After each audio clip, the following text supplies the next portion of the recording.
要把我换成这副鬼样子。我告诉你们，就算我换上喜服，我也不嫁。我才不要嫁给那个狗头将军袁不屈呢，他都害死2个老婆了。放肆！你敢说不嫁？我不嫁。你。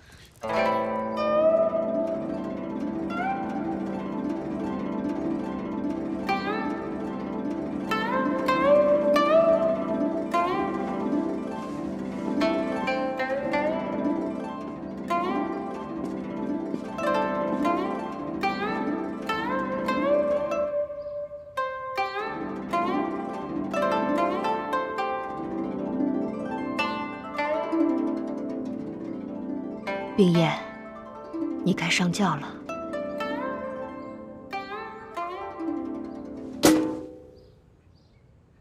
你爹也实在是没办法，为了我们杜家，委屈你了。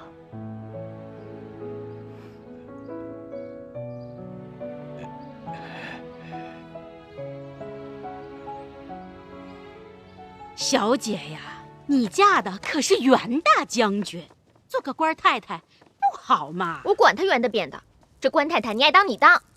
哎呀，这话可不能这么说呀！袁大将军的婚配呀，算是2倍了。你瞧那东城杜甫，那才叫把自己的女儿往火坑里推呢。你知道那杜老爷把自己的女儿杜冰燕嫁给了一个什么人吗？总不会嫁给一个快死的人吧？哎呦，你真聪明，说对了。有这种事儿？那个新郎官啊，就是一病秧子。杜小姐嫁过去是为了给他冲喜的。这样的爹娘也太过分了吧！我要是杜小姐，打死不嫁。我嫁。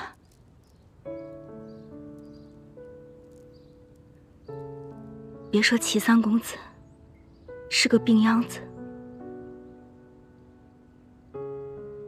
就算他是个死人，我也嫁。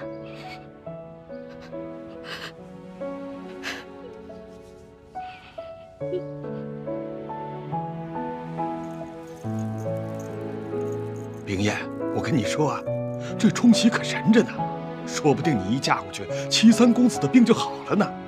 哎，齐家还应允我了，万一这齐三公子真有3长2短，他们就让你回来呢。哎呦，还有，你要是怀了齐家骨肉，老爷，你现在说这些做什么？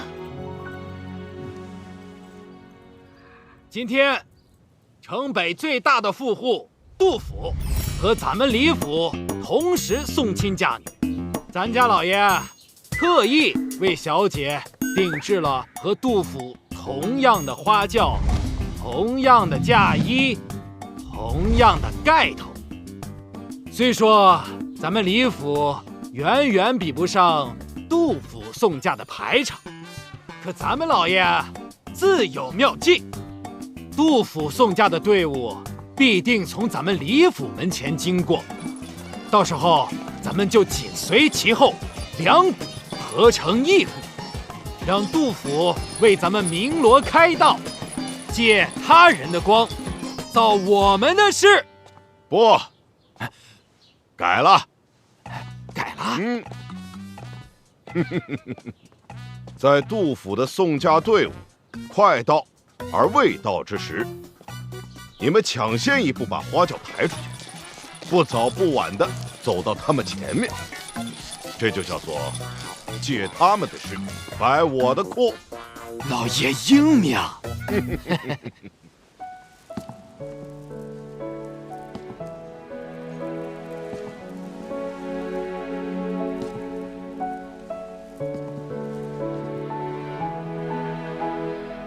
爹，哎，娘，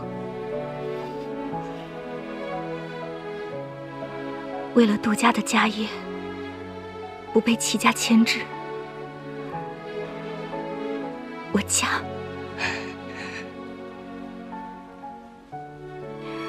为了报答爹娘的养育之恩，我也嫁。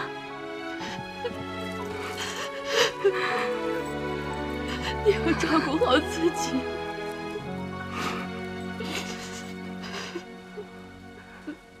你瞧瞧瞧瞧，这龙凤呈祥，你要是顶着这个出嫁，一定很美。对呀，我要是顶着这个出嫁，我给人笑死。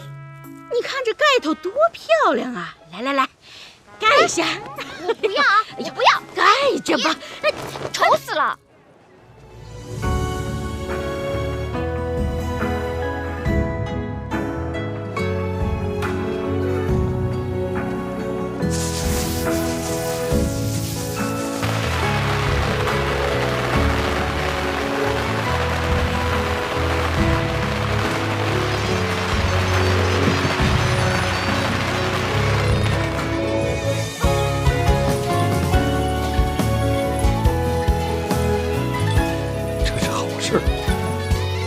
哭什么哭？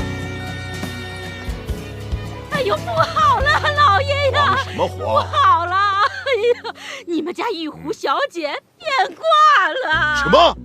你看，她用她的剑把这红盖头劈成了4瓣，这可怎么得了啊？这个死丫头，太不像话了！哎呀，这个死丫头！老爷，杜甫的宋家队伍已经出动了。这张媒婆，你赶紧去买块新的红盖头。这都火烧眉毛了，我上哪儿去找这个龙凤呈祥啊？哎呀，什么龙凤不龙凤，只要是红盖头就行，快去买呀！行，我这就去啊！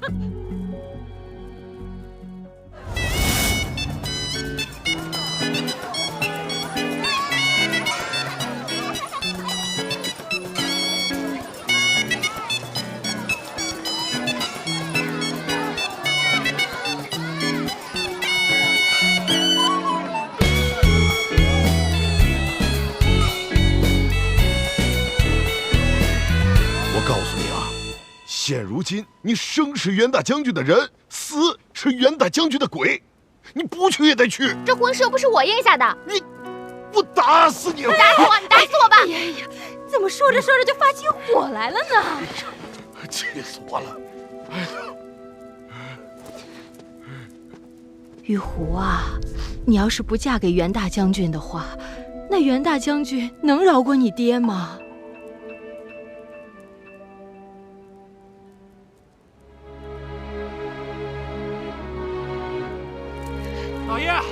老爷，快！杜甫的花轿已经到前街了。哎呀，玉壶啊，娘求你上轿啊！玉壶，娘给你跪下了。娘，你干嘛呀？爹也给你跪下。我嫁总行了吧？为了你们我嫁，为了是求你们我嫁。好啊！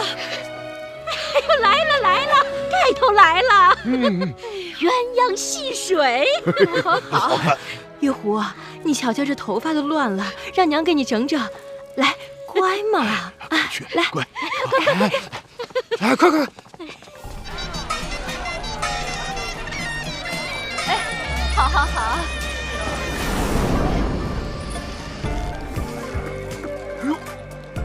来了！快进去村子，小姐！哎呀，准备好啊！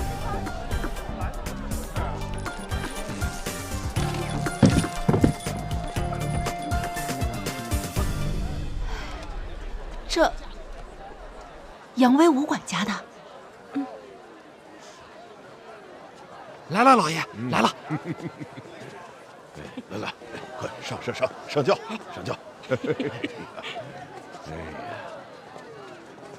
哎，快扶小姐上去！来，慢点。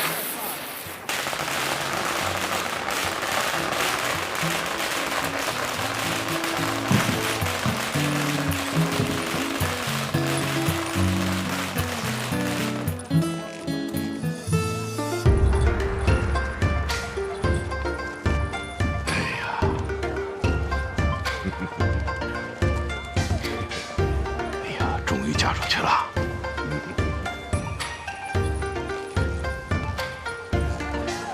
红妆披下佳期，放眼晴空万里。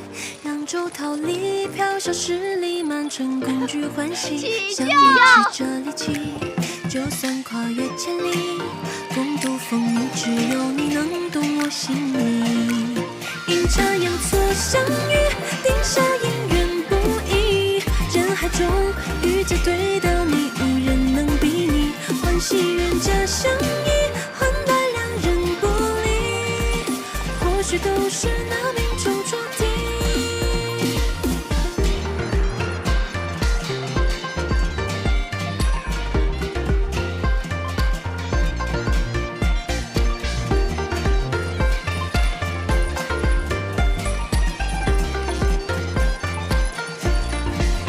红妆披下佳期，放眼晴空万里，扬州桃李飘小十里，满城共聚欢喜，相遇曲折离奇，就算跨越千里，共度风雨，只有你能懂我心意。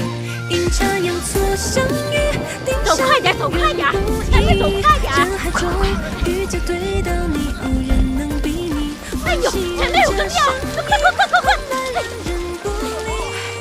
落轿，落轿！好，小姐，慢点，慢点啊，慢点。哎呦，小姐，快，咱们也进去避避啊！慢点啊，咱们慢点。来，哎呦，来，小心啊！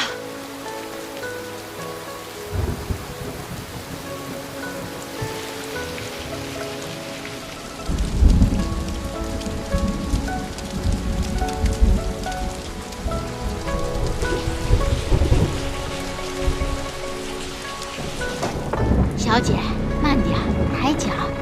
哎，小姐，抬脚。哎，好嘞，慢点啊！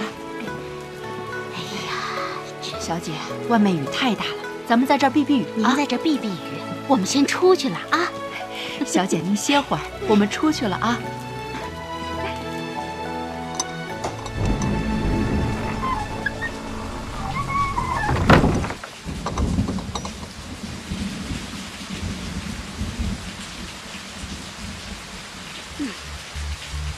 大妹子，你看看这院子这么大，哎呦，空荡荡的，连个和尚都见不到。是啊。哎，要是我一个人路过这里，我可不敢进来。哎呦，阴森森的，怪吓人的。哎呦，这可不嘛。哎，你是李家的吧？嗯，我叫小喜，你叫什么名字？我叫梅香。梅香，你们把李小姐嫁给袁大将军，那大将军他在哪儿啊？将军在荆州。荆州？嗯。荆州在哪儿啊？我也说不清楚，反正我们往北走。哎，你们往北走，我们往南走。你们把李小姐嫁到荆州，我们把杜小姐嫁到灵州。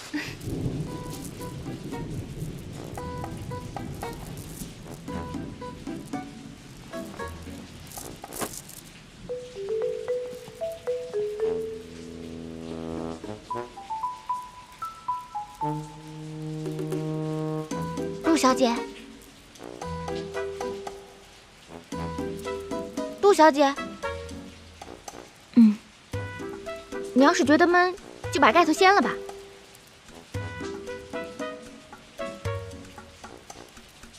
这个地方只有我们2个人，你可以随意一些。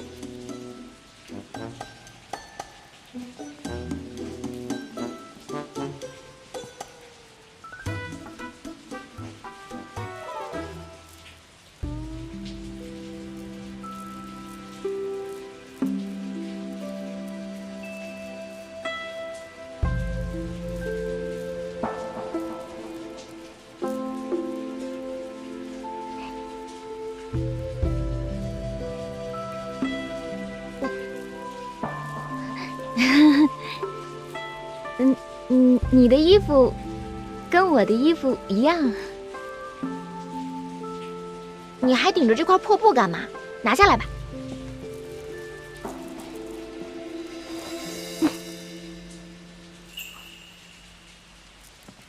这外面的雨可真大。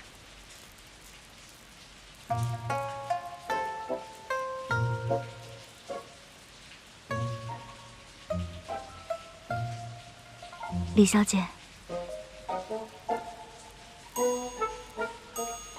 李小姐，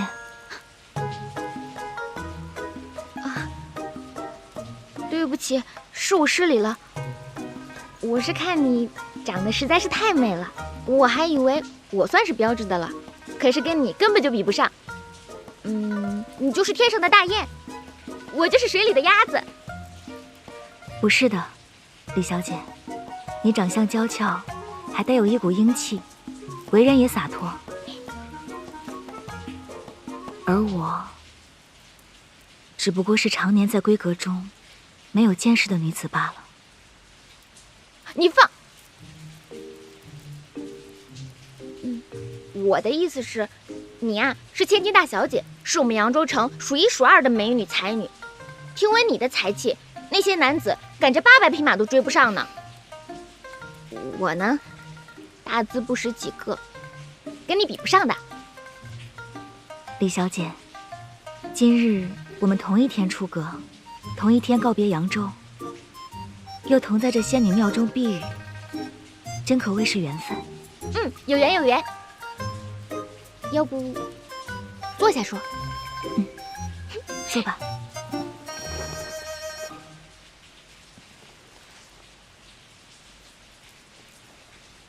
杜小姐，听闻你要嫁给一个显贵公子。我倒是要恭喜你，要嫁给一个威武的将军才是。什么威武将军啊！我这是跳火坑了。这是怎么回事？外人只知道他是一个威风凛凛的将军，是当今皇上的宠臣爱将。可谁又知道他和我家的恩怨呢？那你跟我说说。当年啊，这袁不屈和小姐是指腹为婚的。后来这袁家搬到了杭州，一把大火把袁家烧了个精光。哎呀，这二老啊，急得急死，病得病死，就剩下这个少年郎，可怜呐。是啊，后来这袁不屈就来扬州投靠他的老丈人，可偏偏那个李馆主势利眼，一阵乱棍打了出去。那李小姐现在嫁过去，那还能有好果子吃啊？说的就是啊，他爹做了这缺德事儿，他做儿女的终归会遭殃的。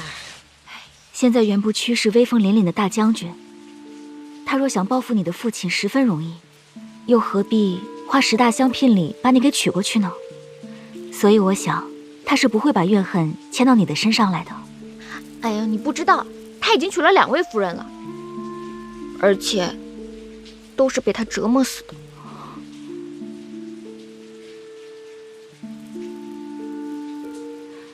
那你到了荆州后，要设法把此事弄清楚。若果真如此的话，你可得早做打算。放心吧，他可不敢欺负我。他要是欺负我，我就……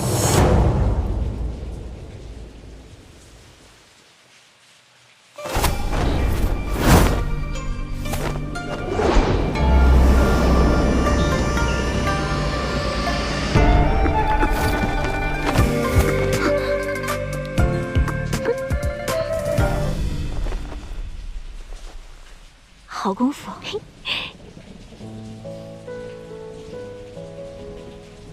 我们家小姐啊是个武人，她吧心直口快，在她心里啊永远是义气第一。哎，我们家小姐啊是个才女，从小饱读诗书，冰雪聪明，机敏聪慧。只是可惜，像我们家小姐这样一位才貌双全之人，居然要嫁给一个病入膏肓的男人去冲喜。说来，那齐三公子也怪可怜的。他们齐府3代单传，到了他这一代，好不容易生了3个儿子，可全都没有活过25岁，就只剩下他一个了。所以府里的老太君就把他像宝一样的捧着护着。可是他自幼便身体孱弱，他们都说他也活不过25岁。后来他们就命人查了我的生辰八字，他们说他的八字和我相合，便使了各种手段，一定要我嫁过去，为他冲喜，以便为了祈福，能够传宗接代，炎炎香火。姐姐，我们同病相怜。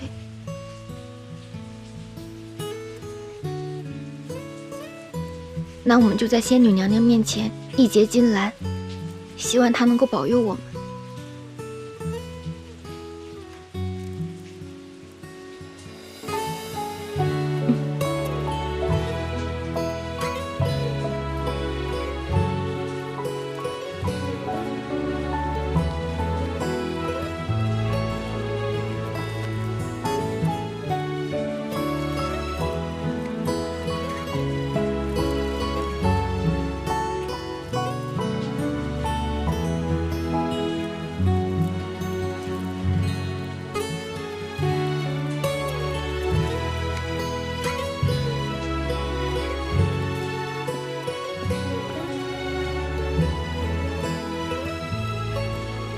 那我们俩现在是姐妹了。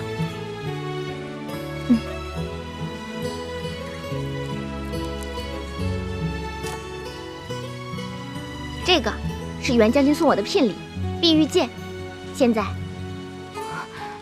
把它送给你。不行，这是将军给你的，我怎么能要？有什么不行的？既然是送我的聘礼，就是我的了。姐姐收着吧。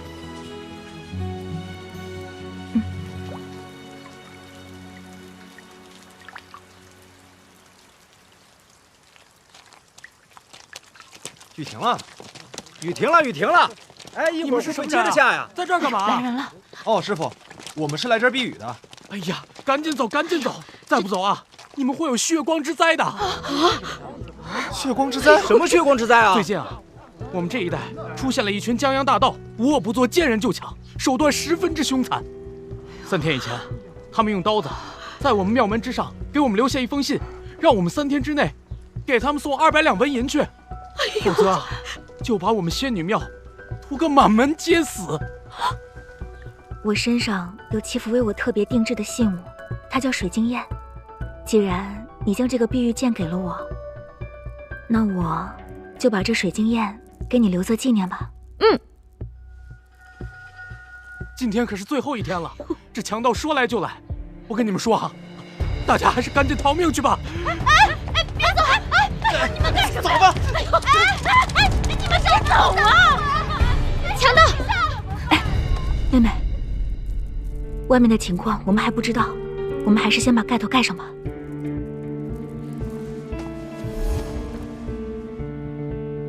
哎呦，好了，小姐啊，小姐，龙凤呈祥，错不了。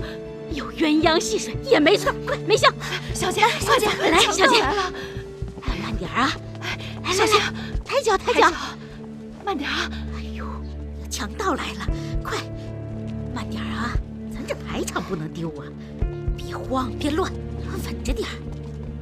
来，抬脚，慢点啊，慢点。哎呀，慢点走。哎呀，慢点，慢点，慢点，慢点儿。来，小姐，抬脚，哎，低头啊！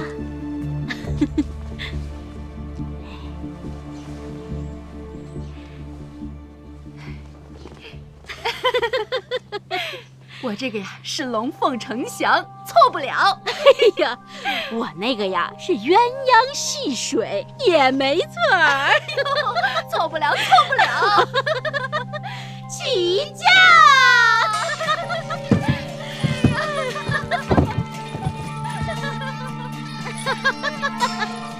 哎呀，我们往这边了啊！去吧，回家。快着点儿！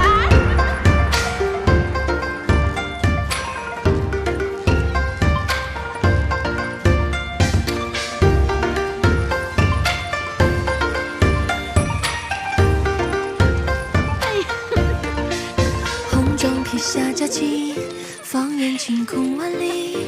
扬州桃李，飘瘦十里，满城共聚欢喜。相遇曲折离奇，就算跨越千里，共度风雨，只有你能懂我心意。阴差阳错相遇，定下姻缘不易。人海中遇见对到你，无人能比拟。欢喜冤家相依，换来两人不离。或许都是那命中注定。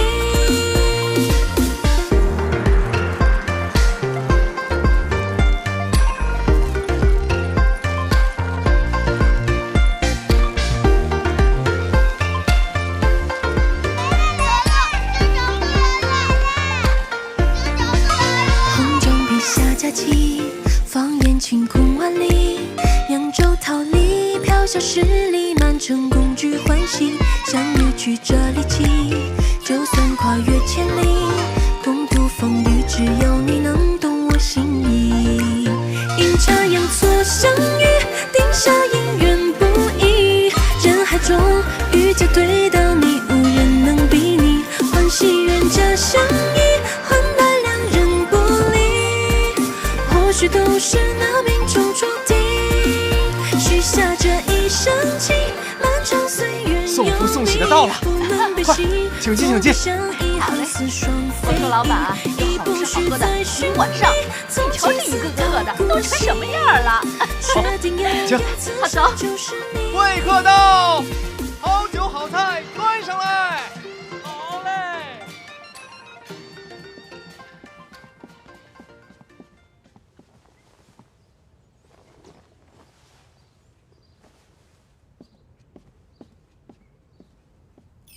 哎呀，累死了，饿死了。梅香，弄点吃的来吧。小姐，我看你是饿糊涂了吧？我是小喜啊。哪儿来的小喜啊？哎呀，小姐，怎么连小喜都不认识了呢？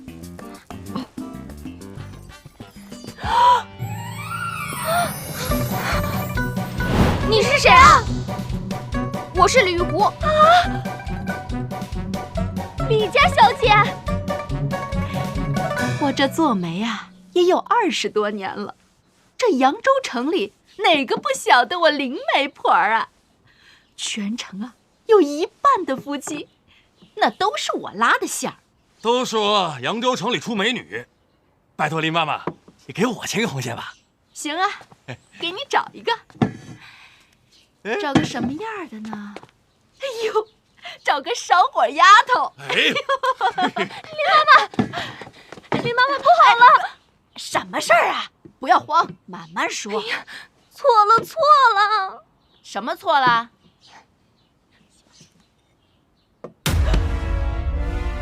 怎么办呀？怎么办？林妈妈！哎呦，快走！这是怎么回事啊？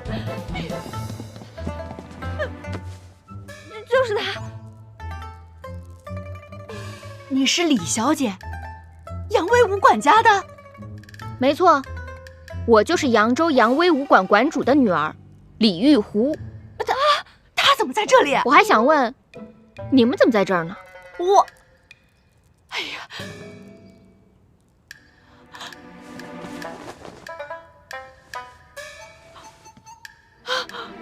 是这个盖头啊，龙凤的。小姐，外面雨太大了，咱们在这避避雨啊。小姐，快走，强盗来了！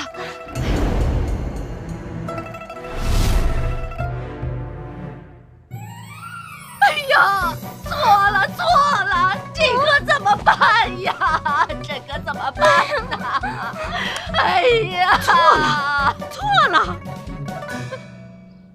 这可怎么好啊？哎呦，这要是传到扬州去，哎呀，那可怎么得了啊？哎呀，我的天哪！哎呀，我的天！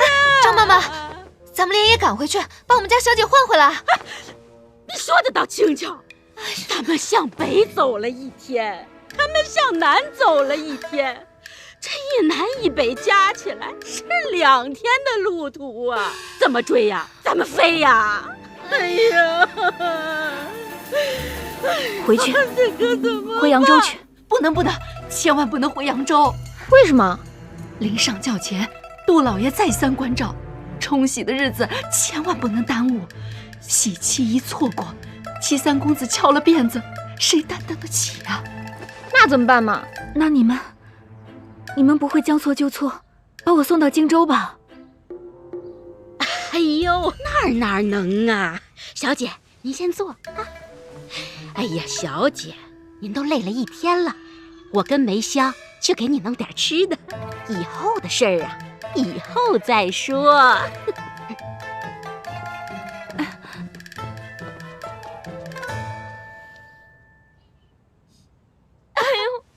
哎呦，我的杜小姐呀，我的杜小姐！哎呀，你们假哭什么？不就是上错了花轿吗？哎呦，我们在哭杜小姐呢。你哭冰燕姐姐干嘛？她又没死。哎呦，我们家小姐如花似玉，神仙一般的人，却要嫁给齐三公子那个病秧子去冲喜。我家小姐性情温和，心地善良，宁愿委屈了自己，也要成全了和齐家的婚事，来保全我们杜家的生意。太可怜了。齐父说，若那齐三公子死了，便可放小姐回来。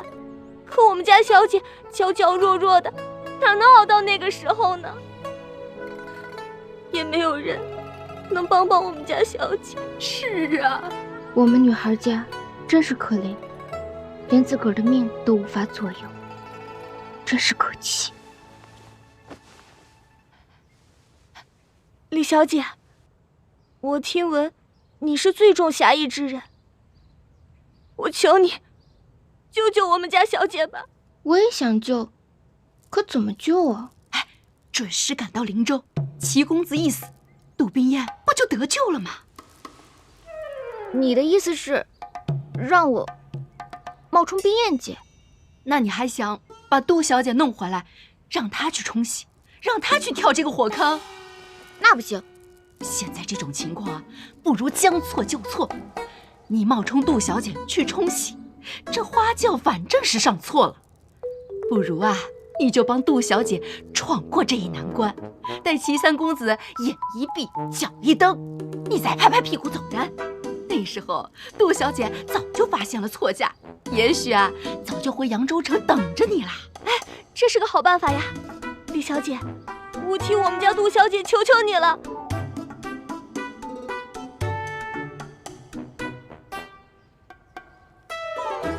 好，这齐府的龙潭虎穴，我就替冰燕姐去了。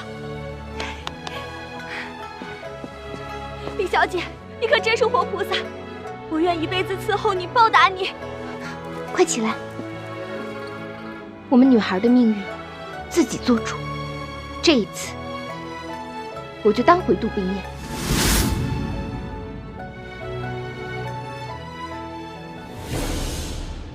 你们不会将错就错，把我送到荆州吧？哎呦，哪能啊！小姐，我跟梅香去给你弄点吃的。以后的事儿啊，以后再说。这是睡眠散，要是玉虎在路上不听话的话，只要给他吃一点，他就能呼呼大睡。啊！来，拿着。好。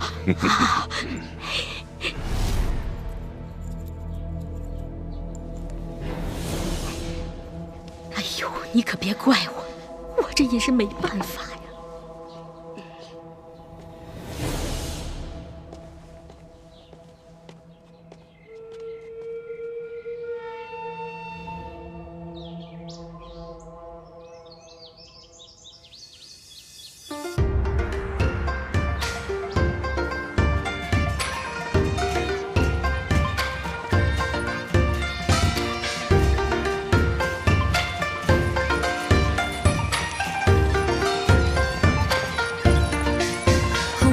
下佳期，放眼晴空万里，扬州桃李飘小十里，满城共聚欢喜。相遇曲折离奇，就算跨越千里，共度风雨，只有你能懂我心意。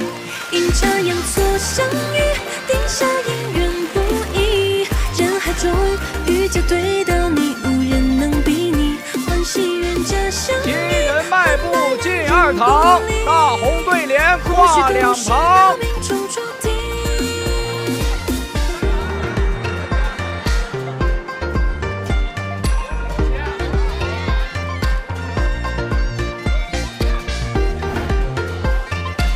新人迈步过采访，黄金白银用斗量。新人迈步过楼房，花开上苑吐凤凰。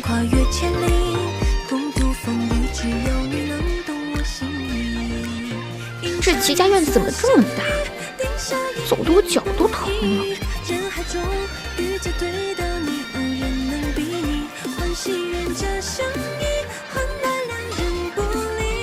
新人迈步登大堂，富贵荣华万年长。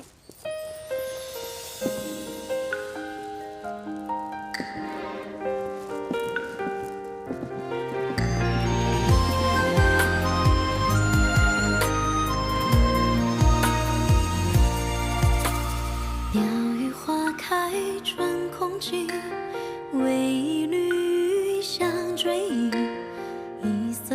一拜天地，一团和气。清净出山风雨息，燕归落堂西。二拜高堂，金玉满堂。而叹忆往昔，两情纵满盈哭泣，时怪。三拜老太君，福寿宁康。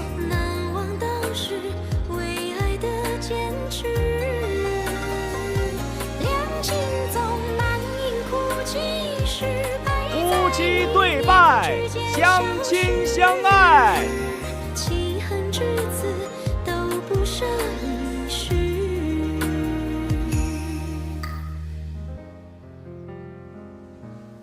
同入洞房，情深意长。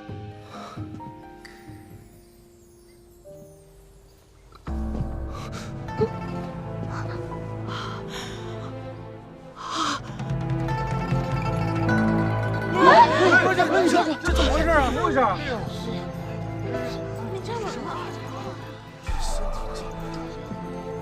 果然是个病秧子，连站都站不稳，风一吹就倒了，真可怜。快扶进洞房！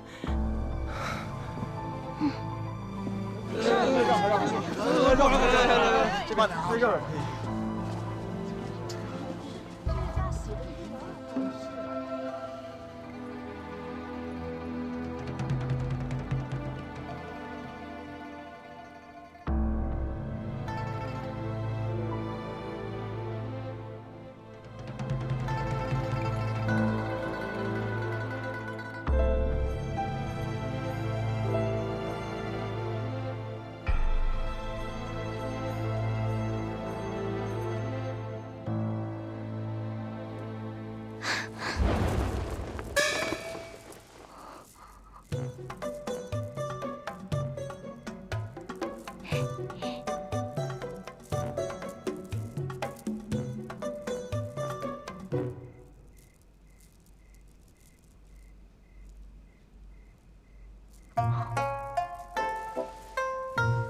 长什么样子呢？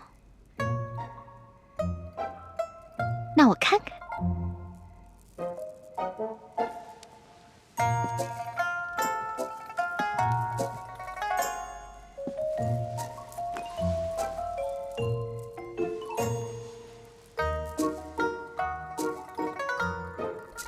哎，长得还挺好看的。可惜是个短命鬼。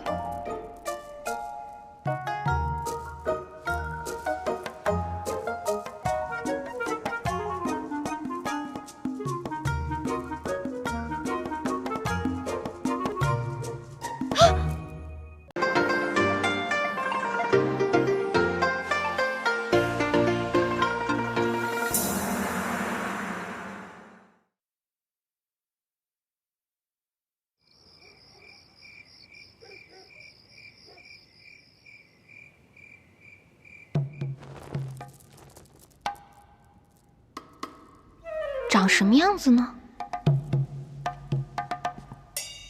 那我看看。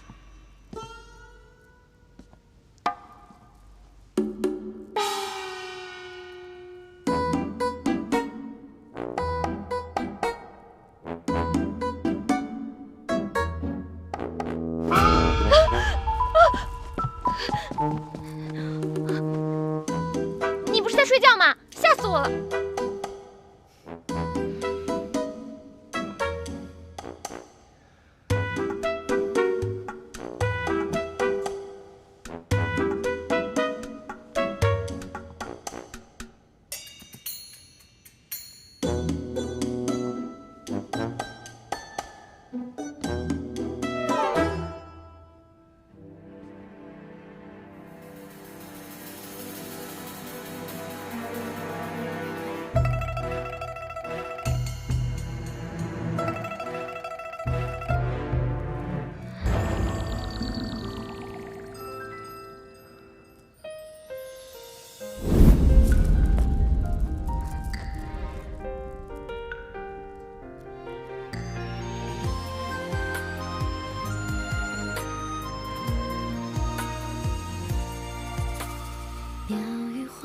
看什么看？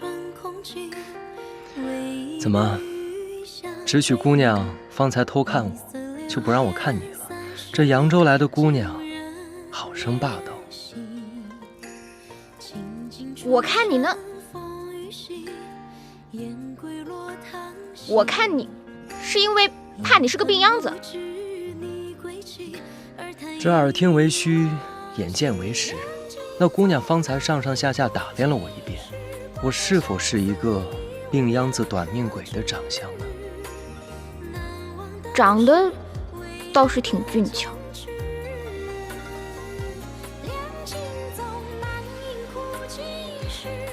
还行吧，五官还算端正，鼻子是鼻子，眼睛是眼睛的。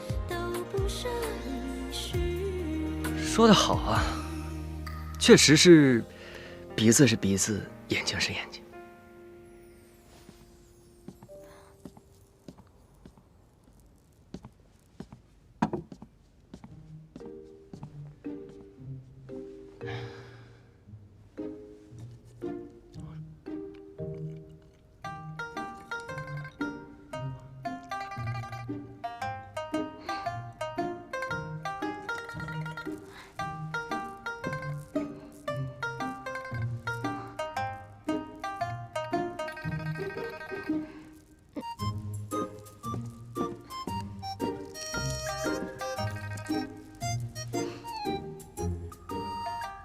没想到成个亲这么麻烦。我也一贯讨厌那些繁文缛节，又是拜堂又是磕头的，留着我们二人在这里守着什么规矩，像个木偶一样。我爱娘子在我这儿，不必拘束。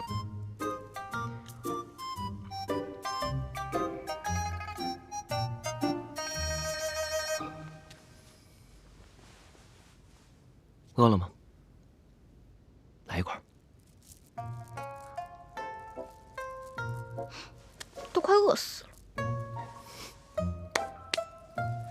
我告诉你啊，这个要就着酒才好吃。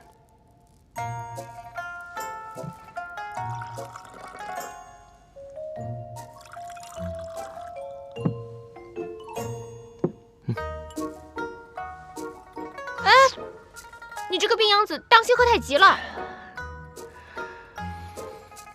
怎么，瞧不起我们病秧子啊？那咱们来比试比试。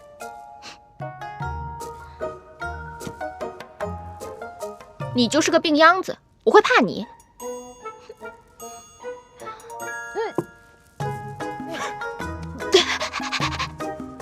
这酒也太辣了吧！一喝就不是什么好酒，没有我们扬州的酒清甜干爽。那好，那咱们就换一种喝法。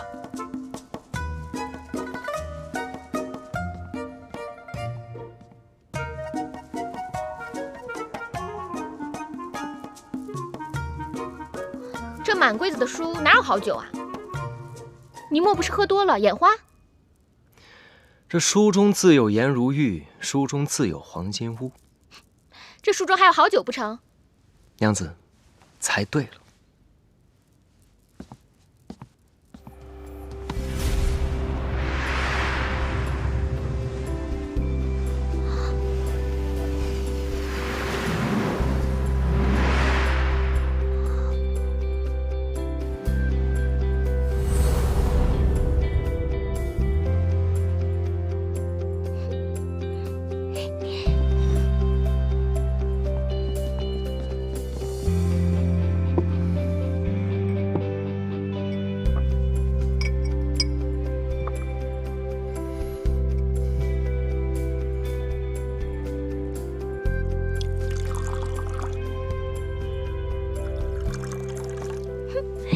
哎，且慢，娘子刚才不是说要比试比试吗？比什么？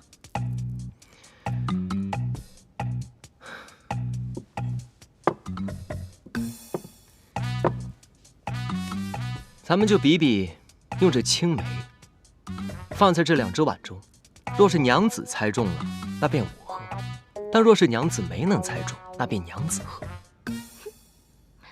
我啊，可是火眼金睛，你输定了。好。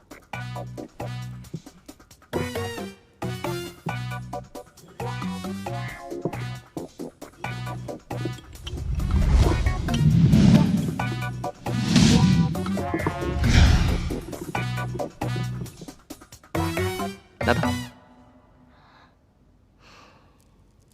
这个。确定在这儿？这个。确定？就是它。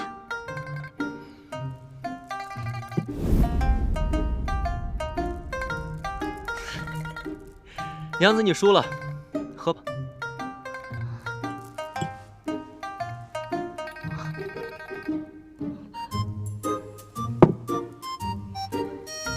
那肯定是这个。若是没能猜中，便要再喝一杯了。喝就喝。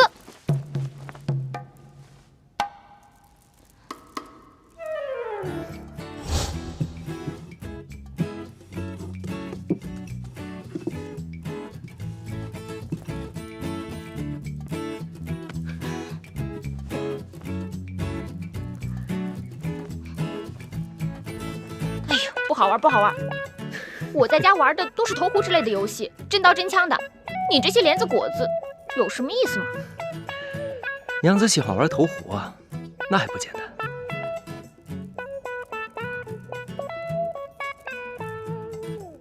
你这也没有剑，也没有壶，怎么玩投壶啊？没有这些东西，我给你变出来就是。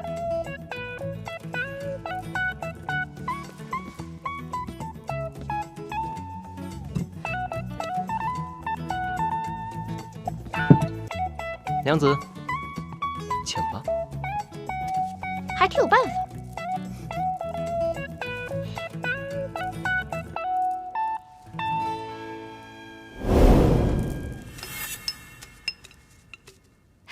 中了，中了，中了！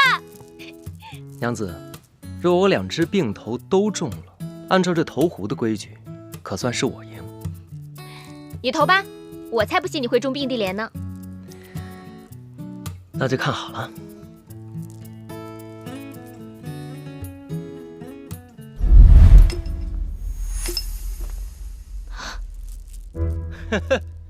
哎呀，娘子，你又输了。哼，哎，今天运气真好啊！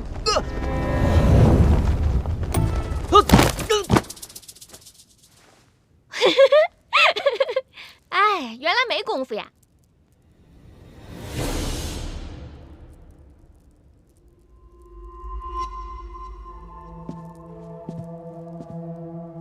公子，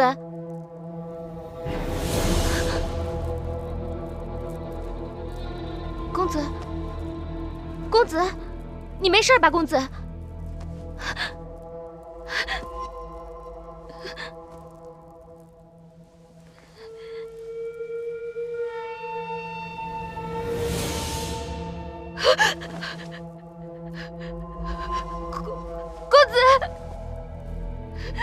公子，公子，你别死啊，公子！我不是故意的，你快醒醒，公子！怎么办呢？他是个穷兵之人，我怎么能下这么重的手？你是在为我伤心吗？娘子，你别哭了。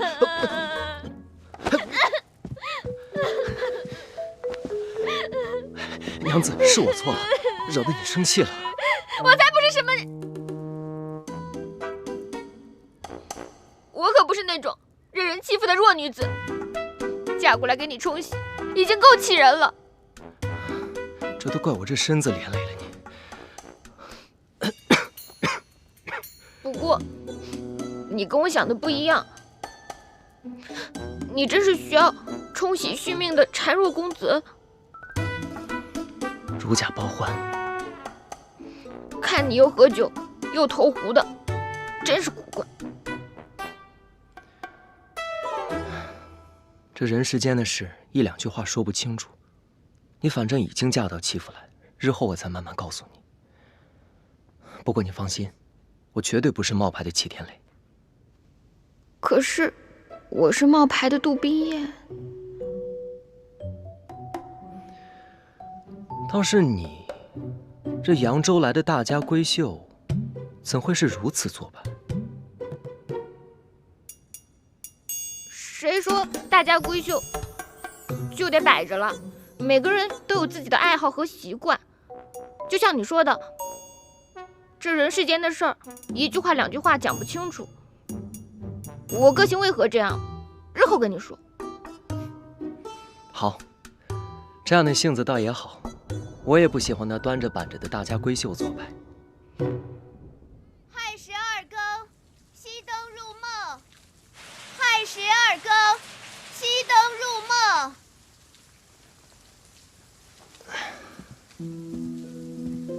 这时辰已晚了，你我就歇息吧。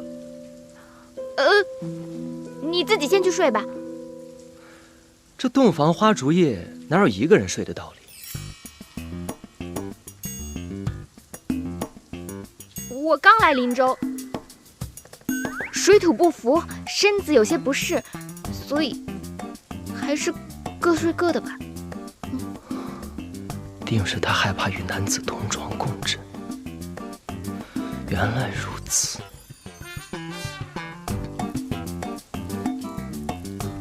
这儿怎么只有一张床呢？这洞房内怎会放2张床榻？罢了。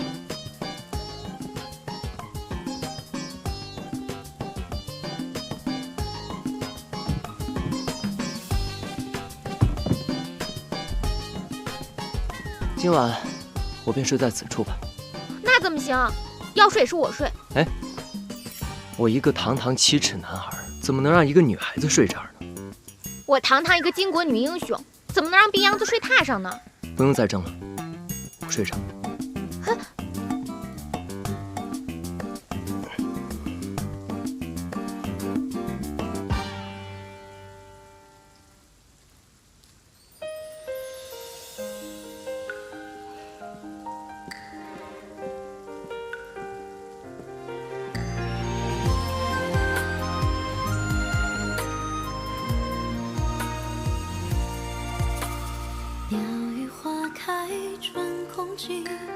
微绿相追忆，一色流烟30里，竟无人怜惜。清尽出身风雨息，燕归落汤溪。一叹不知你归期，而叹忆往昔。两情纵难饮哭泣，时怪相思已无药可治。难忘当时为爱的坚持。两情纵难饮哭泣，时败在一念之间消失。弃恨至此都不是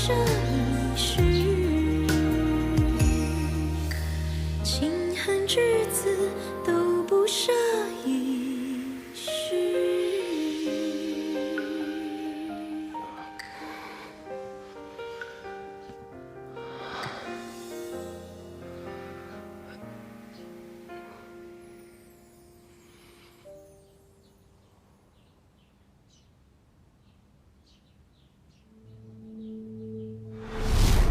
你不是睡觉吗？吓死我了！你就是个病秧子，我会怕你？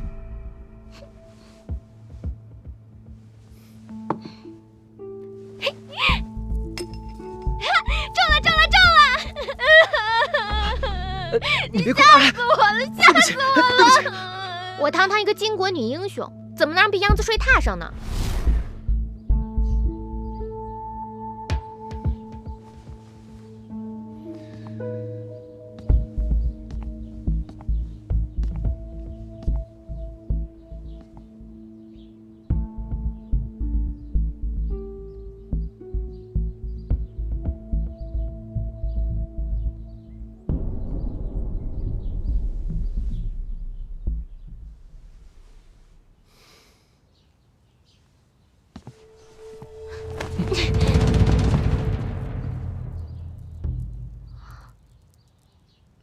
你想干嘛？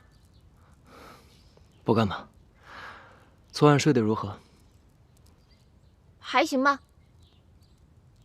还做了梦呢，梦到了扬州的灯会。倒是你，昨天晚上委屈你了。哪有？我在那儿睡得也挺舒服的。不过，倒是你们扬州这规矩有些古怪，你怎么穿着鞋子睡觉啊？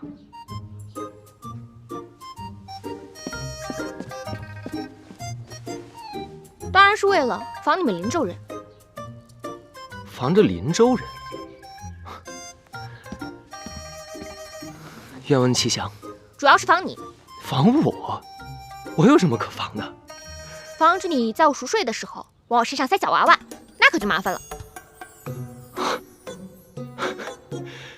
你这话是听谁说的？没人跟我说过，我自己知道。杜小姐，你尽管放心，若是我齐天烈趁人之危，你想怎样罚我皆可。那我就废了你。你要废了我？这自古女子出嫁从夫，不应该是温婉顺从才是吗？呸！烦都烦死了，出嫁从夫，真是不公平。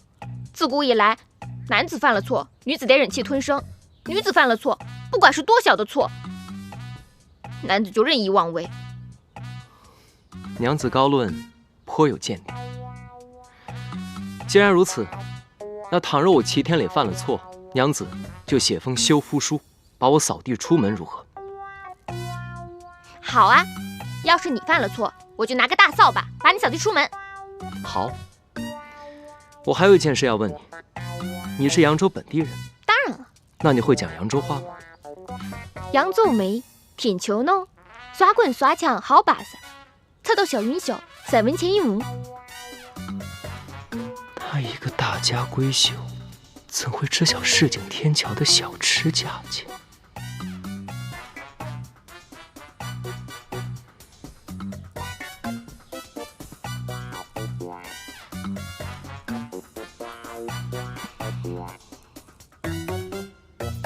快点，小姐她们已经要起床了。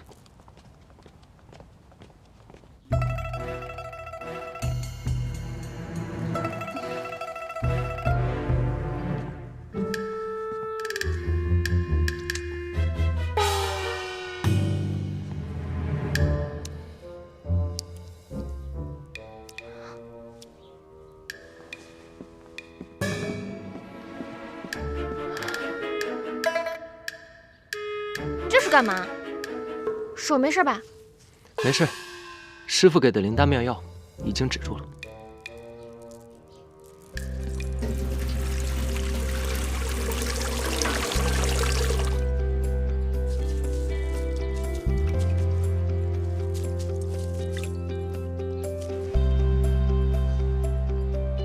少爷，请吧。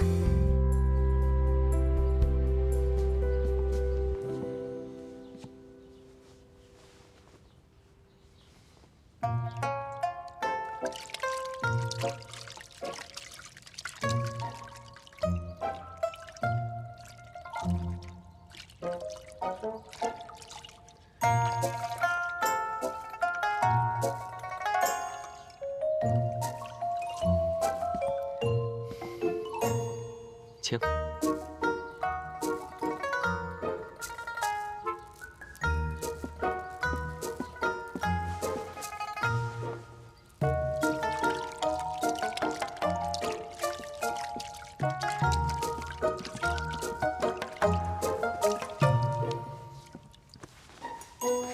小雪姐，快来一下。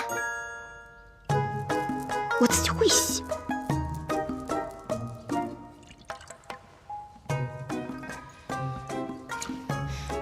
窗台上有血迹，真的？我看看。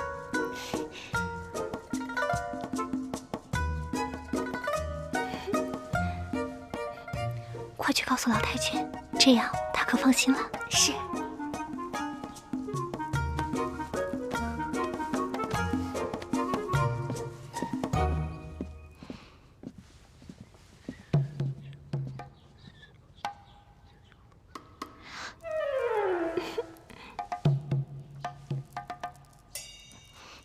少爷、少奶奶，请你们俩用完早膳之后，去向老太君请安。好，知道了。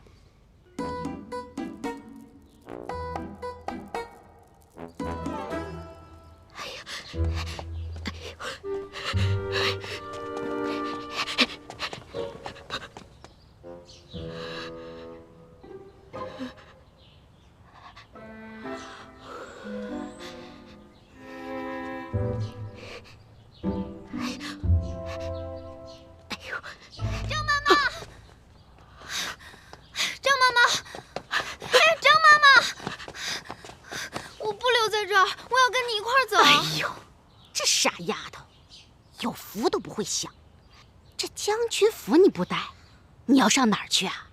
我才不在这儿待呢，这比坐牢都难受。哎呦，说的也是。我听说呀，这府里都死了2位夫人了，吓得我呀，连夜都不敢过。哎呀，那陆小姐她怎么办呀？我呀，给她灌了睡眠散。他没有2天醒不来，能醒吗？怎么不行？哎，你走不走？自身都难保了，还管他干什么呀？走吧，走吧。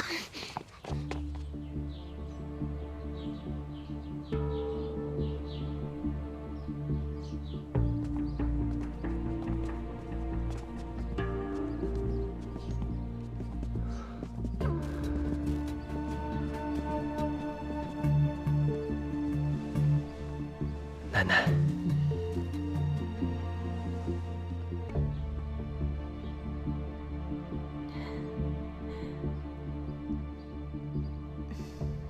这齐府怎么清一色都是女人啊？阴盛阳衰。咦，你看看这个，刚刚还好好的，现在又咳嗽了。明艳，还不快跟奶奶奉茶？啊，天磊，快坐下啊！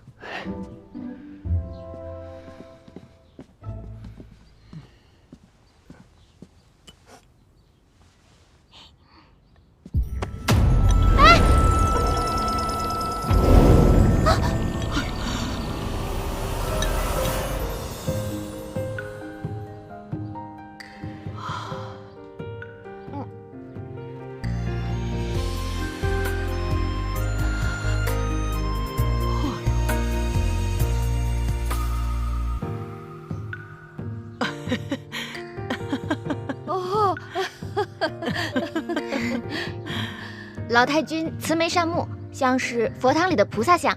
冰燕见了就想更恭顺一些，好好给您敬茶。老太君，请喝茶。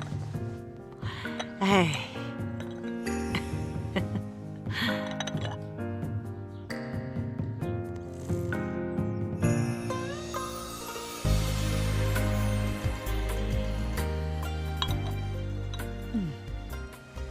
祝老太君福寿安康。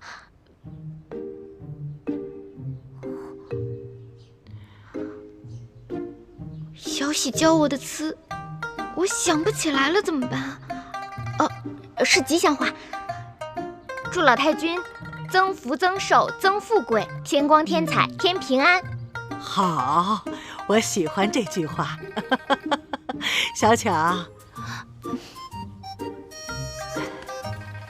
来，这是给你的。多谢老太君。奶奶，这新娘子头一回见你，自然是有些局促，还不快开口叫奶奶？多谢奶奶。哎，冰燕，那位便是母亲大人了。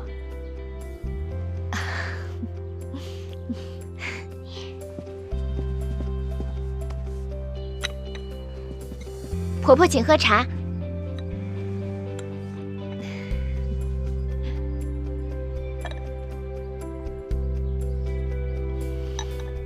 祝婆婆福寿安康，青春永驻。好，娘也祝你们小两口啊，从今以后相敬如宾，举案齐眉。来，拿着。多谢婆婆。乖。还有那位，便是二娘。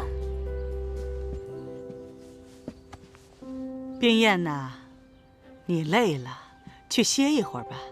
有些礼数是不用的。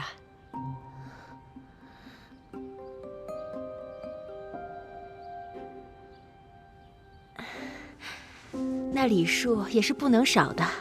三少奶奶早生贵子。多谢二娘。快坐吧。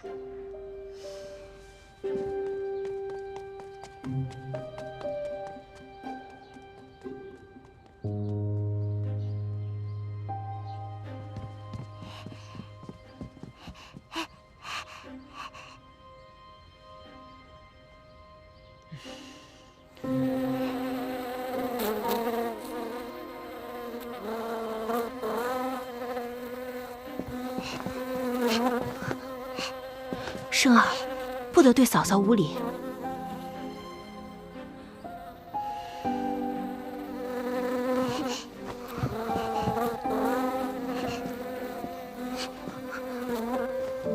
燕生，不许胡闹。小巧，你带他到外面去玩。是。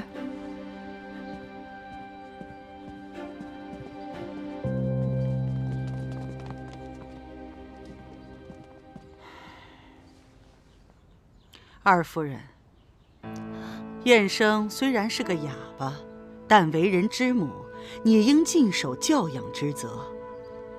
如果任其这么疯疯癫癫下去，后果不堪设想。这一点，你应该明白。老太君教训的是，儿媳谨记。来，燕生。这老太君在里面说话呢，这里不好玩，到那边玩去。哎，燕生，听话，听话啊！柯少爷，柯少爷，您回来了，一路辛苦了。小巧，你怎么会在这儿？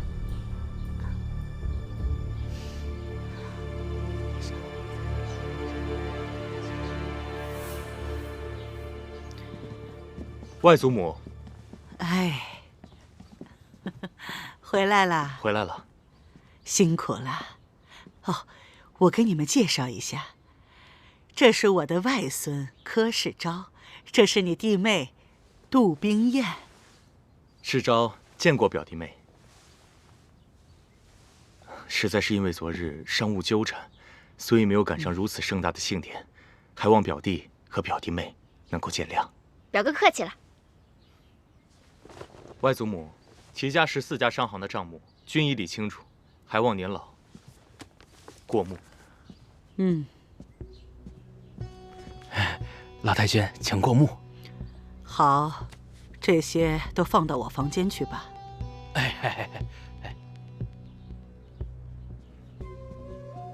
世昭啊，坐。好。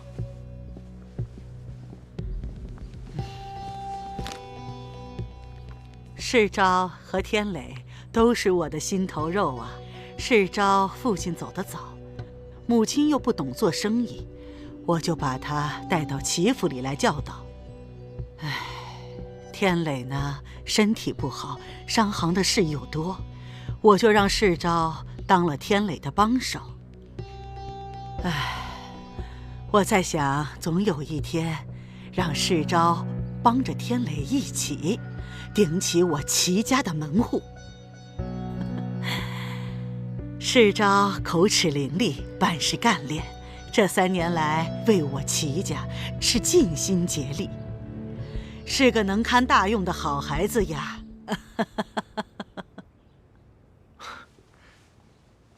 您老过奖了，世昭不敢当。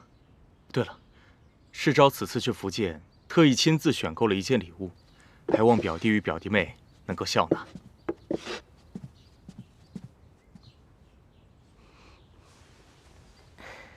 好漂亮。真是漂亮。漂亮。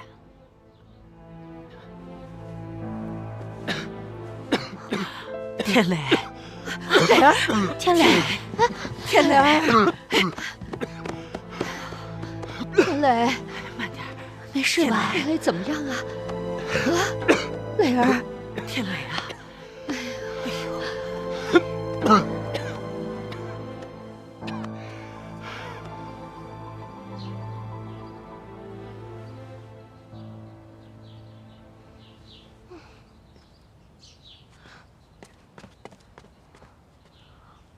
这郎中可真奇怪，看病都不让人瞧。刘先生医术高明，只是看病的时候有个规矩，不许旁人瞧的。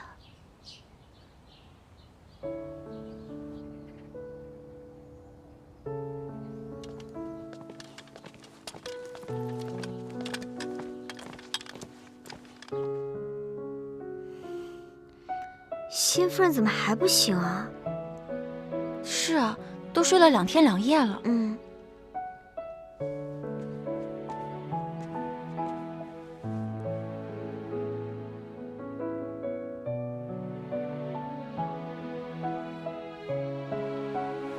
新夫人真漂亮。是啊，真美啊。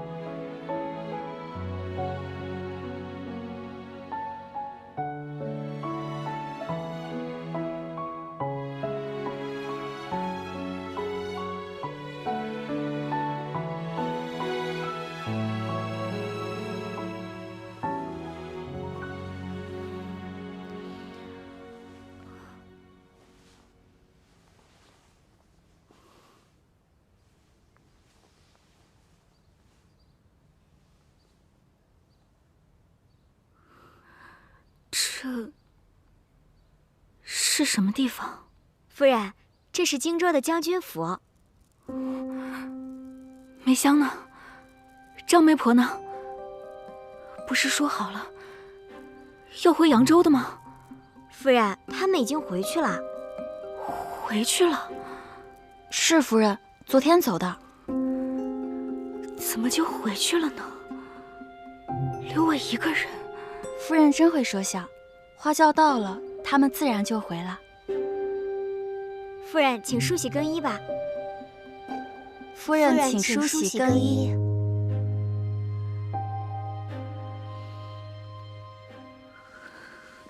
你们不会将错就错，把我送到荆州去吧？哎呦，哪能啊！哎，小姐，您这一天水米未进的，我跟梅香去给你弄点吃的。以后的事儿啊，以后再说。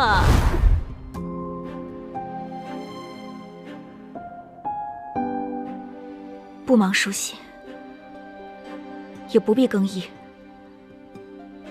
我要去见将军。夫人，将军此时不在府里。夫人，咱们府里规矩多，没有将军和李总管的允许，绝不可擅自乱闯。你们不必为难了，我自己去。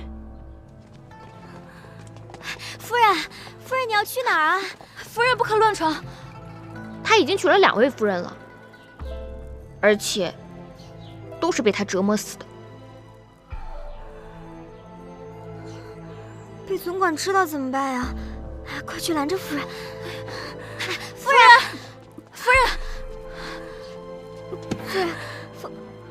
这可怎么办啊？必须马上告诉袁不屈，花轿抬错了，我不是李玉虎。快去拦着呀！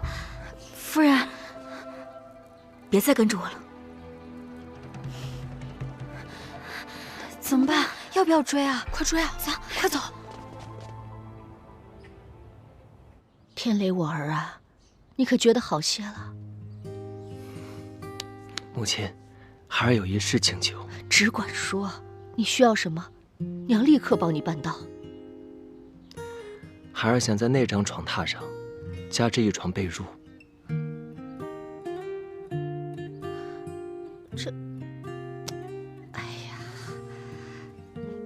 你们这新婚燕尔的，要2张床榻做甚？那娘何时才能抱上孙子呀？娘，孩儿需将养身体，仍需节制啊。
将军，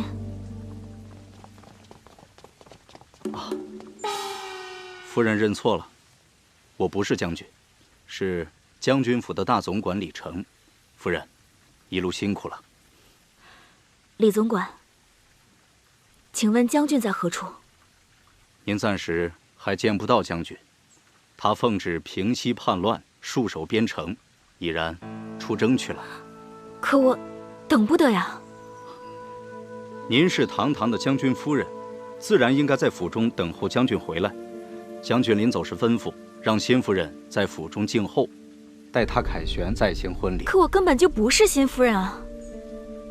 此话怎讲？你们的新夫人是李玉虎李小姐，而我姓杜，叫杜冰燕。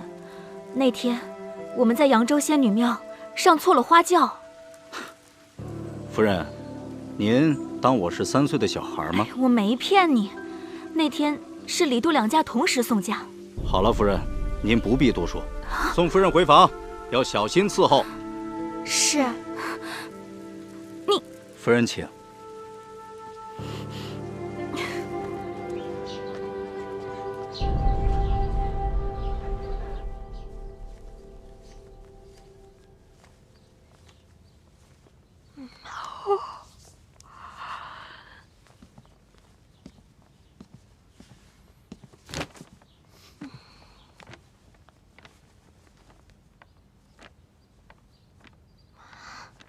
你这是要干嘛？看招！嘿，这个你可玩不过我。哼，嘿，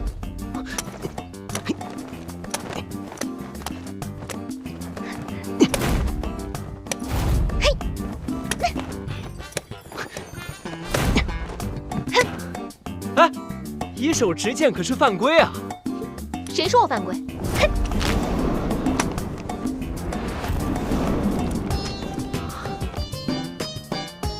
哎呀，看来你的技术也不怎么样嘛。早着呢。嘿，嘿，我你这，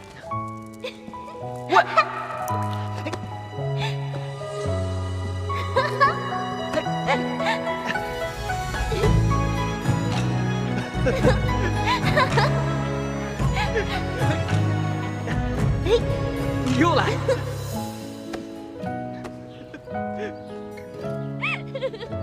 干嘛？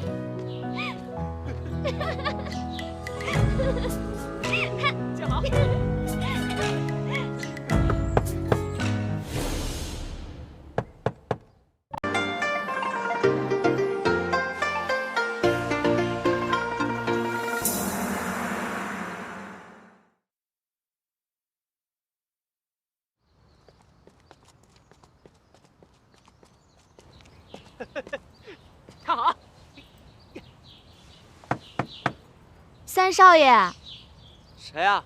是我，我给您送药来了。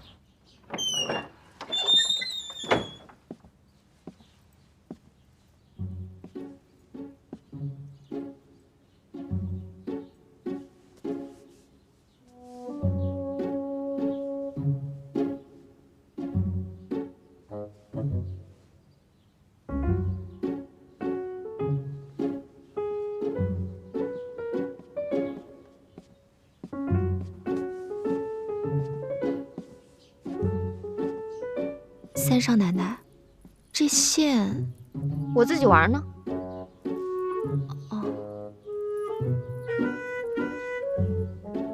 哎，小小姐，你是奶奶屋子里的大丫鬟，又不是我屋里的人，怎么整天往我屋里跑啊？三少爷，药送来了。放那儿吧。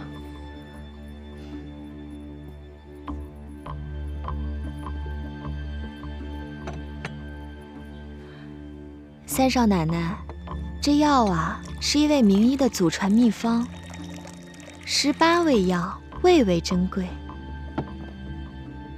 柯少爷为了弄到这些药啊，可费了不少劲儿呢。三少爷，您还是趁热把药喝了吧。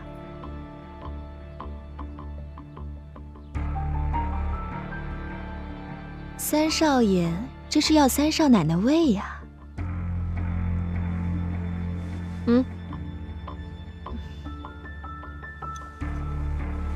好，那我先把地给扫了吧。不用了，小喜会打扫的。出去吧。那我待会儿再来收药罐。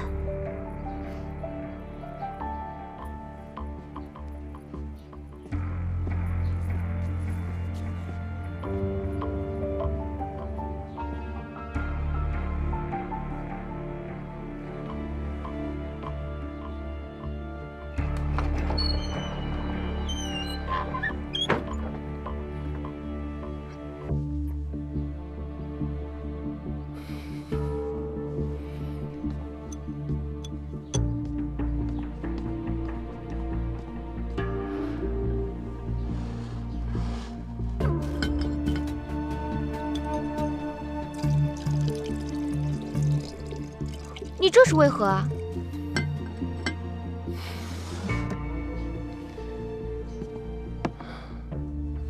这药啊，不可多吃，也不可不吃，有的药非吃不可，有的药不可去吃。什么意思啊？也没什么意思。我的意思呢，就是咱们出去散散心。好啊，好久没出去玩了。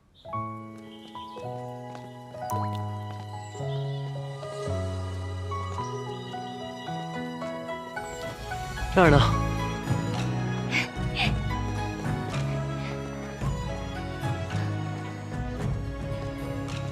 好漂亮啊！这什么地方啊？这是奶奶专门为我养病修建的花园。那个便是我为这花园题的字。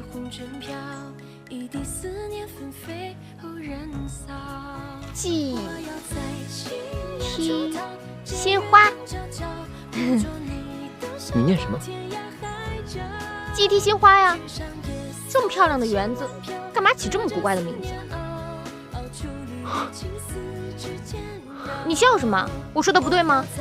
啊，对，你说的都对。去看看。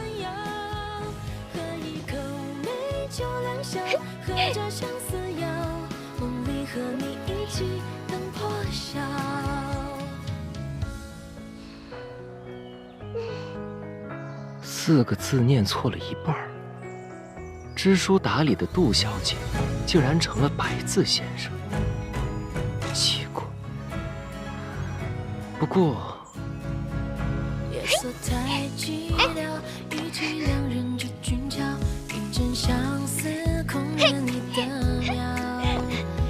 阿婷。挺有意思。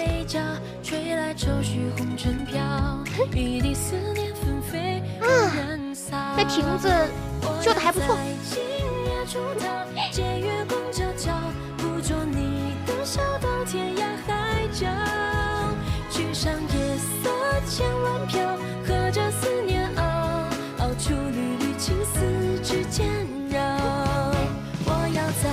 到了。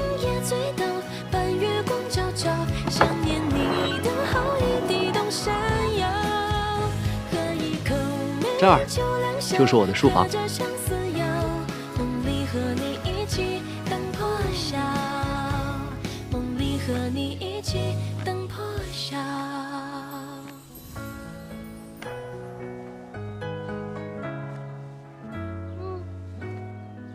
如何？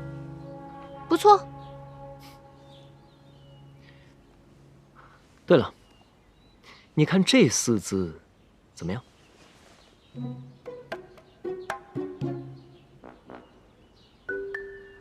啊，可以。念念。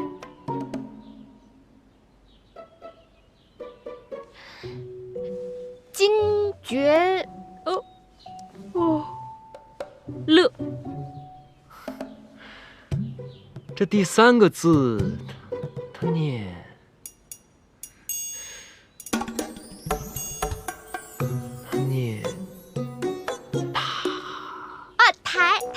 台，金爵台乐，我认识，怎么可能有人连台都不认识呢？真好笑。是。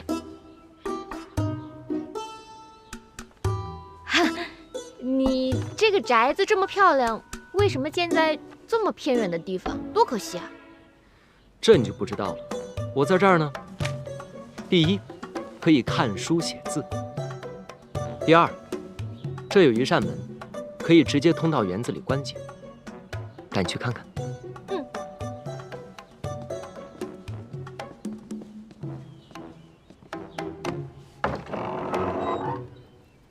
哇！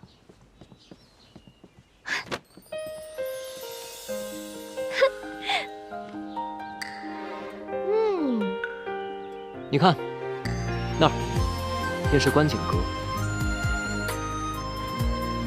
看见那个角了没？哼，真有意思，还有小鸟呢。还有这儿，便是我齐府的大门。走，过去看看。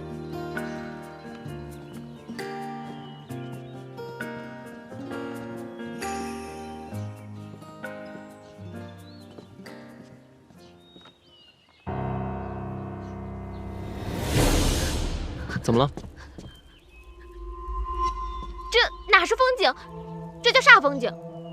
瞎说，此乃本楼一景，我特地将此楼修建在此。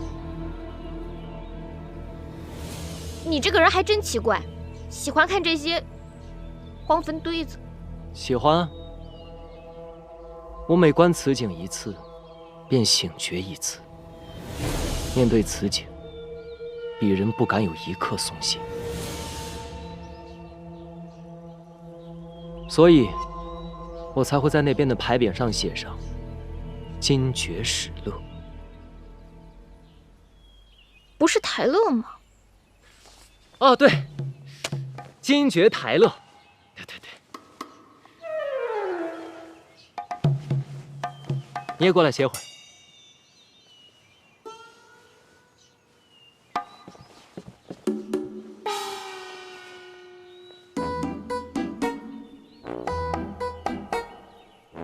你当真喜欢吃这梅子啊？身外黄金何足羡，一日清闲一日鲜。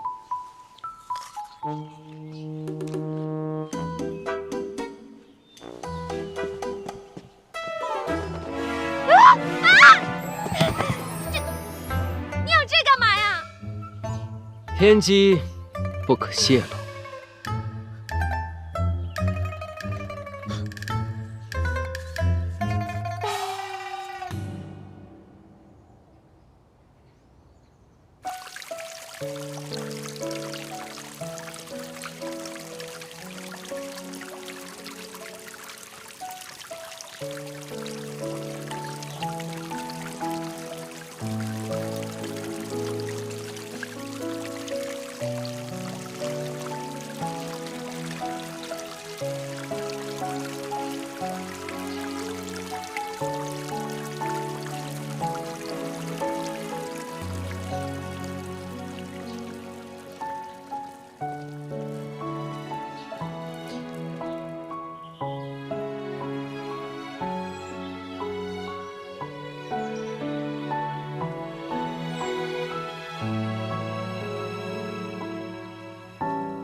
红绫、红莲，夫人有何吩咐？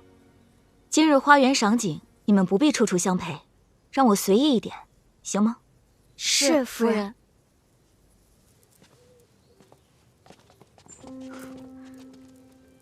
难道说这将军府对以前的2位夫人也是如此吗？夫人，请留步。红绫，你也是将军府的下人，怎这样没规矩，竟时刻管着当家夫人？夫人，您这是要到哪儿去啊？这个屋子是干什么的？我想进去看看。夫人，天色不早了，咱们该回去吃晚饭了。为什么害怕我进去？你们若是不说，我自己进去便是。夫人，总管大人交代，不许我们带你到这儿来。我就进去看一眼，若是总管大人问起来，全部由我一人承担。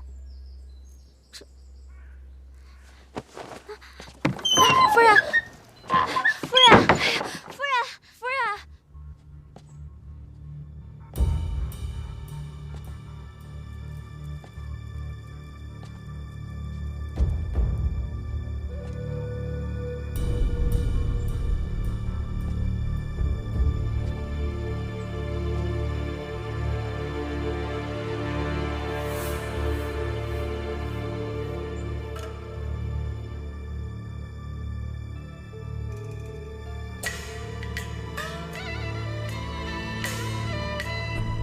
他确实娶过2位夫人，据说都是被折磨死的。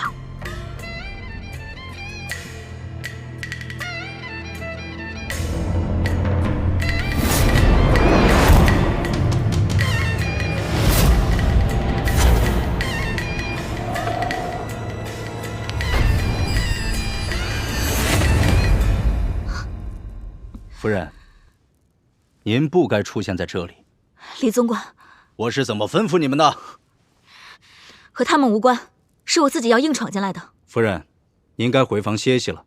你，夫人请。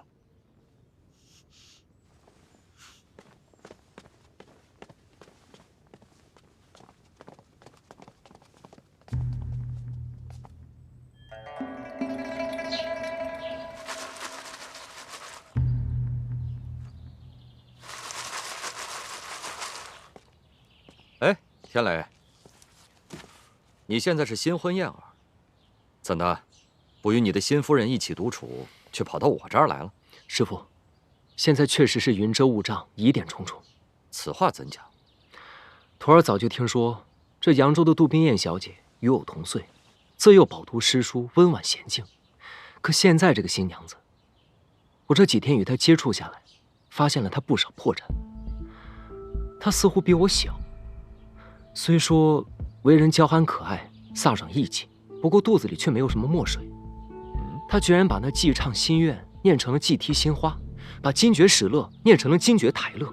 这怂恿老太君逼我冲喜成婚，本就已经是居心不良了。你说他会不会又使了什么坏点子，把新娘子给调换了？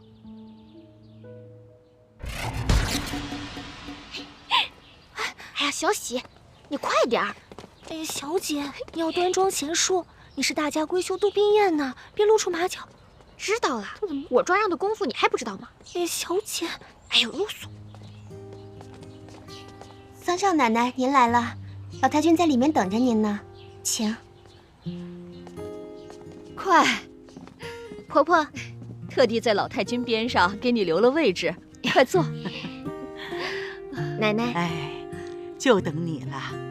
今天呢，厨房备了谢宴，我们这些女眷啊，在这儿喝酒、对诗、拜拜月，好好的乐呵乐呵。天磊呢，身体不好，吃不了这些寒凉之物。世昭呢，商行的事又多，来不了，所以啊，这么多的螃蟹都归咱们用了。哦，对了，这螃蟹是从你家乡采买来的。正好让你回味回味家乡的味道。多谢奶奶。咱们冰雁啊，可是扬州第1才女，要论起螃蟹的趣闻轶事，还得靠你来给我们好好讲一讲。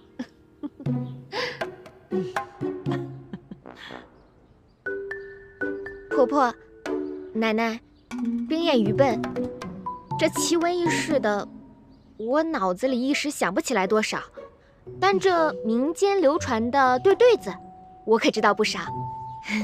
讲出来，您可别笑啊！哎，怎么会笑呢？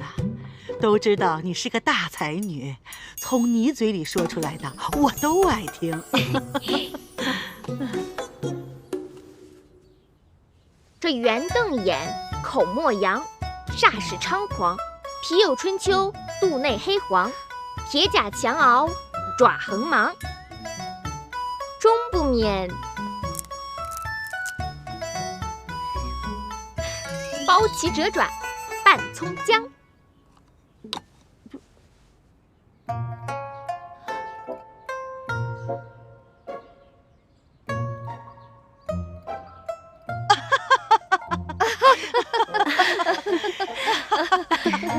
有意思吧？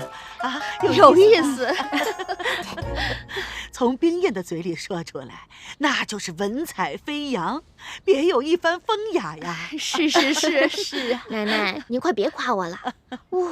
本姑娘幸好跟着爹爹经常去酒楼茶馆，这掌柜的吆喝声竟然也派上了用场。上谢八剑。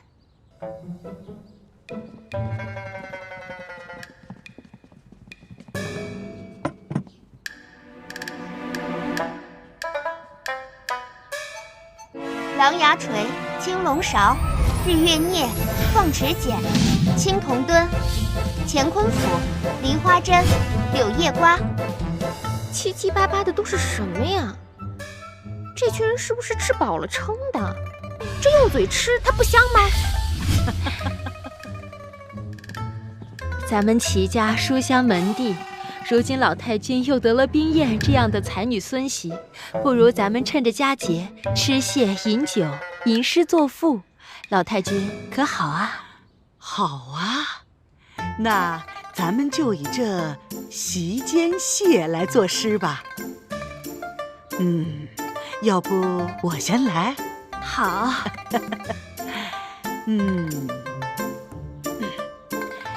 到手就是稻子熟了，稻熟金秋蟹正肥，双熬如鲫挺清泥。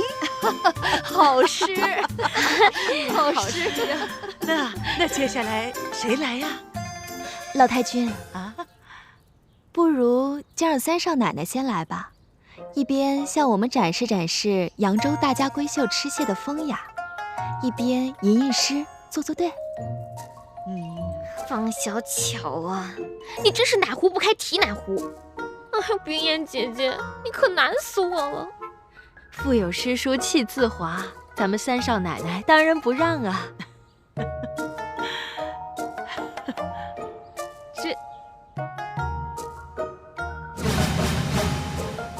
这小斧头小锤子，这和杨威武馆里的家伙事儿没什么区别。那奶奶，冰燕献丑了。来，哼，白燕剪尾横扫腿，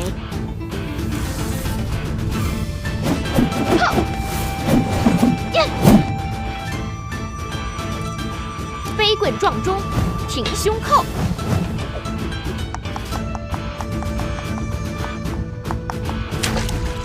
垂手破敌，哼，穿心追。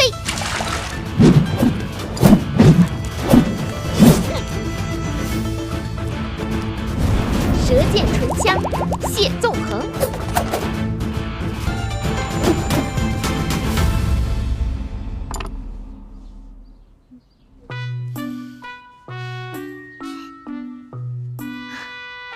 好，英气十足，有几分英雄气概。就是怎么草莽气重了点？哎呀，既是配着拆蟹嘛，那自然应该草莽气些，狂放不羁些。哦，那怎么听着好像有那个武功的招数呢？啊？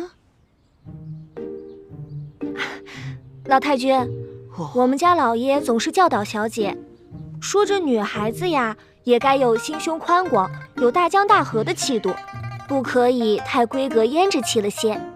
所以呀，才让我们家小姐自小读了许多边塞诗，这文风嘛，自然就好卖了些。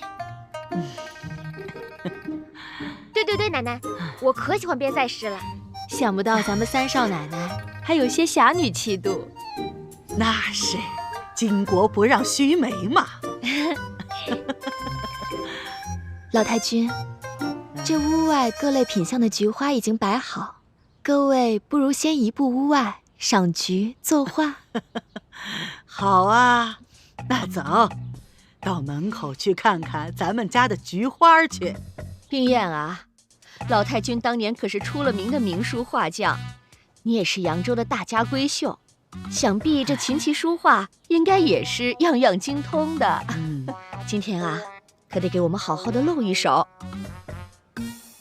哎，你就画那朵白凤明珠吧。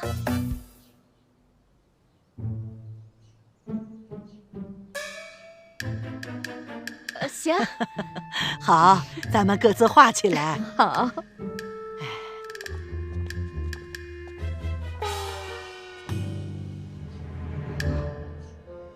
当闺阁小姐可太难了，小姐，你可得挺住啊！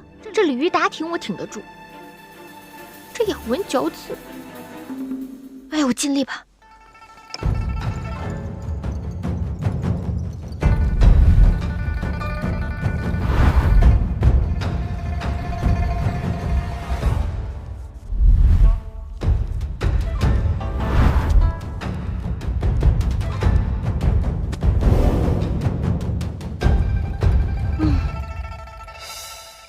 菊花呀菊花，你是白凤明珠，我就是晒太阳的小黑虫子。早知道爹爹让我上学堂的时候，我努力一些就好了。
老太君，您这点绛唇真是惟妙惟肖，看着可真是雅致呢。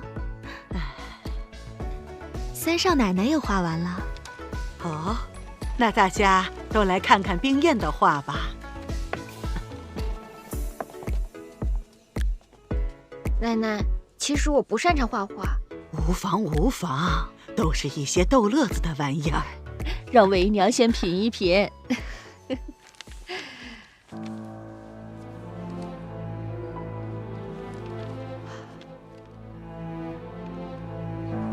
哎呦，冰燕呐，你这印章式的笔法可是如何画得的呀？您快瞧瞧。哎呦，哦，这风格奇特，与众不同，别有一番景色呀！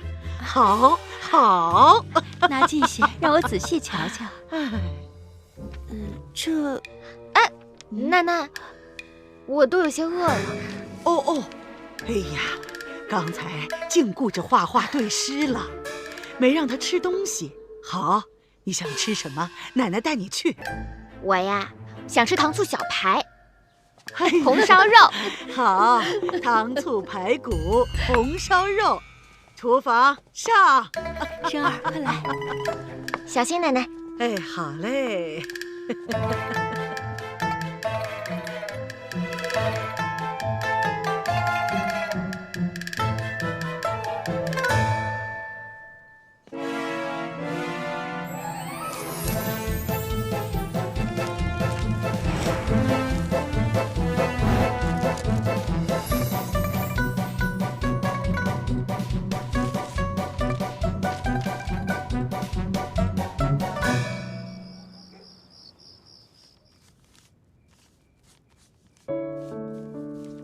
父母大人，膝下敬禀者，二老万万不会想到，女儿被错嫁到荆州袁将军府，犹如陷进牢笼之中。不孝儿，冰咽叩首。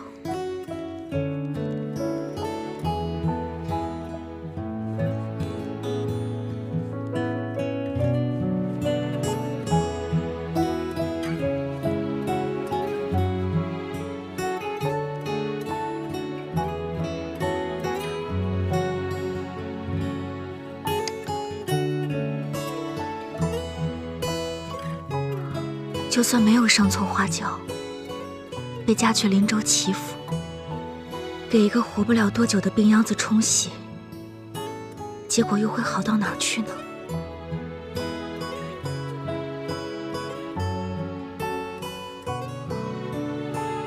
也不知玉湖妹妹那边怎样了，莫不是也和我一样，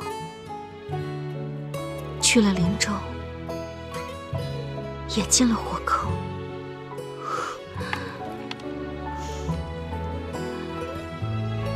玉湖妹妹，你可还好啊？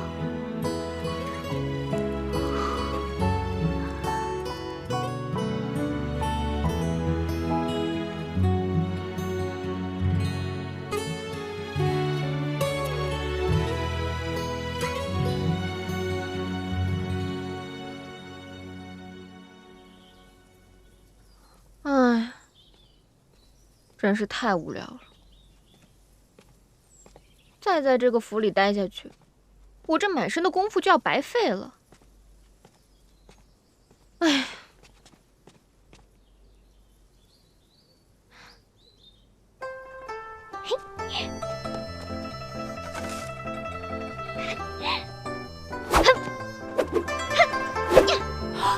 哎呀，小姐，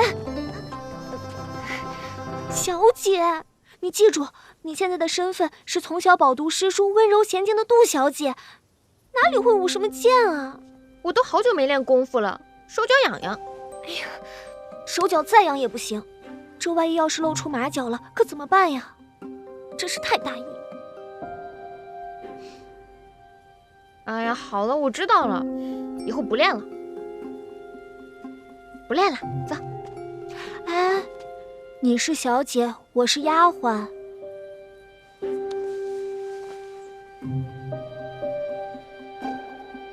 行，我端着行吧？这还差不多。哎，我们去那边坐吧。丫鬟不像是丫鬟，小姐不像是小姐，有意思。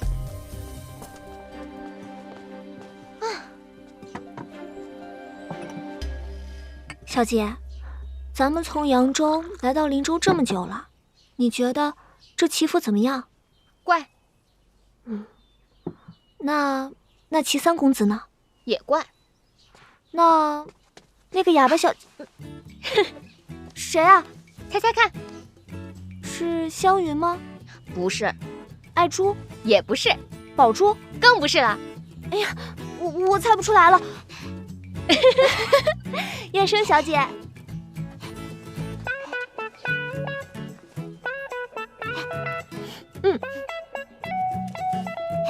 多谢。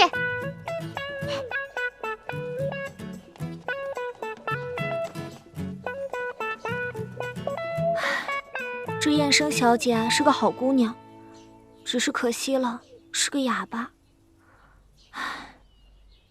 小喜，我觉得这齐府上下怪得很。这当家的是老太君，府里唯一的小姐是个哑巴，但疯疯傻傻的还蛮可爱的。府中唯一的公子呢，又是个病秧子。可是他这病吧也古怪，说发就发，说晕倒就晕倒。你看着他快死了吧，可一转眼人就又好了，说起话来嬉皮笑脸的，不知道说的真话假话。小姐，你可真是快言快语呢。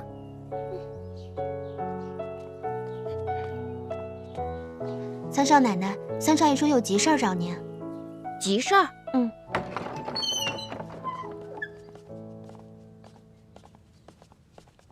有什么急事儿啊？此事呢，说急也急，说不急也不急。少卖关子了，赶紧说吧。是这样，你来咱们齐府呢也有段日子了，我们也理所应当派人去扬州一趟，一来是报平安，二来也是向岳父岳母表达一些敬意。你意下如何？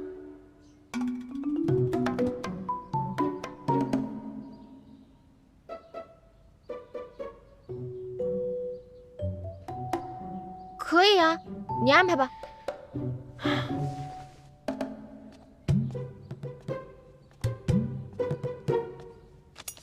这礼物呢，我已经备好了，这是清单，你看看还需要增添点什么？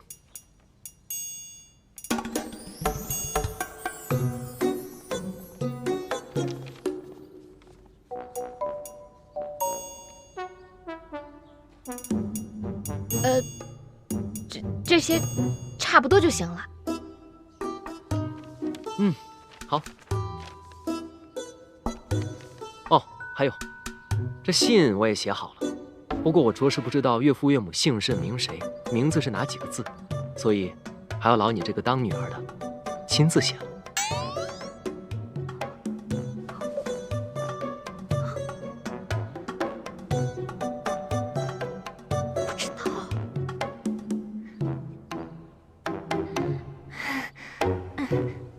写吧，小姐。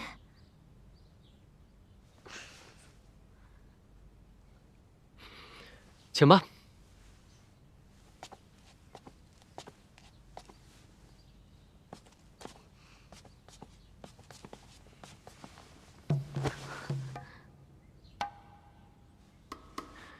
请吧。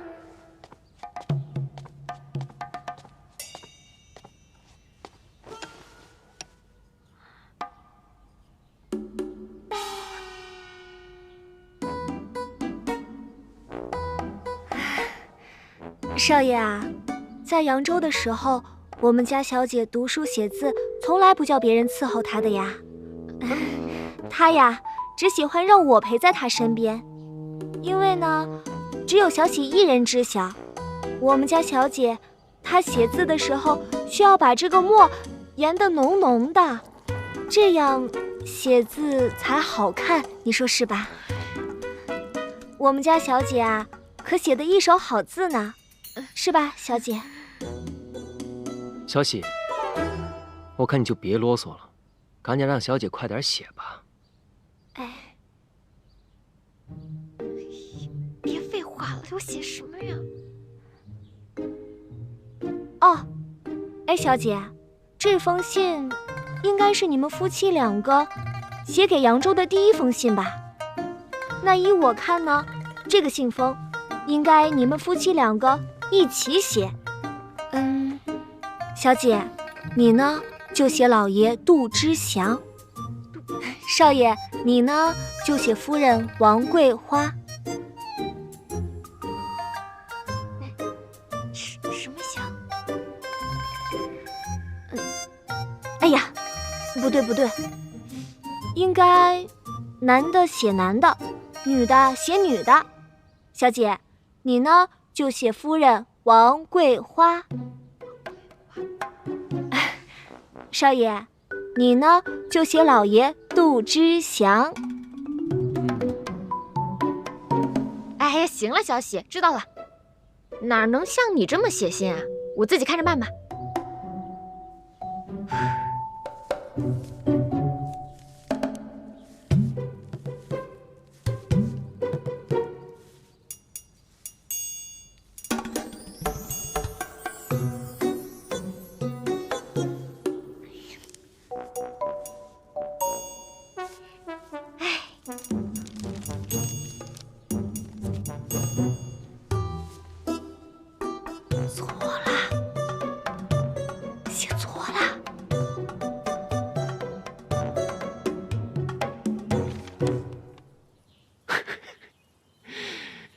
杜之阳，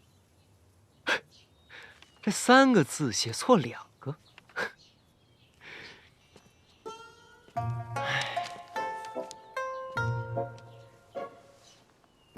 少爷，你找我？今天叫你来呢，其实也没什么大事，只是方才见你研墨，发现你是个聪明的姑娘，非一般丫头能比。我想以后就专门让你在书房伺候。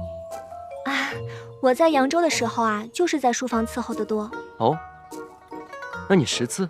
识啊。小姐教的？对啊。那你会写字吗？会啊。小姐教的？是。行，那我考考你，既然你是扬州来的丫头，你就背诵一首扬州的民歌吧。哎，唱起小调歌儿多，灯草调下砸坏锅。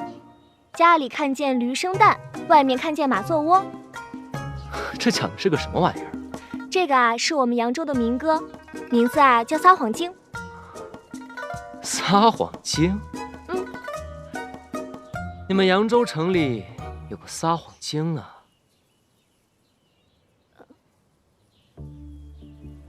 小喜，我看你就是那个撒谎经吧？我怎么是撒谎精呢？你当然就是撒谎精。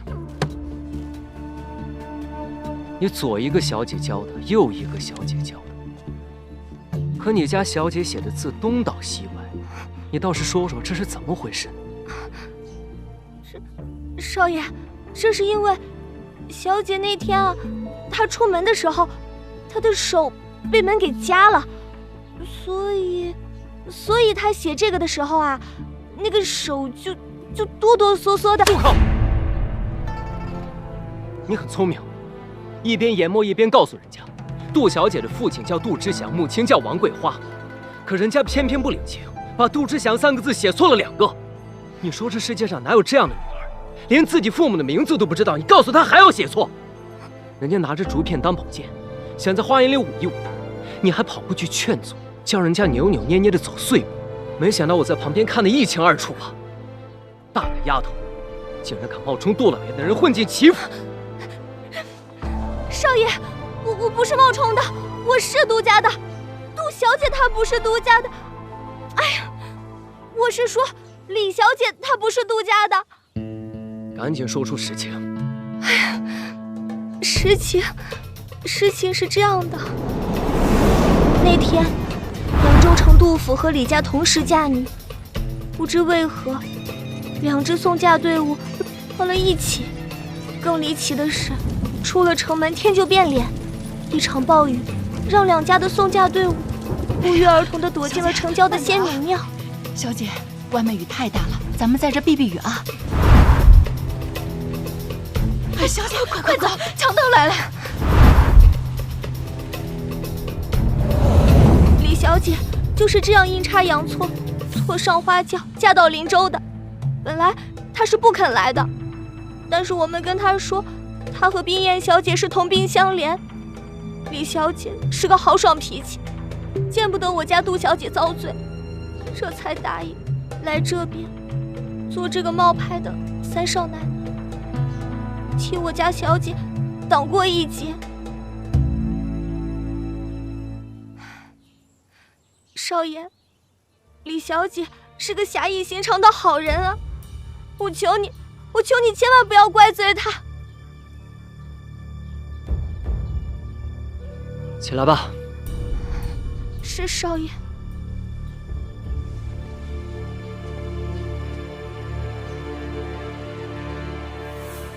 你方才所说之事，除了我之外，不可以告诉任何人。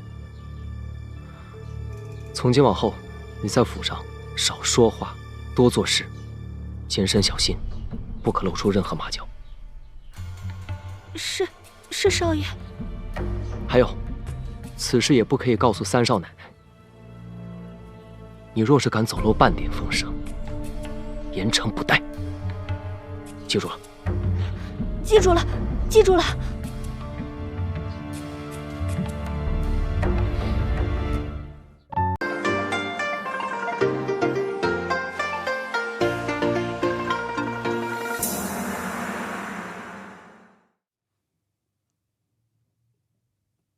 这杜冰雁是假的，但这新娘子却是真的。她来咱们齐府，替杜冰雁受罪也是真的。徒儿也的确是动了些私心，只是不知道这真的杜冰雁到底是被错送去了荆州，还是被送回了扬州。十有八九是去了荆州。如果送去了扬州，杜家应该早就把人送回来，要求重办婚礼了。师父所言在理，也不知道这真的杜冰雁被错嫁到了将军府，又会弄出些什么故事来。要想知道荆州那边的情况，倒也并不难。我的外甥沙平威正是原部区部下的一名小将，他多次来书信，要我北上荆州，帮他一起救助受伤的伤员。我原已决定近日北上荆州，既如此，等我到了那里，便将杜小姐的情况一探究竟。那可真是太好了。师父，若你有什么情况的话，请立马告诉我呀。那是当然。只是天雷，你切莫忘记我平时对你嘱咐的话：不图财，不图名，不近色，不可乱了分寸。是，徒儿谨遵教诲。好，那我即日启程。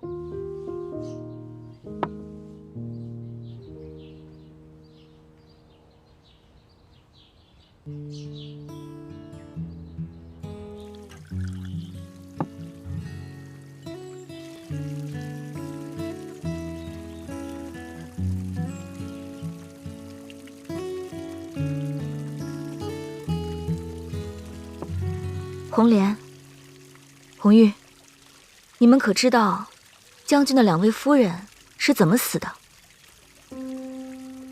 不知道，我们来的时候，将军夫人都不在了。那将军，你们总该见过吧？见过。你们害怕他吗？将军在外领兵打仗，我们平时很少见到他。我见过一次将军。那天我正在擦拭花瓶，将军怒气冲冲突然进了花厅，吓了我一跳。我一个没拿稳，不小心把花瓶给打碎了。然后，红玉，往下说呀。我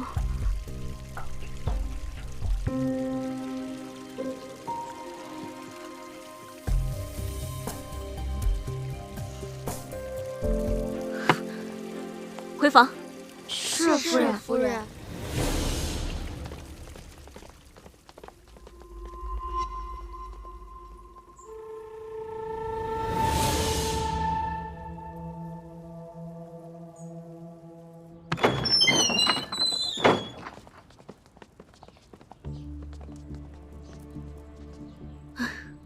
我这儿没什么事了，你们忙你们的去吧。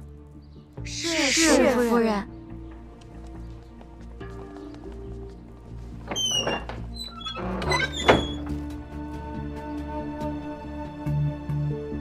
我得尽快见到袁将军，把错抬花轿的事情告诉他，让他把我送回扬州。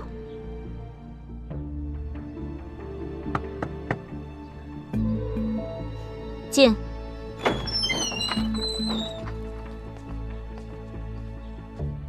夫人请用莲子羹。红玉，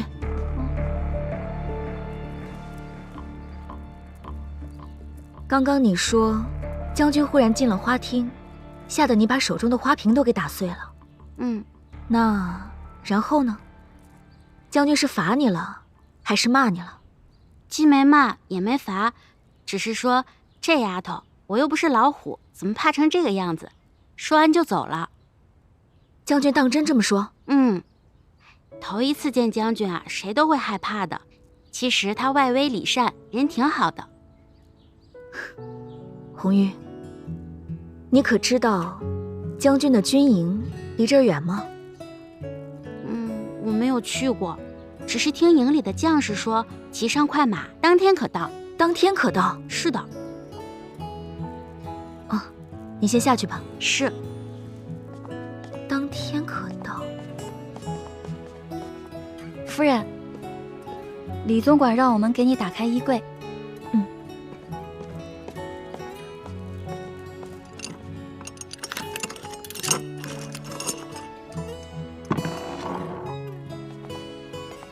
夫人，请看，管家说这些都是将军吩咐给您准备的，让您任意挑选。这些是？都是将军往日穿的便装。夫人日后与将军同住，管家便命我们把将军和夫人的衣衫放在一处了，方便您和将军取用。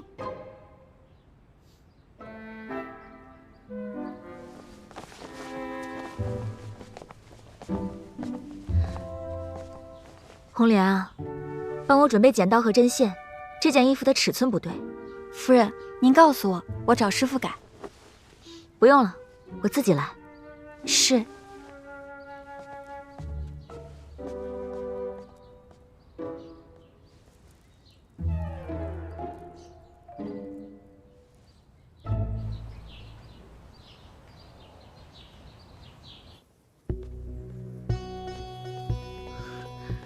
观察了几日，该是这个时辰换职了。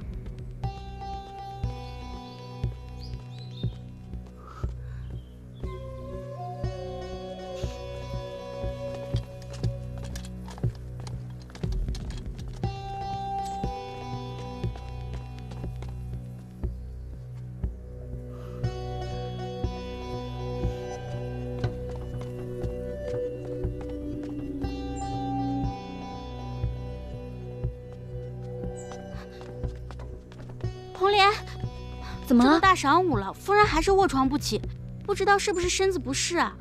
快去看看。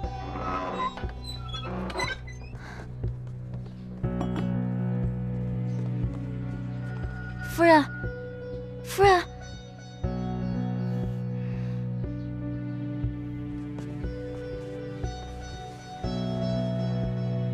夫人。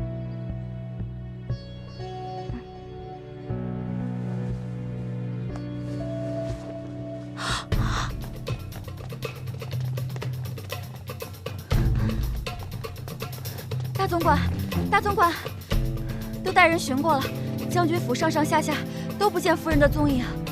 什么？房间、花园哪儿都找过了，可是夫人不见了。来人！大总管有何吩咐？骑快马，带上夫人的画像，往南边扬州方向，快追！是。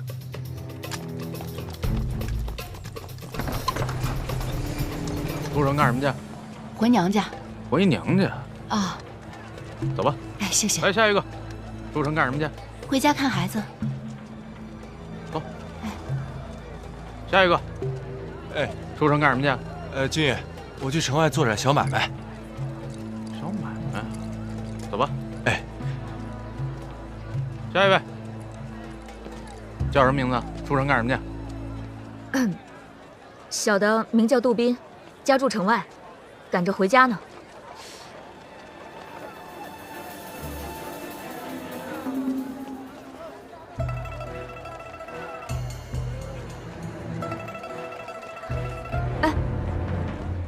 小娘子，邓兔子，看什么看？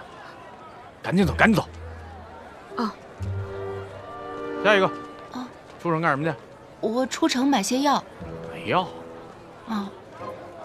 走吧。哎。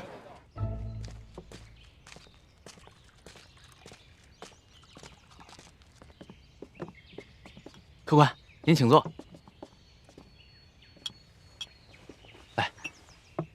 谢谢。哎，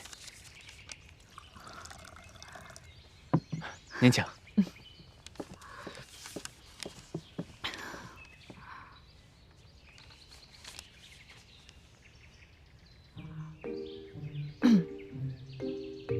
大叔，请问这儿去边城该怎么走啊？出门向西，路不太难走。只是那边在打仗，你去那儿做什么呀？哦，我是去看望兄长的。我兄长在军营为国效力。听你这口音，像是扬州一带的人吧？大叔真是好耳力，在下正是扬州人士。我看你年纪轻轻，长得又十分文弱，独自一人出门，路上可一定要多加小心呢。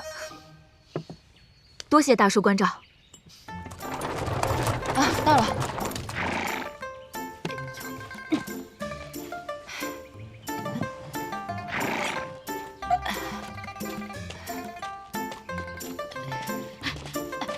哎呦，哎呦，我的脚啊！哎，老人家，我这个可没碰到你啊！你在这讹谁呢你？这位娘子，不是我要讹你，是我的脚真的扭伤了。我家就在前面不远的2里地，你行行好，用马车送我一程好吗？不行不行，你得把话说明白了，不然让别人看见，以为我把你怎么着了呢？我这分明没碰到你嘛！你这脚扭伤可不关我的事啊！哎呦，我的脚啊！人老人家也不容易，你好言好语劝劝，给人送一程得了，别这么泼了。凭什么呀？啊？凭你倒霉呗，谁让人家倒在你前头了？能送就送呗。去，喝你的茶去，这有你什么事儿啊？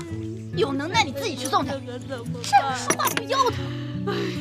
大叔，我先告辞了。好。这叫什么事儿啊？你说？哎，不关我的事儿啊！婆婆，快起来！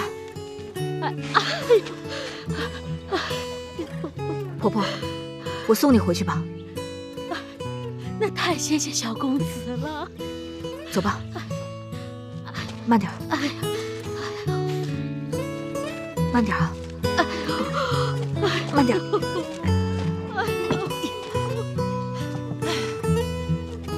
哎，前面2里地那村子，我经常去收粮食。这老人家我怎么没见过呀？是啊，我好像也没见过。走，这像女孩的书生要出事。哎呀，慢点啊，婆婆。这一路上多亏了你了。没事。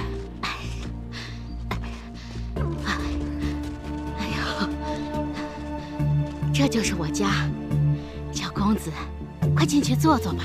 不用了，婆婆，我还要赶路呢。你快进去吧。哎呀，你是我的救命恩人，哪有恩人到了家门口不进去的道理？真的不用了，婆婆。走吧。真的不用了，谢谢婆婆的好意，我就先走了。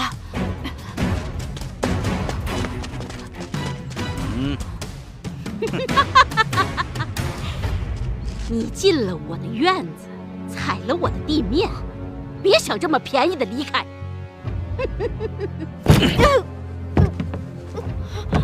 小公子，你这细皮嫩肉的，我看像个女孩呢。婆婆，婆婆放过我。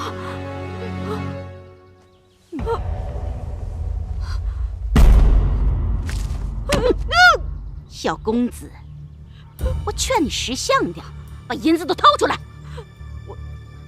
我所有的银子都在这儿了。就这点儿，你糊弄谁呢？听到没有？银子呢？银子呢？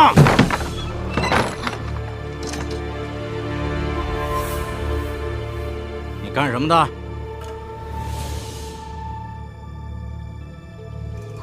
路过的郎中。郎中？我看你是找死！当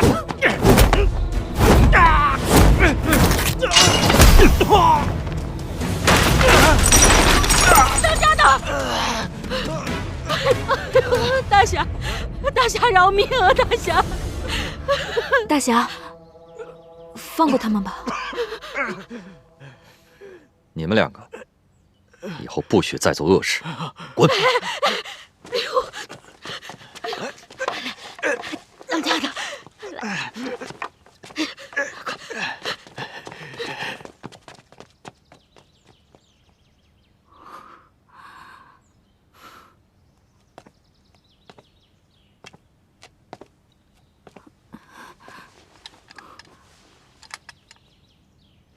怎么，不认得我了？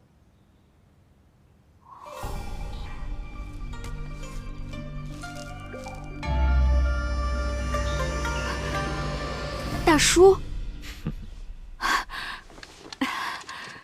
刚刚我还在提醒你，怎么这一会儿的功夫就掉到这狼窝里来了？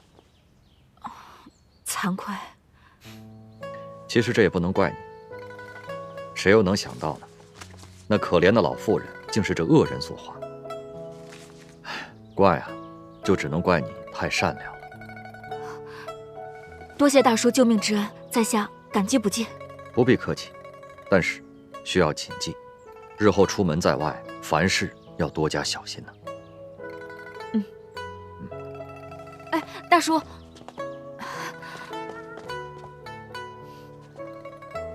大叔，我这也不知道去边城还有多远，我一个人实在是有些害怕。公子不必担心，实不相瞒，我也是赶往边城的。真的？那大叔可否同意让在下与您一起同行呢？好。太好了。你去边城看望兄长，我去军营救死扶伤，我们两个结伴而行，路上还能有个照应。我有个大外甥啊，是袁将军部下的一名小将，他把我介绍给了袁大将军。我每年都会去往军营住上一阵子，路上呢又遇到了你，咱们两个也算是有缘分了。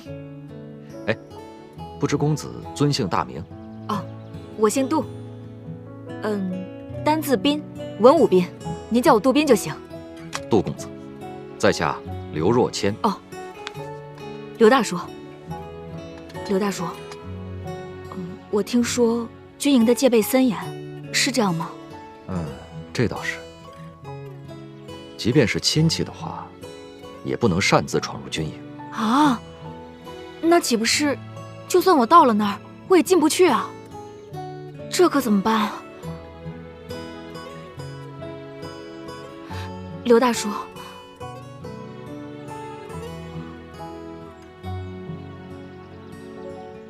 不如这样吧，我看你啊是一个聪慧的读书人，刚才虽然是你被骗，关键时刻你依然挺身而出，颇有我为医者悬壶济世的样子。我就收你为徒，你以医者的身份进入军营，这样你既可以寻找你的兄长，也可以学到医术，岂不是一举两得呀？真的？师傅在上，请受徒儿一拜。来，快快请起。收拾东西，咱们即刻启程。师傅。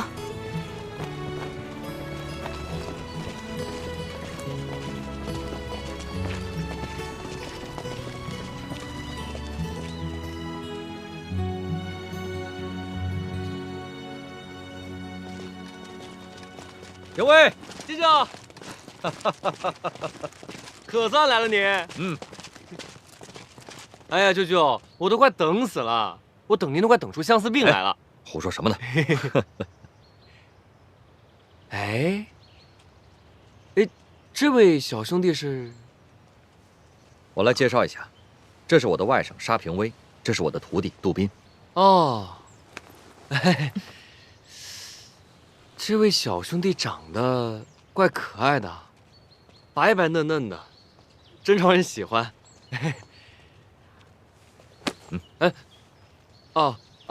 对了，舅舅，昨日一仗我们杀敌300，但是我们自己也损失了30，军中的大夫人手又不足，袁大哥发脾气了，说再治不好这帮重伤员，就要了他们的脑袋。袁将军果然残暴。你说什么？哦，我说，将军果然厉害。那当然了。哎，舅舅，幸亏您来了，这帮重伤员算是有救了。走，我先带你们去看伤员。走。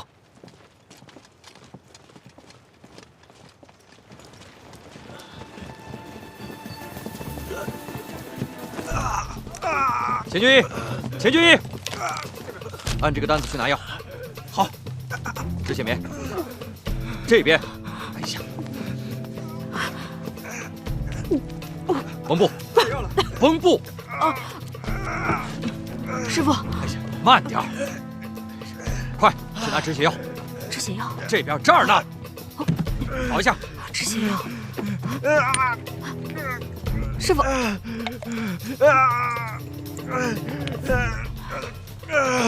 过来，帮我摁着，双手，我用力，摁住了。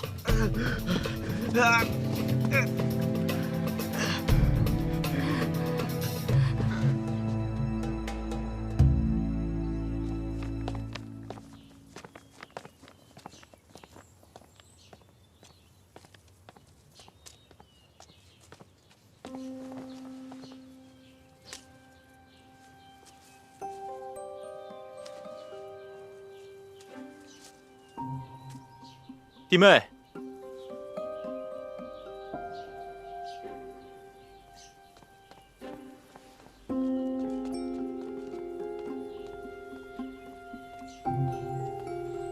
表兄，世昭唐突了，还望弟妹海涵。天磊没有陪你一起吗？啊，在屋里呢。天磊近来身体可好啊？也还行吧。我正好有些事，是关于天磊，不知可否借一步说话？行。来，弟妹，坐。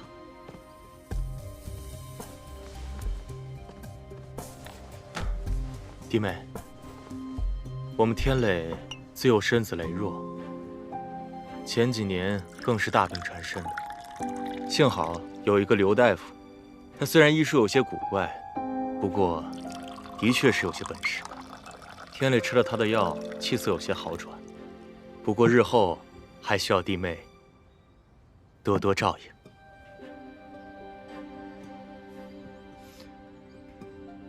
这外祖母虽然让我帮忙打理齐府家业，不过也是为了等到天磊康复之后，好好接管齐府的家事。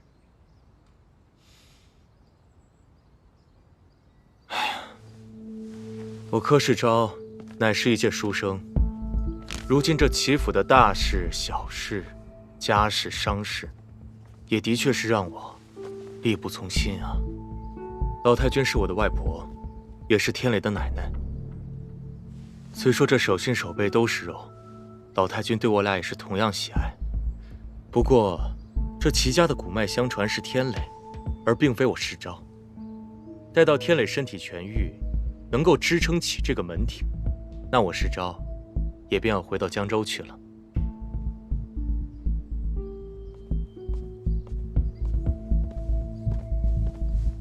给柯少爷、三少奶奶请安，我来给三少爷送药了。他不在吗？啊，屋子里呢。以前呢，三少爷就喜欢一个人闷在屋子里，可如今三少奶奶您来了，这三少爷的脾气啊，肯定会慢慢改了的。小巧，三少奶奶乃是有心之人，不需要你来唠叨，还不快给三少爷把药送过去？柯少爷，这您就不知道了。自从咱们三少奶奶嫁入齐府，小夫妻俩那叫一个伉俪情深，这药啊，都是咱们三少奶奶服侍三少爷喝下的。弟妹啊，天磊这身体还需要你多操点心，多费点神。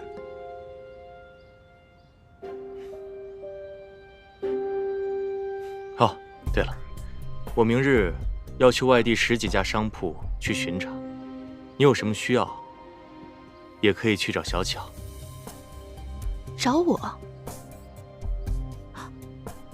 对，三少奶奶有什么需要，吩咐我就行。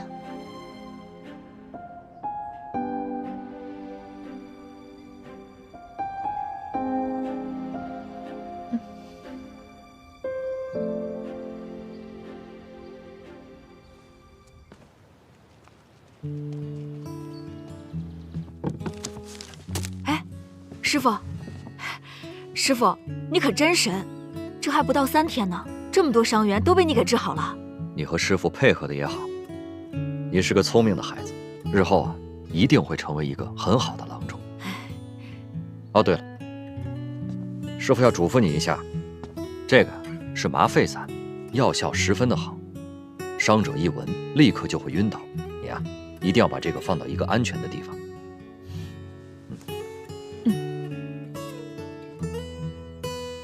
我去看一下伤员。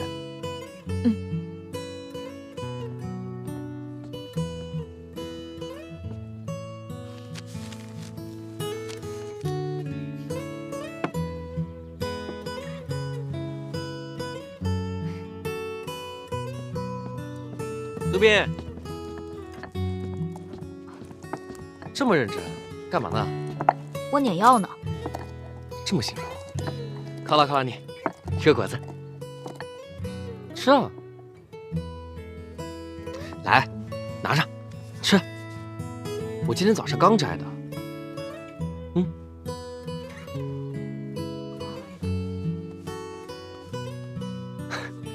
杜宾，你吃果子还这么细致，跟个小姑娘似的。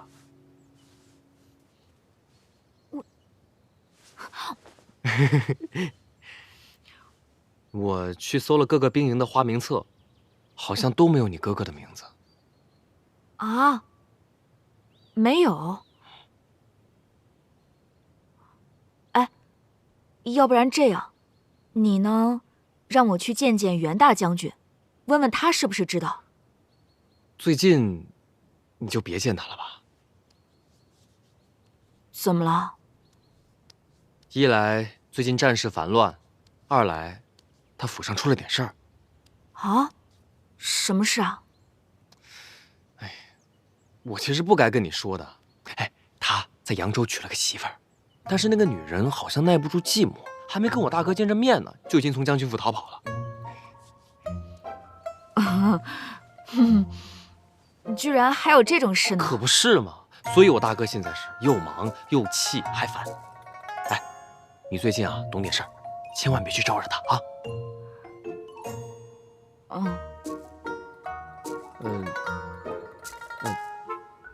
杜宾，你也别愁眉苦脸的。这样，等过了这段时间，我大哥不忙了，我帮你再问问他。咱们也可以先打听打听你哥哥的消息。如果实在是找不到，咱们两个义结金兰。我愿意当你哥哥。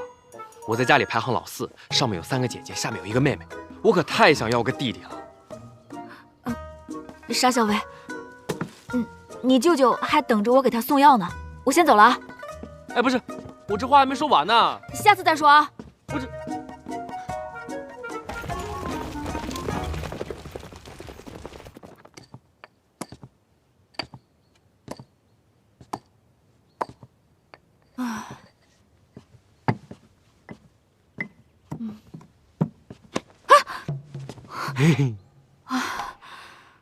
想什么呢？没想什么。瞎说。我这2天看你一直神色恍惚，闷闷不乐。说说吧，想什么呢？都跟你说了，没想什么。你又在想你哥哥的事儿啊？我都跟你说了，找到哥哥之前呢，我就是你哥哥。走，哥哥今天带你去个好地方。什么好地方？人间仙境。哎，我还有活没做完呢。着什么急呀？回来再做也来得及。我真没做完。等等。啊？我看看。我……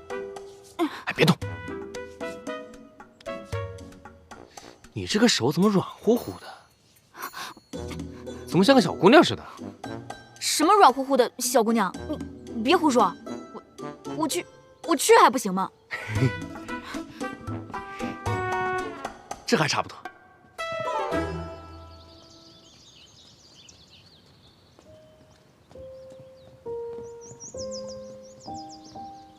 怎么样？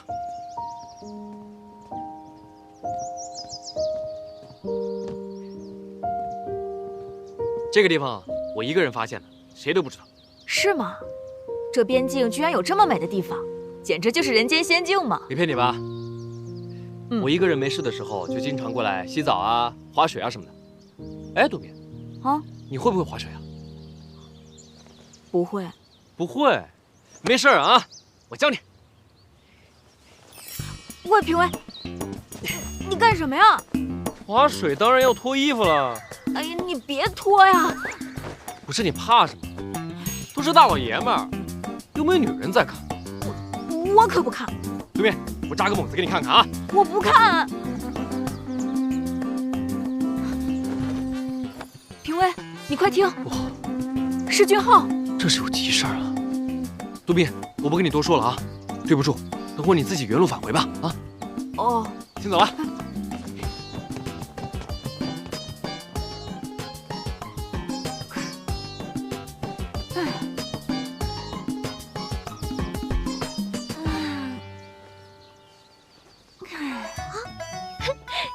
这也太神奇了吧！这样一来，我不就成了千里眼了吗？这个呀叫西洋千里镜，能把远处的东西挪到你的眼皮子底下来。是福建的一位客商送给老太君的，老太君送给了我。太好玩了！咱们祈福啊，好玩的东西那可多了去了。好玩的东西，给我瞧瞧。你先别着急啊，我先把话说在前面。咱们祈福呢，有真好玩的，有假好玩的，还有不好玩的和不能玩的。不能玩的是什么？这个嘛，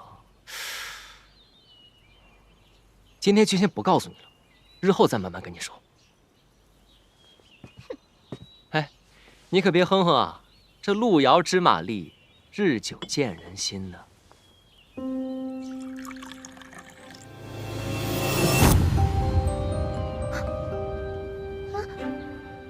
天雷，你快过来看看，怎么了？这不好玩的东西出现了，快过来！那边。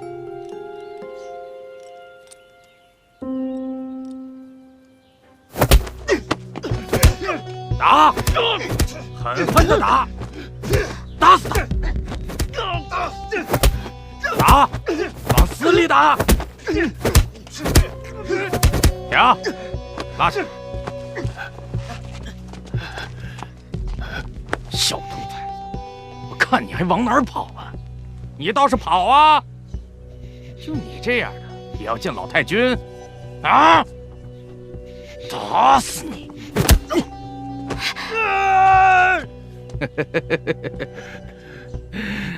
嘴还硬是吧？打！打死他！叶生，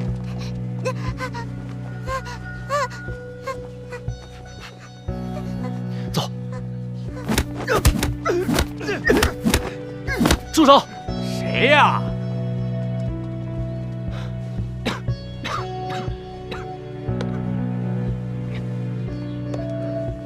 三公子，王胡子，你们为何殴打这个少年啊？三公子，这野小子不知道从哪儿冒出来，来我们齐府门口就要往里闯，还说要见老太君。我拦着他，他就破口大骂。破口大骂？他都骂谁了？这小子狗胆包天呐！他大骂柯少爷。骂柯少爷？那还真是狗胆包天啊！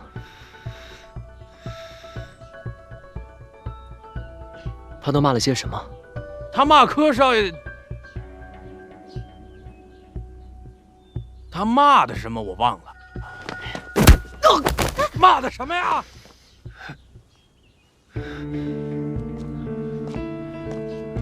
三公子，他骂的实在是太难听了，小的不便再说。没事，不便说，那便不说了。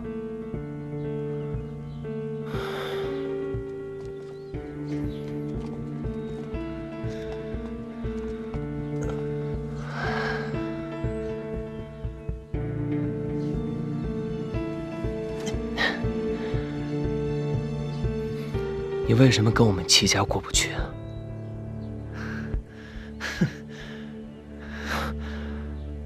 还挺硬。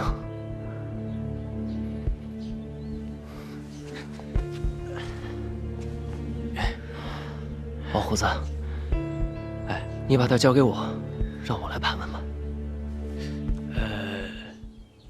这怎么？我说了，你们怎么都不动啊？哎，三公子啊，您体弱多病，您就甭费这个心劳这个神了，这件事就交给小人好了。走，走。等等，王胡子，你是觉得我做不了你的主？三公子啊，这府上的事儿一贯都是柯少爷打理的，如今他去外地巡查商号去了，不在家嘛。柯少爷不在家，我祁三公子不是在家吗？三公子啊，这府上这些事儿吧，一贯都是……咱们还是等柯少爷回来吧，听听他怎么说。你这人，废话可真多。少奶奶，您初来乍到，不太了解府上的情况，我劝你还是别管此事的好。巧了，这事儿本少奶奶管定了。哎，少奶奶，听我的话，没错。折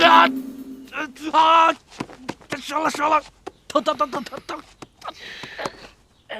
听少奶奶的话，没错。走。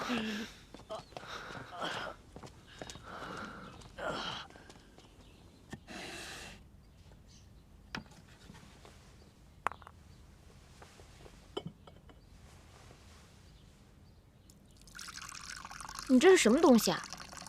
这是刘先生留下的太和丸，对于治疗跌打损伤有奇效。叶生，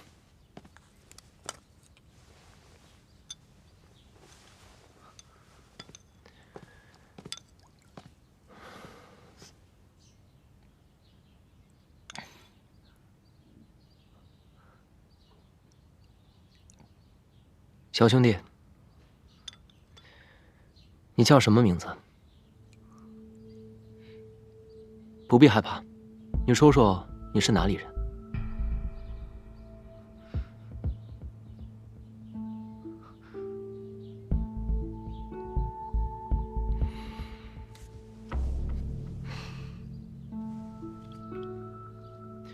那你为何在大门口辱骂柯世昭呢？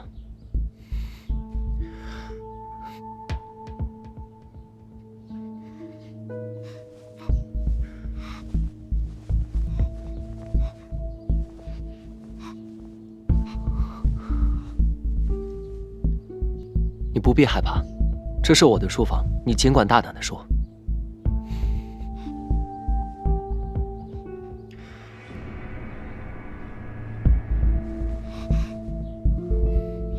燕生，你不必比划了，他看不懂。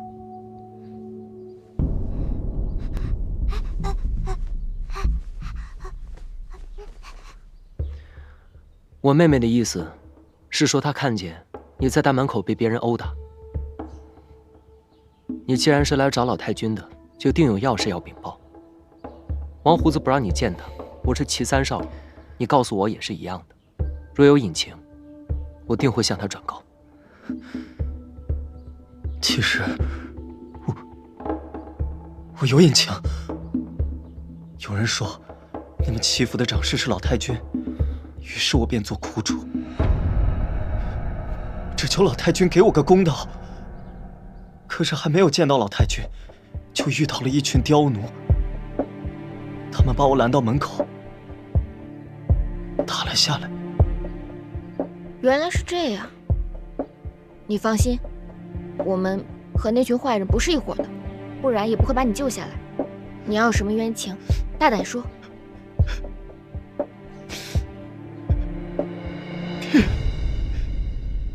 娘，你们死得好惨。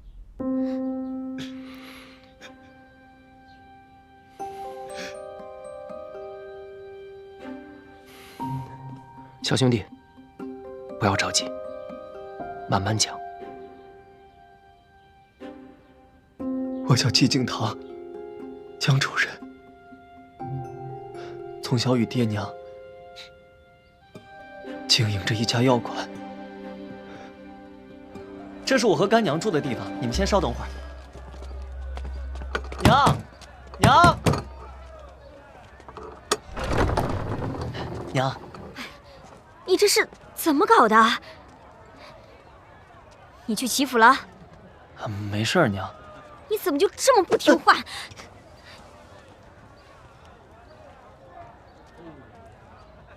这二位是？这位是齐公子，这位是齐公子的夫人。祈福的人，谁让你把外人往家带？娘，娘，三公子，实在不好意思，我娘就是这样，她刀子嘴豆腐心，但其实是个大好人。她只是听说你们是齐府的人，以为跟柯世昭是一伙的，所以才会这样。你们别介意啊。没关系，我有个办法，不然公子和夫人先回避一下。好。娘，你开门啊！我告诉你，齐家的人就不许进来。娘，齐公子跟柯世昭真的不是一伙的，要不是他们在，还是今天命就丢到那儿了。你再不开门，我可就走了。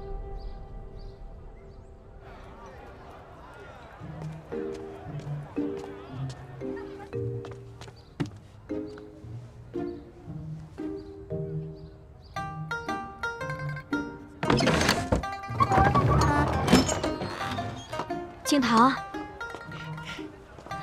娘，哎呀，你个臭小子，吓死我了！那二位先请进吧。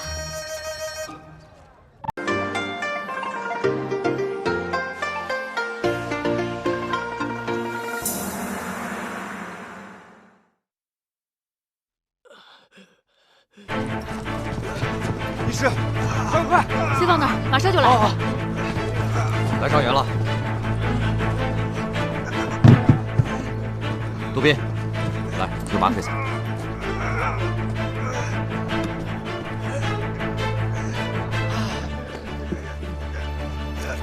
来，让一下。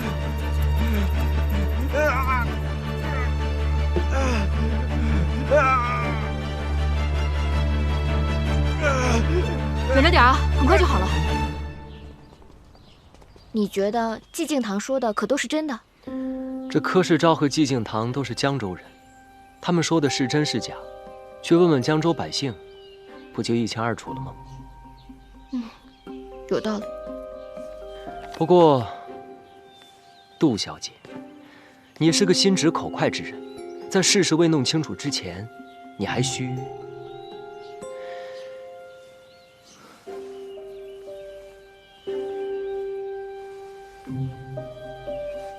钥匙就先放在我这儿了，在我未开锁之前，还请千万不要提起此事。你们这府上待着可真无趣，我就玩了一下西洋镜，就看到如此不愉快的事情。那就别玩这西洋镜了，走，带你去玩个更好玩的。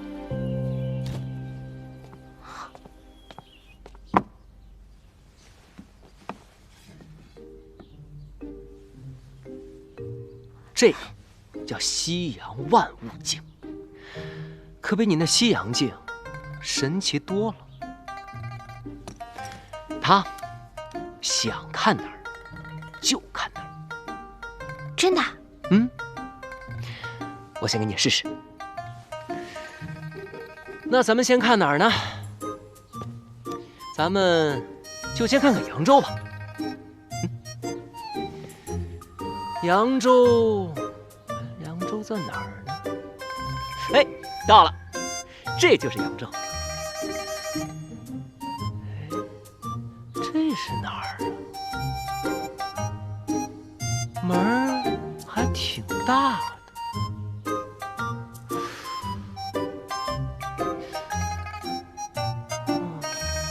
扬威武馆是我家哦。哎，还出来了一个老头，看起来还挺威武的，那应该就是馆主了吧？他身后跟着的那位就应该是夫人了。哎呀，不好了，这武馆着火了！啊！好多人救火都扑不灭呢。哎，怎么好端端的着火了呢？这馆主不听夫人规劝，冲进火海里去了。啊！这夫人也晕过去了。哎呀，你给我看看！哎，在哪儿啊？哎，你再仔细看看。哎呀，什么都看不见啊！就在那里面，你肯定能看到的。在哪儿啊？在哪儿啊？就在前面呢。他们俩，他都进去了。他夫人还在门口晕着呢。快点，你肯定看得见。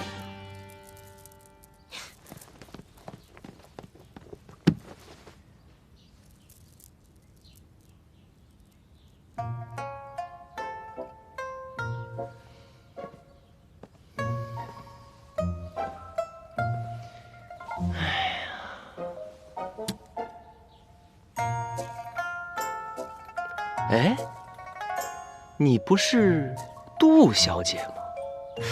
怎么成了武馆馆主的女儿了？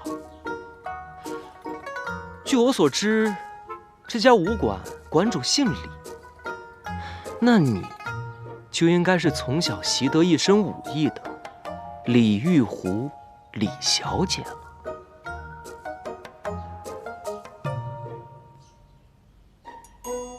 没错。我就是李玉湖，你要怎么样吧？我不把你怎么样，你爱怎么样就怎么样，你愿意怎么样就怎么样。实话跟你说了吧，我来你们齐家，就是代替冰燕姐姐受罪来的。我还就喜欢你这样的英雄气概。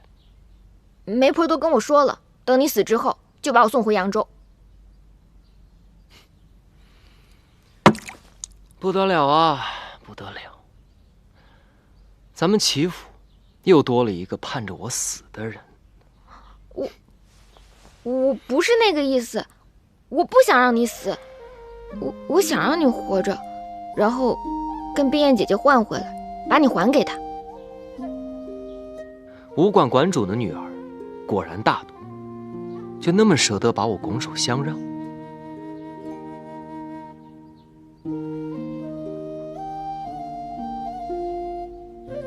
舍不得，但我弟弟跟我说过了，君子不应该惦记别人的东西。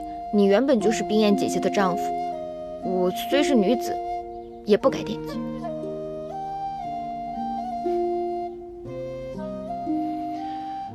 那如果袁大将军就偏偏看上了杜冰燕呢？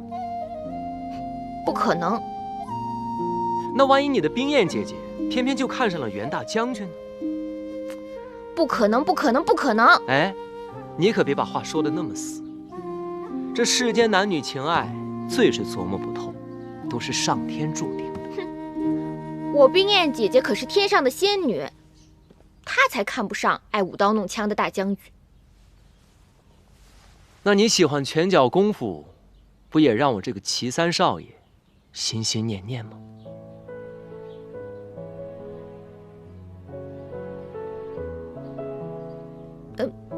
反正我跟你打赌，冰燕姐姐是不会看上袁不屈的。好，那就打这个赌。若是杜冰燕看不上袁不屈，那就算我赢，那便罚你3000两，8抬大轿把我送回扬州。好。那若是杜冰燕看上了袁不屈，二人将错就错，喜结良缘，那就是我赢了。那若是我赢了，我就要怎样？我就要你这位爱打抱不平、仗义相助的扬州李玉湖李小姐嫁给我。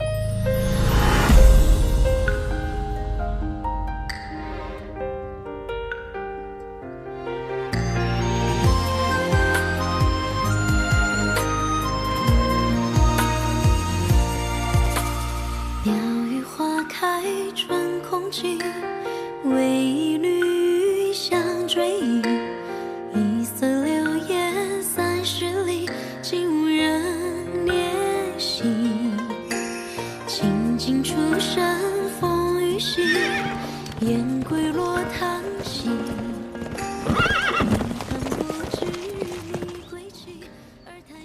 到军营这么多天了，连袁不屈的面都没有见过。他现在长什么样子我都不清楚。如果再这么拖下去，该如何是好？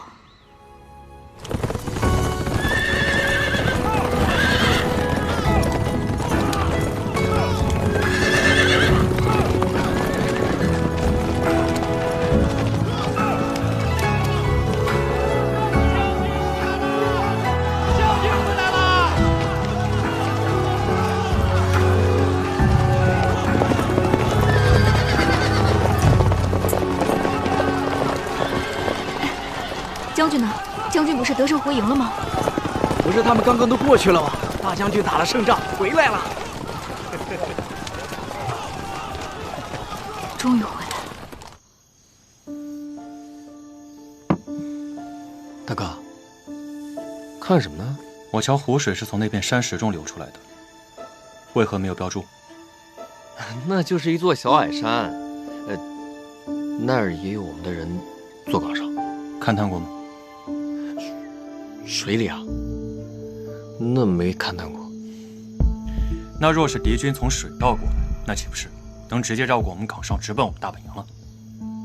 湖那面是悬崖，人不可能上得来。你又没勘探过，你怎么知道过不来？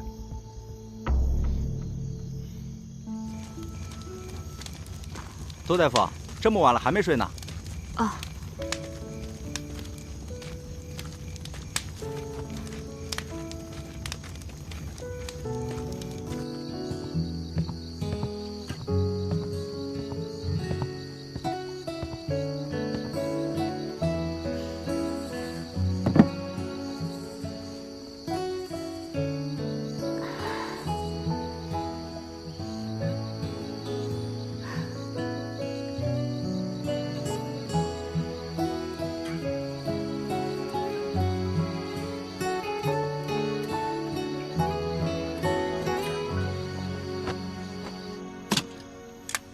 哎，大哥，我去湖边看一下。要不要我陪你啊？喝你的茶。春风绵绵拂一叶扁舟轻轻，雨打芭蕉不及耳边的低鸣。一座城，一身情，一曲相思锁一心。梦里桃花片片散落奔月明，夜雨伴随扬州行，一人撑伞两肩并，花瓣飘零，是弥漫天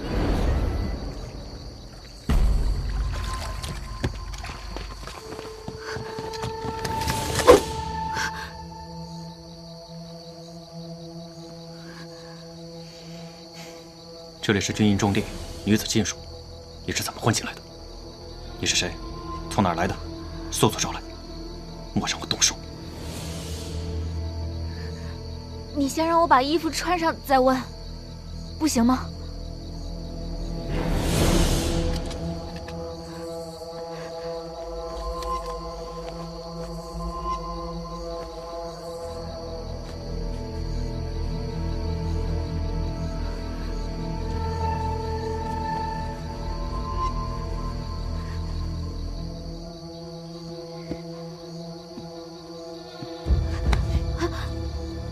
还想跑？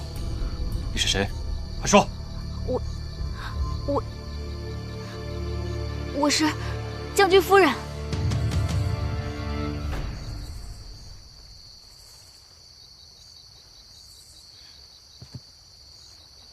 你说什么？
这难道是在做梦吗？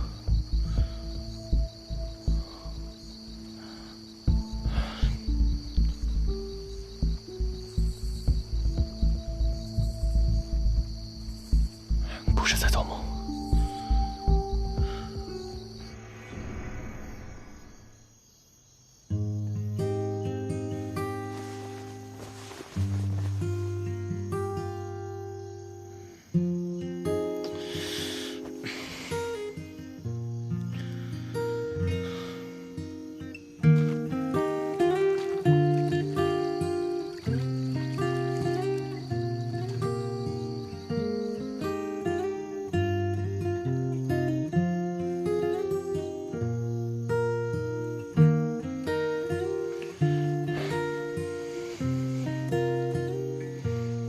你是谁？快说！我是将军夫人。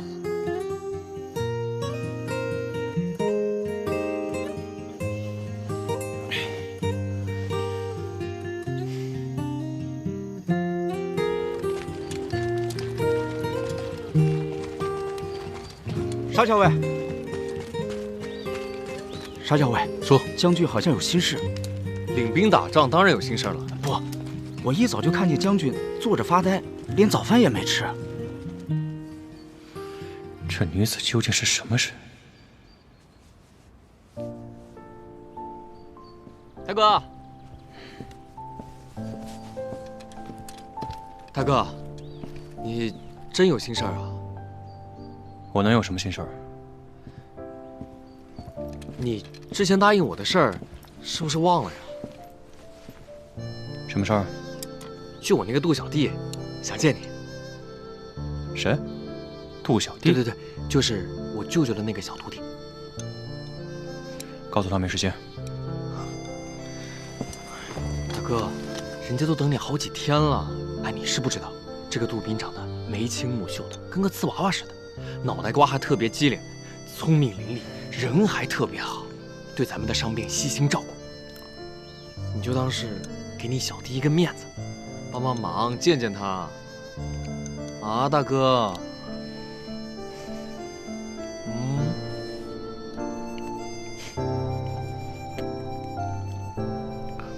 好，见。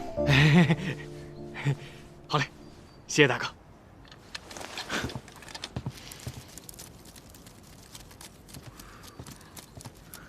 哎，杜宾。哦。你不是一直想见袁大哥吗？我都跟你说好了，现在走吧。现在？对啊。可是我还没准备好呢。你要准备什么呀？我大哥又不吃人。快点，走了，快点儿。不是，你这……哎呀，这军营重地，不可勾肩搭背。你这一惊一乍的，怎么跟我大哥似的？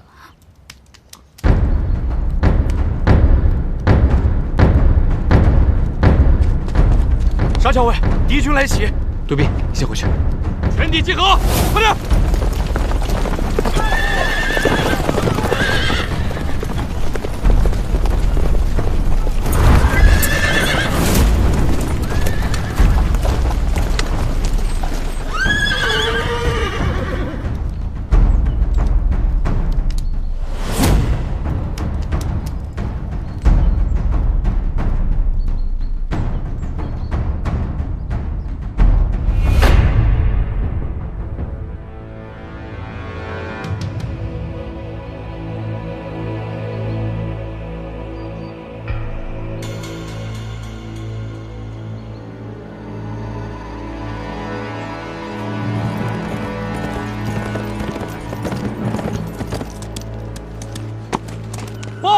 敌军共有4支部队，现左中右3支合围，还有1支去向不明。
没事。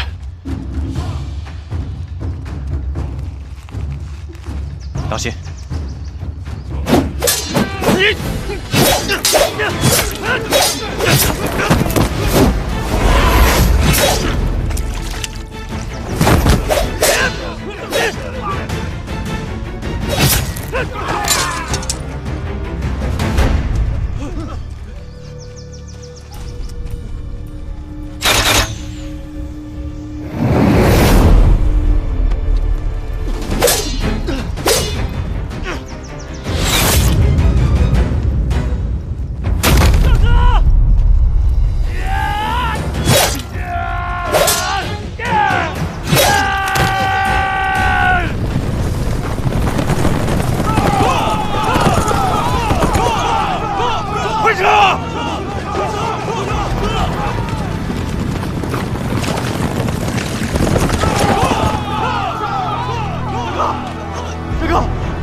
杜宾，脱去他的衣服，清理伤口，咱们准备拔剑疗毒。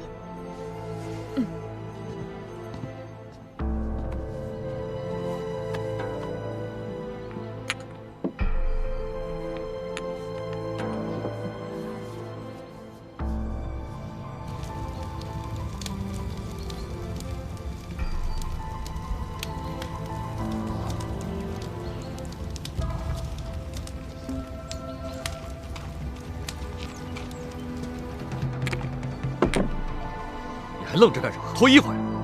哦，快！哦。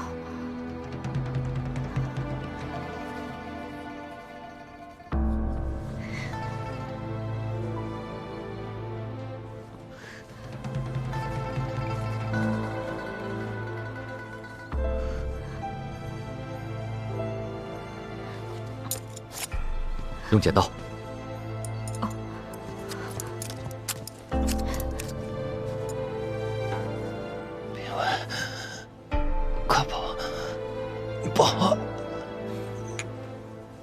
杜宾，好，麻飞伞。哦，剪刀给我。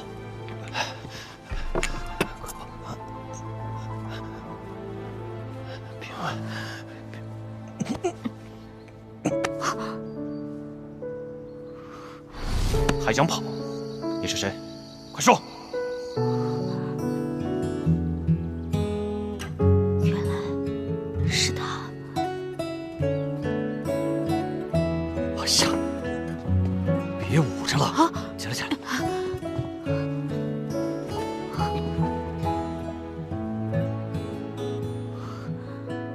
让开让开！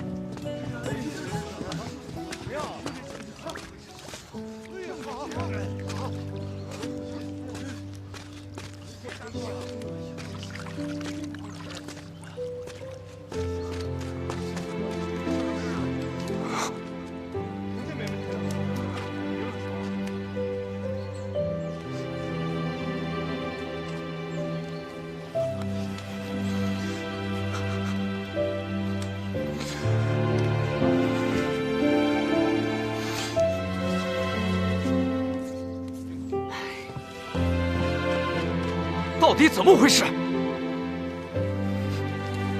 哎，是，东西就不救他，将军仁义，换了谁都会救。是吧？是不是以为被将军害成这样？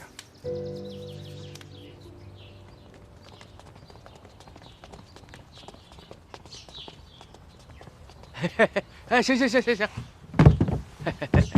嘿，哎呦，少爷。您回来了，来，这边，哎，您可回来了。小爷有个事儿啊，想向您禀报一下。前些日子吧，不知道从哪儿来了个野小子，就来咱们齐府门口要见老太君。我这一听他口音，完了，是从江州来的，便想着是不是跟少爷您在江州那边的事儿有关。那我哪敢让他见老太君呢？然后我就给他拦到咱们齐府门口。那谁成想，那小子在咱们齐府门口骂骂咧咧。江州，哼，他只不过是江州的一个小泼皮罢了。你们如何处置他的？那我能放过他？打得他鼻青脸肿，哭爹喊娘的。只不过后来吧，就三少爷路过，给他放跑了。三少爷，三少爷可是听那小泼皮胡说八道了些什么？没有，不过就是问问他骂了些什么胡话。你告诉他了？那怎么能？那事关少爷您。所以三少爷只是把他训斥一番，然后当着你们的面把他给放走了。不是，是把他叫到府内，然后训斥一番，然后撵走了。多此一举。哎，谁说不是？我跟你说，这事儿要搁在我王胡子身上，对，这事儿要搁在我王胡子身上，我绝对不能让他踏进齐府半步。你说是不是啊，少爷？好了好了，以后要是再遇到这种事，不许旁人插手，尤其是三少爷，记住没有？记住了。少爷，我还有个事儿跟你说一下，我觉得三少奶奶会武功。哦，可以见得。少爷，您忘了，小的会瞧，甭管是男的女的，老的少的，会武功不会武功，他往那儿一走，我上那儿一瞧便可知晓。好了，到此为止吧。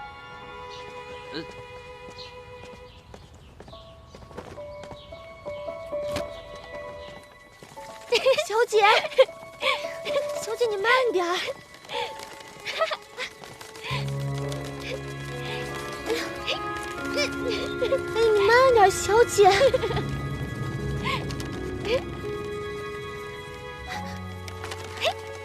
小姐，小姐。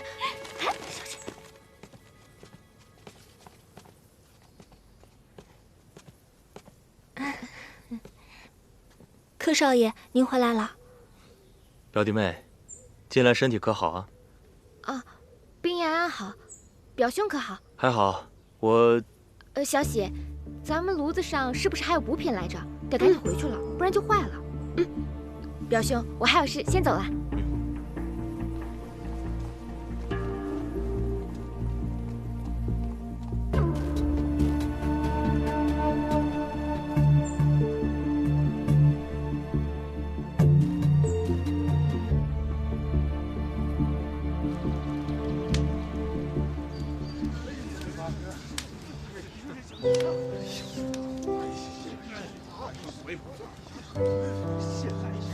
当初怎么道歉有什么用啊？叫你伤那么重，都是他。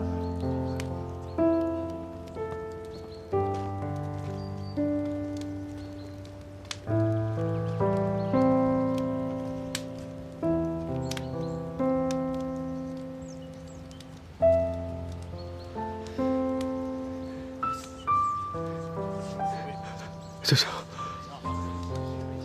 都是因为我太冲动了，落入了圈套。我大哥在。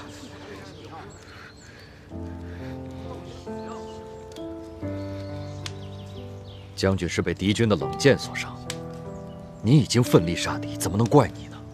小小，我大哥他现在到底怎么样了？将军已经没事了，大家都散了吧。多谢舅舅。幸亏你医术高明，才能救得了我大哥。评委，先起来，让舅舅看看伤到哪儿了。这是。舅舅，我日后一定精进武艺，护我大哥周全。评委，你听舅舅说，战场上瞬息万变。而且敌军十分叵测，这不能怪你呀。好了，舅舅给你上药，走，走。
你是新来的？之前怎么没见过你？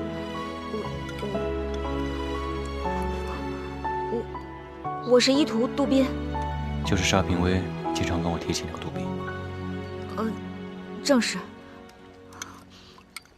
怎么长得像个姑娘？哦，将军，您伤还没好，快坐呀！快请坐。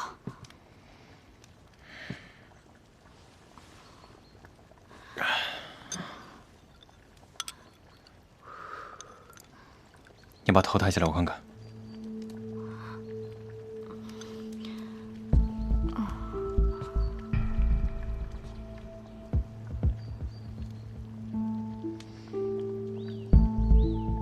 我是不是见过你啊？是吗？哦，是的。在哪儿？就是那天，您忘了？您得胜回营，我跟着营里的弟兄们去广场上欢迎您。那个时候您在马上，我在马下，您好像还跟我点头示意呢。啊，将军，您该喝药了。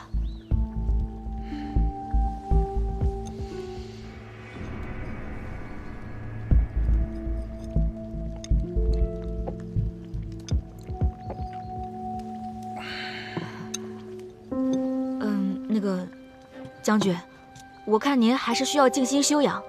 我师傅他等会儿就来，我还得回去熬药，我就先走了。哎，杜宾，你先别着急走，过来坐一会儿。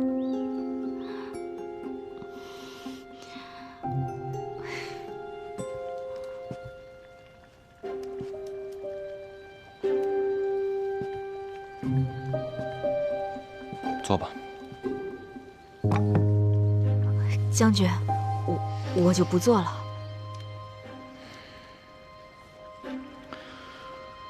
听你的口音，扬州人。是扬州人。扬州有个扬威武馆，你知道吗？知道。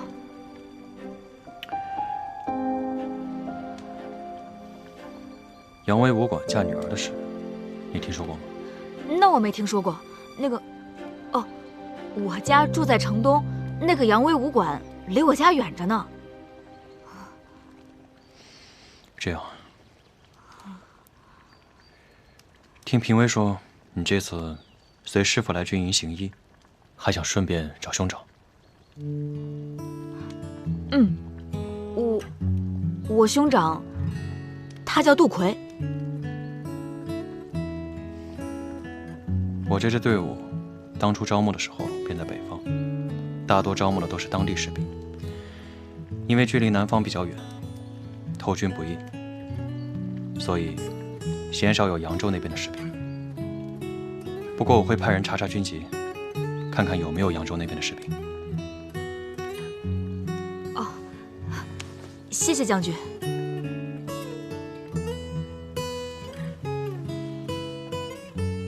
杜宾，你是听谁说的要来荆州找你兄长？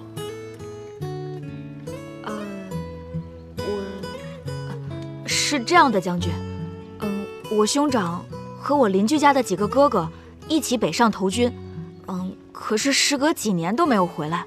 这前几天，我邻居家的哥哥他们回来了，他们带来消息说，我哥哥他可能已经几经辗转来到荆州了。这不，所以我才会来到军营嘛。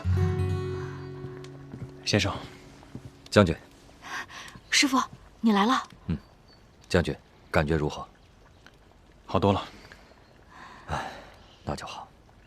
只是这支箭头上有剧毒，想要彻底消除体内的毒气，还需要调养一段时间。将军，你这段时间一定要好生调养才是。好。杜宾，我调好的那10味草药，赶快去帮我晒干磨好。我现在就去。好。哎，等一下。你先回来。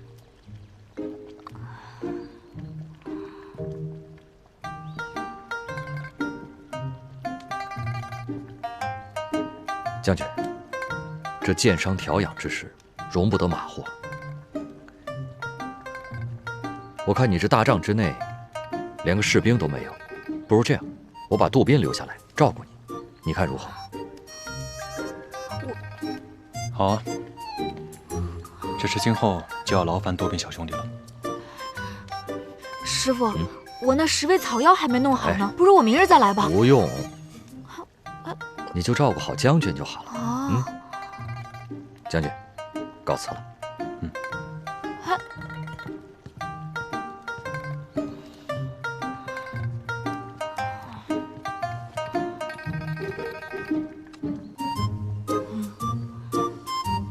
要糊了。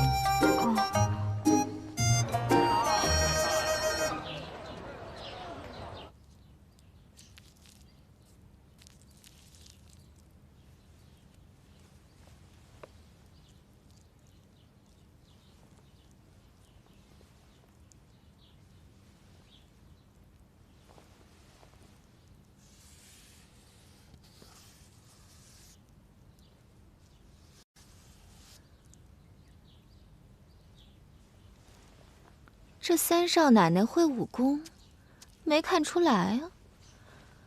不过这三少奶奶来了以后，这三少爷就跟冲喜冲中了似的，气色居然好了许多。冲喜嘛，有冲好的，有冲死的，只是要看二人的命格相不相合罢了。你这意思是说，这杜冰燕与三少爷命里有缘喽？也许吧。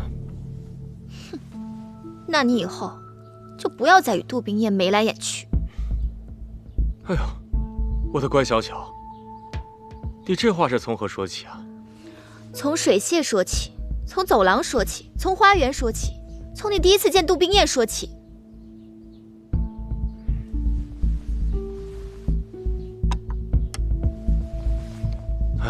小巧啊，你呀，你可真是眼观六路，耳听八方啊！可就是心眼太小了。倘若这个毛病不改，那你日后如何做齐府的女主人啊？其实我也不想当什么女主人，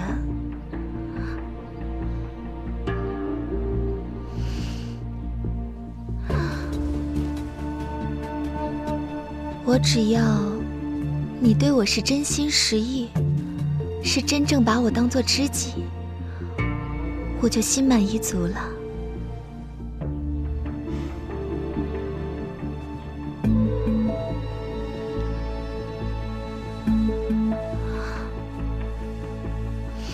你把话题扯远了。你这日日上楼送药，你可有发现三少爷和三少奶奶之间合得来吗？有什么不合的？这两人日日在屋里打情骂俏，嘻嘻哈哈的。我实话告诉你，我与三少奶奶攀谈，实则就是为了探探她。你探她做什么？我就在想呀，这杜冰燕来到齐府究竟能够带来些什么？前几日王胡子告诉我，杜冰燕救了江州那小子，他好像会些武功。我就在想呀，这杜家小姐怎会习武呢？实在是令人百思不得其解。乖小巧，我现在此时此刻有一件非常重要的事，要交给你来做。是什么？我要你去打探打探他们的虚实，查证查证，有什么消息马上告诉我。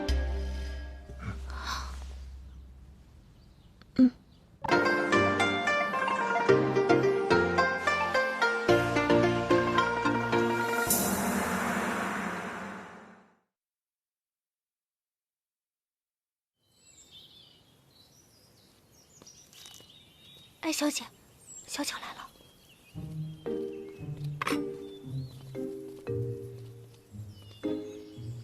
小乔姐，你怎么来啦？三少奶奶，我给三少爷送药来了。小巧啊，你这每天跑过来跑过去的不累吗？要不你把这药给小喜，让他来接。三少奶奶说的倒是个好主意，不过这熬药送药是老太君吩咐的，他不发话，我哪敢偷懒呀？您说是不是？有道理。小喜，哎，把这药给三少爷端过去。是。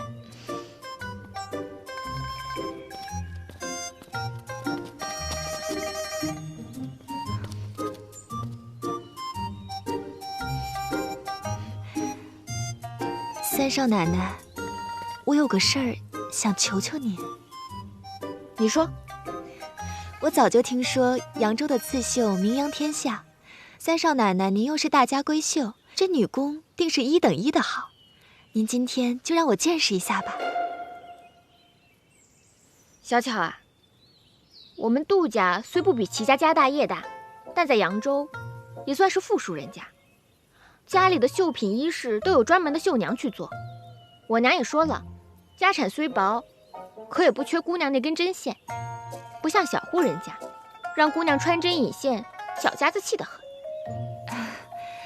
那不知三少奶奶在闺阁时都学些什么呀？那当然什么都学了。我们杜家是经商的，要学什么经商之道，什么如何……哎呀，三少奶奶，这经商之道你也懂啊？这有什么难的？不过就是学习如何做生意，如何赚银钱。三少奶奶，您可真厉害。没什么。那杜老爷可让你掌管商行？当然了，这18家商行我都管过。啊，小乔姐，给你。那三少奶奶，我就先退下了。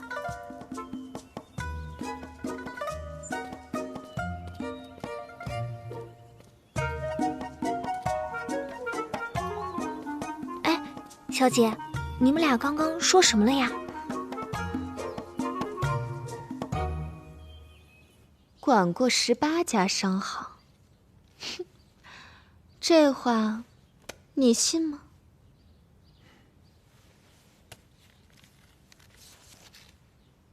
既然如此，那你便和老太君这样说，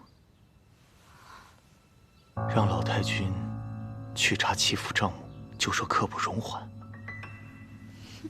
记住没有？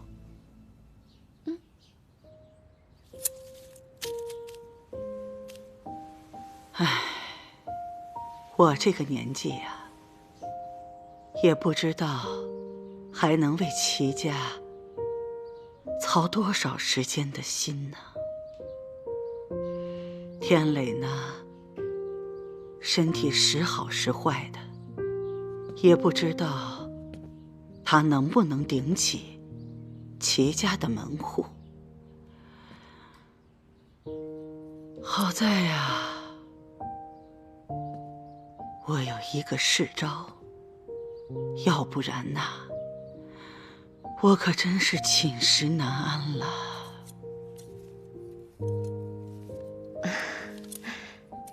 世昭将商行管得不错，这也是老太君悉心教导的结果。只不过他柯家在江州的产业也等着他回去继承呢。咱们齐家怕不会是他的久留之地。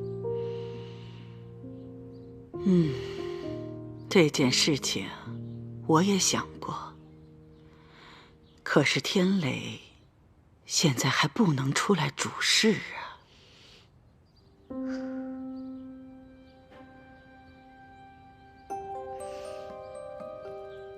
老太君，这三少爷现在可有好帮手了。谁呀？三少奶奶呀。三少奶奶？三少奶奶怎么了？呀，老太君您还不知道啊？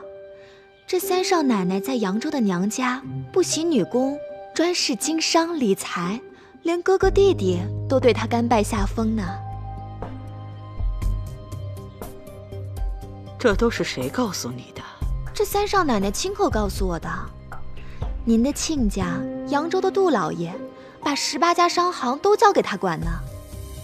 哦，真有此事。哎呀，那可是太好了。怎么样，我给你娶了这么好一个贤内助。哎呦，那都是老太君您呐，眼光好。哎，你马上去请三少爷和三少奶奶过来，我们要试试他。好。日照香炉子生烟，错了。遥看瀑布挂前面，又错了。手伸出来。干嘛？伸出来。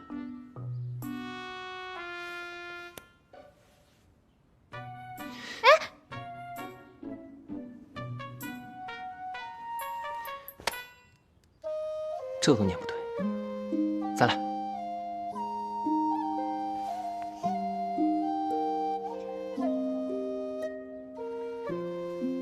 日照香炉生紫烟，遥看瀑布挂前川。飞流直下3000尺，疑是银河落9天。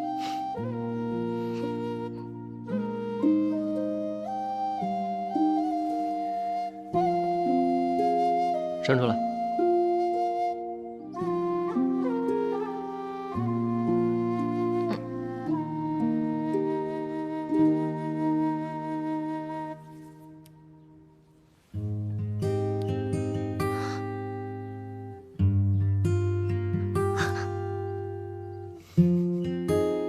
坏蛋！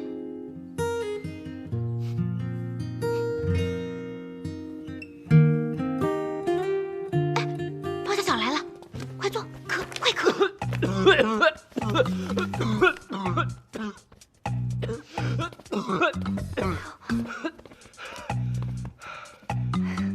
小巧来了，三少奶奶、三少爷，你们看书呢，可让我好找啊。有什么事啊？老太君有请。老太君找我什么事儿啊？在咱们齐府，只要是老太君有请，不是好事儿也是大事儿。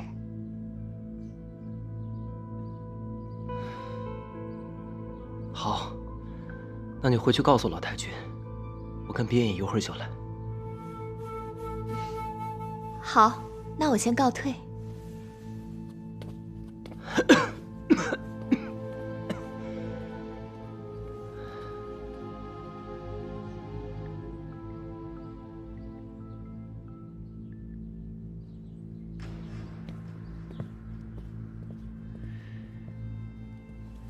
奶奶，奶奶，母亲，母亲，过来坐，过来坐，快坐吧，坐下。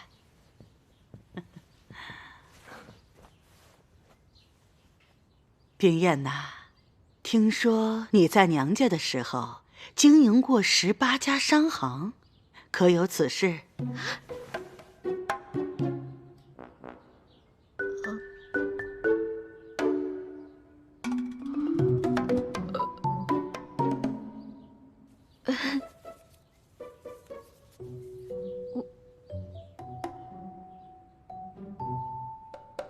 管过。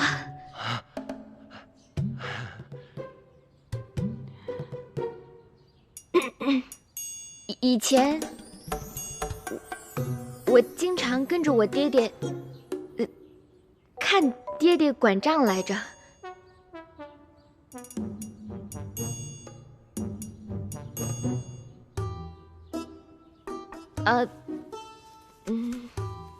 我爹爹就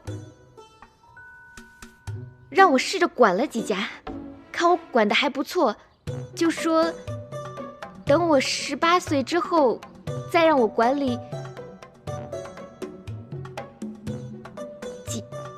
几家来着？ 18家。管理18家，对，18家。然后我还没到18岁呢，就嫁到林州来了，所以实际上还没有管到18家呢。已经很不错了。你一个女孩子，小小的年纪就跟着父亲管理商行。奶奶我25岁才开始管理商行。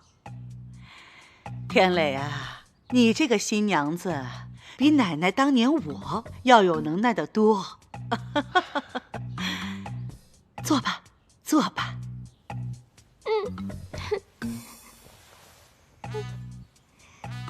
你管理的那些商行，进的都是什么货啊？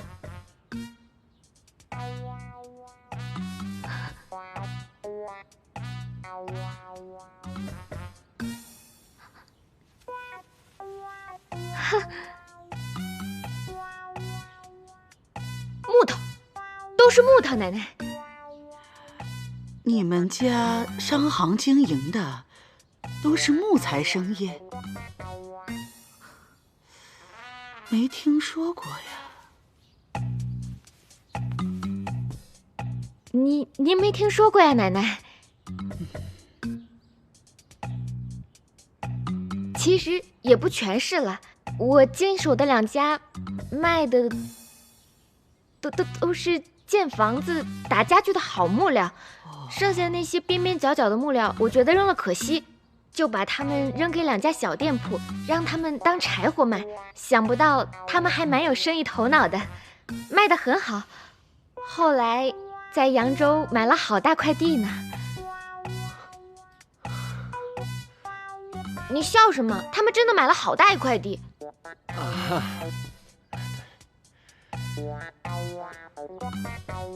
不错不错，你这个小丫头啊，还是蛮有经商头脑的。啊，对，做生意就是要学会动脑子。我们家天磊啊，身子弱，以后在这方面，奶奶可就要倚重你了。哦，对了，明天是我们齐家在林州14商行的账目会审，你就来做主持，给他们讲讲经营之道。可好？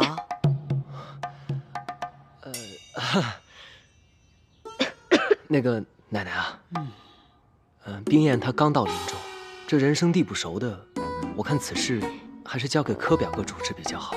哎，事情都是从不熟到熟的嘛。对。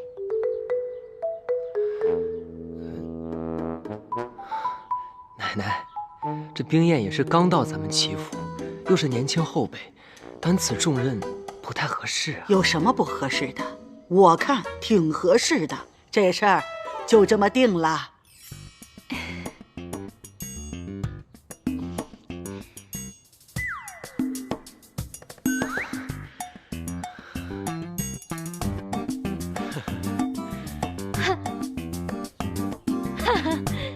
嗨，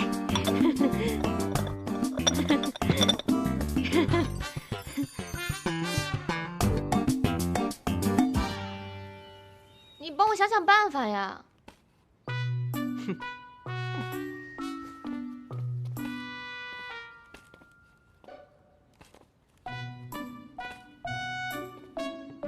哎，小姐，你的脸上怎么都是汗呢？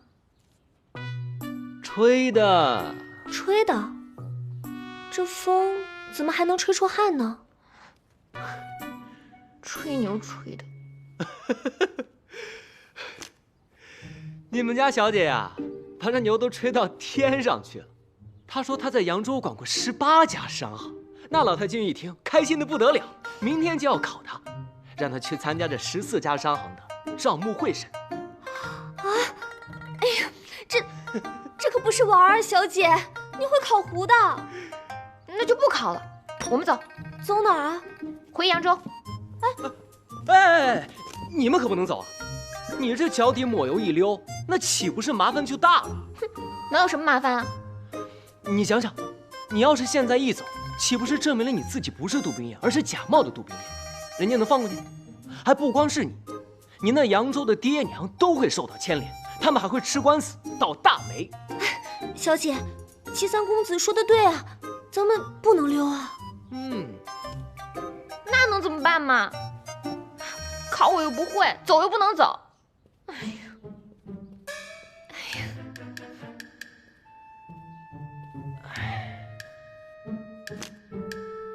这要我说呢，就考。考？我对算账一窍不通。你不通，我帮你通不就行了吗？我自小在武馆长大，对做生意根本不感兴趣。我也不是那种爱钻钱眼的人。这话说得好啊！知我者，侠义人士扬州李玉湖李小姐是也。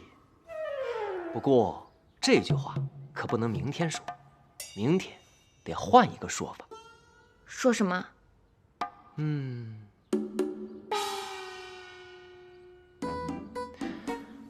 小喜，你的肚子里边是不是装了些许扬州歌谣啊？其中有没有讲做生意的？我想想，哎，有了。买卖不算账，生意啊难兴旺啊！对，就这样的，继续说。不怕不赚钱，就怕货不全。继续。见人三分笑，客人跑不掉。再来。算盘打得精，马褂改背新。不怕生意小，就怕客人少。账算三遍清，任你。就到这儿，打住。可我还有好多呢。小喜啊，你是个聪明的姑娘，歌也背得妙，字也写得好，所以呢，我安排你2件事。第一件事就是把你刚才背的用纸和笔全都写下来。第2件事就是为我和小姐准备夜宵，今晚我们要打通宵。是，我马上去。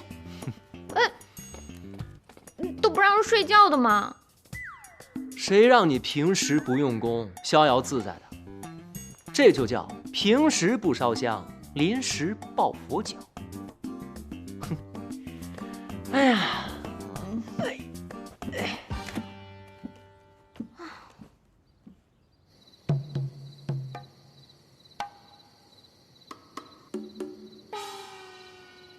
小姐，你快背呀！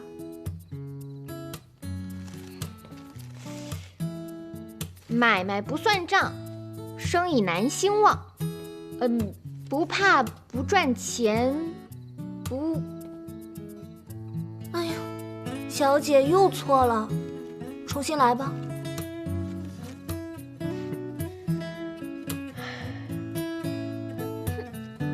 买卖不算账，生意难兴旺。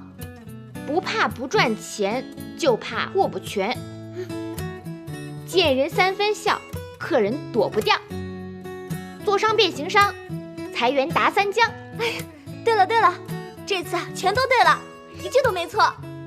小喜，你已经办好了2件事情，我再交给你1件。你去外面找个暗处藏起来，看看有没有人偷听。哎，我这就去。你看，我都会背了。这次能顺利过关了吧？还不能过关，你还得再背几首才行。那你赶紧教我呀！不着急，我先教你点其他的。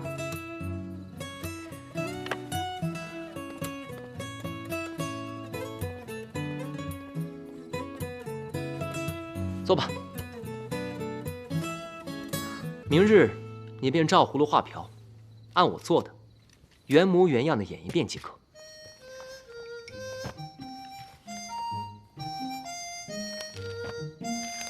这查账本一定要样样查对，口中轻念项目目录，达到心口合一，手眼合一。哎呀，我会，没吃过猪肉，还没见过猪跑吗？不就是要摇头晃脑，左顾右盼？做的还有模有样的，孺子可教吗？还有，我要告诉你一件事，关于齐家的秘密。咱们齐家表面上看起来有14家商行在盈利，但其中有一家是亏本的，叫做大力木材行。柯世昭和老太君都不愿意说，我便悄悄地告诉你，你一定要记住，叫做大力木材行。大力木材行，大力木材行，大力木材行，大力木材行，我记住了。好，还有，若是明日遇到了一些答不上的问题，你一定要随机应变。我怎么随机怎么变呢？我自然会提示你啊。提示不就露馅了吗？不会。看好了，明日我眉毛一挑，说得很好，眼睛一闭，多说无益，左耳一动，唉声叹气；右耳一动，便夸老太君决断英明。你这耳朵真会动啊！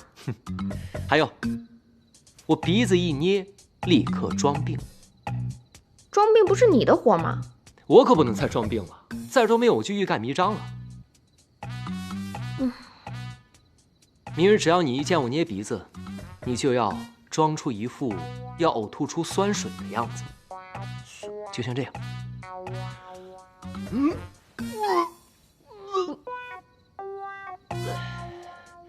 你这是喝多了吧？你又吞进去了。那你来试试。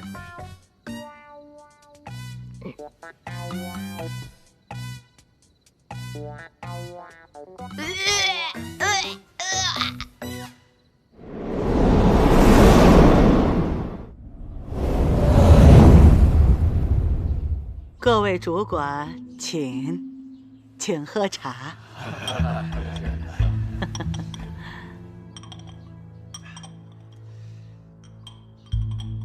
小姐，放轻松，别紧张。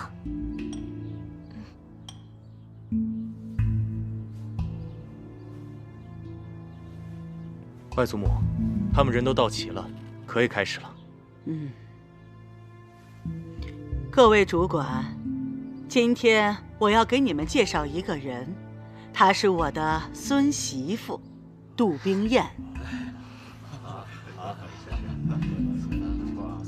她娘家在扬州是有名的大商户，16岁她就开始管理商行。今天特意带她到这儿来跟大家见个面，致个礼。冰燕，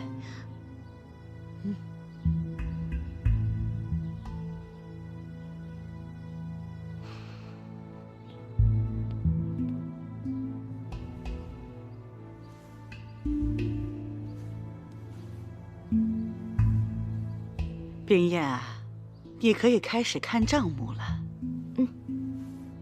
外祖母，既然表弟妹是商贾世家，誉满扬州，不妨先让她说说这杜家的经商之道，以及投资之窍吧。您看如何？有意思。哎，冰燕啊，那你就跟大家伙说说呗。在座的诸位都是行家，冰燕在这里班门弄斧了。说到这行商之道、理财之窍，想必各位都很清楚。小时候我爹爹也教过我，这个道理可太长了。可是我们扬州人做生意喜欢长话短说，所以我就跟大家说道说道。要是说得好，请诸位捧个人场；要是说得不好呢，就请诸位多多包涵。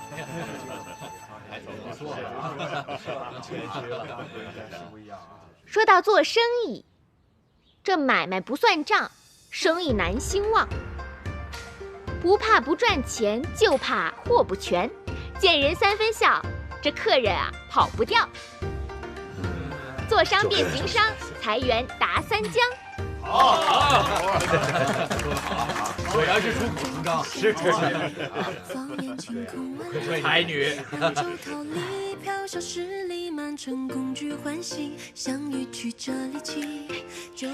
这算盘打得精，马褂变背心。不怕生意小，就怕客人少。绳捆三道紧，这账算3遍才能清。这消息抓不准，买卖得亏本。好，言之有理啊！这问不烦，挑不厌，生意兴隆，客满店。一样货百样卖，嘴甜似蜜，卖得快。货畅其流，利无尽头。本大利宽，薄利多销。随行就市，水涨船高。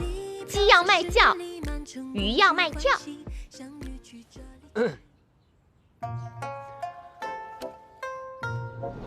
眼睛一闭，多说。我不能再说了。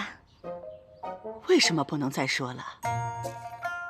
奶奶，我要是再说的话，就成老太太的裹脚布一样，又臭又长了。这孩子心直口快，说话也不会遮拦。好了，表弟妹，这些是我们齐家14家商行的账目，还请你过目。奶奶，我是抽着看呢，还是都看呢？由你来定。那我就从头到尾都看一遍。我真妈妈，这算是个题材吧？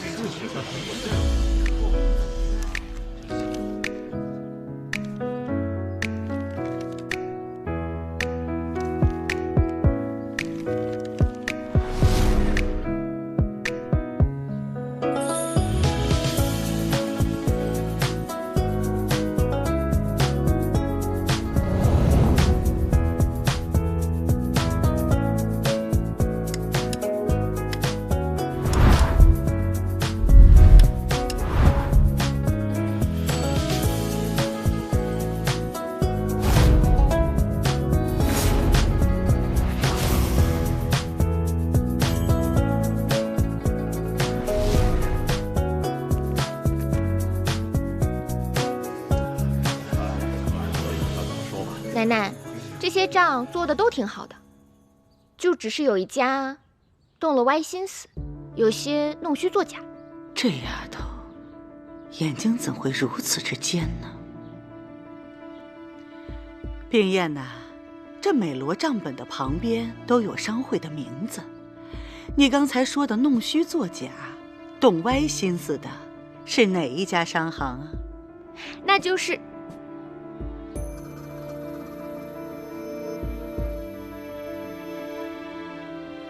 这叫什么名字来着？哎呀，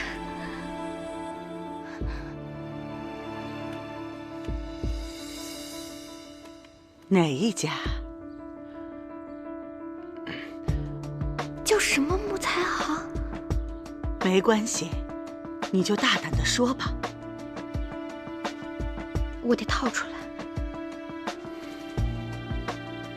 奶奶，我呀有个能力，就是能听懂大家心里打算盘的声音，他们会和手里的算盘打架。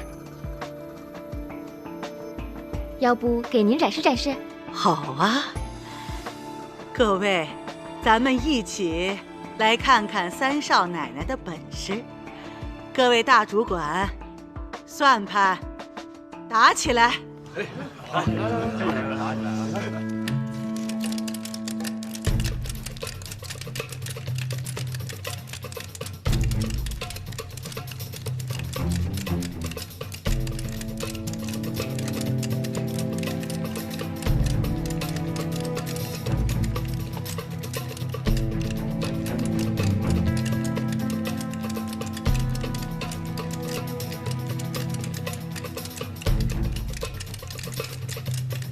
这丫头到底在搞什么鬼？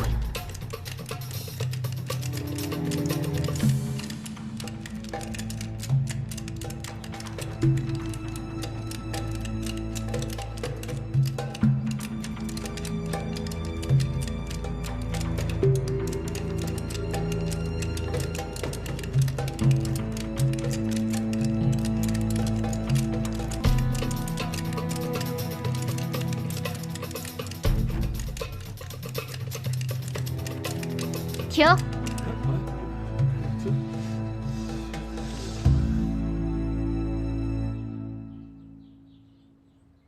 奶奶，这边的算盘打的可是真响啊！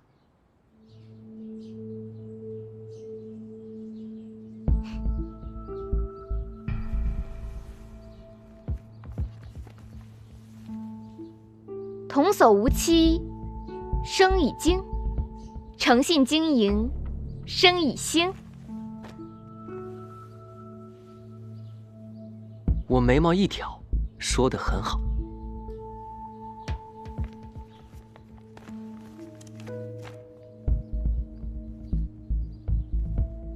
要想生意好，这账啊得算清。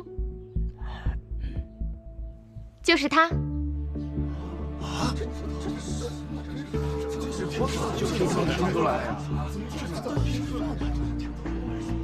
嘿，你怎么知道是他？你可真神呐！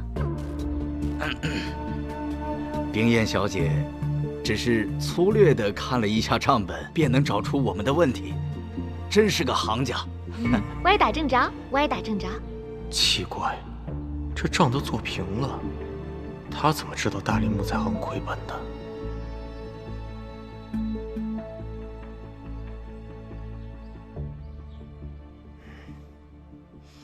表弟妹，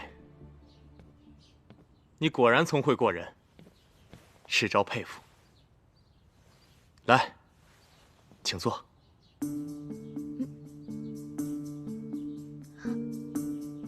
啊，请坐，请坐。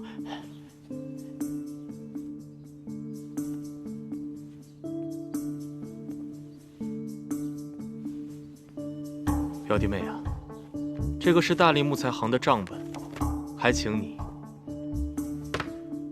仔细过目。冰燕啊，你好好看看，再说一说，他这个是怎么歪打算盘的？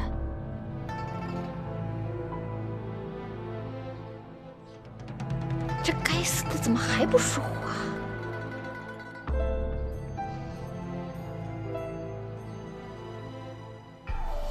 这丫头心直口快，这要是把大林木材行亏本的事情抖出去，又伤齐府的体面呢。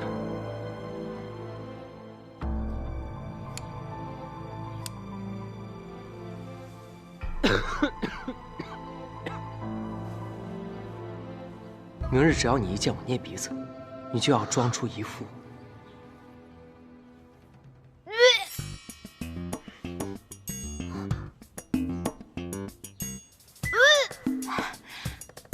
老太君，我看三少奶奶这个样子，该不会是有喜了吧？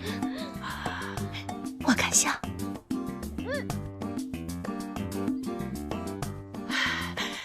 冰燕，冰燕，冰燕，冰燕，哎呀，这账不要看了，也不要再算了，你赶紧到房间去休息吧。天磊，快让他回房间休息。是，奶奶。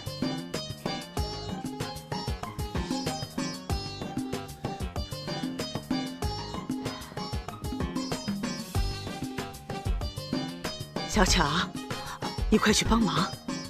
是。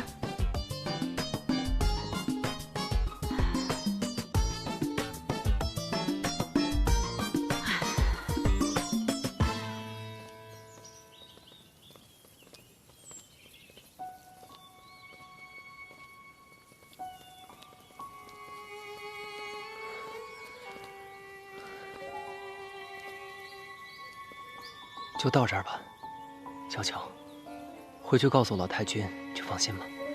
没事的，还是先让我把三少奶奶送回去吧。不需要了。好。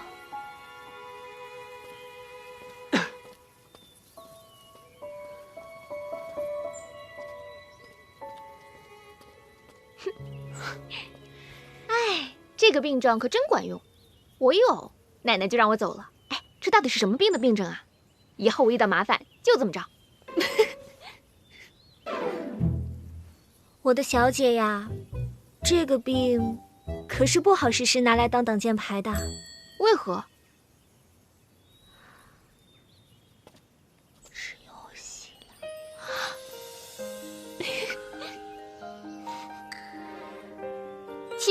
你坏！哎，你自己吹牛惹的祸，我连滚带爬的帮你过了关，你还说我坏？你怎么不坏了？教我藕酸水。那别的病你也装不像啊。生小娃娃的女人才藕酸水呢。明白了。小喜你也坏，才告诉我。我告诉你啊，这小喜不坏，我也不坏，我又没有把小娃娃从你脚底心塞进去。你坏，坏死了！你坏，坏死了你！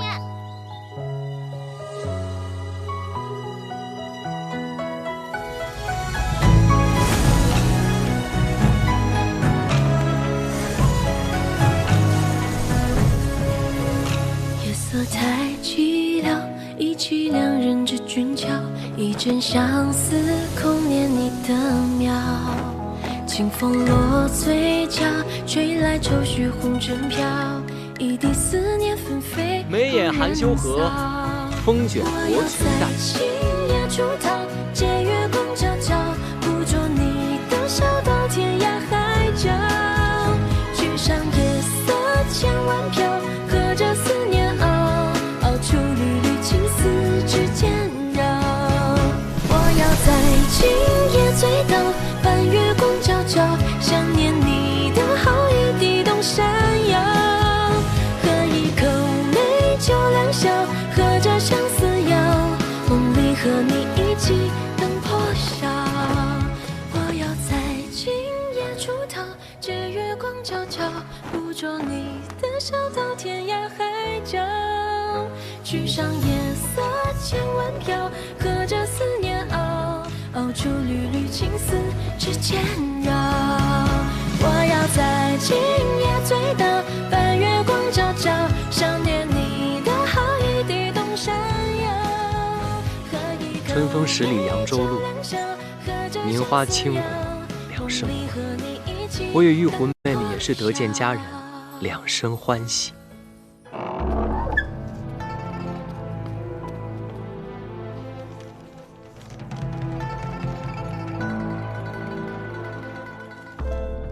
柯少爷，柯少爷，三少爷和三少奶奶在那边练武呢。三少爷身体没病，他在练武。别打了，小姐饶了我吧，小姐，我再也不打了。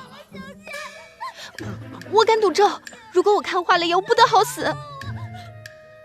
你什么意思？就让我看这个？千真万确，我刚才真的看见他们在练武。好了，冰叶。好了，这种事没必要赌咒这么严重。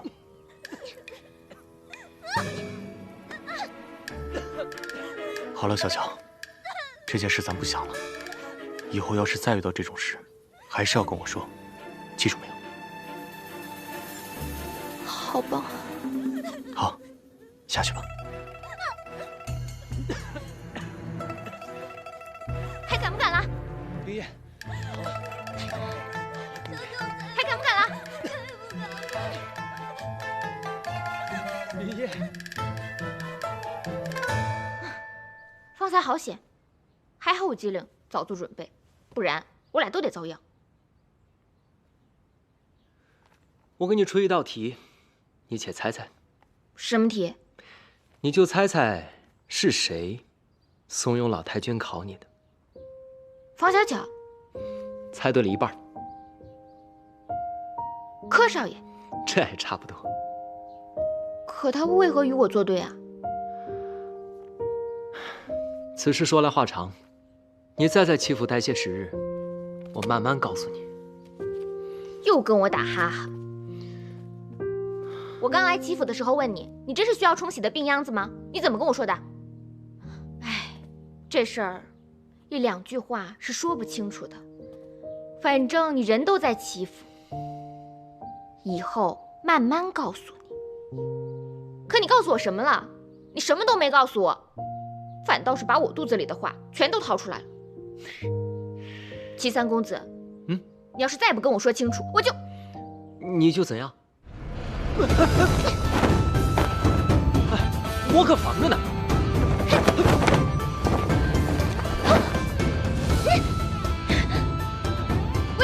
装病。好，好，好，那我告诉你，你先坐下。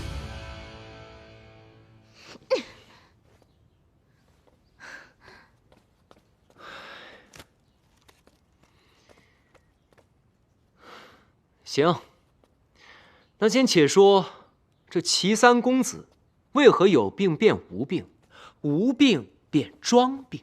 你能不能不要这么多废话，赶紧说吧。好，好，好，我说。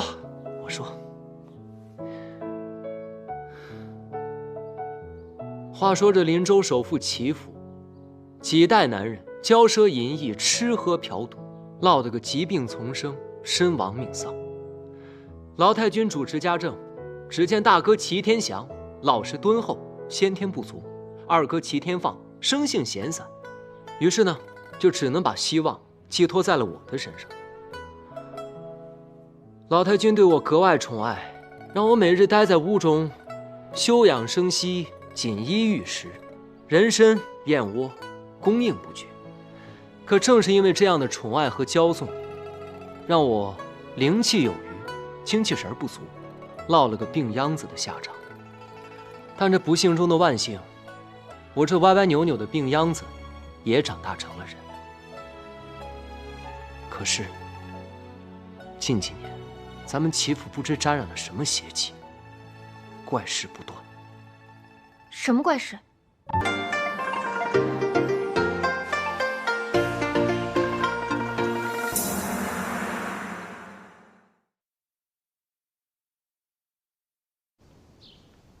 近几年，咱们齐府不知沾染了什么邪气，怪事不断。什么怪事？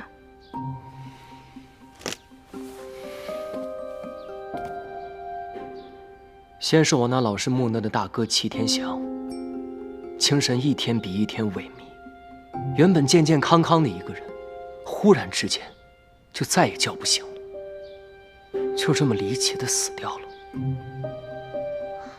我大哥死后不到1年，我二哥也遭遇了厄运。我二哥齐天放生性闲散，但并不娇宠，身子骨比我还强出了许多。若是他能改掉闲散的毛病，或许也是咱们齐家一名有用的男儿。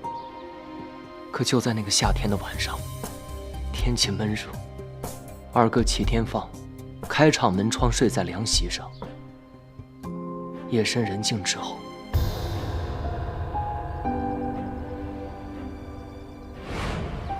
我二哥便中了蛇毒，不治身亡。这太蹊跷了，好端端的齐府，为何有这种毒物？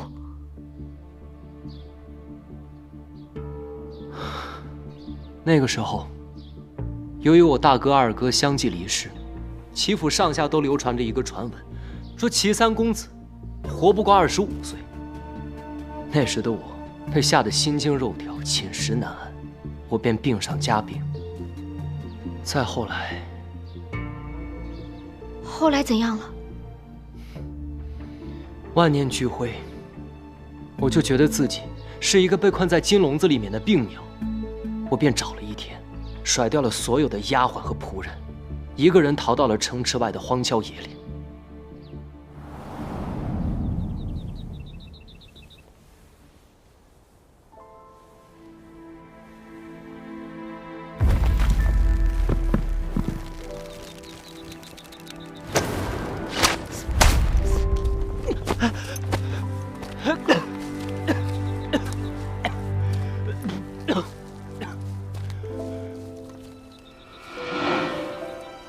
救下我的人，便是我的恩师刘若谦。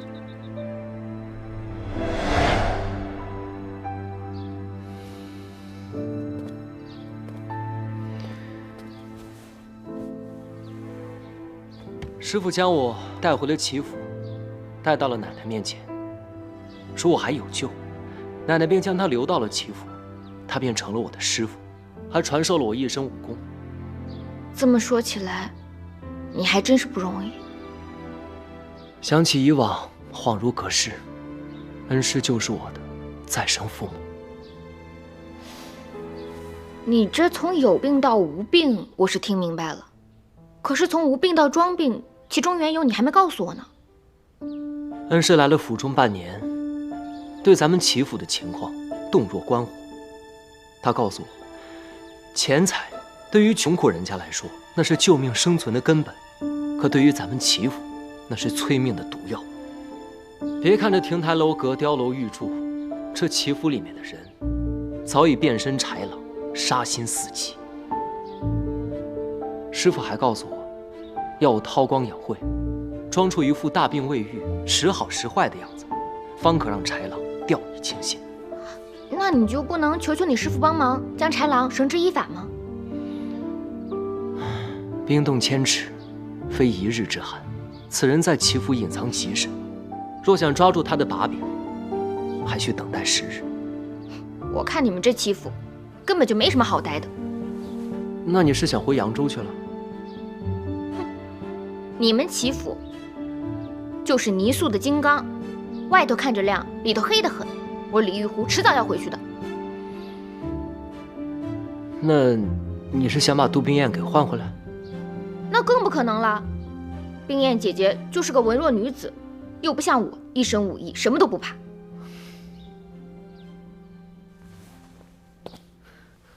玉湖小姐此言一出，价值1000金。我齐天磊不求天不求地，但求玉湖小姐留下来，助我一臂之力。我为何要助你一臂之力？你忘了，我不也助你一臂之力了？要做什么？捉狼。玉湖妹妹从小练就一身武艺，乃江湖侠义人士，不知意下如何？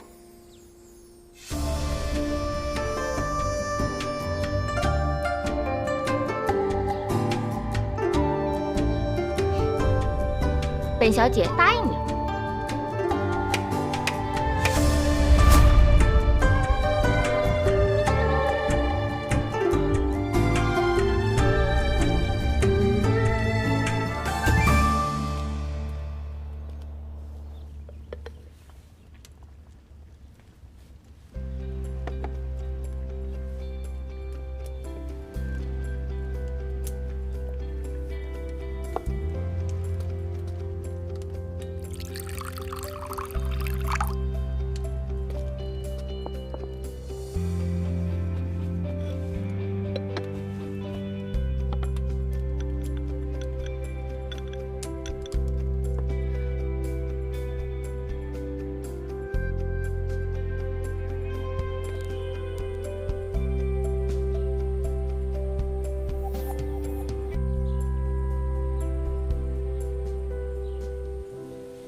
将军，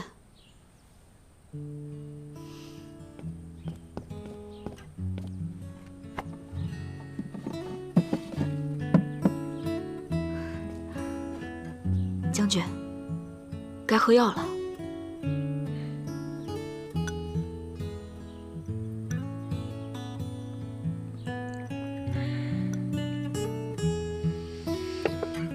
杜宾，我好像确实在哪儿见过你。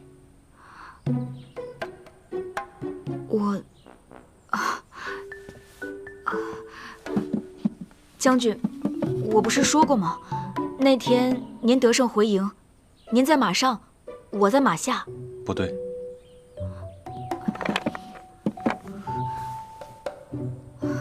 我该给您换药了。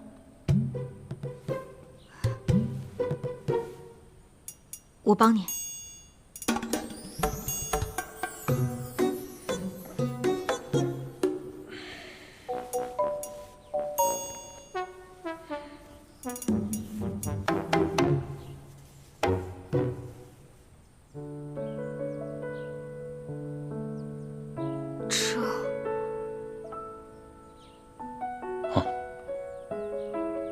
与异族大战所伤，战了7天7夜，血流的值了。此伤看着深入3寸有余，都是旧伤，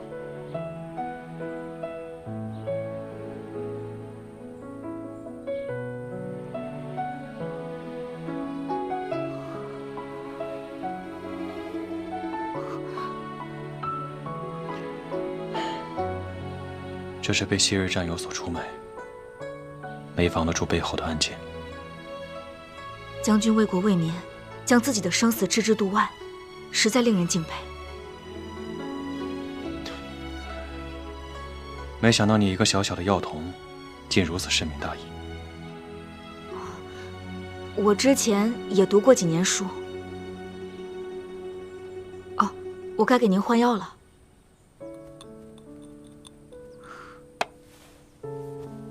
有些痛，您忍忍。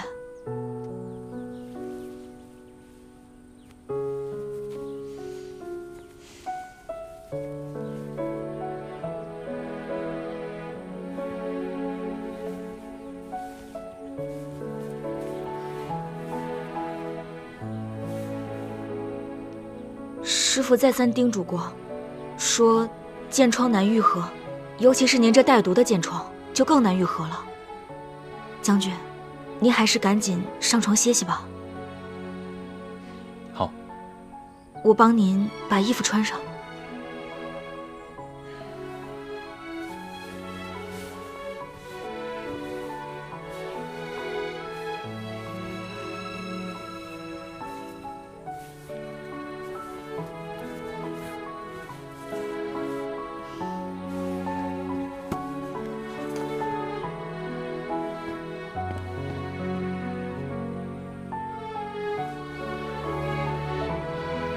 将军，我看您这儿也没个人收拾，我帮您收拾一下吧。好。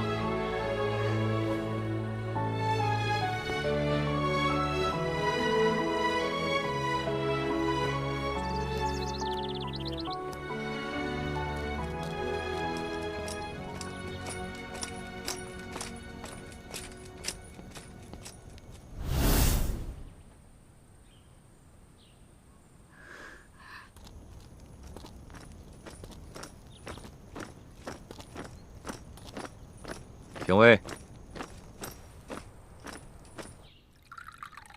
你刚才说将军已经去世过2任妻子了，到底是怎么回事？第一个夫人好像是难产而死，当时母子俩都没保下来。第二个呢？第二个夫人好像是随将军一起远征西南边关，长途跋涉，突然中疾不治而亡。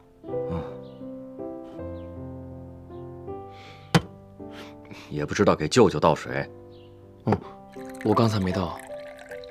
我问你，袁将军那逃走的女子，袁将军就没有派人去追过吗？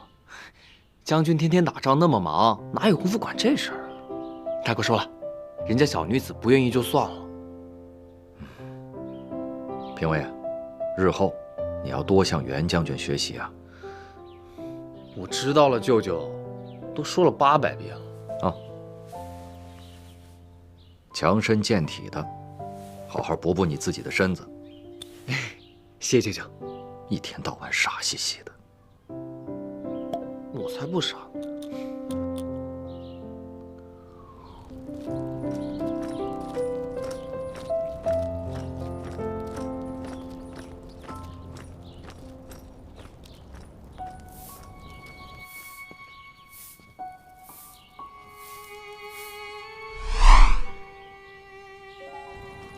这是怎么回事？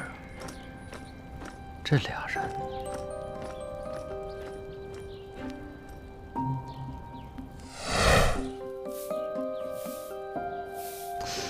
不对，这瞧着是个女的呀。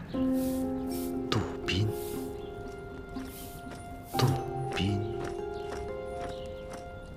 这杜冰雁是假的，但新娘子却是真的。这不就是杜冰雁少了一个字吗？哎呀！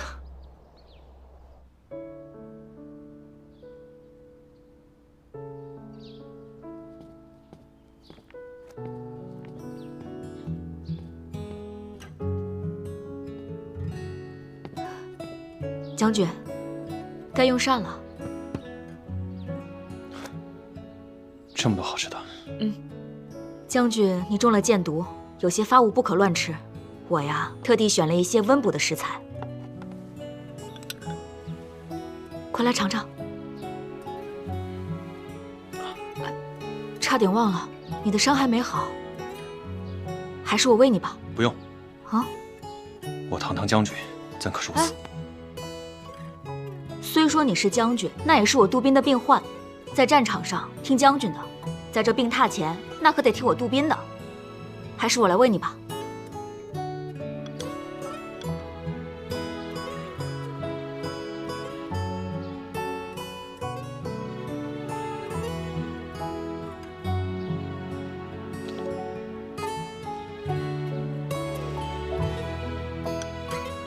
味道如何？我征战沙场多年，少有热汤热食，能喝上口热的，真好。那就多来几口。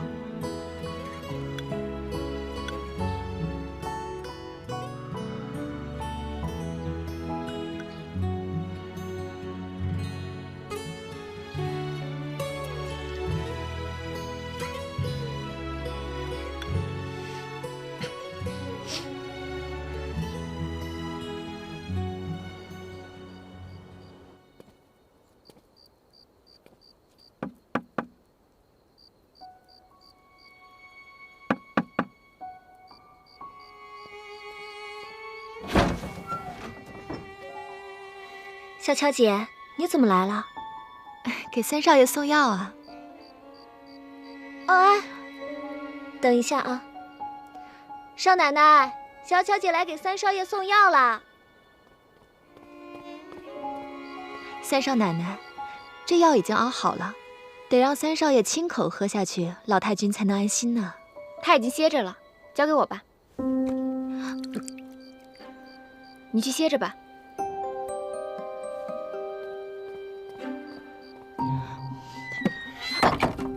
小乔姐，三少爷他已经睡下了，而且三少爷身体不好，我替他谢谢你了。你快回去吧，明天还得早起呢，快回吧啊！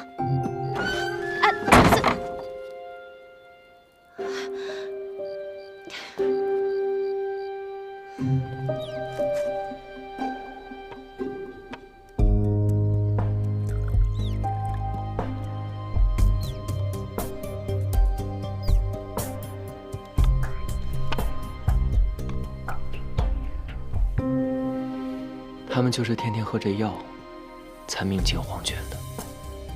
我终于知道你为什么要养这些小白鼠了。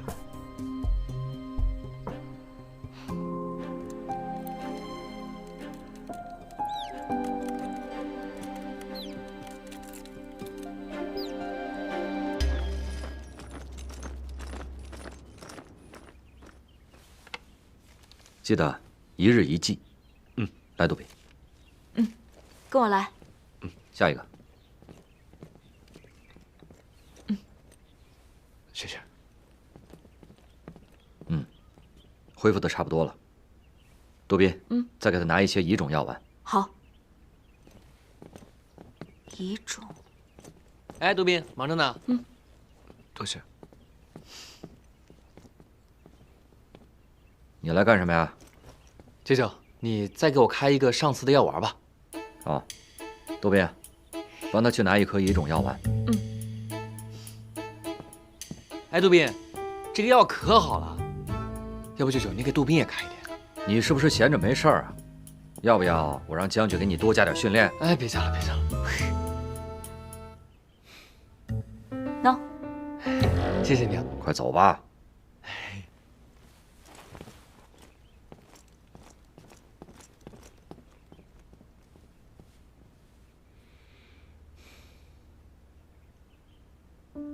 杜宾，来坐。哦，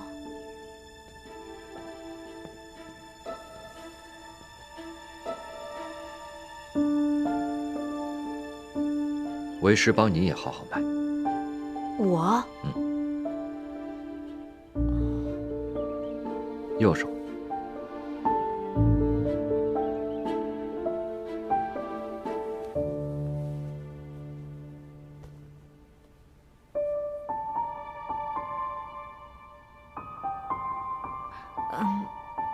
师傅，我这……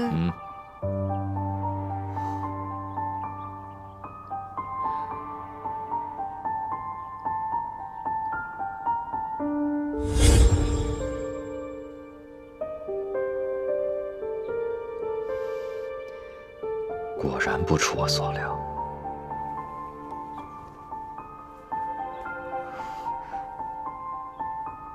一会儿我给你下个药方，你回去无人的时候再看。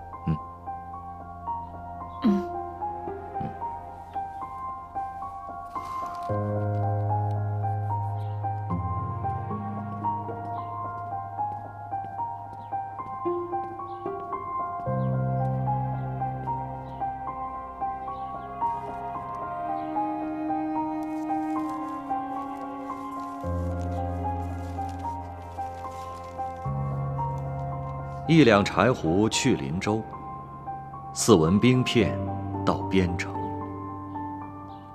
淑女乔装入军营，主将帐内巧应承。严酷军规莫忘记，大义丧命万不能。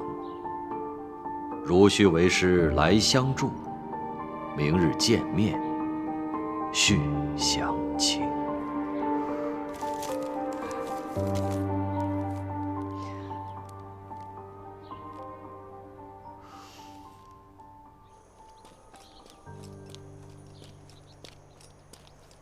杜宾，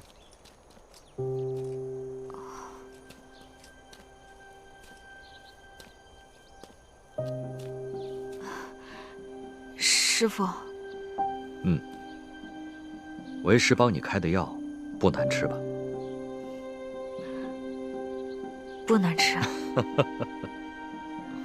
师傅，我悬壶济世救过许多人，杜宾，就你这点小病，师傅保证帮你治好。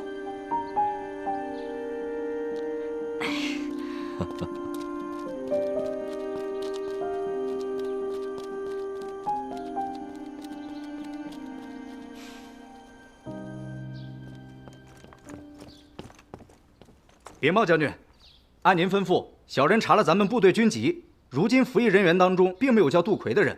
前2年的骑兵当中倒是有扬州人士，但去年也调配去支援南方了。将军在吗？去吧。是。将军，杜宾。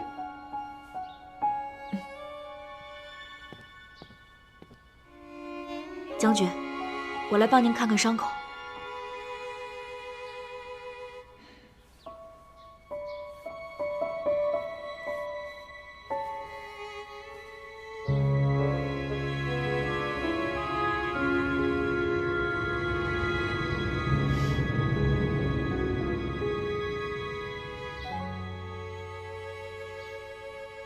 师傅，将军的伤口都已经愈合了。好，将军，我再为你把把脉。刘先生，请。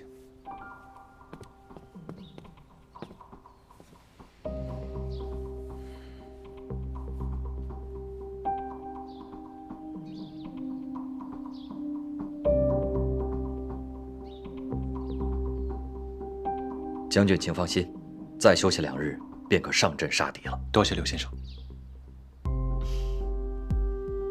杜宾。哦。我已命人查了军籍，我部并无杜奎其人。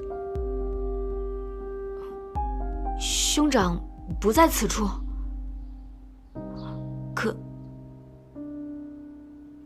可当年不知你来军营意欲何为？我将军，当年我这个小徒弟跟随我的时候，还是个半大的孩子，哪里知道军队的归属之地啊？他当年只记得他的兄长参了军，这才随着我走遍了许多的军队。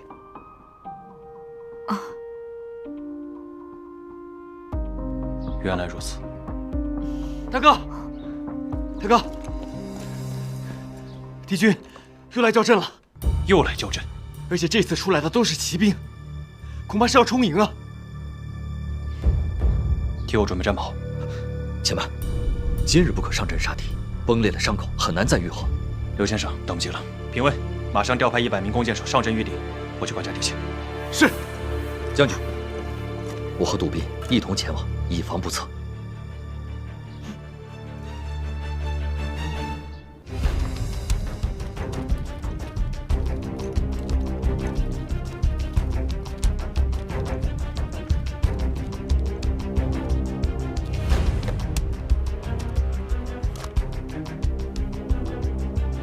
将军，敌军已经教营2天了，他们前面是骑兵，后面是步兵，看样子是要冲营啊。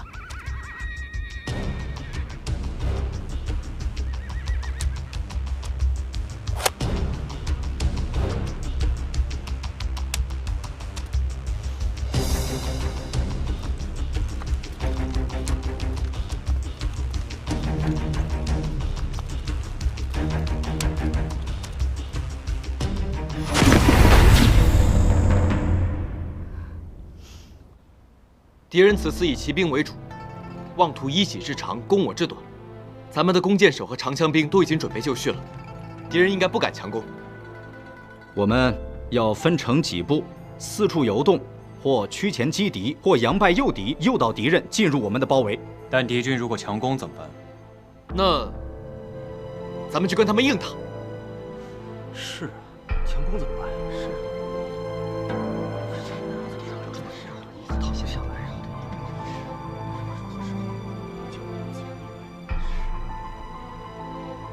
还有吗？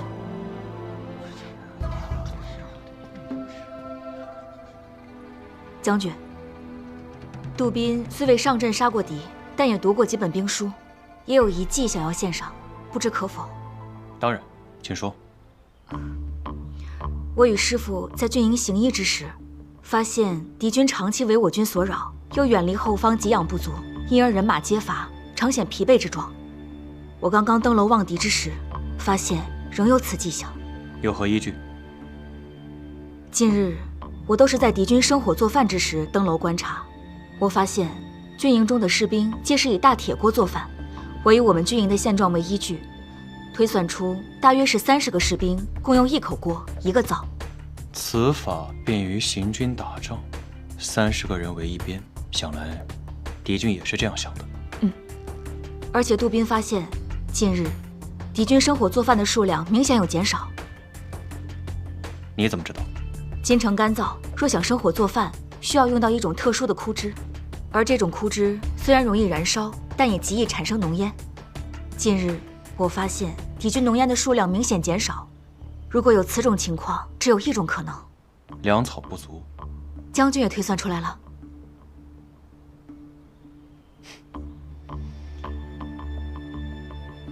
观察入微，心思缜密，做得好。那针对此番军情，你有什么计策吗？我想，既然敌军的士兵都没得吃，那他们的马匹定然也是饿着肚子的。既然如此，我们不妨把我军刚刚煮好的黑豆发给最前排的每一位士兵，当敌军策马而来之时，将黑豆倒洒于地上。不是，杜宾，敌军马上就要攻进城了，你还要把人家喂饱，这是什么馊主意？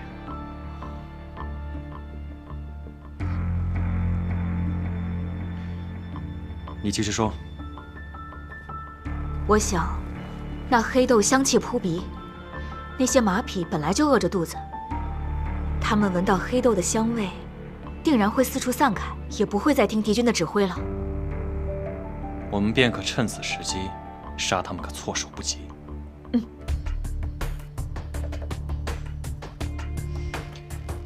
听令，在。按照杜宾说的，去准备。遵命。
师傅，嗯，我一直有件事想问您，您为何不仅知道我叫杜冰燕，还知道那个姑娘的名字呢？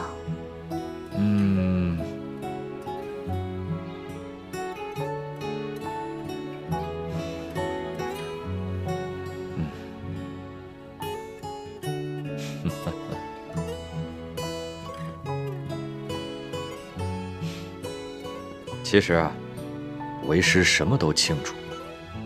扬州杜家的杜小姐本来是要嫁给林州齐府的齐天磊，那荆州的原部区本来要迎娶的是扬州李府的李玉湖。两位小姐同天出嫁，同上花轿，同时进入了仙女庙，情急之中拿错了盖头，上错了花轿。师傅，您怎么什么都知道啊？那是因为师傅掐指会算，人送外号刘半仙。师傅，冰燕真是三生有幸能成为您的弟子。从今往后，我还要跟您学医、学剑、学武功，更要学这占卜之法。哦，你这是要把师傅毕生绝学全都学去啊？就算是师傅的亲女儿，师傅也未必都会传给她。那师傅，不如什么？收我做干女儿吧。好一个聪慧的干女儿！干爹在上，请受女儿一拜。来，冰燕。其实师傅呢，并非什么高人。我是从林州过来的，齐家的三公子也是师傅的徒弟。天磊装病，是为了应付府上那些奸邪之人。哦，对，你的玉狐妹妹，功夫了得，她和天磊情投意合，也算是上天的安排，缘分之事真是妙不可言呐。现在林州这边歪打正着，巧配了姻缘。如果荆州这边你们二人也能情投意合，那就是上错了花轿，嫁对郎啊！师傅，还叫师傅？干爹，瞧您说的。哎，杜宾，我正找你呢，你献的可真是锦囊妙计，敌人的骑兵被我们打败了。真的啊？沙校尉，你就给我们讲讲呗。讲什么？讲满地撒黑豆的事儿啊？对呀，这个到底怎么回事啊？跟你说啊，撒黑豆呢，听起来就是个小动作，对吧？但实际上这是个连环计。敌方的战马一闻到那个黑豆的香味啊，全都低着头，到处找豆子吃。就趁这个时候，我们战鼓雷鸣，直接冲杀过去。敌人以为我们神兵天降呢，顿时就没有了那主心骨。我们就像砍刀切菜一样，直冲敌方大本营，大获全胜！呀，来，都猜猜，出这个点子的人是谁啊？谁啊？沙校尉，我们哪猜得出来啊？你告诉我们呗。是啊，跟你们说，出此其策的就是我那个聪明伶俐的小兄弟，杜宾。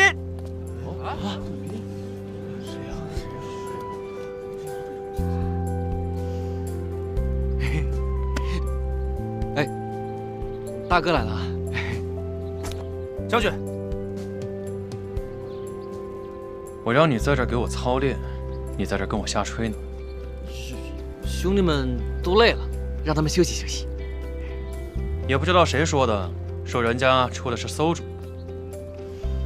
这大哥，哎，你这个伤恢复的怎么样啊？没有什么大碍了，那就好。今天我到这儿，就是告知大家一声，今晚在这儿举办庆功宴，所有人今晚必须到场，没有借口啊！大哥，酒肉管够吗？你怎么整天都是吃啊喝的呢？我这管，今晚畅饮，畅饮！多谢将军！多谢将军！多谢将军！多谢将军！多谢谢将军，多谢将军，多谢将军，多谢将军，谢谢大哥，多谢将军。继续吹吧，吹完赶紧让他们回去休息。行。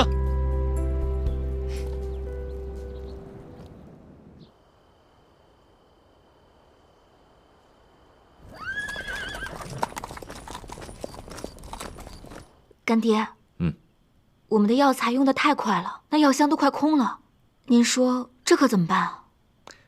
近日我回林州去采购一些药材，顺便正好去看看玉湖和天磊的情况。对了，干爹，你等等我啊。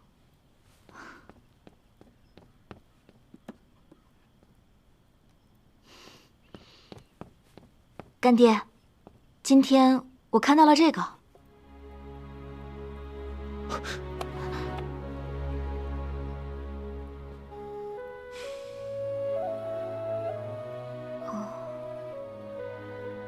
干爹，这是何物啊？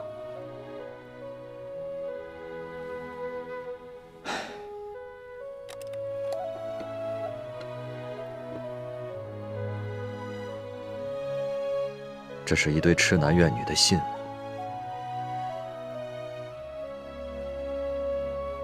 我有位师兄叫做风彻，医术十分高明，当年救助了很多病人。只是可惜的是，为医者却不能自救。那这朵莲花为何只有半朵？另外半朵去哪儿了？还有，师父您刚刚说的那位风师兄，他又经历了什么？这半朵金箔莲花，是我师兄与他心爱女子的定情信物。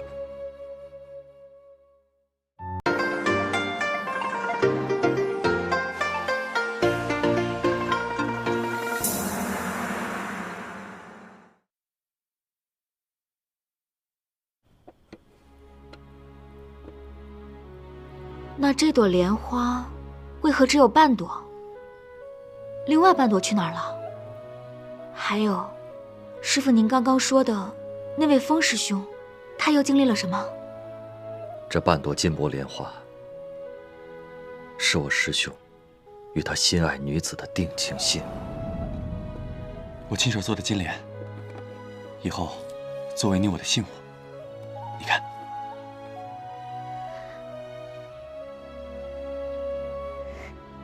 喜欢吗？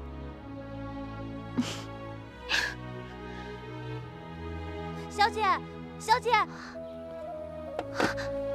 你快走！怎么了？快，保重！快走！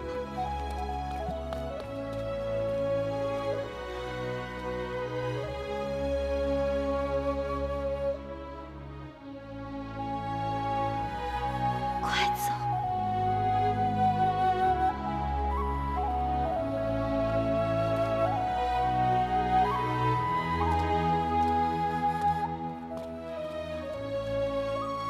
如此说来，这位风师兄还算是我的师伯呢。真是没想到，他在情爱一事上，竟如此痴情。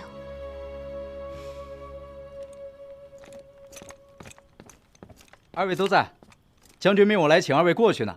将军说此战获胜，全靠二位鼎力相助。今晚将军在营中设宴，犒劳有军功的将士。谢将军，我们马上就到。好，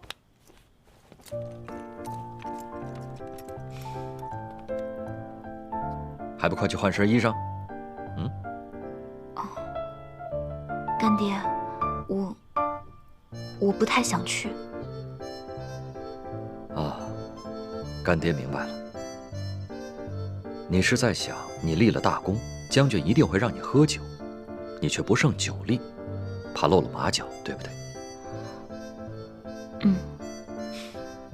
那好，干爹自己去。多谢干爹。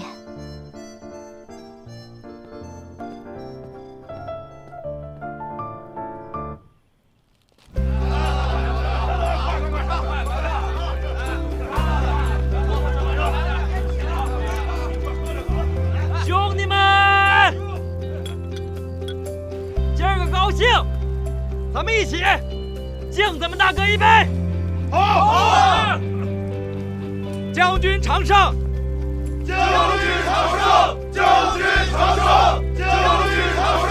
将军常胜！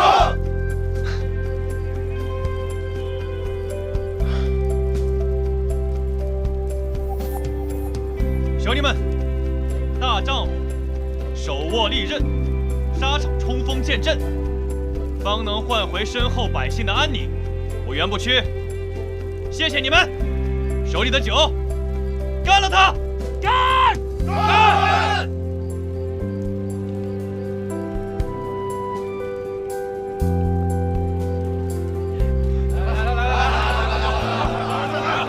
来，哥几个！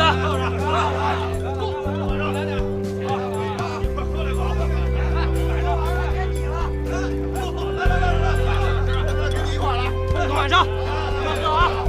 晚上。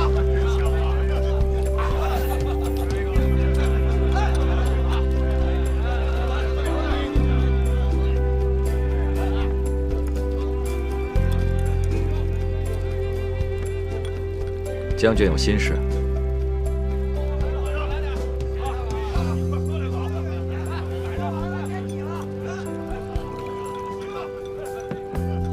敬将军。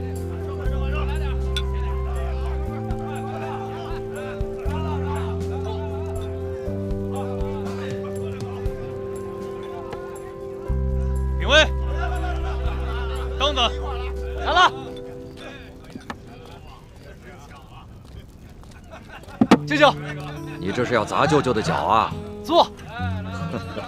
臭小子，先生请。好。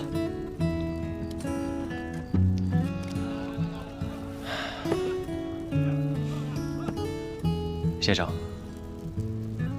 今儿你那徒弟没来，真挺遗憾的。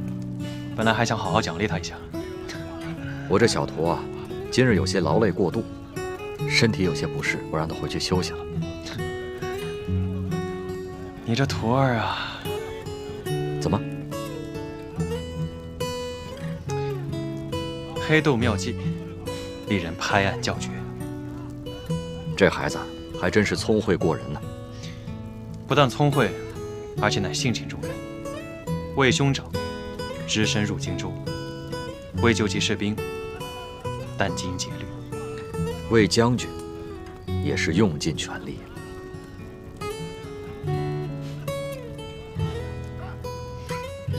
哦，对了，明日我书信一封给其他军部的将领，让他们查一查麾下士兵的军籍，帮杜宾找一下兄长，要让他们两兄弟早日团圆。谢将军。将军也是有情有义之人，只是想到，如果杜宾找到了兄长，就会随兄长一起离去。我这当师傅的，也的确有些不舍。怎么，杜宾准备要离开此处？杜宾是为了寻找兄长而来，如若找到了兄长，他一定会跟兄长走的。既然他决定离开此处，我也只好尊重他的选择。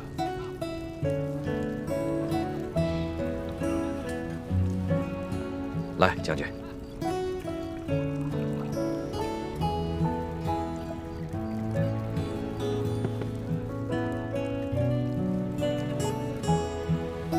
将军高义。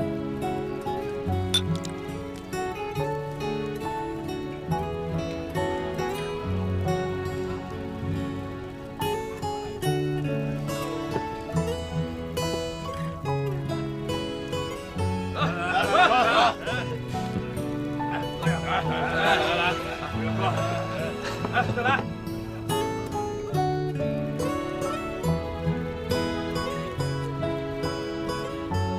将军，我看你脸色有些难看，要不，请回到军帐之中，我帮你再瞧一瞧。走，将军请。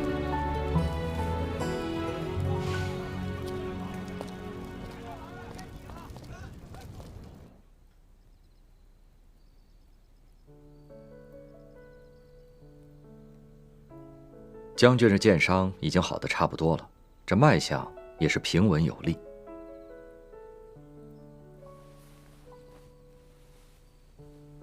只是将军这面色沉郁，难道是有什么心事吗？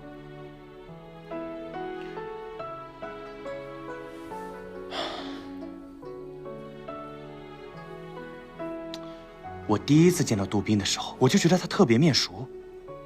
我问他，他跟我说我们在教场见过，我在马上，他在马下，可我知道不是那一次。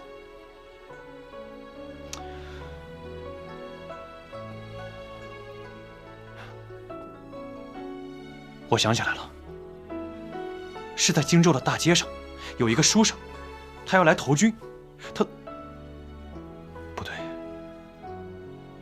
那个书生好像比他要高一点，岁数也要大几岁。将军，杜宾是和我一起来的边城，我敢肯定地说，在这之前，你从未见过他。可我一见他，我就觉得面熟啊。我有个谜语，如果你能猜得出谜底的话，缠绕在你心头的迷雾就散开了。先生，请说。雄兔脚扑树，雌兔眼迷离，双兔傍地走，安能辨我是雄雌啊？杜宾是个女的？嗯。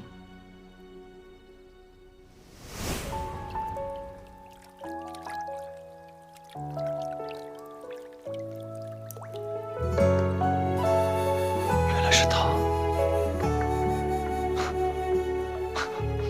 哈哈哈哈哈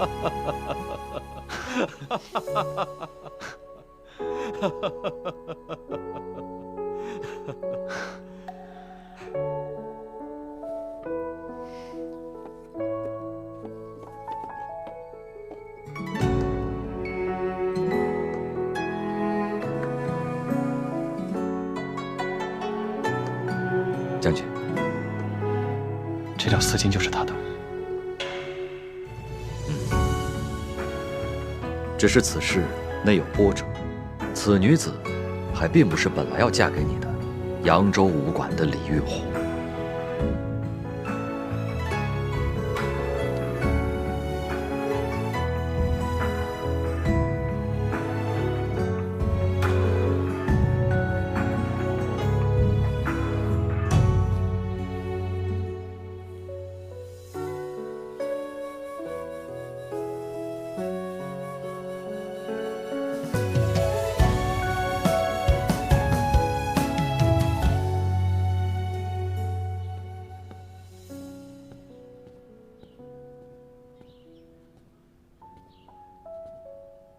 将军，该换药了。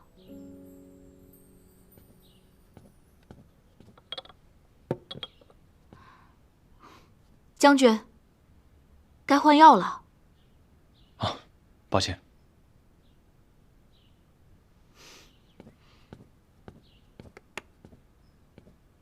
将军写什么呢？这么入神。你看看。关关雎鸠，在河之洲。窈窕淑女，君子好逑。杜宾，你帮我看看，这字儿写的如何？哦，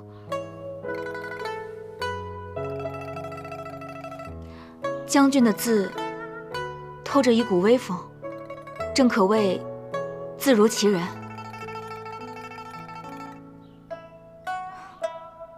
只是不知将军为何要写这两句？莫非是将军心中已经有了主意之人？是啊，日前有幸识得一女子，此女貌若天仙，冰雪聪慧，让我甚是喜欢。只是我心中有一些忐忑，不知这姑娘对我是否有同样的心思。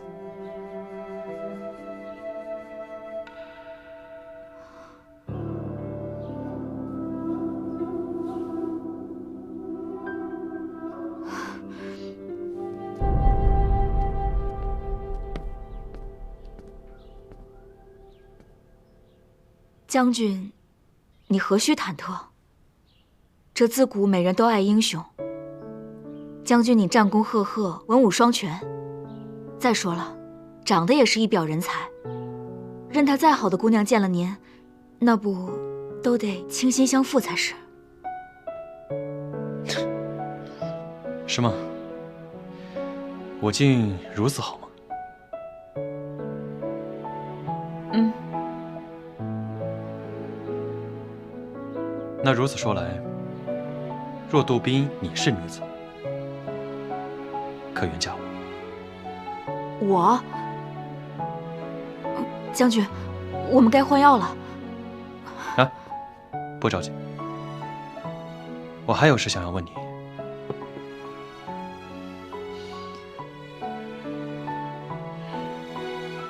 杜宾，你向来心思细腻，正好你帮我想一想，我该如何向那女子表明心意？这种事我也不太清楚，但是我想，只要是真心实意，那女子便一定会欢喜的。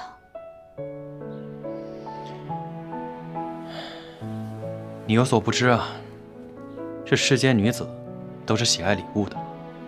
那正好，我把那女子的画像拿来给你瞧一瞧，帮我看一看，该送何物作礼。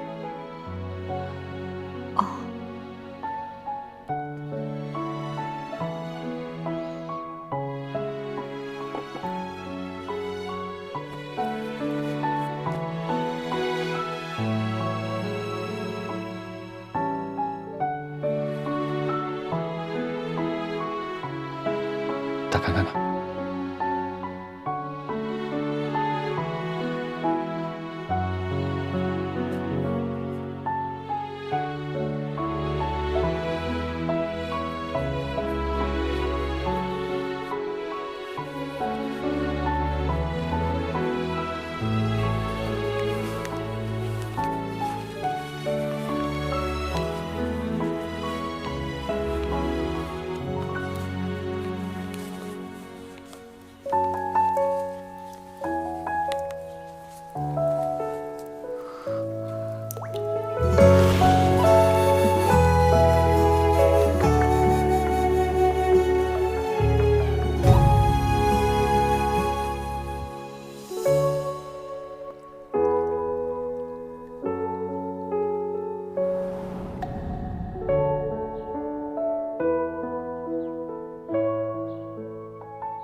日前，我与那女子匆匆一面，可她的身影印在我心里挥散不去。可那日太匆忙，我并未看清楚此女的容貌。多少次在梦中，我盼着她能转过身来，让我看清楚她的容貌。我早已准备好一件礼物，你帮我看一看。我如果送给她，表明心意的话，她是否会喜欢？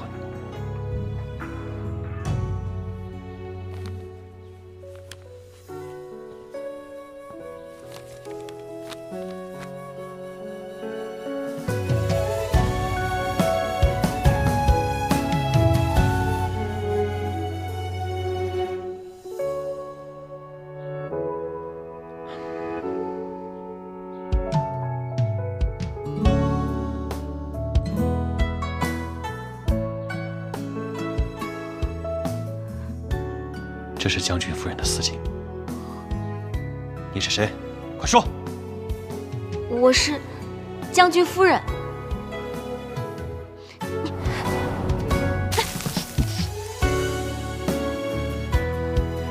理当还给将军夫人。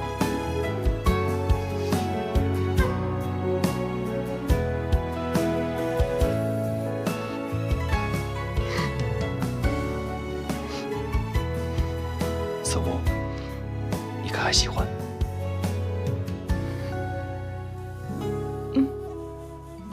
将军，我很喜欢。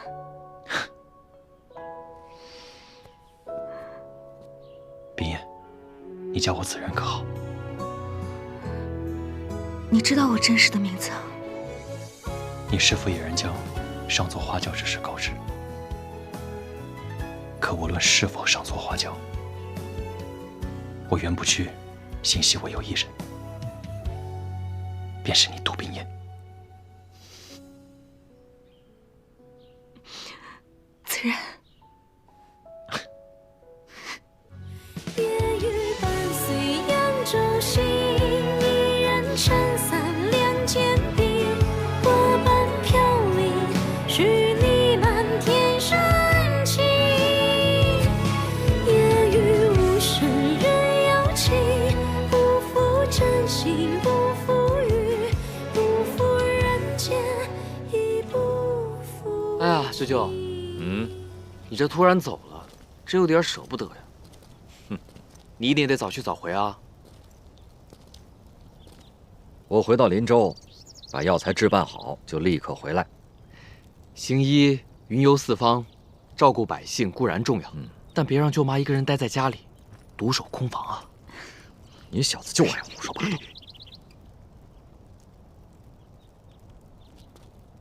评委，你先回去，我还有些话要跟杜宾嘱咐。回去吧。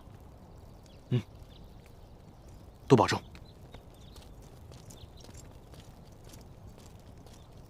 来，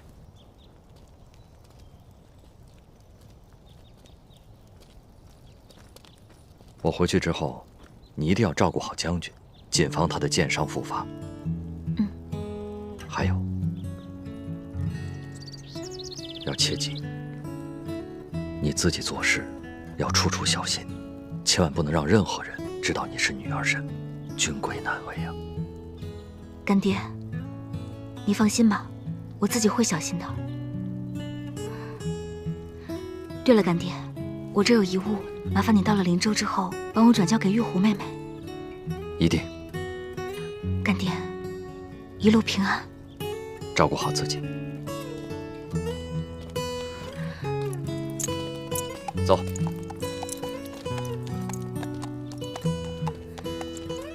干爹，一路小心啊！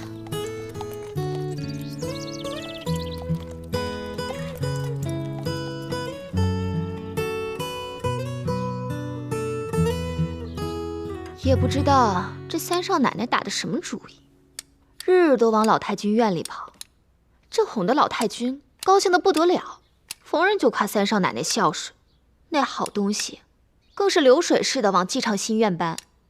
现下这三少奶奶的尾巴都要翘到天上去了。小巧啊，这尾巴翘不翘不重要，重要的是如何抓住这只尾巴，才是要紧的。我敢发誓，那一次他跟三少爷练武，若是我看花了眼，我不得好死。好了好了，小巧，你到底有没有看到他们在墙边练武，那都不重要，重要的是让老太君亲眼所见，那才作数。你日后要多留点神，倘若他们再露出任何蛛丝马迹，你务必要抓住。可他们现在根本就不让我把药送到楼上去，我如何再抓住他们马脚啊？况且，近来三少爷面色红润，可能我送去的药，三少爷根本没喝。巧巧，以后也许可能大概这种话，就不要再说了。反正三少奶奶来了以后，这三少爷就来了精神。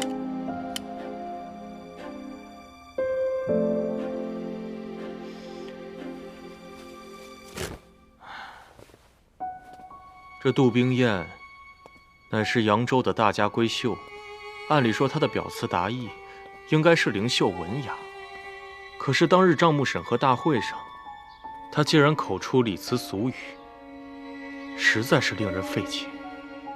莫非这其中有假？这假不假，得试试才知道啊。有了，老太君当年下聘礼的时候，专门定做了一只贵重的水晶燕，作为三少爷的信物送到杜家。可三少奶奶来了以后，我却从未见她戴过。你见她戴过吗？没见过。那我们就让她拿出这水晶燕，若拿不出来，它就是假的。小巧啊，你当真是不糊涂啊！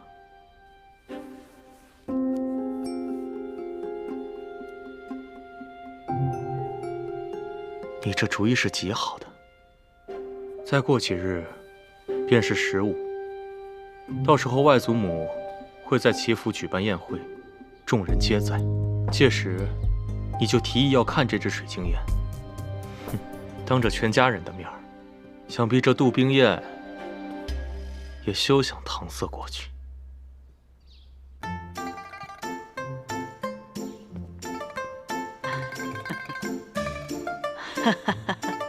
虽说上次冰燕怀孕一事是个误会，但是你们呀也不能放弃。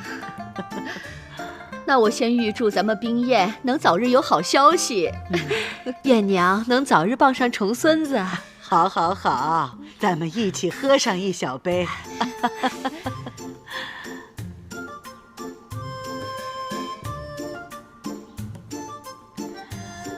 来来来，大家吃。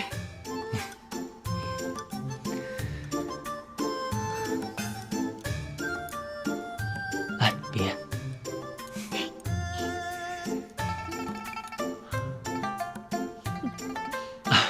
多谢母亲。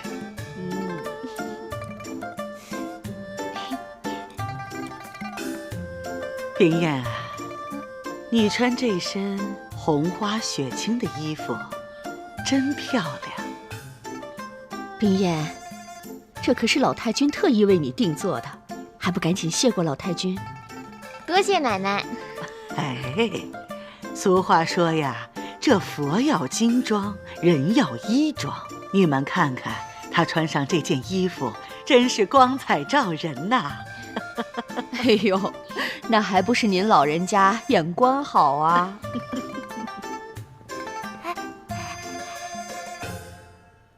哎呀，燕生啊，都吃饭了，你跑哪儿去了？快坐下，快坐下。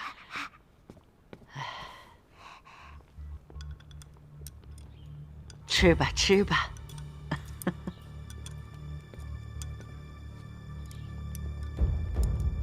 三少奶奶这身衣服，真是让人看得绚烂夺目啊！这要是再添上一样东西，可就真是锦上添花了。小巧，你说她应该添上件什么东西呢？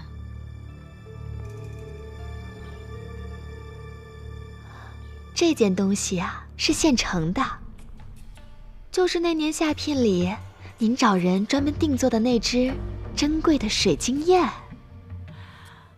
哎呀，你这么一提，我倒是想起来了。对了，冰燕，当初我可是用你的名字花了大价钱请人打造的那只名贵的水晶燕，你怎么没带上呀？你快去带上，让我们大家呀也开开眼界。可不是嘛，娘也好久没见着了。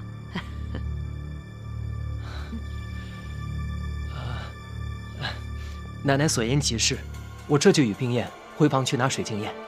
好，好，母亲，我们去就回。去吧。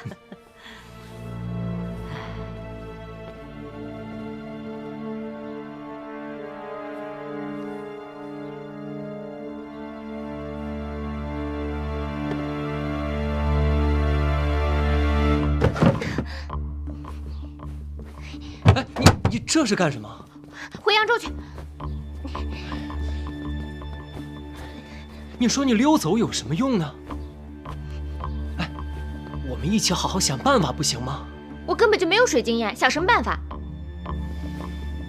哎，我可以去跟奶奶说，水晶燕我没有拿过来，放在扬州的家里了。若是刚才方巧巧发难的时候你就这么说，或许还能搪塞过去。现在说，晚了。那你就再装病一次，糊弄过去。这也不行。哎呀，这也不行，那也不行，这方小巧总有我作对。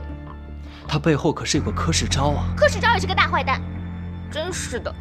大不了我就说我是李玉湖，不是什么杜冰雁，看他能把我怎么样。你先别着急，我们一起好好想想。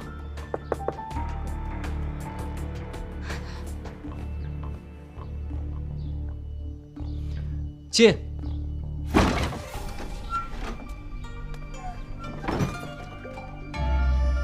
师傅，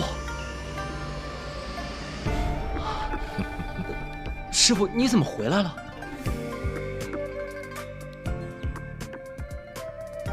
我这次回来有一件十分重要的事情，我在荆州遇到一个人，是真正的杜冰雁。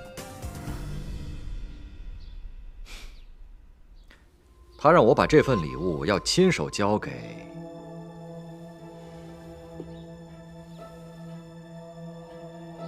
玉湖小姐。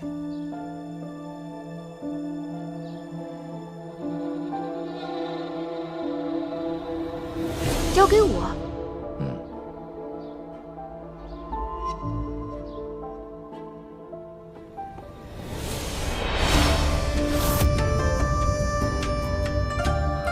水晶燕。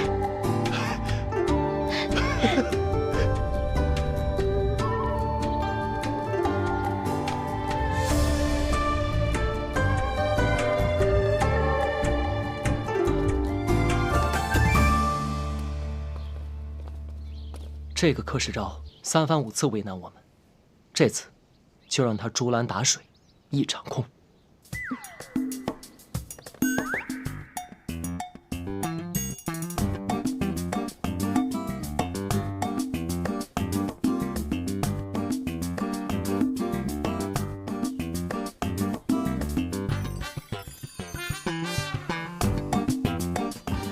老太君，这三少奶奶没带呀。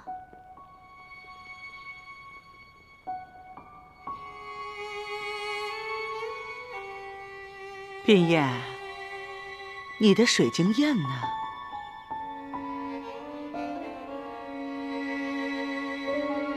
奶奶，这水晶燕今儿还是别看了吧。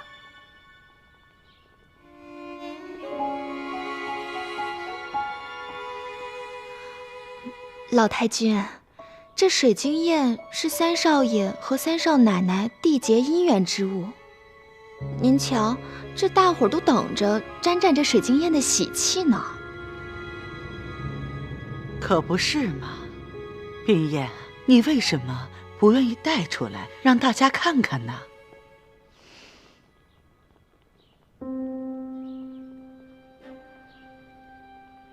奶奶，这水晶燕是贵重之物，我一到府里的第2日，就把它交给天磊了。方才我俩回去寻，可是没有找到。天磊啊，你怎么这么不小心呢？老太君，这水晶燕贵重的很，不会无缘无故不见的。难道是家贼啊？依我看，若真是家贼，这三少爷院里的丫头小厮可就都得换一换了。小巧，丫头就不用换了，我院里面也没有家贼。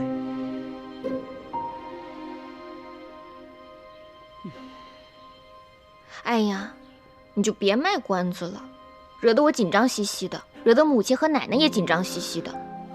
这么大个人了，放东西都不知道放哪儿，若不是他自己掉出来，我都不知道该怎么跟奶奶交代呢。拿出来吧。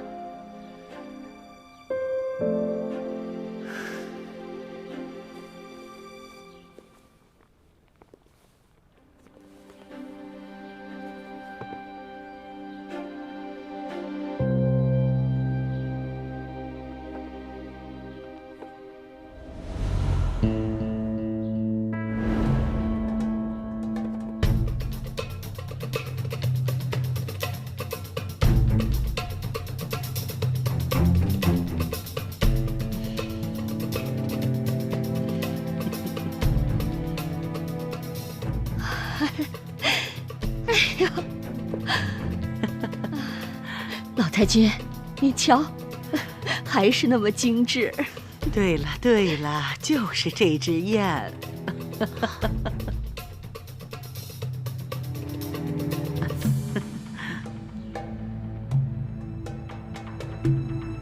这晶莹剔透的，还是和我们三少奶奶最配。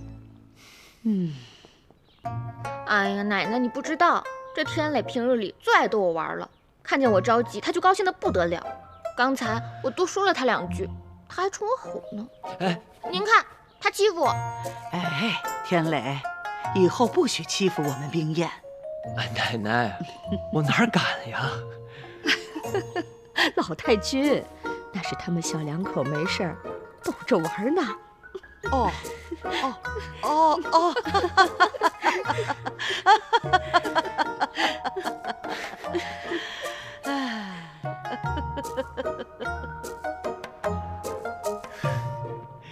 唉，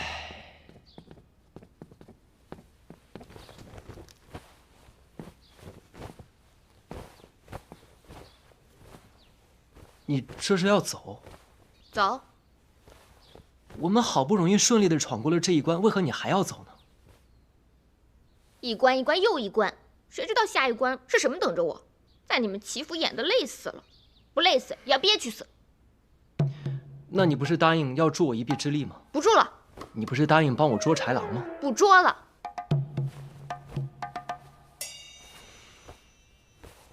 好，那你准备什么时候走啊？我想什么时候走就什么时候走，管不着。好，那你决定要走，我也没有办法。要走，便早些走吧。好在老太君想的周全，已经替我物色好了另一位女子。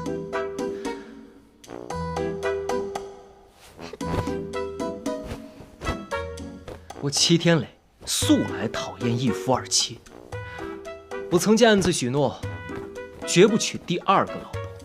我既与你成亲，那小女子，我便看都没看一眼呢。我心向明月，只装得下扬威武馆李小姐一人。奈何李小姐非要走，那便罢了。强扭的瓜，不甜。不过呢，好在那小女子比李小姐漂亮的多，也娇美的多，也柔情的多。怎么，你还不信？我给你看看她的小象。哎呦，还真是个美人儿啊！想看啊？给你看看。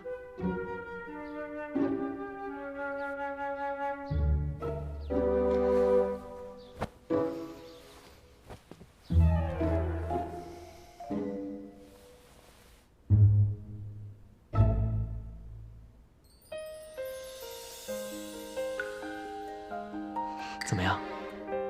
是比李玉虎要漂亮得多吧？讨厌。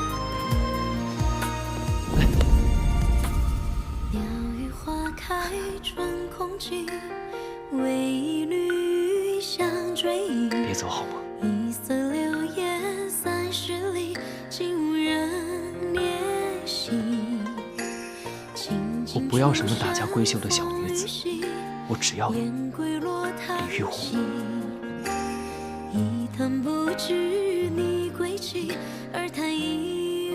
你是真的喜欢我？你还真是个笨蛋！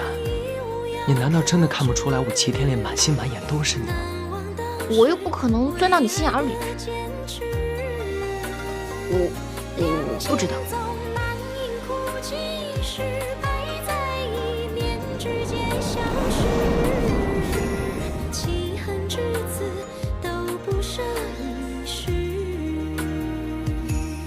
以此为证。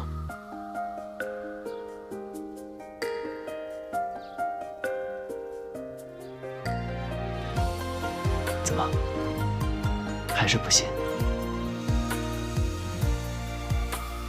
鸟语花开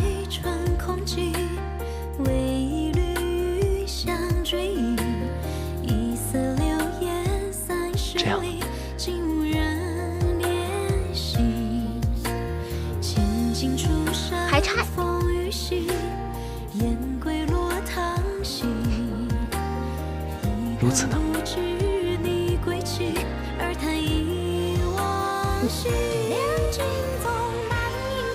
既然你信了，那便好。弃恨之子都不舍一世，弃恨之子都不舍一世。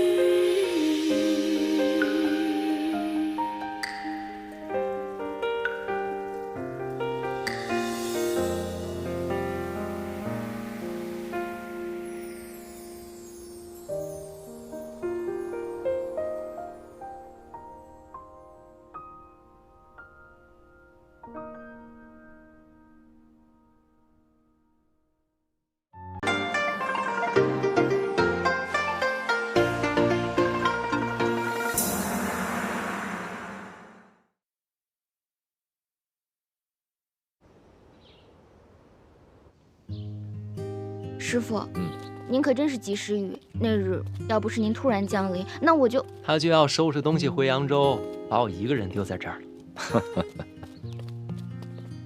师傅，请受我一拜。哎，不必多礼。师傅，我还有一事想要问您。您是从前线边城来，冰燕姐姐的近况是否安好？冰燕她托我把这水晶燕送给你，却把原部区聘你的碧玉剑留了下来。她错嫁到荆州之后的近况嘛，便不言自明。如此甚好。歪打正着，各有其主，这就叫鱼配鱼，虾配虾。怎么不接着说了？这下一句是乌龟配王八。哎，你这小子！哎，师傅，好了好了好了，不闹，我跟你们二位说些正经事。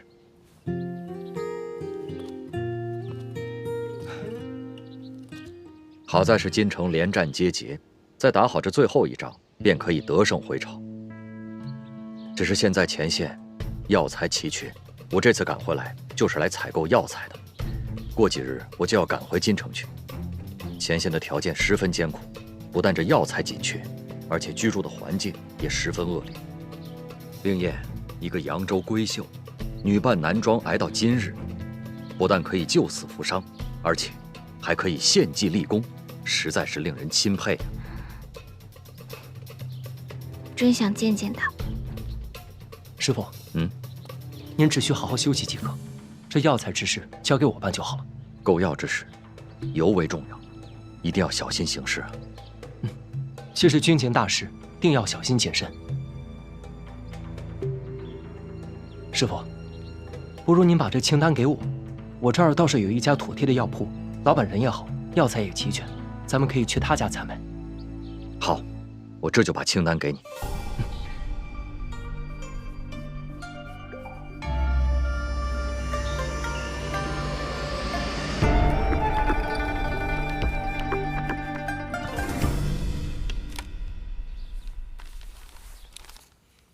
燕生，您手里拿的是买药清单，剩下需要办理之事，我都写在信中。你马上前往舒大娘的药铺，要寄敬堂，按照信中所说，火速办理。收好。哦，对了，你日后一定要多多留意，有没有人在后面跟着你。如果有人跟着，你就在街上瞎溜几圈，把他甩掉。哎，还有这个，这是师傅带回来的西域葡萄，你的嫂嫂偏要给你这个好妹妹留着尝尝鲜呢。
燕生，你怎么在这儿？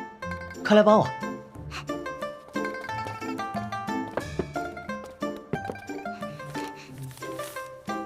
给我的。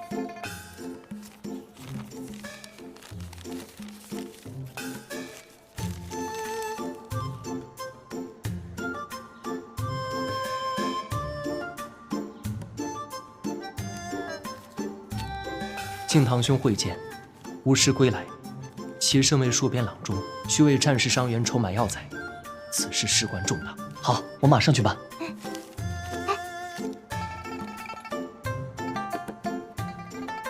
也是给我的。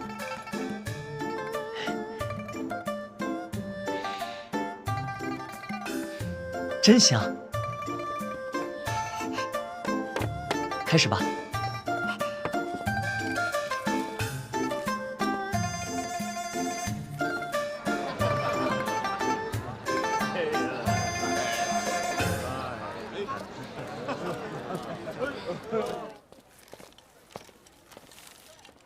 敬堂，哎，娘，你们俩这忙活什么呢？齐三公子让燕生送过来一封信，说是让咱们替他速备一批药材。要这么多啊？您看，这批药材是要送到边城给杀敌将士们用的。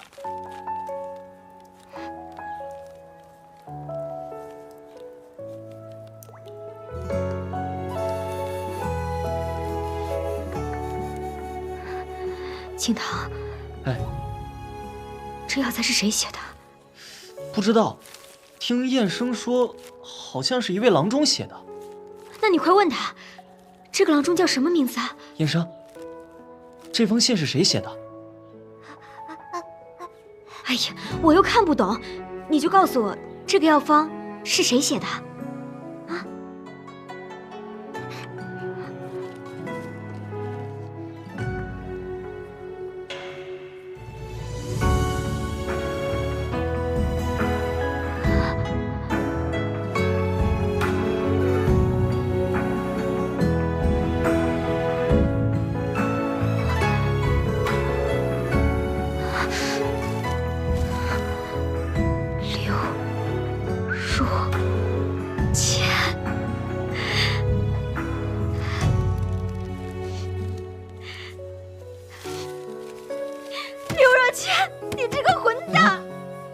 娘，你怎么了？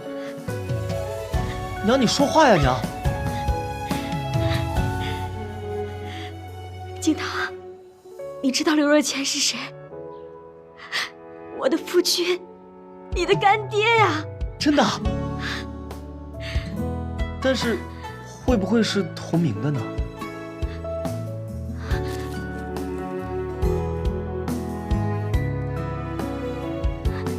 没错，就是他。燕生，你快带我找他去。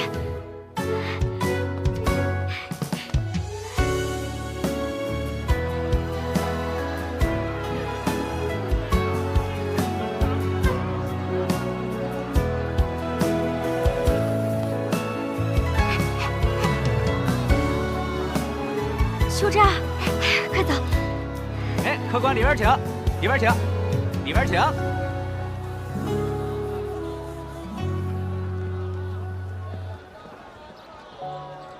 这儿吗？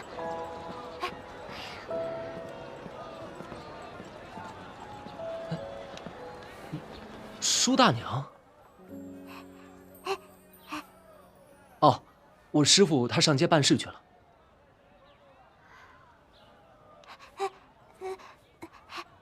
舒大娘是找我师父有什么事吗？我。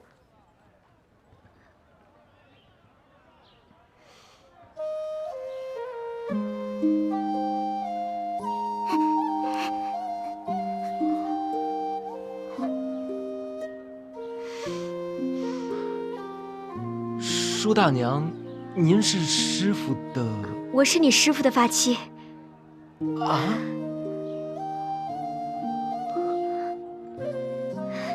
三少爷，我问你，你师傅的大名是不是叫刘若谦？是。河南洛阳人。是。今年41属猴的，对不对？是。哎呀，那没错，就是他。我们俩打小就认识。我父亲是开药店的，收了个孤儿徒弟，就是你师傅。我们俩从小一直玩到大。哎，我知道这个叫青梅配竹马。我也不怕你们三位笑话，这也算是天生有缘。我8岁就看上他，18岁就同他圆房，都到了这个年纪了，我还得踏破铁鞋东跑西颠，满世界去找他。哎，你们说，他算不算是个冤家？是，这师傅也不往家里去封信。他原来出去也是有出有归有信，这不他一出去2年，我等得心焦。你说年轻那会儿性格温和，这上了点岁数了，脾气就暴躁了些，我就狠狠斥责他为何不回家，这怎么家里就不如外边了？这不把人给吓跑了。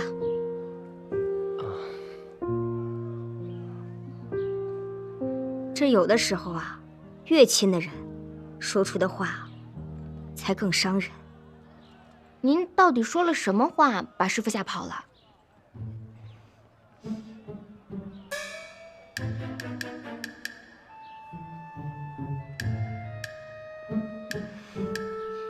就一句话。什么话？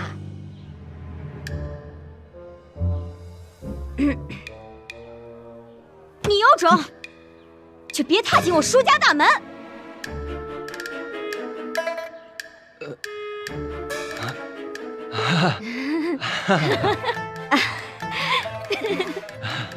这舒大娘言重嘛，也难怪师傅他不回去。可不是嘛，你说我当时说的时候也是无心的，这不是吵架了，这个床头吵了，床尾就和了嘛。谁想到一句话就把人给伤了。那大娘，您都知道是您错了，那道歉去不就行了吗？是啊，我知道错在我，这不才满世界寻他吗？这不寻了许久，没想到他成你师傅了。哦，那师娘，请受徒儿100。快免礼，使不得使不得。哦，对了，师娘，这次师傅从荆州回来置办药材，是为了办救治边城伤员们的大事，所以一切费用由我来承担，还请师娘先回药铺去，和庆堂兄弟一起备好药材。我保证，师傅回来之后，定能与师娘团圆。好。燕生，你先回京邮局等师傅回来，回来之后立马带来见我。那我们就先走了。那徒儿就不远送了。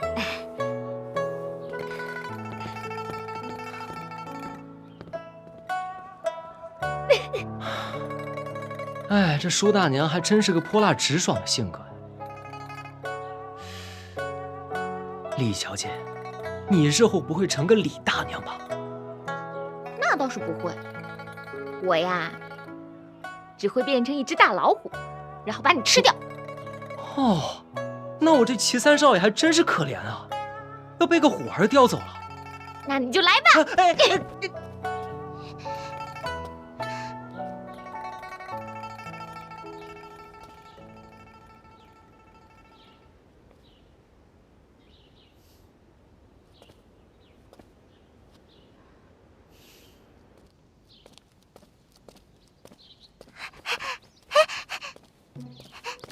哦，燕生，找我有事。啊，好，走，好，走。什么事这么着急啊？哎，师傅，玉湖姑娘，天磊，什么事？师傅，你可算回来了。这药店老板啊，亲自上门备药，说缺了2种药，想用另外的2种代替。我们想等着您回来，让您来做裁断。哦，这是哪2味药材？缺了呀，缺了那个熟地啊、当归啊之类的。当归？这当归是最常见的药材，怎么会少？他说是有当归的。哦。啊，对，当归。哦。师傅，你有所不知，这药店老板呢是我们家的至亲，为人爽直，急公好义。他一听说啊是给边城将士们的急需之药，便把生意都停了，与儿子一起将药备好，分文不收呢。这生意人能有此等心怀，实属不易。我这就去一趟。好，叶生，快带师傅去。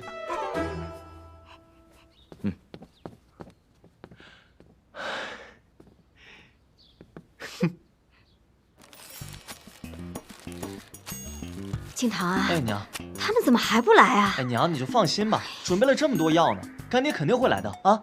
啊，哎，静堂，我刚才跟你说的话，你可全部都记住了啊。哎呀，娘，您就放心吧，今天啊，我一定让您和干爹团圆。哎，好好好。来了，干娘这次可全靠你了。知道了。哎，燕生。悬壶济世。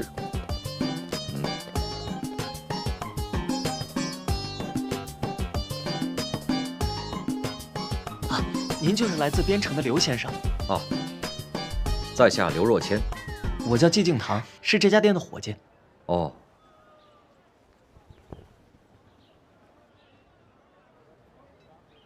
你家店主呢？啊，店主方才一直在这等候您，但实在不巧，他因为一点急事被请了出去。您稍等片刻，他马上回来。好。你先忙。我先忙。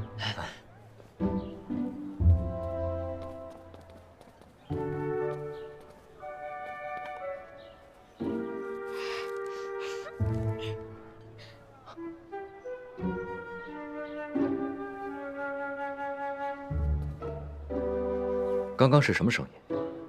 你们家不会有老鼠吧？呸！你才是老鼠。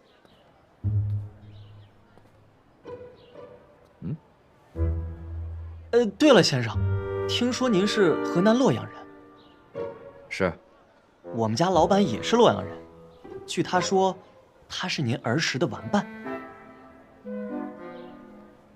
哦。你家老板尊姓大名？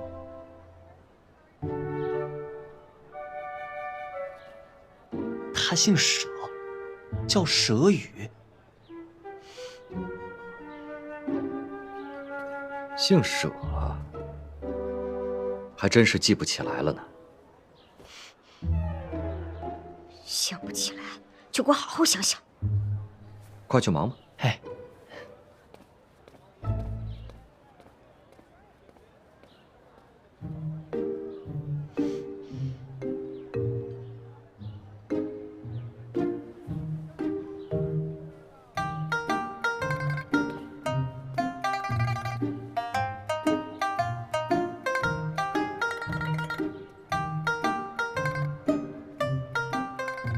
你练字几年了？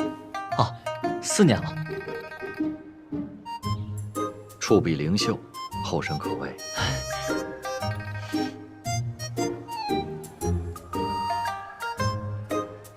你家老板怎么还没回来？是不是有什么事情耽搁了？哎，确实。哎，不瞒您说呀，昨天还起冲突了。什么冲突？昨夜老板跟老板娘吵架，本来也不是什么大事，但是你一句我一句，2个人互相都上了火头。我们老板娘呢也是个倔脾气，老板呢又说了一些火上添油的话，这下糟了。于是呢，老板娘就摔门而出，老板呢也就急了，但是他怕耽误您的大事，所以说咬着牙帮你准备了这批货，于是才匆匆的去找老板娘的。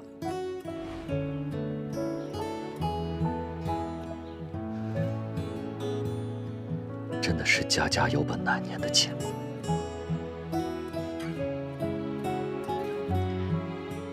不回来就不回来呗，何必去找呢？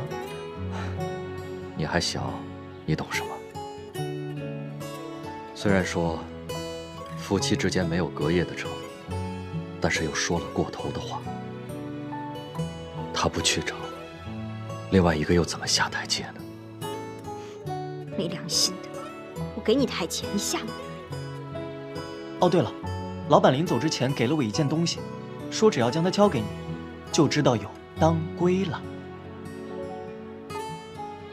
当归。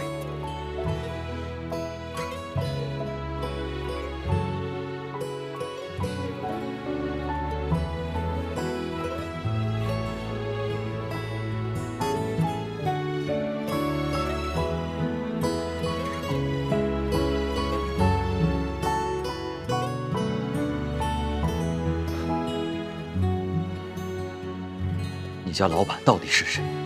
蛇语，蛇语，叔也。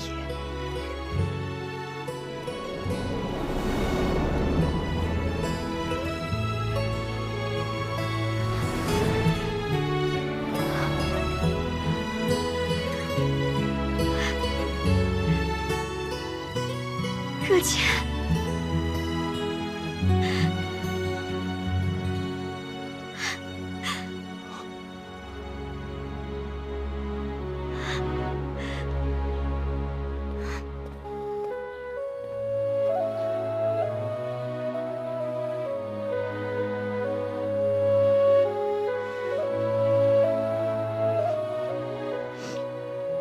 我找的好苦啊！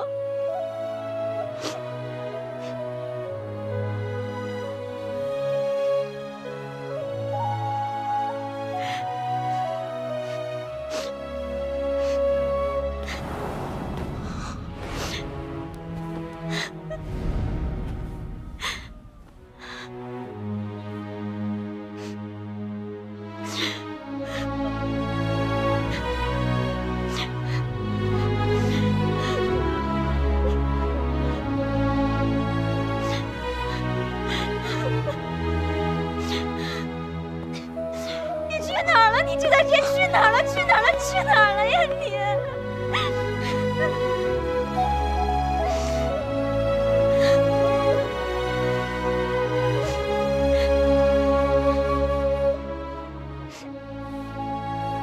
孩儿敬堂，拜见干爹。啊，免礼免礼。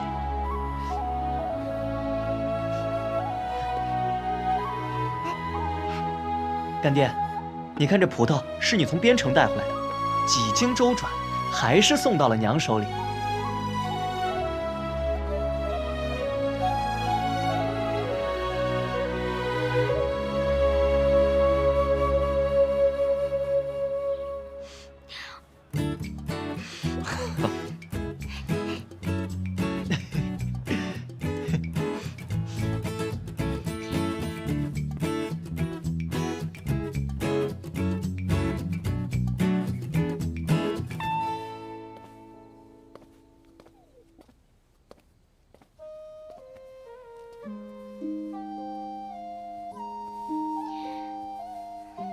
若谦，我决定了，以后啊，你上哪儿我上哪儿，咱俩再也不分开了。秀媛，你放心，后天我把药材送到边城，很快就回来了。后天？你一天都不能多待？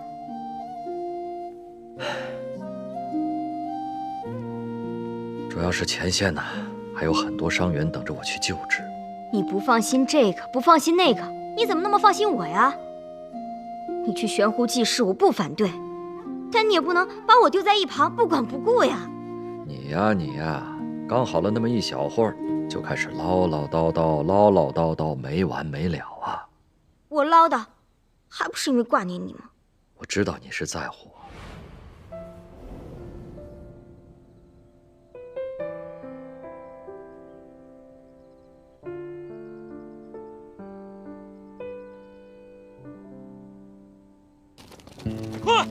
快点，快走！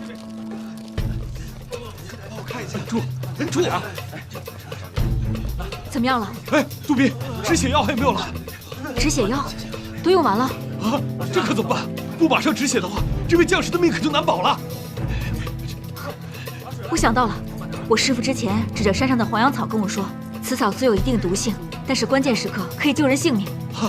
此时此刻的黄草就是救命的良药啊！我马上士兵去采。不用了，我认得，我去吧。好，哎，你小心点儿，快压住！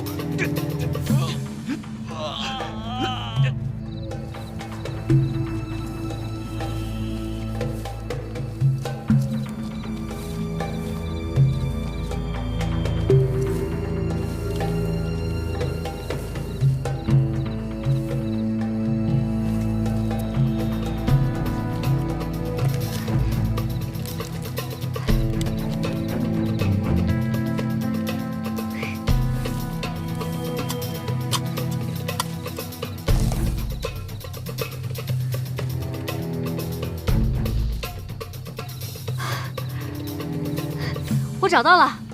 啊，找到了！好，好，终于找到了。这附近一定还有，我们分头去找。好，好。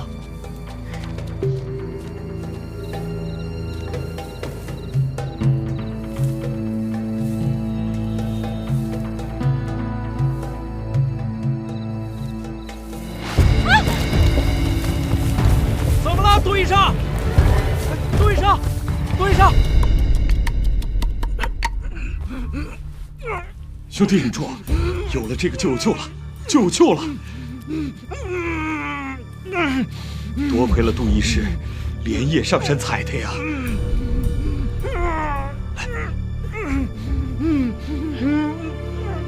先生，听说多兵受伤了，怎么搞的？哎呀，为了抢救伤员，他连夜上山采药，给摔伤了，严不严重？哦，幸亏是外伤，皮肉受点苦。不过这孩子是真倔呀，硬是不让人碰，他自己回去包扎了。来了。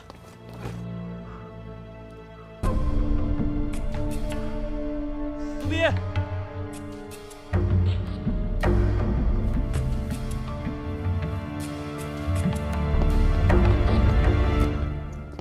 渡边，怎么样了？评委，还疼吗？我都好多了。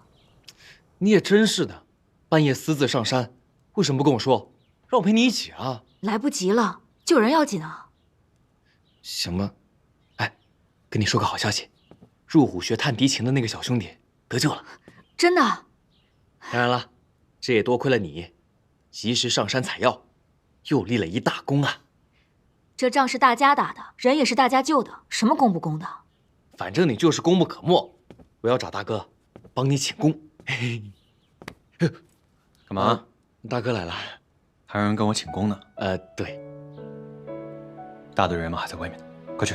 是，德斌，那我先走了。啊。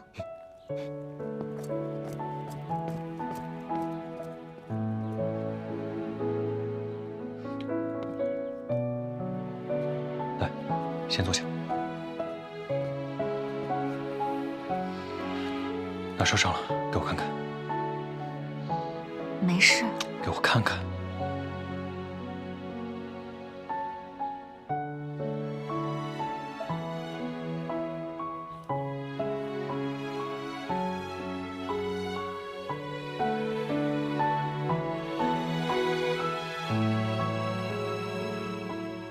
还疼吗？你上山怎么也不跟我说一声？昨晚情况紧急，救人要紧吗？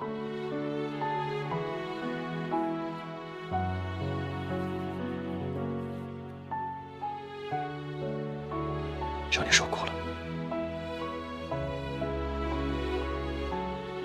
但真没想到，你居然还是扬州的富家小姐。其实，离开扬州，换个环境也挺好的。自从我来了军营，我才知道，这个世界有这么大，我能做的事情有这么多。现在，我都没有刚来的时候那么想家了。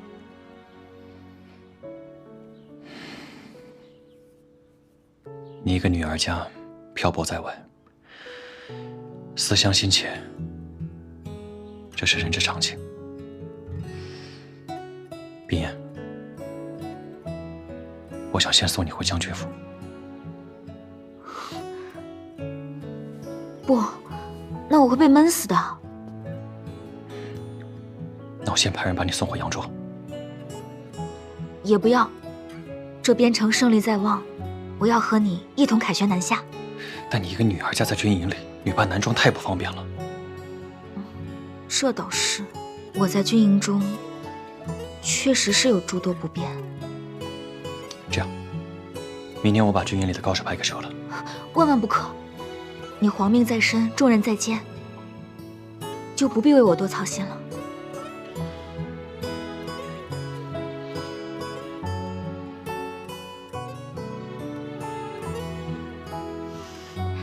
我呢，会趁着养伤之机，好好的想个主意的。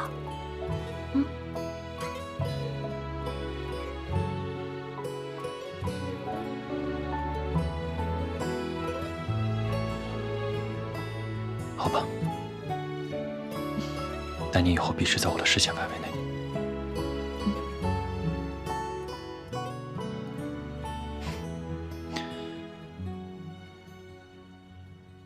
兄弟们，我们入驻边城，与敌交战，屡战屡胜。一靠兄弟们勇猛善战，二靠本军纪律严明。军纪第6条规定，女子不得擅入军营。可是最近，竟有大胆女子混入军营。女子来军营。大哥，咱这没什么女子。这个女子不是别人，正是本将从扬州娶到荆州的新夫人。带上来。杜宾。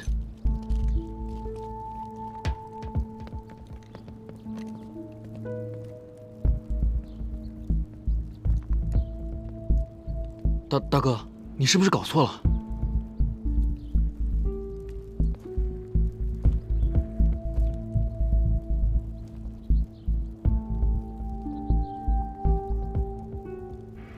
别怕。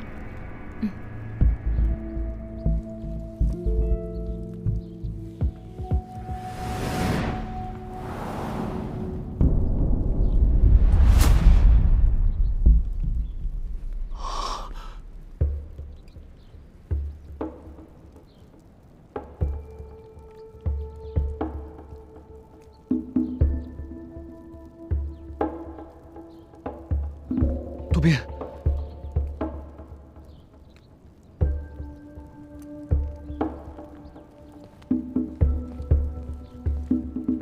按照军规，女子私入军营，斩！且慢！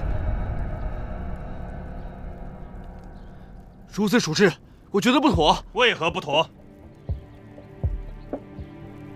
她既然是将军夫人，那便不是混入军营的闲杂女子。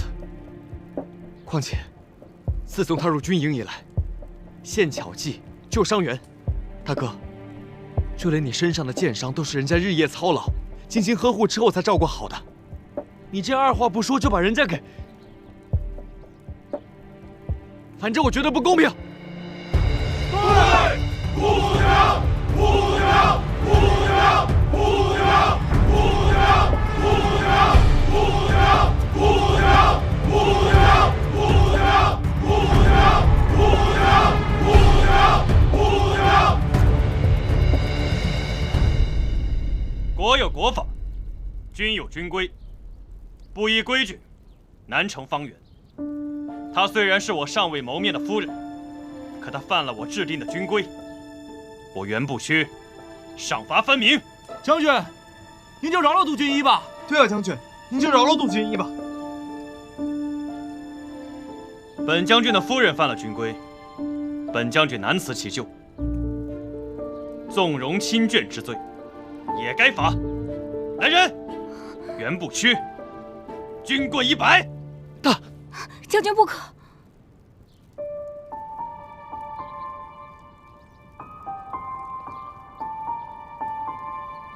你是我的夫人，我们本就是一体，我怎么能让你独自承受？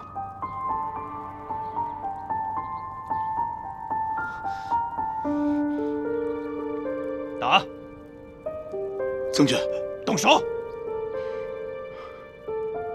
得罪了，将军。春风绵绵，拂一叶扁舟轻轻。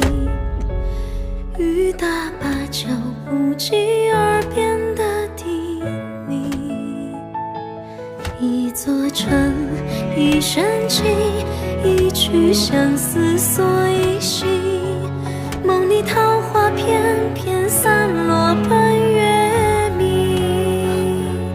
夜雨伴随扬州行，一人撑伞两肩并，花瓣飘零，是你满天深情。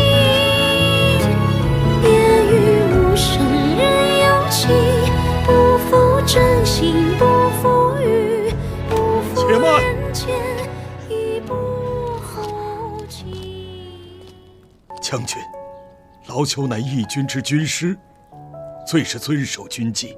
且听老朽一言：当年三国曹丞相有马踏青苗必须斩首之禁令，可偏偏又是丞相的马匹践踏了青苗。为了严守军纪，丞相要自刎谢罪。如果不执法，丞相又不允。后来，众军师请命，要丞相割发代首，以示谢罪。对，割发代首。不知者无罪。将军的牵连之责已然执行，此事就罢了。正经无罪，正经无罪，正经无罪，正经无罪，正经无罪，正经无罪，正经无罪，正经无罪，正经无罪，正经无罪。大哥。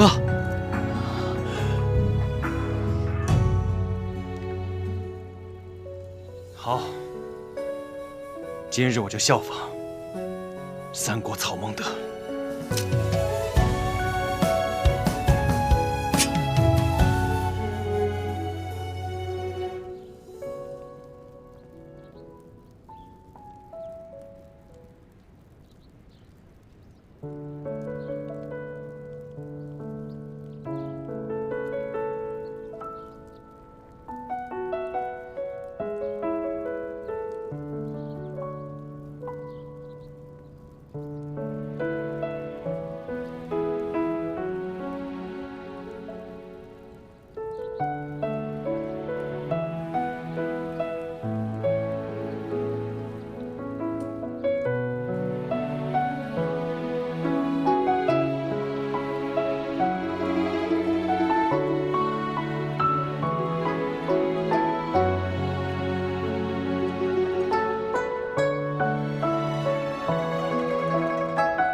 春风绵绵，拂一叶扁舟轻轻。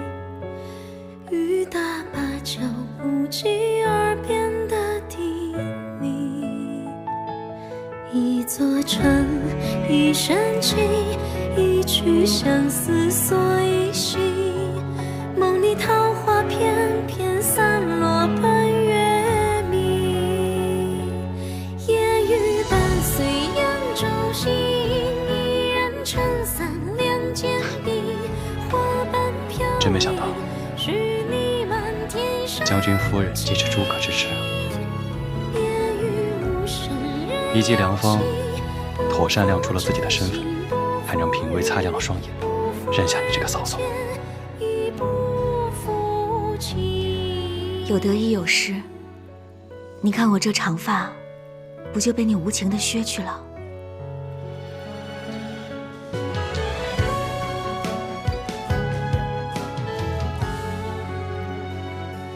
春风绵绵，拂一叶扁舟轻轻，雨打芭蕉不及耳边的叮咛，一座城，一生情，这是一曲相思所依稀，梦里桃花片片散落半月明，夜雨伴随扬州行，一人撑伞两肩并，波般飘零，许你满天深情，夜雨无声人有情，不负真心不负雨，不负人间亦不负情，夜雨蒙蒙扬州行，山高水远情不离，良辰美景透出深情相依，夜雨柔柔人有意，姻缘作对须惋惜，郎情妾意此情不移。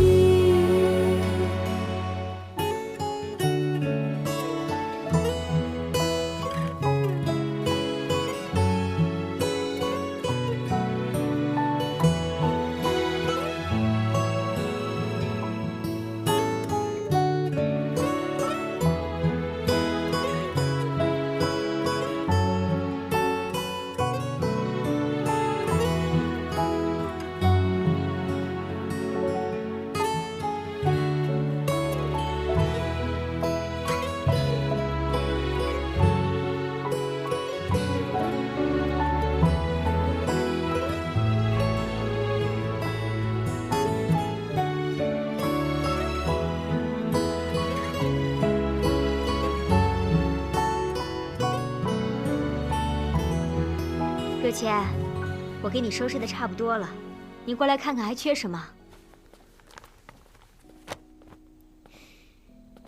秀媛，让你费心了。什么话？哦，对了，你等着。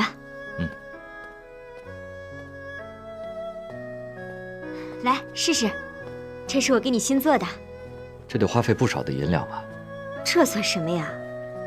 这2年我不在你身边，你自己也不知道置办2身新衣服，看着让人心疼。转2圈看看。确定是2圈？嗯。 1圈，2圈，还不错嘛。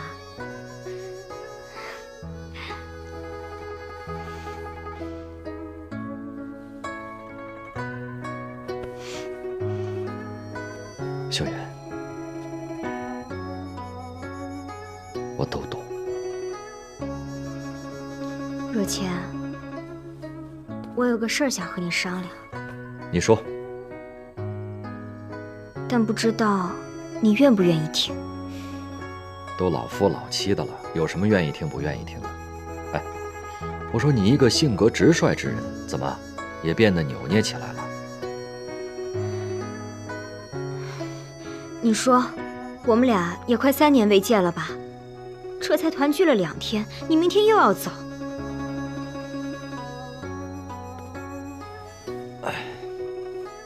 等这仗一打胜，我立刻回来。可是你去那么老远的地方，又是疆场，我不放心啊。我行走江湖这么多年，有什么不放心的呀？哎呦，我不放心就是不放心。说吧，你到底想做什么呀？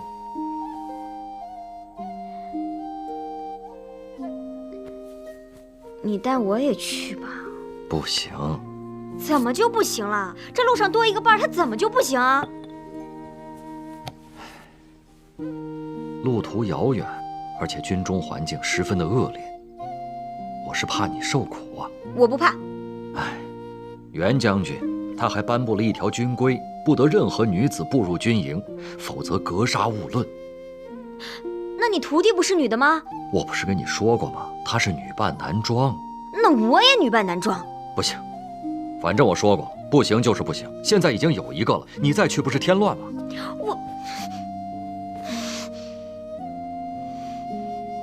秀云，秀云，其实能和你再次相见，我就已经别无所求了。别无所求还乱跑？我那不是乱跑，我去边城，把那大事有头有尾的做完，你就在家安安心心的等我回来，好吗？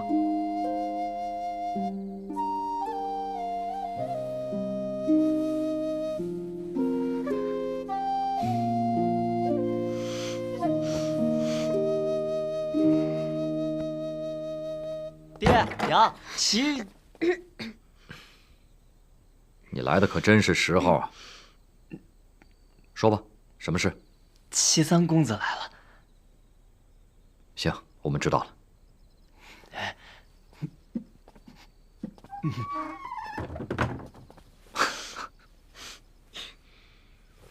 得知师父明日就要启程，徒儿特地前来倾听教诲。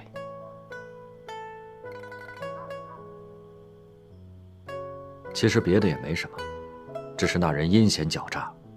你和玉虎虽然多次挫败他的阴谋诡计，但也不可总是兵来将挡，水来土埋，迫于招架。应该让你的祖母早日看清他的阴险嘴脸。师父言之有理，不过此人在祈福蛊惑人心已久，奶奶对他深信不疑，恐怕这逆耳之言听不进去啊。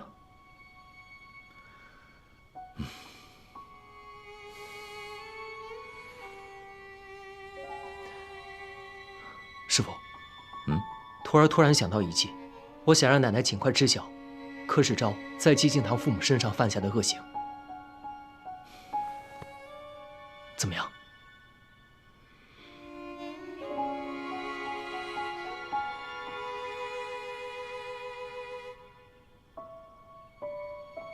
好计，天磊，我走了之后便可使此计。敬堂感念公子能出此计谋，恳请三公子早日为我九泉之下的父母报仇伸冤。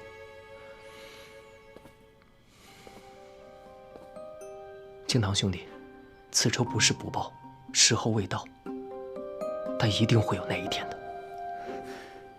多谢三公子，快进去，不必多礼了。师父，那你明日启程一定要小心谨慎，我和玉虎就先回去了。师父，一定要多保重。好，保重。早点回去休息吧。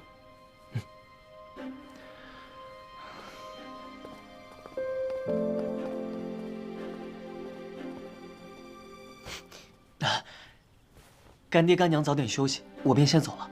你也早点休息。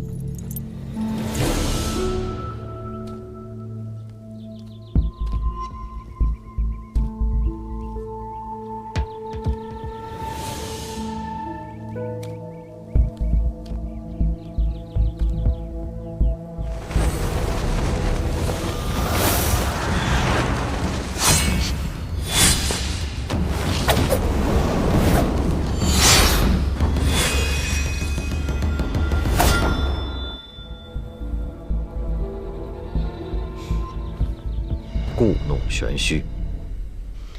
你怎么认出我的？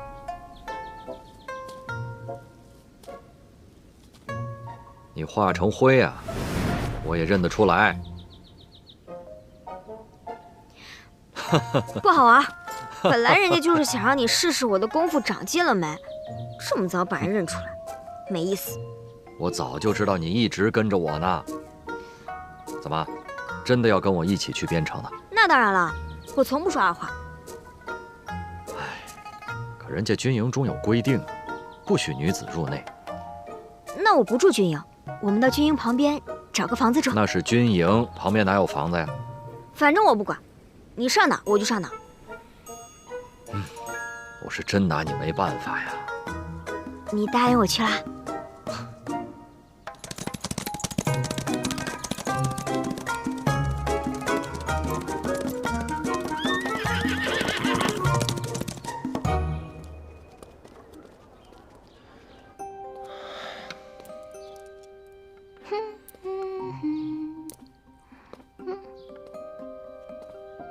天雷，你怎么魂不守舍的？想什么呢？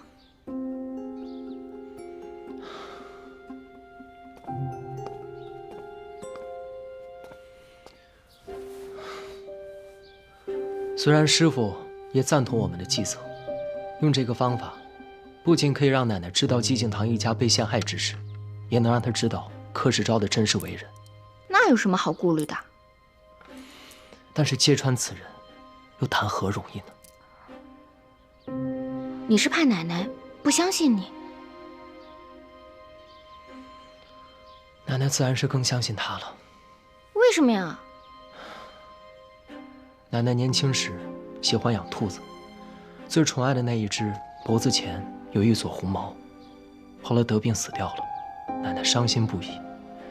偏巧，远在江浙的姑母足月生辰，诞下一名男孩，这名男孩的脖子前竟然也有一块红色胎记。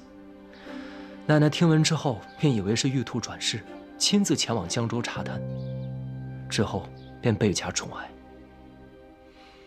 此人就是与我大哥同年生辰的柯世昭。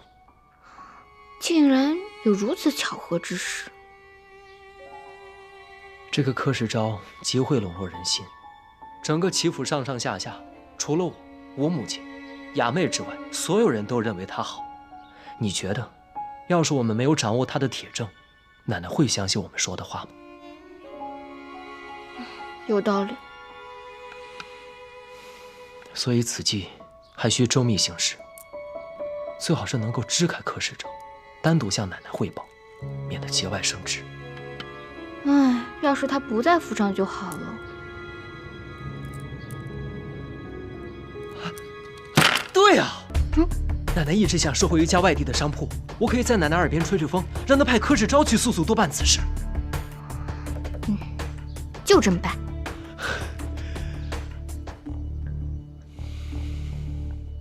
柯少爷，听说你要出门啊？老太君吩咐的事，不得不去。不过听老太君的口风，此事似乎是三少爷提出来的，才让我去收了那商行。这三少爷一向不过问生意上的事情，这次都是怎么了？还有那个三少奶奶也不是个省油的灯，搞不好这一次就是他们二人的诡计。小巧，我此次出门在外，府里的上上下下，你要好好留点心。老太君来了。小巧啊，你身为老太君身边的人，我都记得清清楚楚，你怎会忘了呢？老太君曾多次说过，人前爱争长与短，人后必然话是非。你以后所有不顺心的事，一定只可以跟老太君讲，不可以人前人后的乱讲，记住没有？是，柯少爷，我知道了。还有啊，哎呀，你走了。还有，我走之后，这府里的上上下下一定要多留点人盯着，还有三少爷那边也要留点心。你看，轿子已经备好了。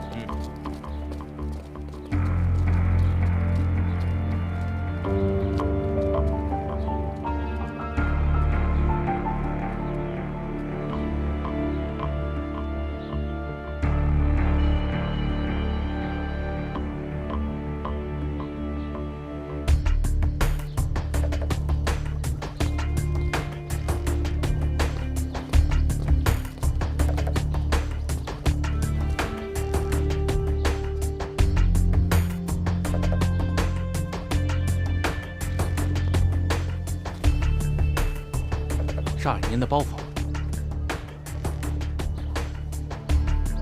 来，起轿，走了。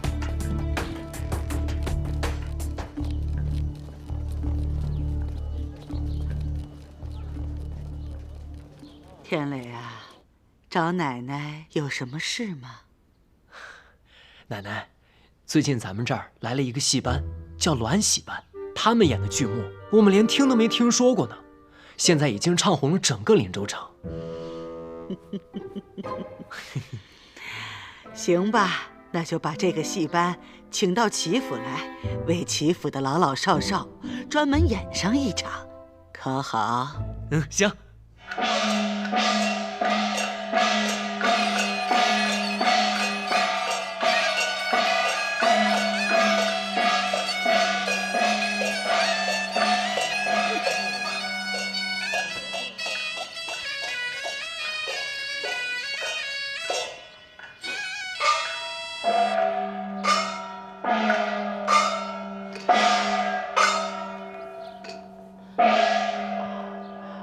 二老爹娘在此休息片刻，待儿去早晚随来。好。哎，天高望地远啊，有缘父此生呐。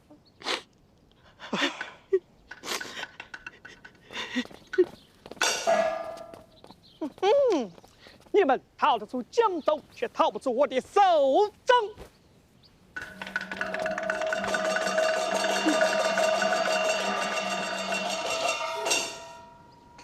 哎呀，周公子啊，你为何就少不了我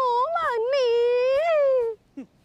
阴曹地府，讲理去吧！上。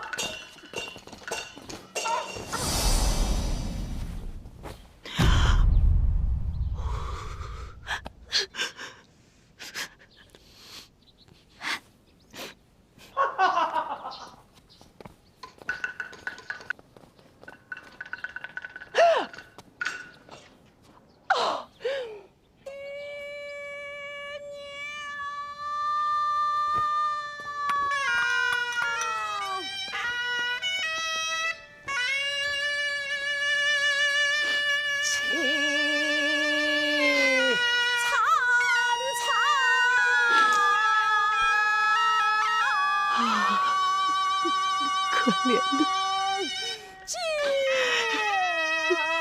爹娘。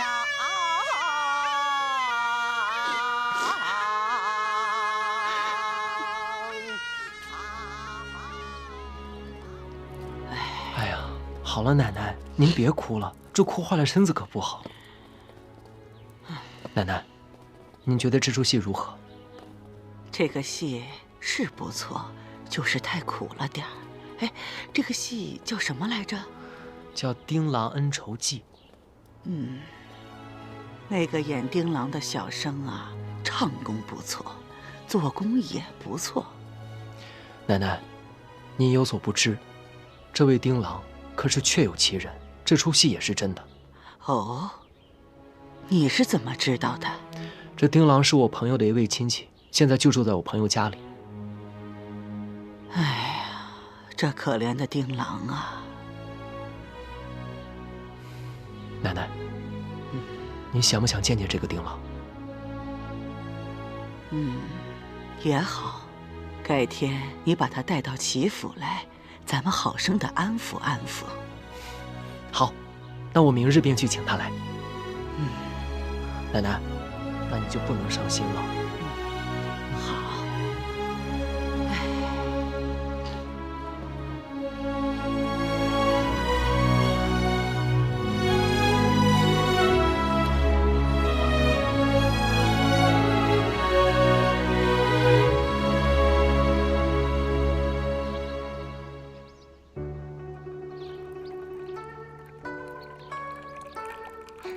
奶奶，我新寻得了好茶，一会儿让小巧姐跟着小喜去取。小巧姐烹茶的手艺，您是最满意了。等泡好茶，给您好好尝尝。好，行。悄悄姐，随我来吧。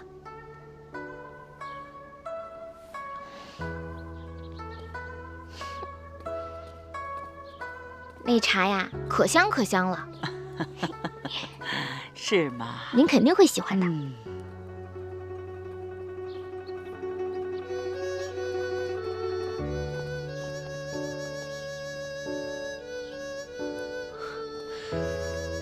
奶奶，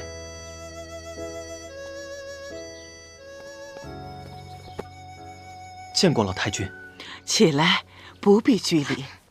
起来，快起来。你就是戏文中的丁郎。老太君，丁郎是戏中人的名字，小生姓纪，叫敬堂。听你的口音，不像是本地人吧？我是江州人。江州人，人长得不错，名字也好听。就是你的命太苦了。昨天那戏看的呀，惹得我这个老太婆直落泪呢。你的爹娘死得也太惨了。老太君，他们杀害我爹娘的手段，比戏中的还要残忍。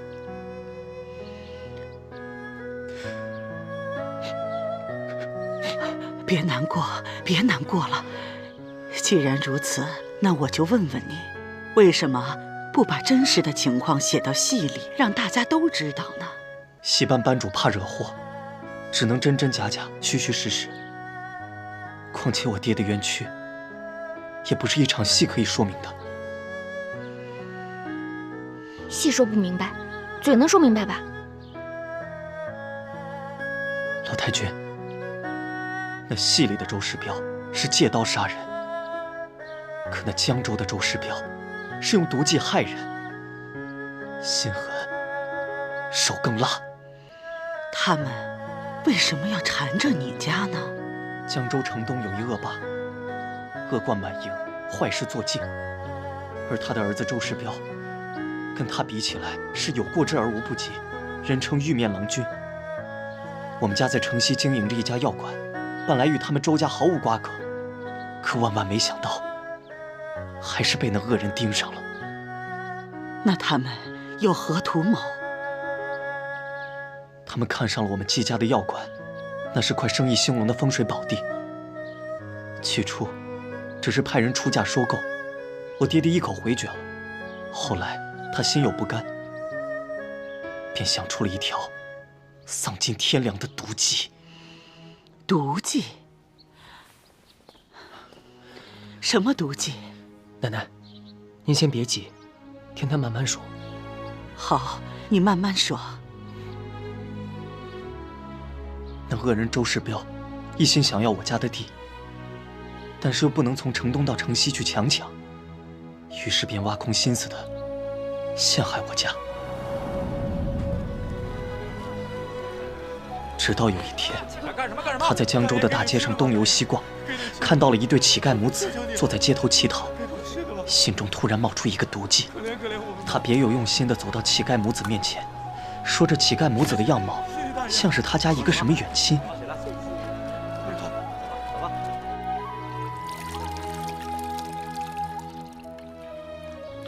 一番花言巧语之后，周世彪让人把这个乞丐骗回家中，大吃大喝，让这个乞丐吃得好穿得好，犹如平地升天。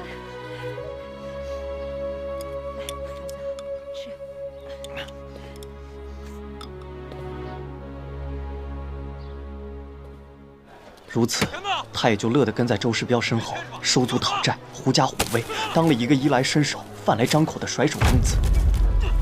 这个乞丐在周世彪家中一住就是半年。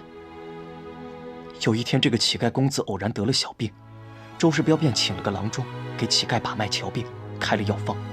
乞丐公子便拿着这张药方到我家的药店去抓药。为人朴实的爹爹，万万也没有想到其中有鬼。他按照药方抓了药，给了这个乞丐公子。公子，你拿好。谢谢少爷。之后，周世彪又派人偷偷将真药换成了毒药。乞丐公子喝下去之后，顿时七窍流血，一命呜呼。贩卖假药，谋财害命，给我见官！怎么可能呢？我们季家药铺一向卖的都是货真价实的药。快走！周世彪让他的手下抬着乞丐公子的尸体到我家店门口大吵大闹。爹爹和他们理论，可是这帮恶人蛮不讲理，硬说爹抓错了药，害死了乞丐公子。他们不由分说地把爹拖进了衙门。收了周世彪贿赂的县官，用酷刑逼我爹爹招供。可怜的爹爹，蒙冤寒躯，惨死狱中。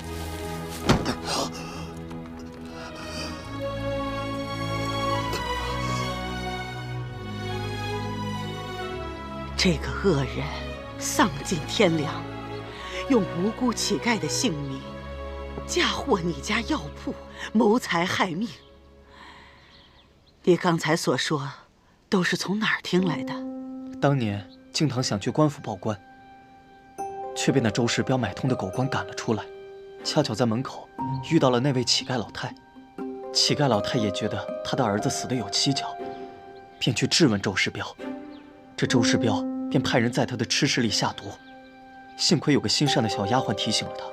老太知道周世彪要赶尽杀绝之后，便连夜逃走了。可这周世彪心狠手辣，竟派了许多人去追杀老太。老太受了重伤，眼睛也瞎掉了。她心有不甘，想去报官。途中我遇到了她，我带着她一路逃离江州，却不曾想，这周世彪派人连夜追赶我们。混乱之中，我与那老太走散。唉，善恶到头终有报。敬堂，你今日来，就算是我们有缘。这样，我送你一些银两，祝你日后去寻找那证人瞎眼老太，再去状告周世彪。若是我说出那周世彪的真实姓名，奶奶，这戏中的丁郎实是季敬堂，不过这戏中的周世彪嘛，是谁？禀告老太君，那戏中的周世彪不是别人，正是来自江州的柯世昭。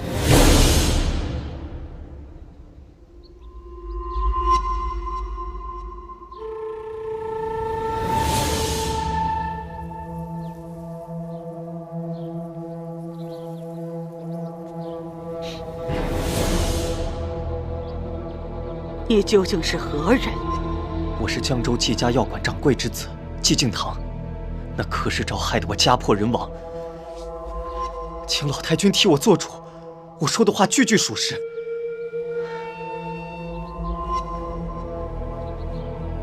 这是我爹临死之前亲手写的，连狱中的狱卒都动了恻隐之心，才将它转交给我。敬堂报官无门，又与老太走失，丢了人证。听闻七老太君您有仁爱之心，又慈善公正，定不能让那柯世昭毁了您齐家的名声啊！于是我才斗胆来见您，求你给我个公正。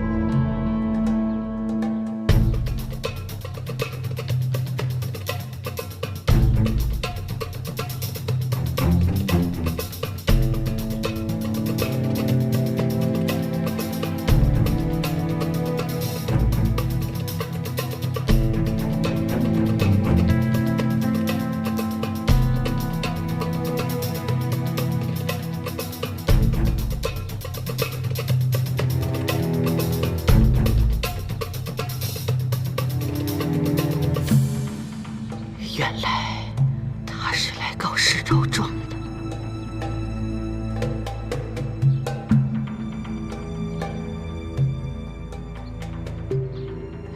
既然这个案子他官府都管不了，又没有证人，我一个商户老太太更不方便插手。再说了，你刚才所说的也只是一面之词。天磊，在。你去取些银两送给他，让他好好回家。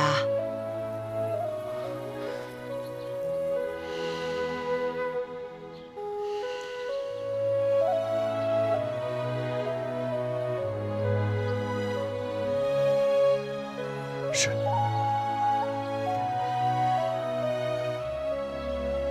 敬堂感谢您的善爱，但敬堂不为银两，只求替我父母还个公道。祝老太君福寿康宁。敬堂就先告辞了。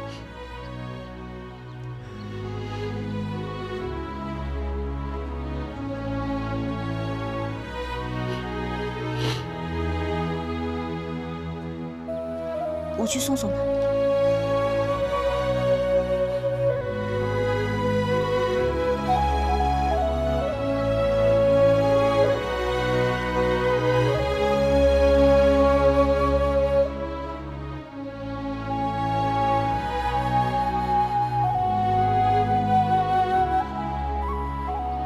天雷，你是怎么认识那孩子的？有一天，他在咱们齐府大门口吵嚷，说着要见你，让你替他做主，结果引来了王胡子等人，将他暴打一顿。我与冰燕只好路过，将他救下。世昭在吗？他不在。那为什么你不早点告诉我？孙儿想，毕竟此事牵扯3条人命，又与柯表兄有关，不能只听信一面之词便妄言相信，还想等着查实之后再说也不迟。天雷啊，寂静堂的事情你不要再管了。世昭现在是在替我办事，办的都是我们齐家的大事。如果让他牵扯到官司，那受损的可就是我们齐家了。奶奶，这寂静堂家的冤情早晚都会真相大白。但是咱们齐府的大事，您还是尽快收回自己手中比较好。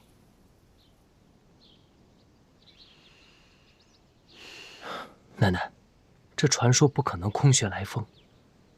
这江州，我看也是个多事之地，会不会是因为柯表兄常驻江州，沾染了一些江州不好的风气，把厄运带给了咱们齐家呢？你不要胡说。孙儿没有胡说。若是咱们齐府没有厄运，为什么我的大哥会不明不白的一觉睡死？又为什么我的二哥会莫名其妙的被毒蛇咬死？为什么我的燕氏小妹会在一夜之间变成了哑巴？为什么齐府上上下下会说我齐三公子活不过25岁呢？天雷，你不要再说了。奶奶，孙儿不是要吓唬你，是咱们齐府当真有邪气啊！你不要再说了。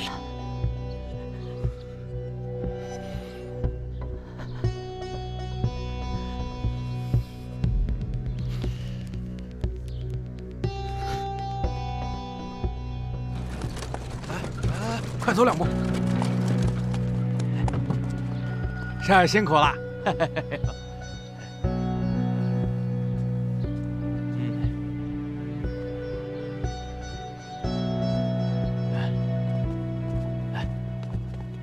快点，少爷请。把药拿到后面去。少爷您慢点啊。柯少爷。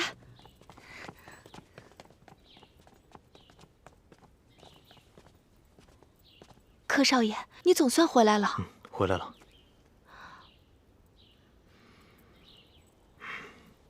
你先把东西拿进去。哎，快，小跑2步，来，快点。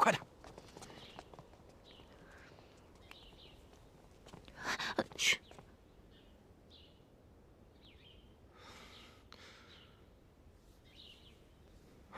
小巧。你来和我说说，我不在府中这几日，这府里都发生什么事了？那3少爷和3少奶奶给老太君请了戏班子来演戏。后来呢？第2天，我本陪在老太君身边，却被3少奶奶支开去烹茶。回来的时候，3少爷带着个少年在与老太君说话，老太君满脸不悦。小巧，你可有看清这少年长何模样？被三少奶奶带着匆匆的走了，我站得又远，看不清楚。反正17、18岁，人挺精干的，块头不大，白白净净的，看穿戴倒像是外地来的。小巧啊，你为什么不好好盯着他们呀？我怕被三少奶奶看见，她鬼着呢。打死他！对了，那人就是那天门口挨打那小子。又是他。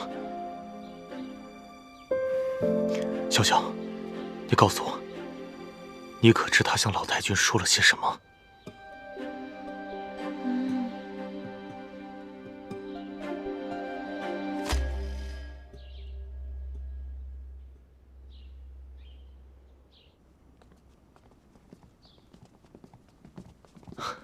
外祖母，世昭拜见外祖母。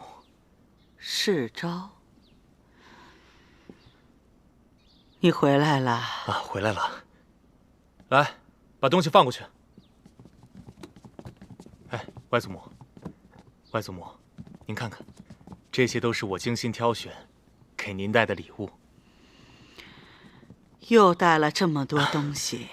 外祖母，您慢点儿。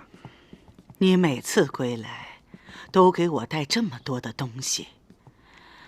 唉，我一个老太婆，能吃多少，能用多少啊？以后啊，就别花这个钱了。外祖母，这些事您不必介怀，以后啊，世昭都听您的便是了。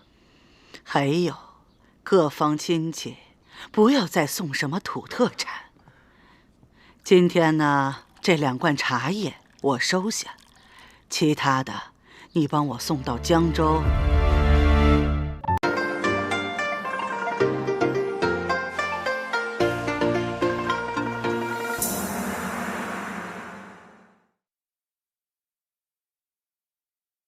这些都是我精心挑选给您带的礼物。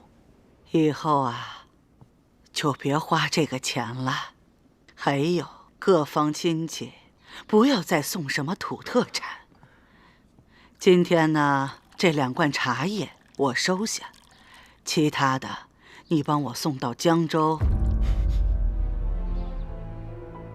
你母亲那儿就说是我送给她的礼品。是，外祖母，都听您的便是。来，喝茶。坐下吧。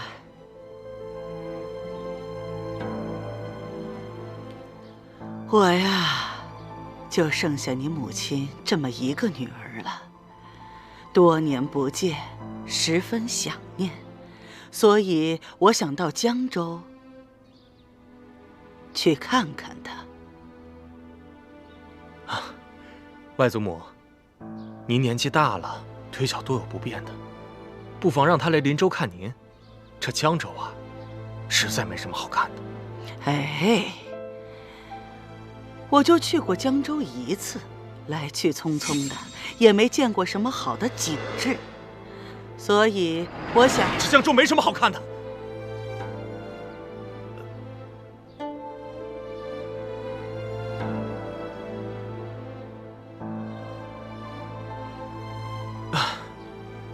外祖母，实话跟您讲，这江州的确是我的故乡，虽然不算是什么风雨之乡，但确实也是一个富庶之地啊。可惜，这江州民风不好，多处泼妇刁民，实在是令人感慨呀。不对呀，当年你父亲在江州是有头有脸的人物，那些鸡鸣狗盗之徒，怎么敢招惹你柯家呢？正是因为我父亲有此背景，还为人正直，眼里从来揉不得沙子，所以宿敌、仇人也多。而如今他已经不在了，可就是有这么一些奸佞小人，喜欢恶意造谣、肆意诽谤。就这样，一传十，十传百的，我们柯家这好好的名声，全都给传坏了。原来江州是这么一个情况，看来此事也不可听一面之词，还需从长计议。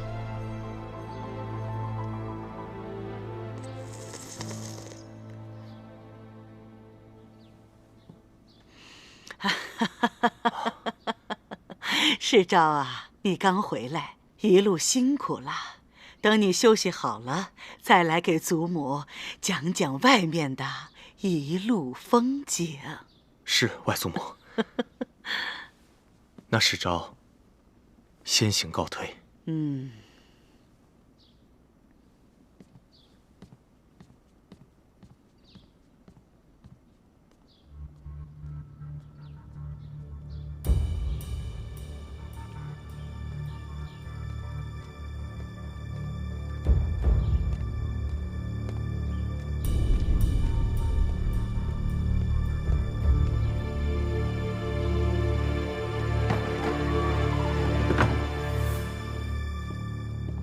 柯少爷，您找我。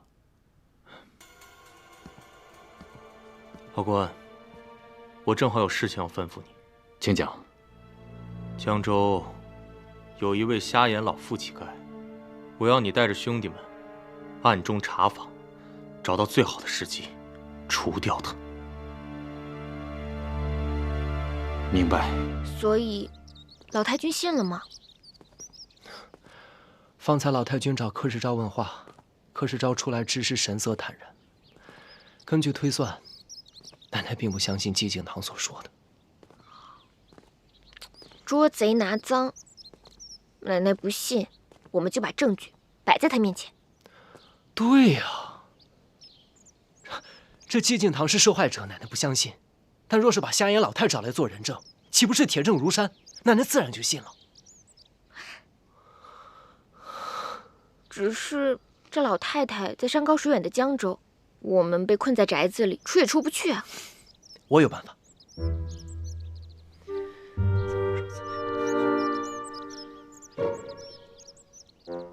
那太好了，我可以说。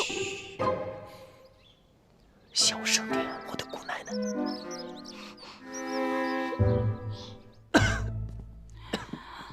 天磊，奶奶来了。别起来，别起来，快坐下，坐下。哎呀，你是不是旧疾又犯了？奶奶放心吧，没事的。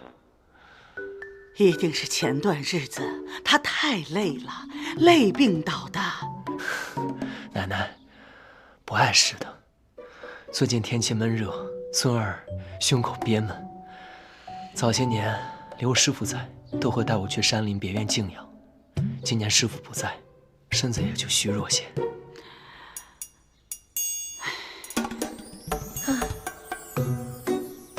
哎，奶奶，要不就由我陪着天磊一起去别院小住几日。听天磊说，那里山清水秀，空气清新，或许对养病有好处。我怕，若是等着刘若谦师傅回来，天磊不知道要变成什么样子了。也好，要不这样吧，让你表哥派人送你们俩过去。奶奶，表哥他还要打理咱们齐府的生意，公务繁忙，就别再劳他费心了。有冰燕陪我，一切都会处理得妥妥当当。冰燕呐，那我就把天磊托付给你了啊！奶奶，您就放心吧。哦，对了，奶奶，我见燕生妹妹整日闷在房里，能不能把她也带上啊？那个别院清新又安静，方便她散心。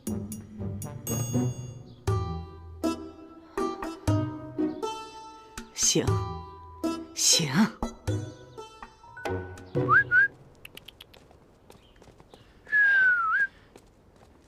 少爷，看来三公子病得确实不轻啊。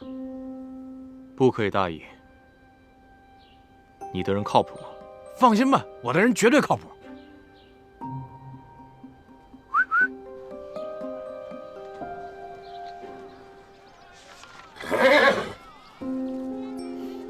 小姐，就是那个，他是王胡子新招来的车夫。狗腿子！不急，将计就计。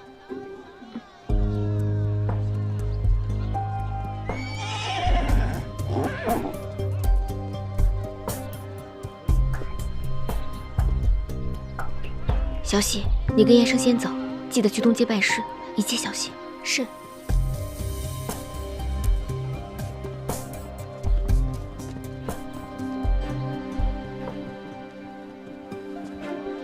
从东街走，出发。是。赶紧出发！去。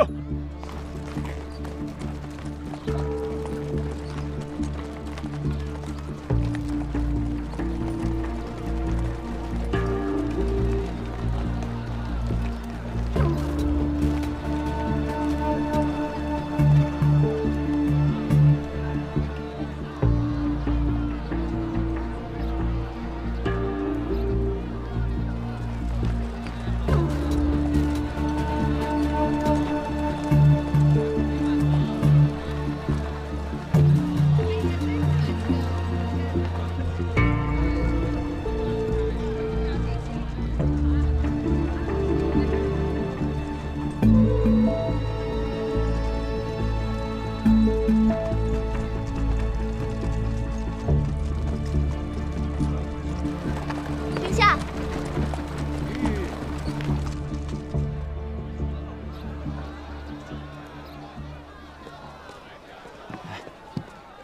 三少爷的补药还差了几副，我去药铺抓了带上，免得别院私下没有药铺，耽误了三少爷养病。你们先等等。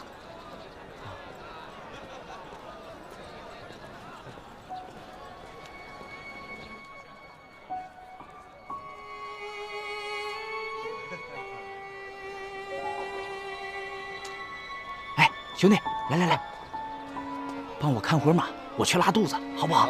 一会儿就回来。快点啊！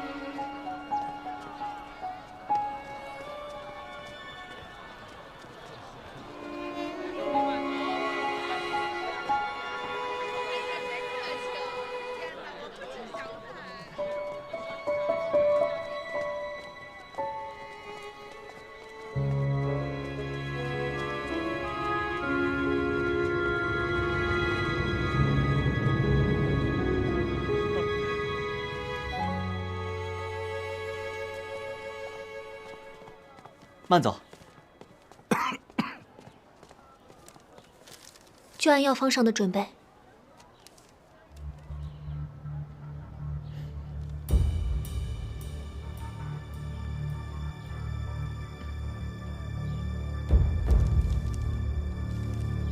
好，这是您的药，5两纹银。哎，银子，谢谢。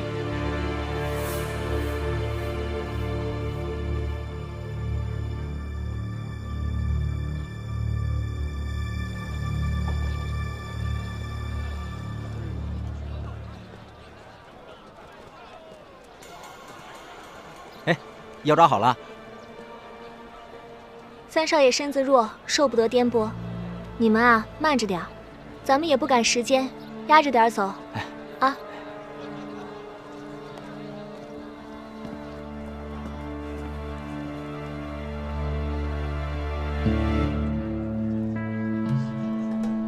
慢着点走啊！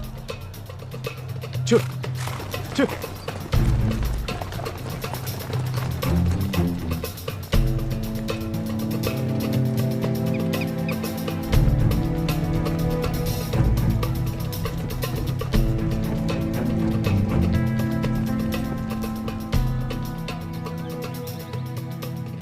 我与三少奶奶在这内房当中养病，尔等不要打扰。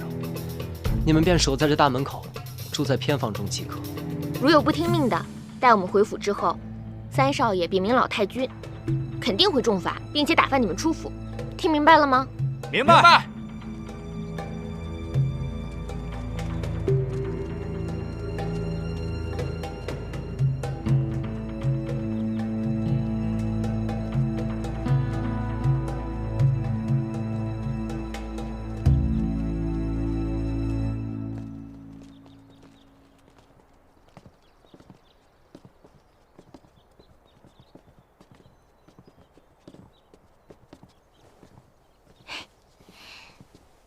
搞定了，什么时候走？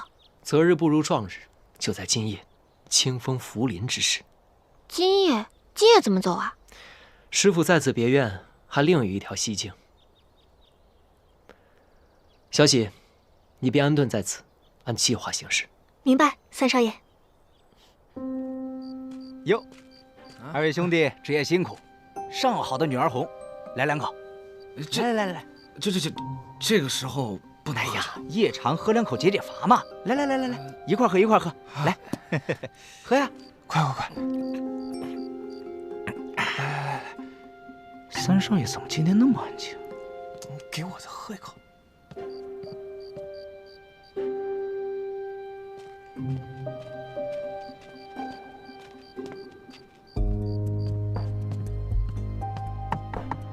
三少爷、三少奶奶，吃点点心吧。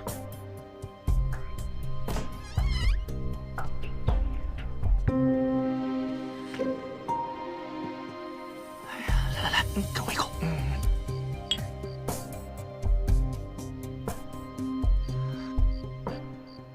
谢了，多谢啊！没事，辛苦啊，慢走啊，慢走啊。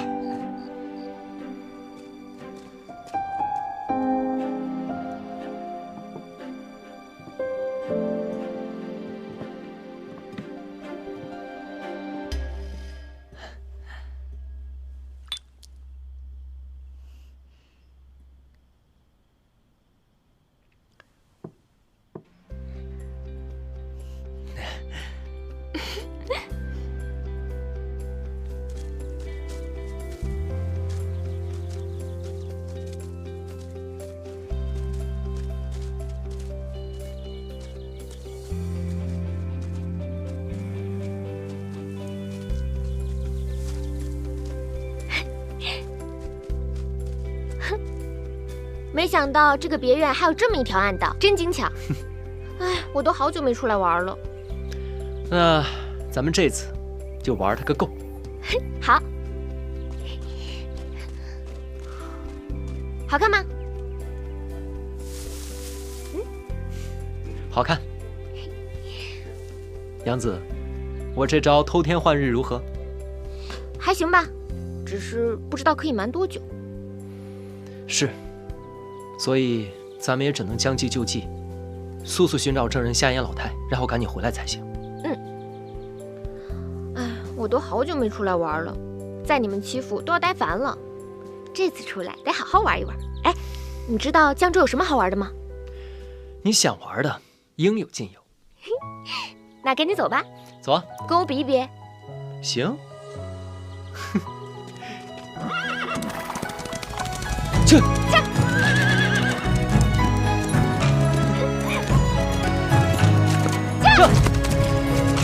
夜色太寂寥，忆起两人之俊俏，一阵相思空念你的妙。清风落嘴角，吹来愁绪红尘飘，一地思念纷飞后人扫。我要在今夜出逃，借月光皎皎，捕捉你的笑到天涯海角。举上夜色千万飘，和着思念熬出缕缕情丝之间绕。我要在今夜醉倒，半月光皎皎，想念你我喜欢这个好一地动山摇。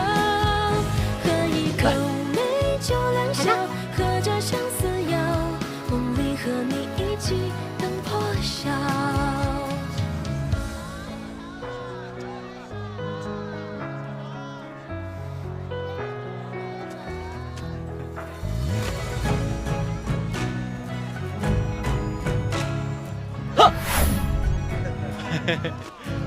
娘子别打！哎，让你吓我！子，去那边，去那边。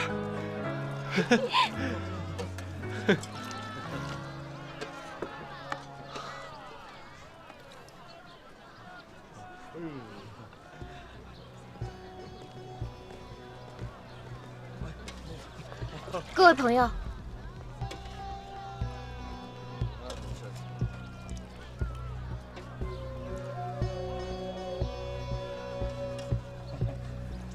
江湖九流巨兄弟，出门在外靠朋友，顺风耳、千里眼、欲寻宝驹、找马眼。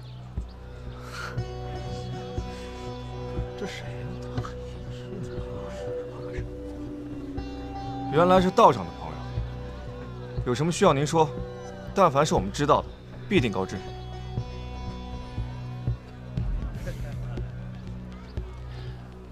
诸位兄弟，你们可否认识一位瞎眼老太，年约50岁左右？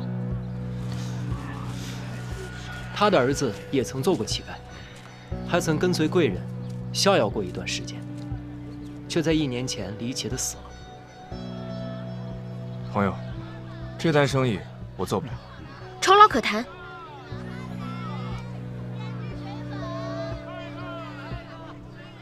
你们不是江州人是吧？的确不是江州人士，但俗话说，在外靠朋友，请各位兄弟卖点面子，给些消息。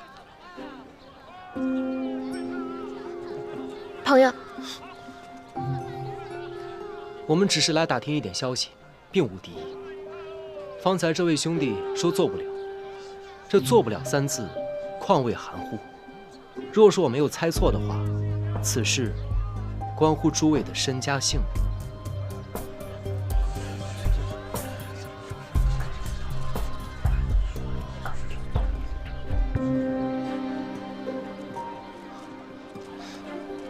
2位贵人睿智，我等不便趟这趟浑水，还请2位朋友莫要再逗留，离开此地。兄弟，你不便说，我们也就不问了。这些钱财，你拿着，给诸位兄弟分一分，买些吃食。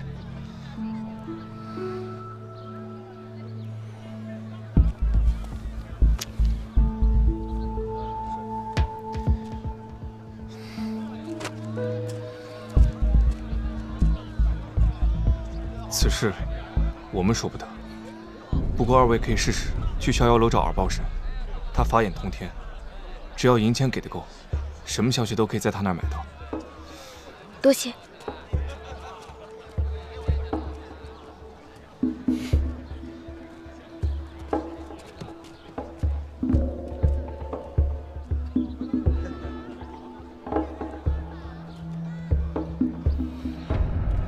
官爷，刚才有对年轻夫妇打探那个老太的消息。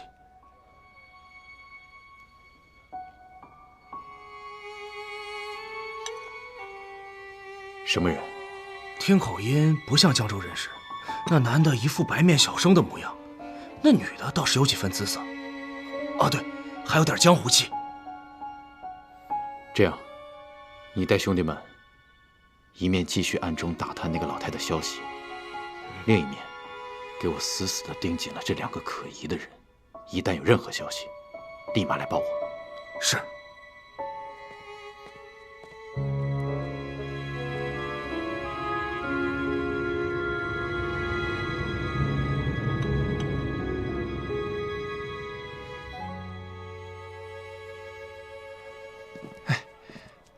客官，请。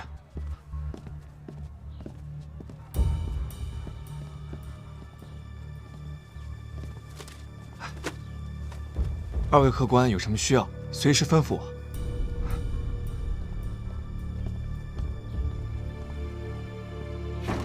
哎呦，王公子，好久没来了呀！多赢点，多赢点。那儿呢？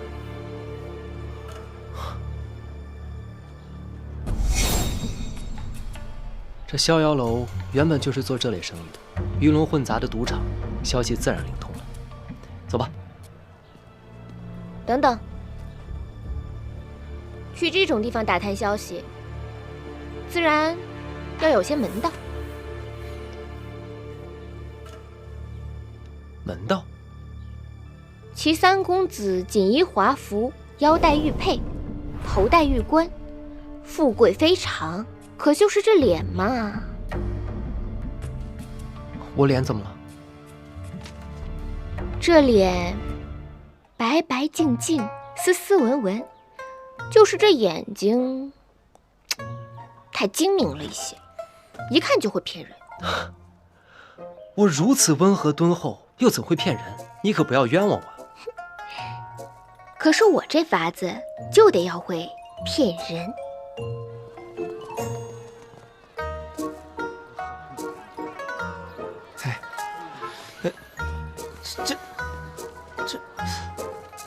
这是我糊涂了？明明刚刚入住客房的是一对恩爱小夫妻啊！哎，你可要记住了，从现在开始呢，你就是鲜少出门的阔少，人傻钱多的富家子，反正不能把你的精明劲儿给露出来了。小生初次进城，虽然家财万贯，但也只知之乎者也。今日偷跑出来，想找个乐子。就这样，就这样。哎，那你也要记好了，你现在就是地痞无赖小流氓，可千万要小心谨慎。如遇凶险，我一摸鼻子，你便要小心收敛。嗯，记住了，走吧。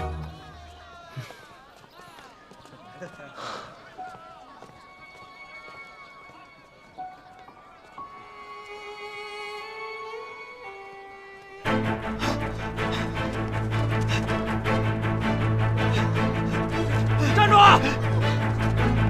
站住！追他！站住！别跑，乞丐！别跑！站住啊！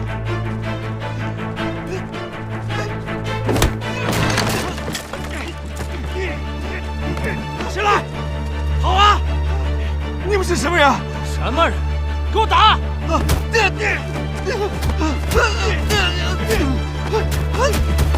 看什么看啊！大人饶命！大人饶命！大人饶命！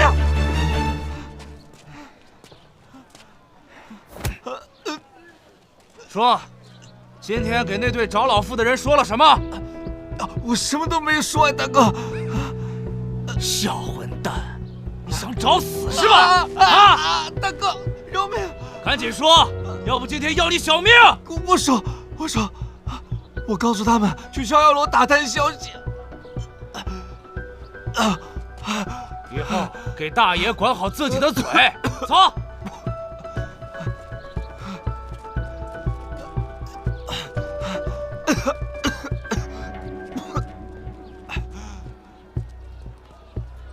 这位公子，看您贵气逼人，紫气东来，今日定能财源滚滚啊！公子，里边请，玩两手，瞧瞧。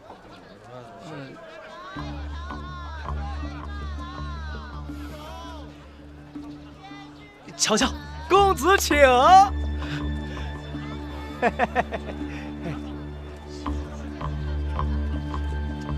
请。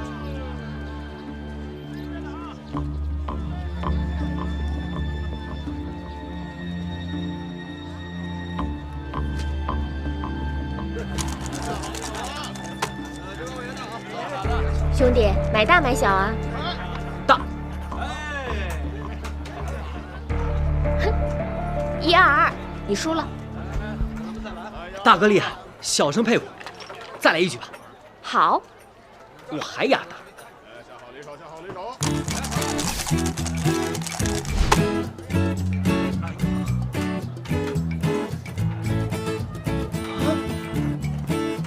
哈哈。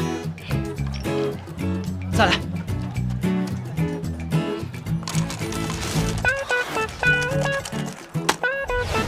哈哈哈！输了，你今天运气不好。怎么还要来？你这次输了，身上这件衣服可就保不住了。来。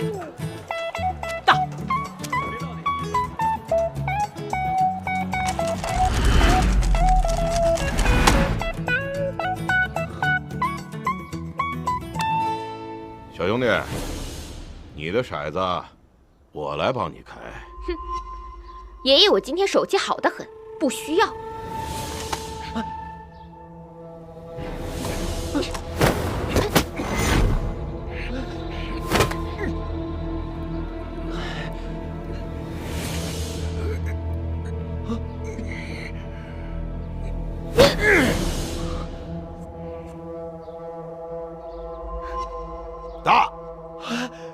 是小生赢了，是小生赢了，小生赢了！这是作弊，不算。哎，这可是我们逍遥楼的东家，大度有容、笑口常开的耳报神，怎么不算？哼，原来是大东家，小的有眼不识泰山，失敬失敬。小兄弟，这么好的手气，得再玩两把，我做个东。那我就再陪您玩两把。请。我也要来，乘胜追击方能破敌。再来一局，我全下。好，你呢？我压大。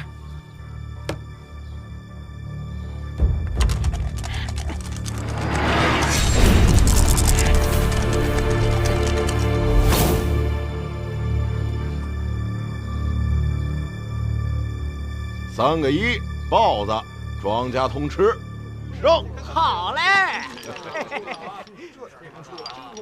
嘿，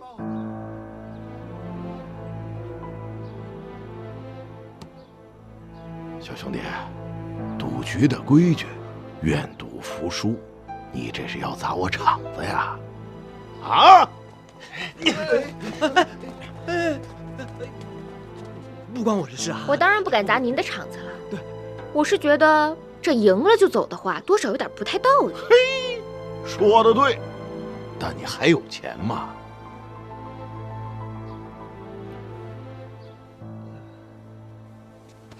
哎，那是家中长辈所赐。这么个破石头，你真的拿我耳报神当叫花子？少了，这儿还有，而且这家伙看起来像是富贵人家的子弟。若是他输了，便让他打白条，让他家人还。啊，大哥，这万万不可呀！这个不行啊！没事的，这一把全赢回来。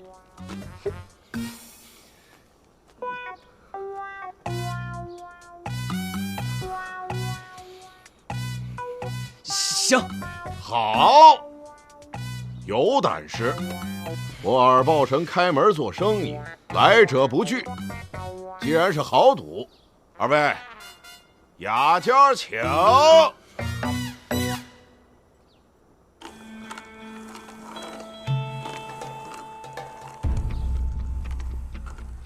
慢着，你我二人皆是赌场老手，我看这一局谁掷骰子都不合适，要不挑个新手如何？说的有道理。这逍遥楼是我的地盘，咱不能让外人说我欺客呀。是啊，这骰子由谁来摇？你选。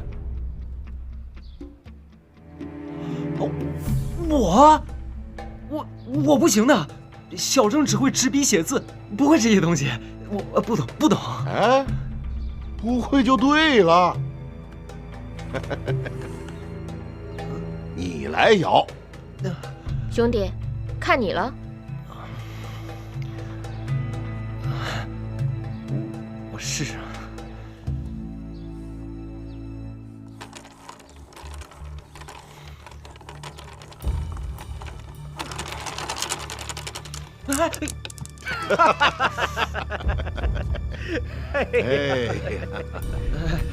失敬。无妨。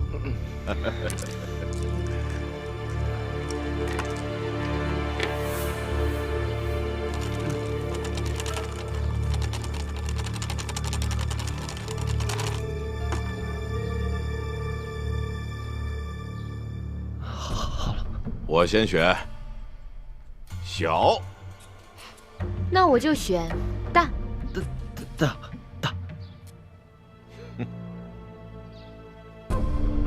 慢着，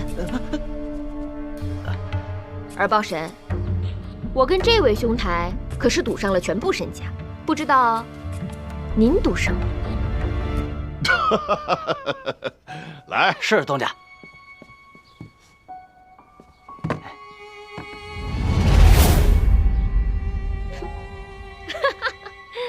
耳报神，我们兄弟二人可是赌上了全部身家，您就这么些银子，怕是有些小气了吧？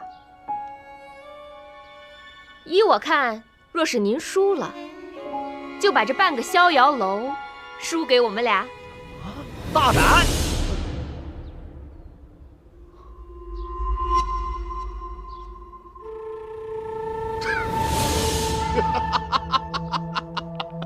好大的口气啊！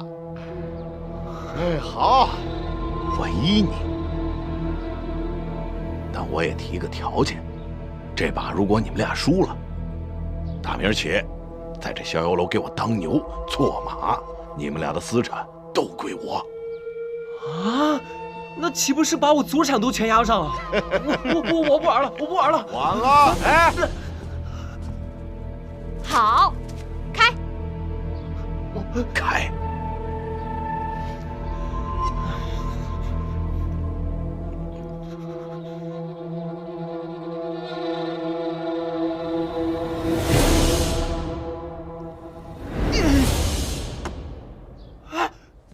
我赢了，我们赢了！不可能！我明明吩咐他，吩咐人把这骰子动了手脚。胡说！这骰子难道是刚才掉到地上的时候？石匠，是你换了。您的骰子在这儿。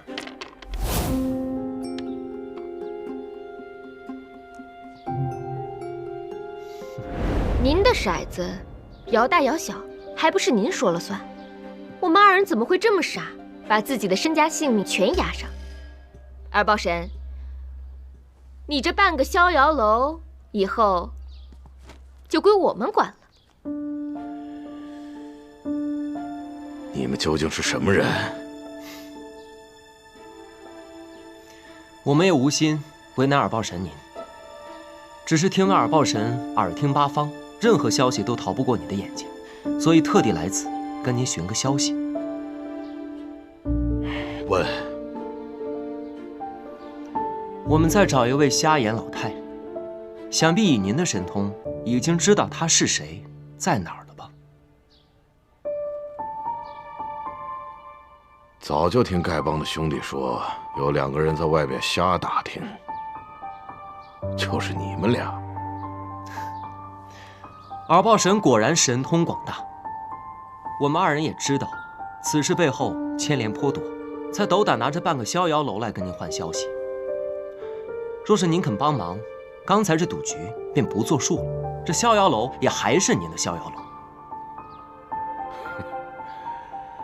我耳豹神敢输，你们2个外地来的小子敢拿吗？您大可以杀了我们2人了事。不过，刚才楼下的赌徒也都看见我们上了楼，如若没有安然出去，我安排的人会去报官。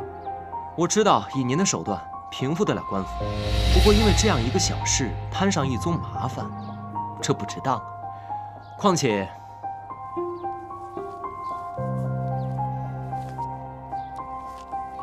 我们也都是打开门做生意，这一点钱财，小小心意。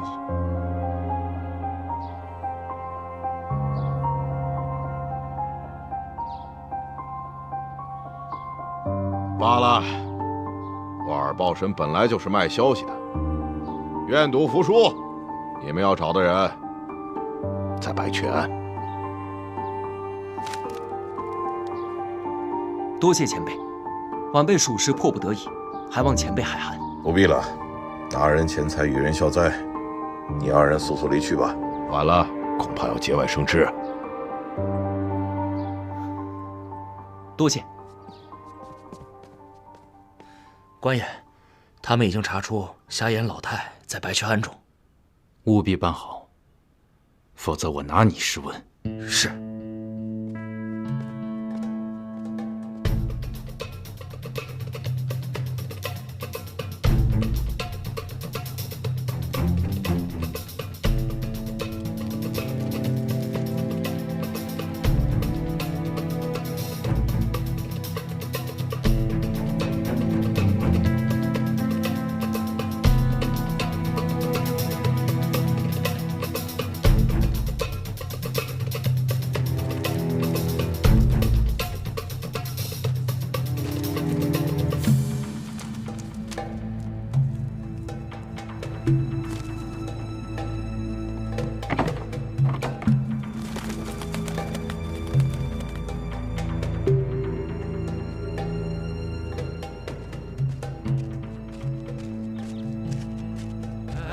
干什么？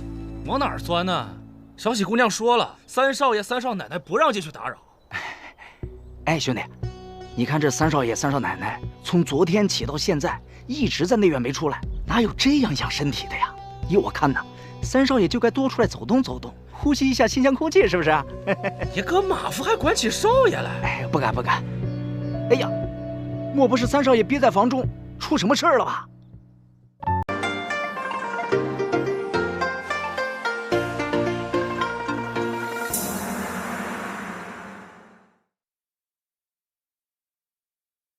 你看这三少爷、三少奶奶从昨天起到现在一直在内院没出来，哪有这样养身体的呀？莫不是三少爷憋在房中出什么事儿了吧？不能进！你这是做什么？还不快把他拦出去！不是，我是担心三少爷，你看他一天没出来了。三少爷服了药睡下了，任何人都不许打扰，快出去！哎，好。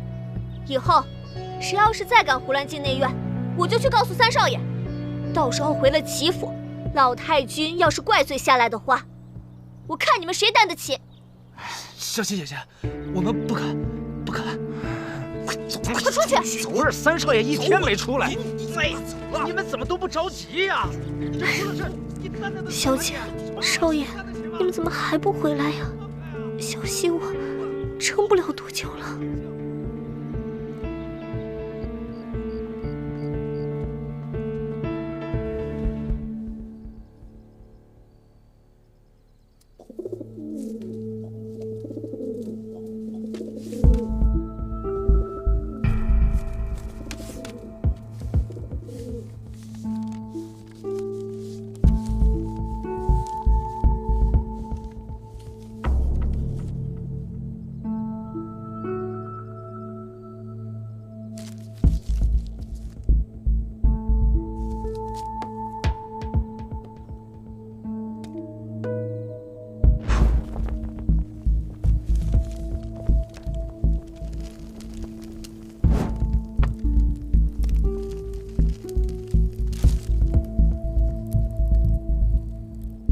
少爷，少爷，喊什么？唯恐整个齐府都听不到你喊是吧？少爷，这是老关的消息。哎，少爷，就我那马车夫也来消息了。什么消息？快说。就那马车夫说吧，就三少爷和三少奶奶在别院中，然后终日在内院里面，这大门不出二门不迈，也不露个脸儿。就他那小丫头在门口守着，也不让见人，也不知道在搞什么鬼呀。哦，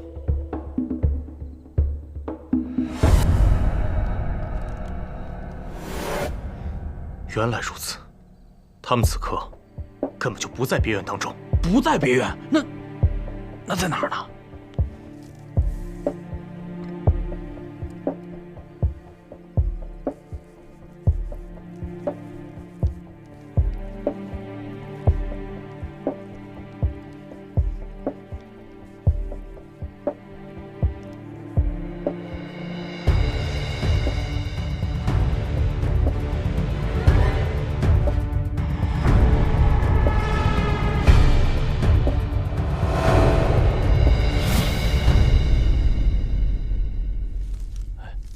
去，把消息给老关传过去。是。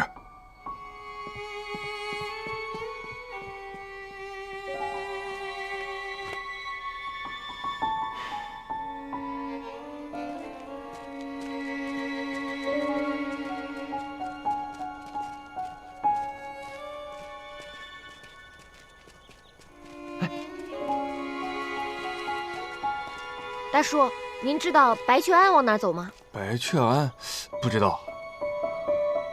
多谢。哎。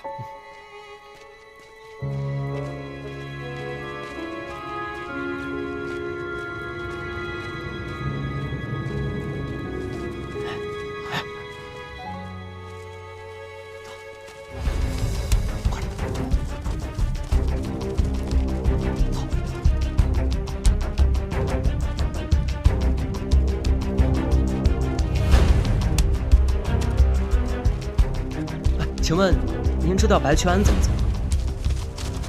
白雀庵呀，你们顺着这条山路一直走，再向东行，半山腰上就是了。多谢。不用谢。走。走走。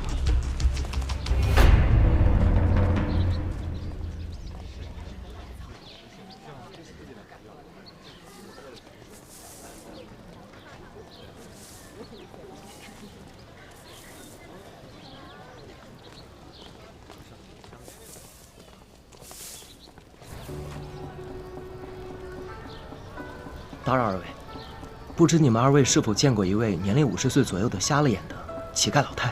大娘，麻烦问一下，有没有看见过一位50多岁瞎了眼睛的老太太？没见过。没有看见。 50岁左右的瞎了眼的乞丐老太。有没有见过50多岁瞎了眼睛的老太太？没见过。没见过。有没有见过50多岁的瞎眼老太？多谢。没见过。多谢。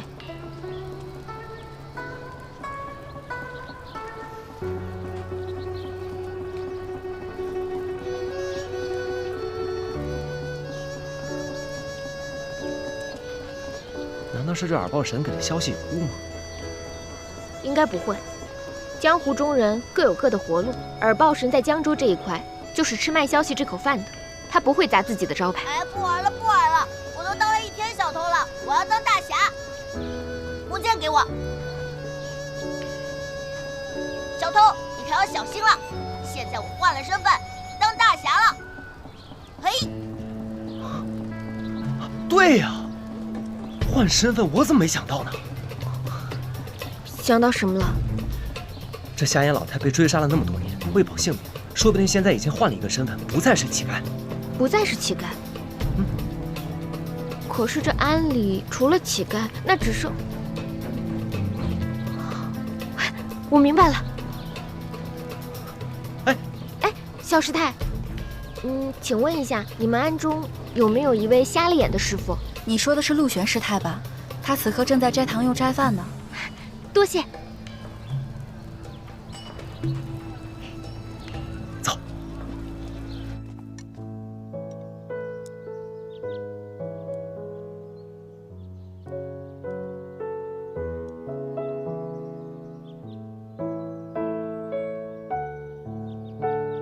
来，我帮你。你啊，多吃点这野菜啊。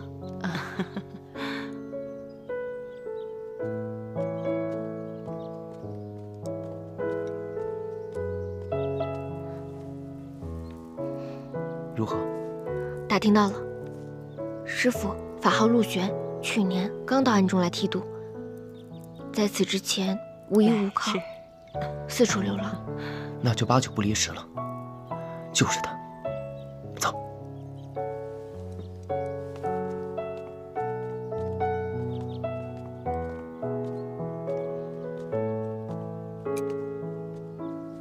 打扰二位师太，我们夫妻2人初来乍到，想讨一口斋饭，不知可否应允？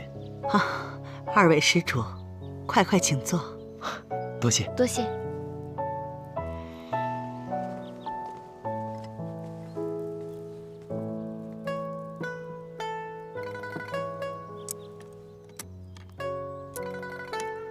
多谢。近来庵中救济的贫困灾民越来越多，开支越来越大。为了节俭，斋饭中多选用野菜作为辅食。幸好有我们的陆玄师太颇懂烹饪之法，每日换着花样的做斋饭，倒也颇为有趣。2位贵客，尝个鲜吧。好。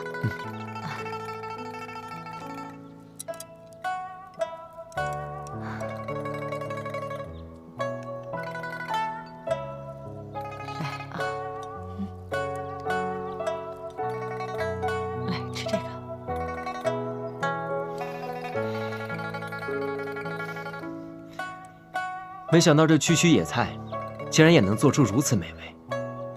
全林州的厨子都做不出这样的美味。来，再点菜啊，再吃点这个。来，给。两位师太感情很好啊。啊，住持师太慈悲为怀，他可是陆玄师太的救命恩人呢。哎，你且出去看看，看看香客们的斋饭可做好了吗？是。刚才那位小师傅说救命恩人，不知是陆玄师太早年间遭受过什么劫难吗？都是些陈年往事，不提也罢。这说来也巧，我们夫妻二人的一位朋友是江州人，去年家中遭遇横祸，不得不离开了家乡。在离开江州之前呢，他曾经接济过一位瞎眼的乞丐老太。得知我们夫妻二人要来江州之后，便嘱托我们要来探望探望他，想知道故人是否安好。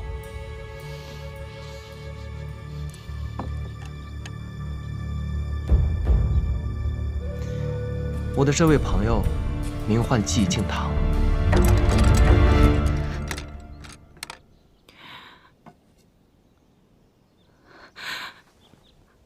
善哉善哉，天下受苦的人太多了，愿佛祖保佑庇护。看着二位不像本地人吧？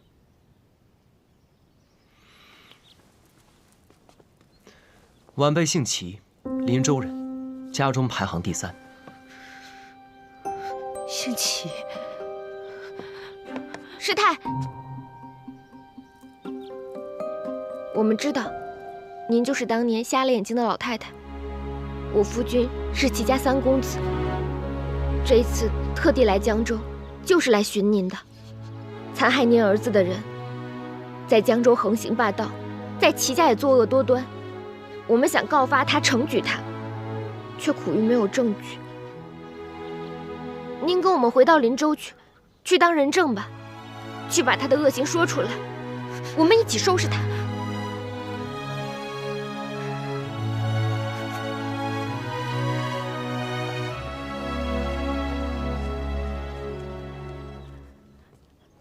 二位施主认错人了，老尼久居安州，对二位所说之事全然不知。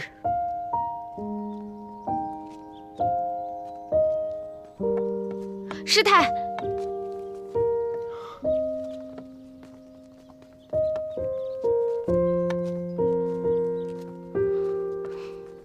就这么算了吗？那倒不会。这陆玄师太决然回去，定是因为不相信我们。毕竟我这齐3公子，可是跟害死他儿子的柯世昭是一家的呢。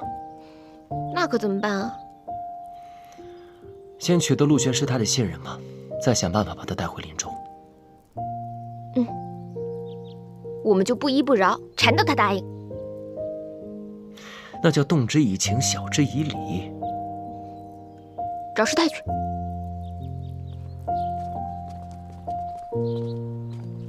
哎，这位小师傅，阿弥陀佛，你可见到陆玄师太了？去后山了。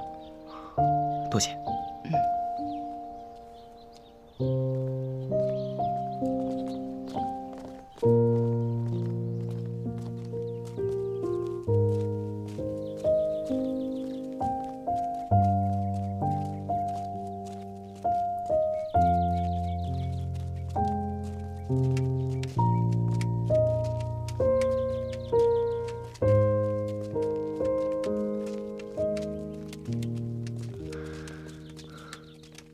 师太，我们是齐家夫妇。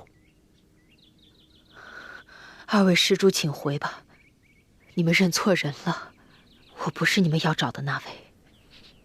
师太，我知道您还是不肯信任我们，我们也深深为您和您儿子的事感到痛心。但寂静堂告诉我们，您儿子走后，柯世昭便搬到了季家药铺。阿弥陀佛，作孽呀！老尼每日会为你所说的那位苦主诵经超度，愿他来世多生个好人家。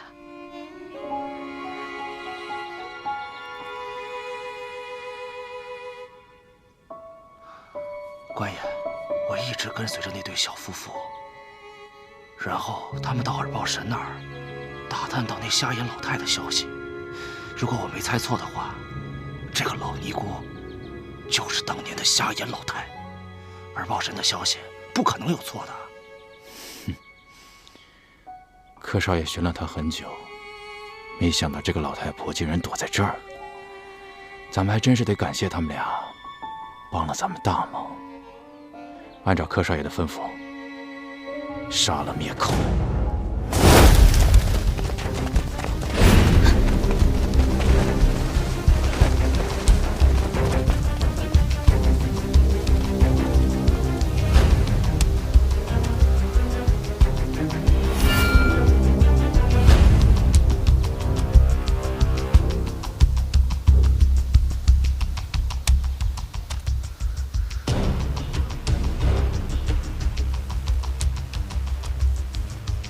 你们是什么人？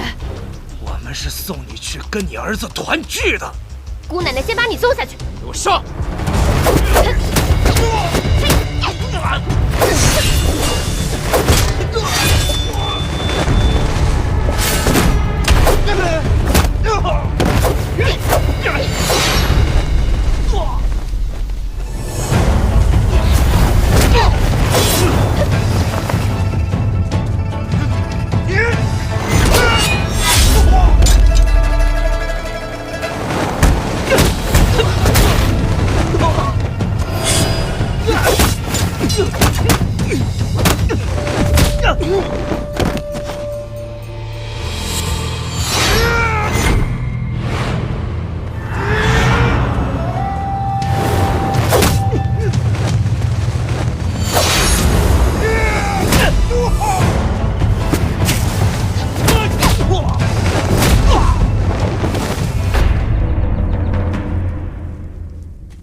师太，您没事吧？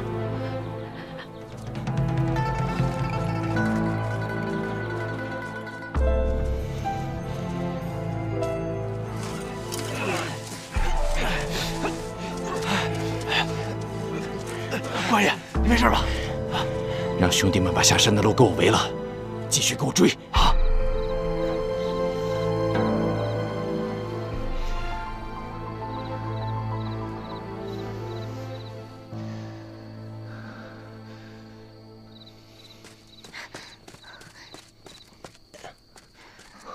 没人跟来。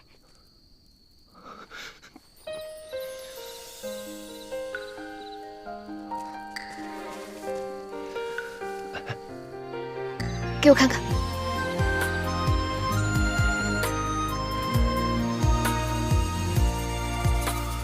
鸟语花开穿空气，为一缕香追忆。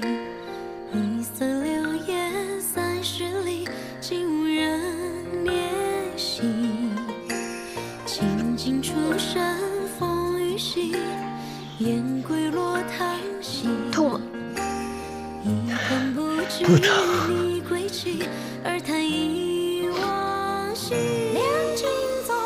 这么大道口子还说不疼？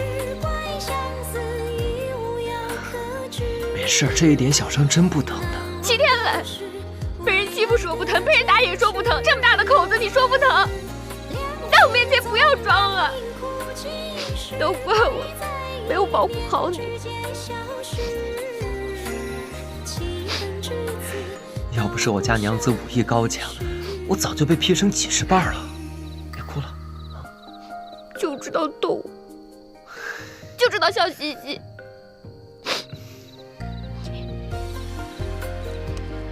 公子是为了救老尼才受伤的，老尼感谢二位的救命之恩。师太不必。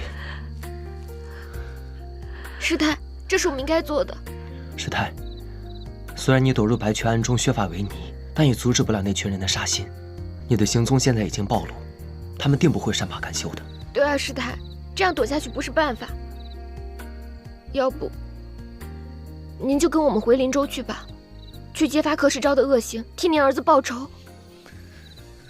好，若不是二位救了老尼的命，老尼也无法知晓二位的为人和真心。你们是好人，我就不再遮遮掩掩了。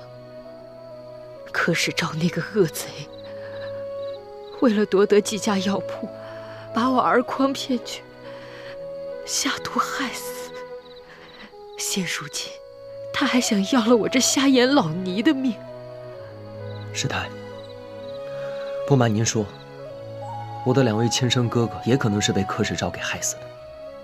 我这么多年来就是为了寻找证据，为我的至亲至爱之人报仇。杀你儿子的恶人，那也是我的仇人。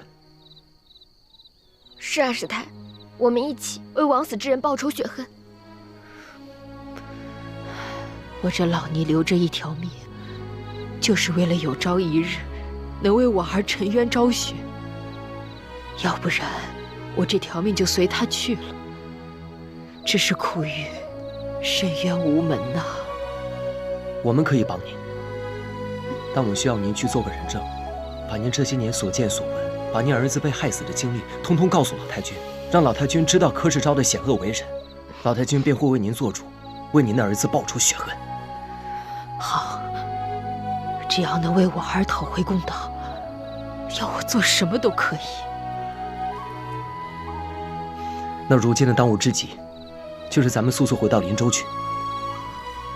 可我刚才查看了一下，下山的路都被他们封死了，你又受了伤，硬闯肯定不行。咱们得想个办法才行。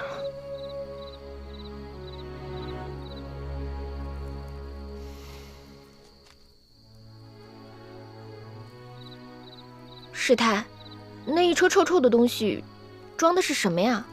哦，小师傅们将夜香存放到此处，等夜香车满了，夜香郎就会把它送到白雀庵的菜园子里。有法子了，天磊，这夜香郎就由你来当了。师太，一会儿我们要演一出好戏，不知道您的眼睛是否方便？老太婆虽然眼瞎，但是听觉和触觉都还灵光，我这平时行动没什么障碍。那便好，眼下就差一身法袍了。这好办，顺着这草棚往东走半里，有一口古井，我们常在那里洗法袍，小师傅们都把衣服晾在那儿。那我去接一身。哎，我同你一起去。你都受伤了，乖乖待在这儿，我马上回来。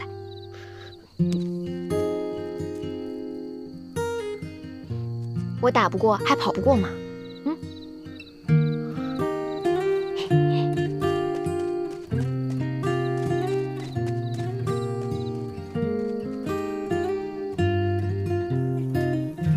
起来，起来，起来！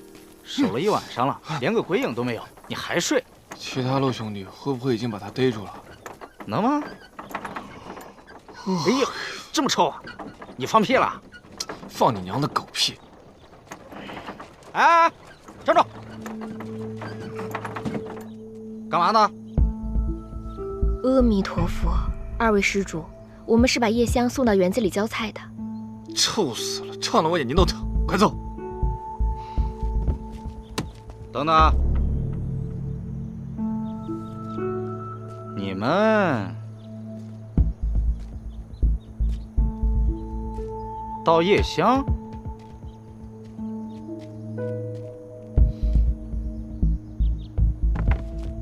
确实是倒夜香的。这太臭了！你这小徒弟怎么这么恶心？干上！快走，快走！滚！走！哎呀，你快点儿！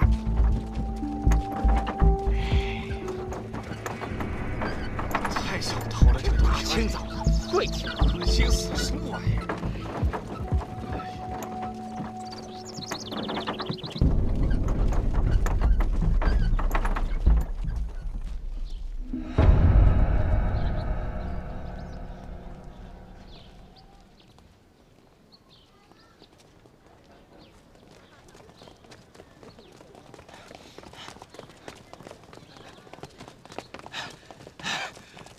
官爷，这暗中上上下下都找遍了，那3个人不见了。不见了？难道他们插着翅膀飞走了吗？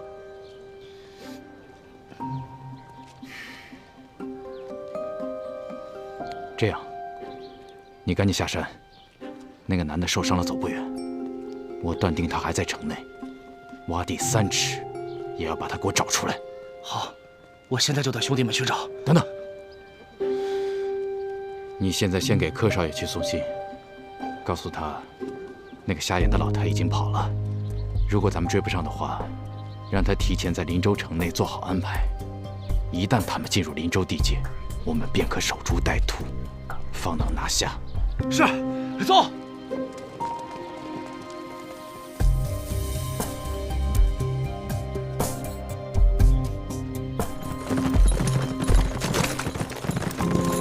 撤！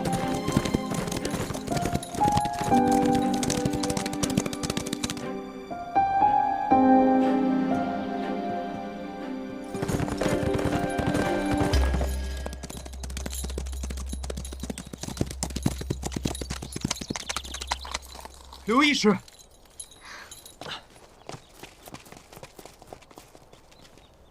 来。哎，娘子，你看是不是打胜仗了？真的？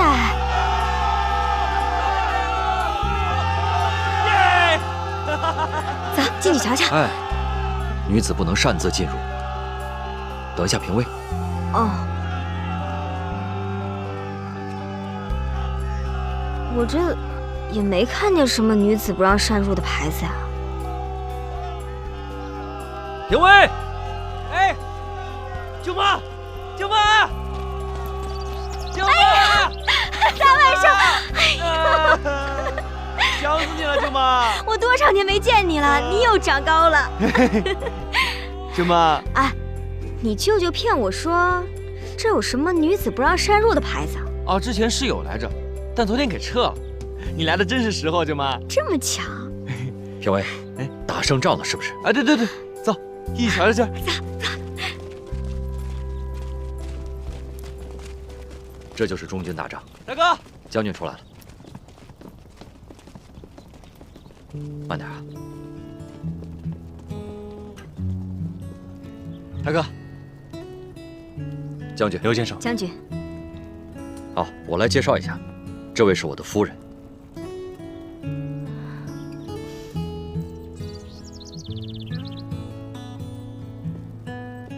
干娘在上，请受冰宴一拜。哎，这可不行，杜姑娘太客气了。我们里边坐吧。好，走，来来来来。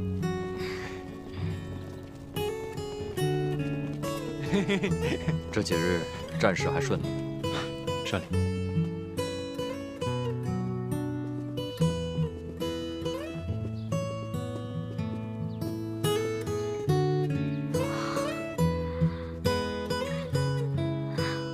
哇，这就是将军大帐啊，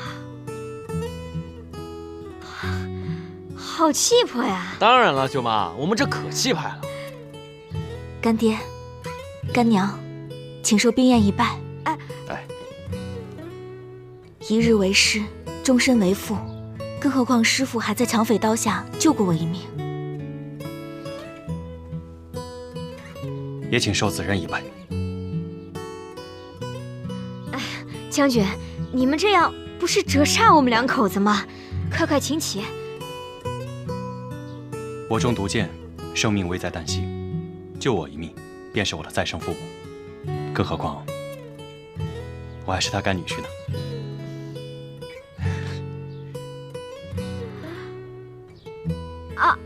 懂了。哎呀，你说你这出去一趟可以呀？什么师傅啊、干爹呀、连月老的活儿你都一块干了。干爹从林州来，不知道玉壶妹妹在齐府的近况如何？说来也是缘分，这齐家的三公子与玉壶姑娘性格相合，意趣相投。唉，只不过这齐府之上有一恶人作祟多年，玉壶姑娘嫉恶如仇，勇敢大胆，而且还有一身好功夫。她错嫁到齐府之后，正好助了齐家三公子一臂之力，两人一来二去就产生了感情。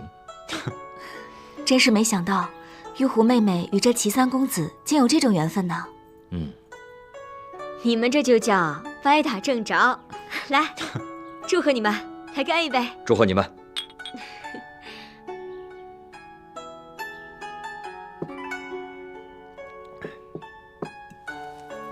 将军，既然前线已经大获全胜，林州那边他们二人还与恶人相缠，我想尽快处理完军中的事务，赶回林州，助他们一臂之力。舅舅舅妈，你们真是悬壶济世，行侠仗义，有点那个侠者风范啊！什么侠不侠的，我们俩就是爱管闲事罢了。正好，今晚我在军营设宴，一来为军队大捷，二来也为二老接风。来，干！干！这边，军医，快来这里！哎，来了！来，这样，用双手用力摁住。李军医，你去那边。快点！来这边。程军医，那边几个伤员伤口都已经发炎了，你赶紧看看。好。赶紧用这些纱布把他们的伤口处理一下。干娘，药粉快磨好了吗？啊，马上就好。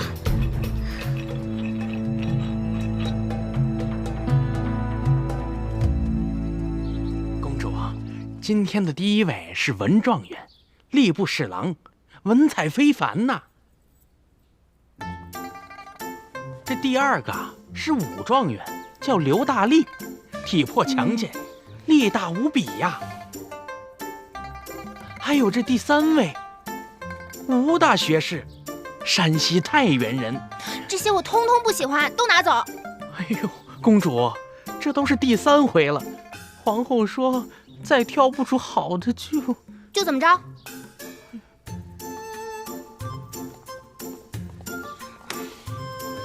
一，我不招考；二，我又不买牛；三，我不喜欢吃醋。这些一看就惹人烦。公主息怒，公主息怒！你还说，你气死我了！都先下去吧。公主，您消消气儿。皇后娘娘驾到！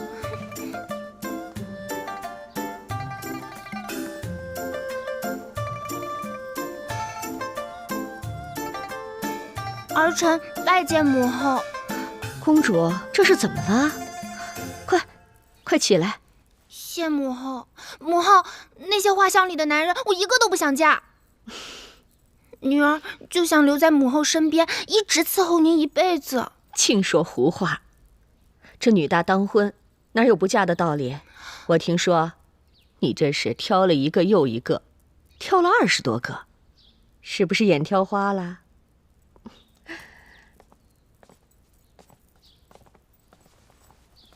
母后，女儿为了您也愿意嫁，但是我就是很讨厌那些装模作样、做梦都想当驸马的男人，非得是我自己看得上，我才愿意嫁。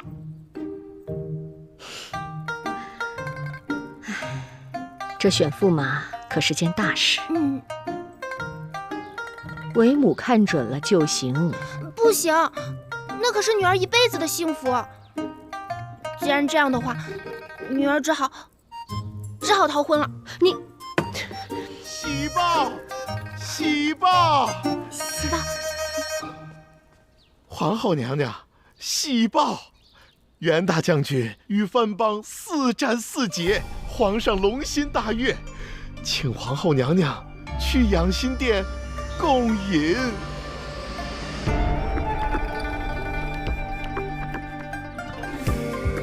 这个袁不屈还真有一番作为，若他成为驸马，定能配上我儿。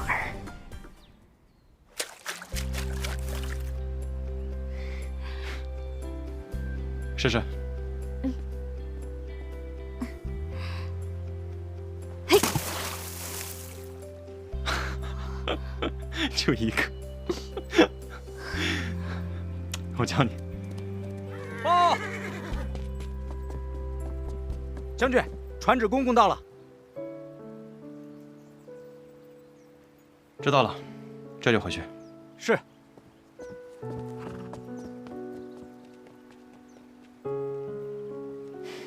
去就回。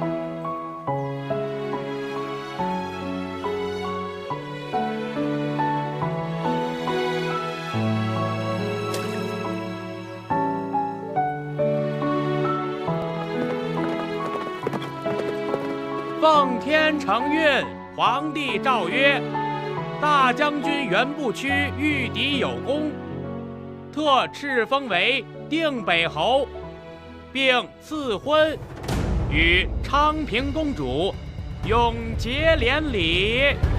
钦此。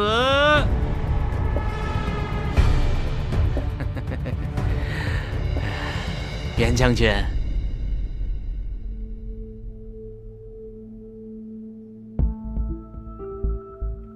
袁将军，接旨啊！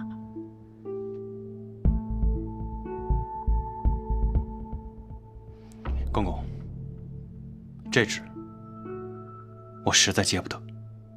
啊，这月前我刚娶了新夫人，我与夫人伉俪情深，绝不负她，还请公公回宫，向皇上说明我的隐情。哎呀，将军，你何出此言呢？那咱家不过是个传旨的。哦，这道圣旨可是皇上与皇后娘娘亲传的旨意，若是将军执意不接，那便是抗旨啊！将军难道想要受责罚不成？再说了，身为男儿，这三妻四妾原本就是寻常之事。若是将军实在舍不得那位新夫人，大可以让她转做您的小妾呀。如此一来，就能够与当朝公主共侍一夫。这可是他几辈子都难修来的福气呀！将军，还是快快接旨吧。我怎可让夫人委身臣妾？袁步区做不到。哎呦，袁将军，抗旨不遵，可是杀头的大罪过，弄不好还会连坐家门，被诛灭九族的。哦，将军难道就不为这些伴你出生入死的将士们着想啊？若是将军您现在倒了，那这些将士定会被责令发配到旁系军籍，将军你于心何忍呐？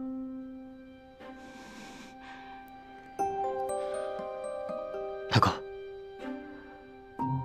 为了兄弟们，咱们从长计议吧。袁将军，三思啊！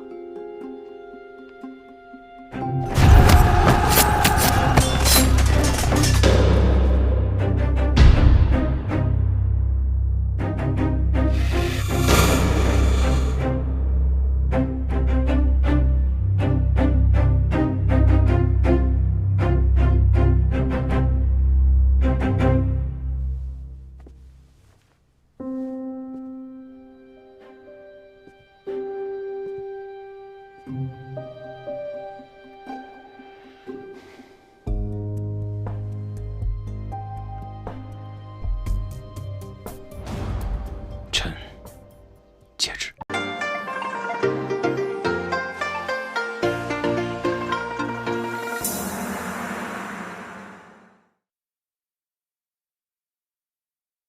大将军袁步区御敌有功，特敕封为定北侯，并赐婚，与昌平公主永结连理。钦此。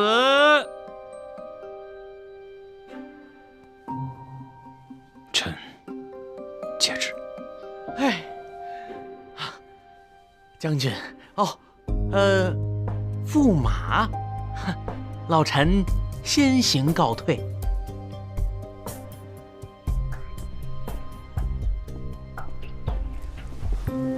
大哥，将军，这件事有些突然，你们不用担心。你们记住，皇上赐婚的事，在场的所有人不得早漏半点风声。是。去吧。大哥，这皇帝不是棒打鸳鸯吗？闭嘴！我想静一静，你先走吧。品威，你心直口快，切记，此事不可让冰颜知道。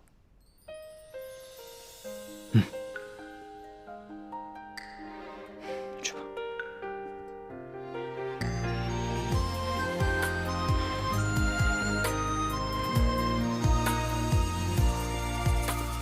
鸟语花开春空气，为一缕香追忆。一色流烟30里，竟无人怜惜。清尽出身风雨息，雁归落叹息。评委，一叹不评委，知你归期，而叹忆往昔。你干嘛去啊？你慌慌张张的，怎么？出什么事了？我没有。你肯定有事。我能出什么事儿啊？你有事跟我说呀。别担心。哎，评委。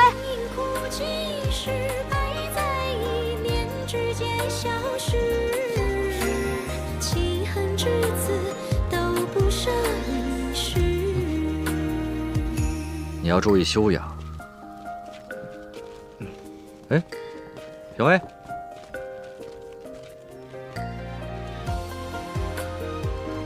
这孩子，这是怎么了？我刚才看他慌慌张张的，好像出什么事了吧？不行，我得去看看去。好。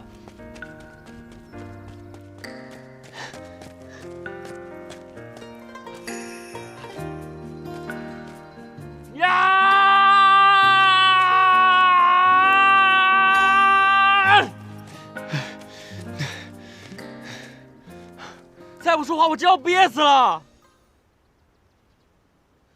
这皇帝真是个糊涂蛋啊！我大哥带着我们在前线拼死拼活，好不容易打了胜仗，本以为我大哥可以跟我嫂子过2天安生日子，他过来捣什么乱啊？招我大哥去做女婿，让人家正经夫人去做妾，这不是皇上的女儿就这么金贵的吗？我这……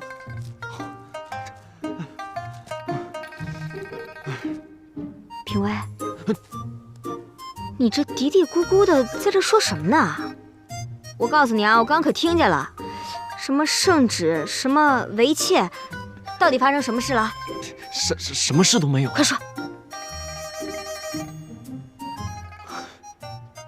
我大哥千叮咛万嘱咐，让我千万不要跟别人说。我是别人吗？我是你舅妈，有什么不能说的？说。我比你舅舅的嘴严。哎呀，快说呀！都急死我了。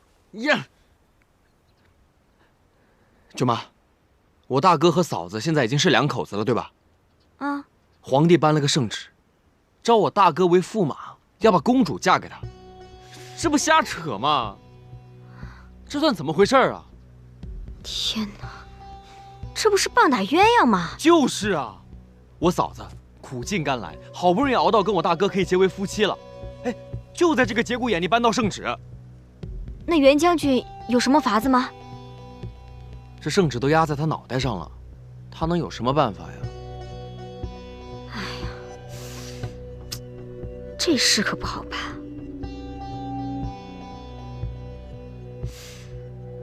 评委，你说咱家谁最聪明？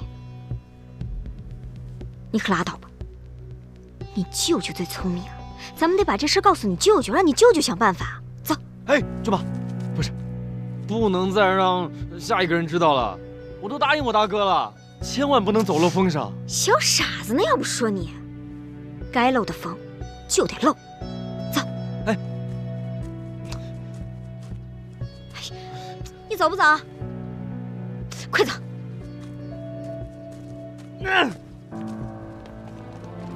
让开！让开！让开！让开！官爷，兄弟们把城里都翻了个遍，还是没个人影。没用的东西，让人家扮成稻叶乡的仗了眼出了城，现在却连3个大活人都找不见。难道他们还能凭空消失了不成？怕是他们现在已经离开了江州城。你赶紧带上所有兄弟，去往各个城门，往林州方向，给我追！是，走，走。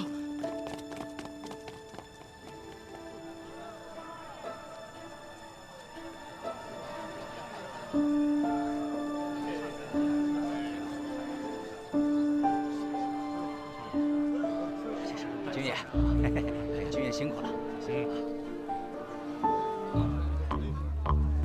军爷，您还有没有印象？我先告辞了。到地告辞了。走走走。啊，好嘞，辛苦了。既然咱们的行踪已经暴露，他们定然会在城门口设下埋伏，继续追杀师太的。2位小施主，你们莫管老尼了，快走吧。师太，您别这么想，我们夫妻2人定然护您周全。你们几个看那边，你陪我问去啊！来，干啥呢？你过来。没想到他们动作那么快。这可怎么办？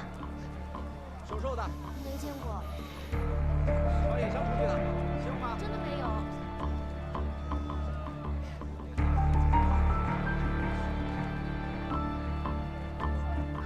有了。你又有办法了？等着瞧吧。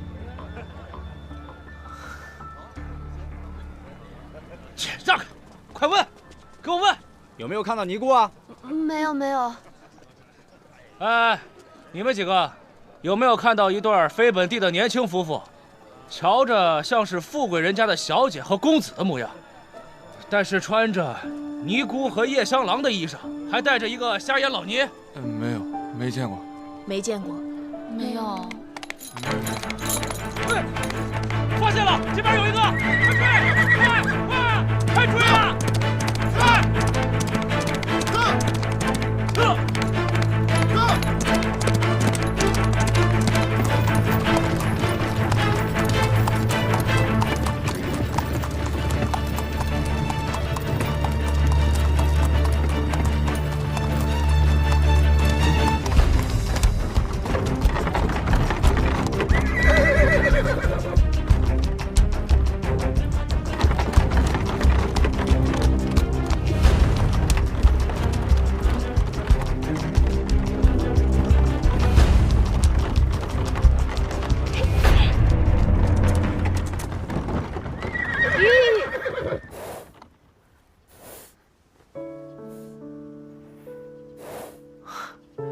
算起来，他们也该差不多抓住我们的替身了。估计啊，嘴都给气歪了。他们肯定想不到我们绕道走了，就算他们折返回来追，千里马也追不上。等回了林州，咱们还得先将师太找个安全的地方安顿起来，再回别院。要把这出大戏神不知鬼不觉地唱完才好。嗯。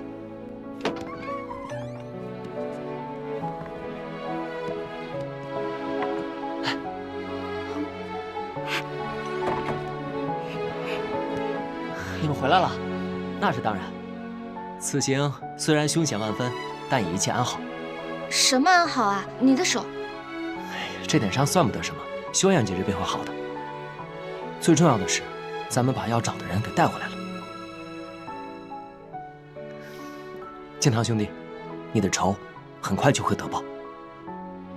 不过此事事关重大，切不可让柯世昭提前知晓，否则他定会痛下杀招。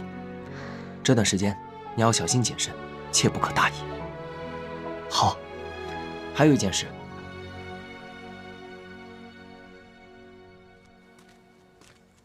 三少爷和三少奶奶要上车了。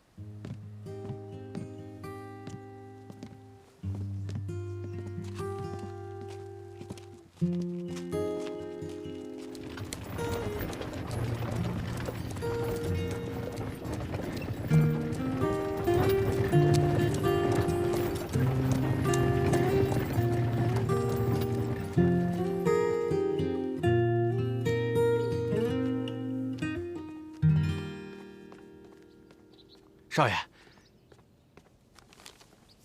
江州来的信。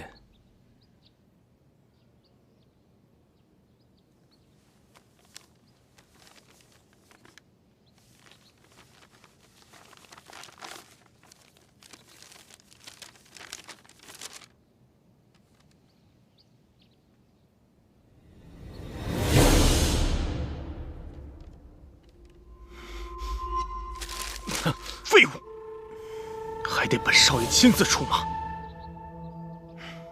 王胡子，少爷您吩咐，去查一查，三少爷和三少奶奶在去江州这一路上做了些什么事，遇到些什么人，有什么异常。他们能够一路顺利到达江州，必定是有人接应。务必查到此人是谁。啊，是。三少爷和三少奶奶以为带着瞎眼老太离开江州，我就奈何不了了吗？那本少爷我就布好天罗地网，等着你们。去。是。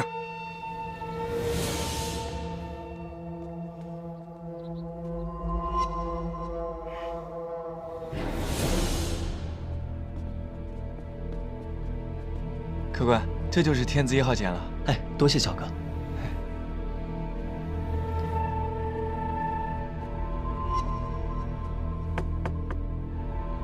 谁呀？啊，师太，是齐公子让我来接您的。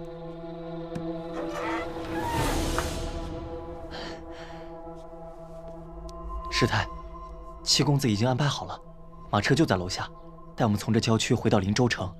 您先暂住我家的药馆，那里很安全。好，我们快走吧。来。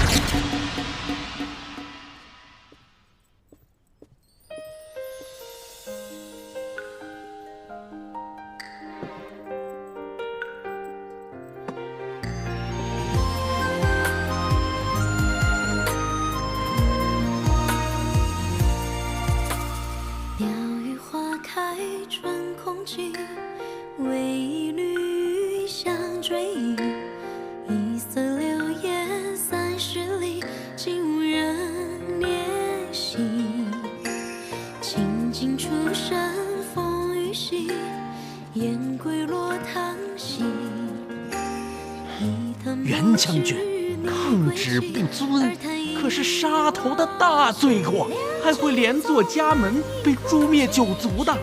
若是将军您现在倒了，那这些将士定会被责令发配到旁系军籍。将军难道就不为这些伴你出生入死的将士们着想啊？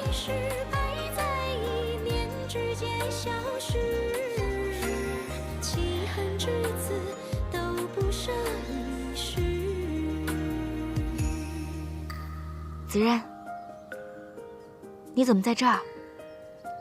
我出来透透气。怎么了？是出什么事了吗？没事儿。走吧，我们进去吧。走。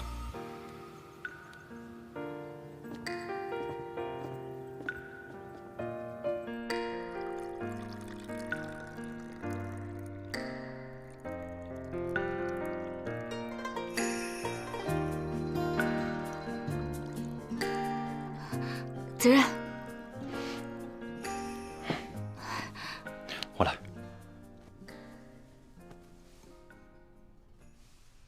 子任，你今天怎么心事重重的？那皇上的圣旨到底说了什么呀？说我玉帝有功，所以敕封我为定北侯。那这不是大喜事吗？应该高兴才是啊。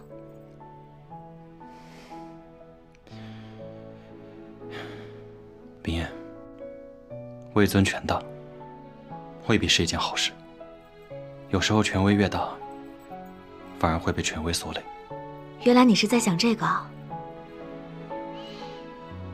其实呢，你这个定北侯，只要一心为民，忠心报国，就不会被权威所累。你说，我说的对不对？来，恭喜将军，荣升定北侯。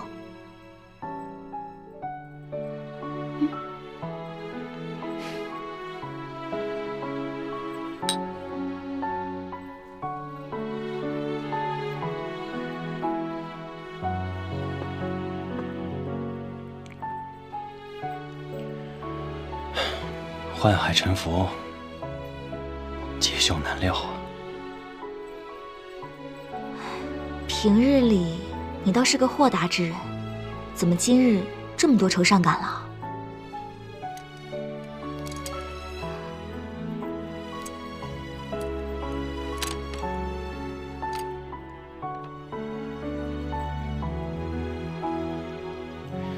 冰燕，自小我就是个福薄缘浅之人，我怕享了过多的福之后，会蒙受不断的灾害。加官进爵，实在令我诚惶诚恐啊！怎么了？那皇上的圣旨上，是不是还有什么别的事？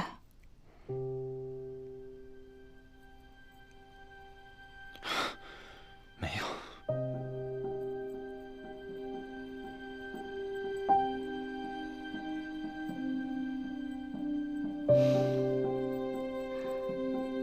虽说人无远虑，必有近忧，但是你没有必要想的那么多。从今往后，不管你去到哪里，我都誓死不相离。我不要什么荣华富贵，我只要你和我能够岁岁平安，相伴百年。风绵绵拂一叶扁舟轻轻，雨打芭蕉不及耳边的叮咛。一座城，一声情，一曲相思锁一心。梦里桃花片片散落奔月明。夜雨伴随扬州行，一人撑伞两肩并，花瓣飘零，是你满天深情。夜雨无声人有情。子然，你怎么了？没事吧？没事。冰燕，我现在有点累了，我还先去休息一会儿。那我扶你回去休息。不用，我自己去就行。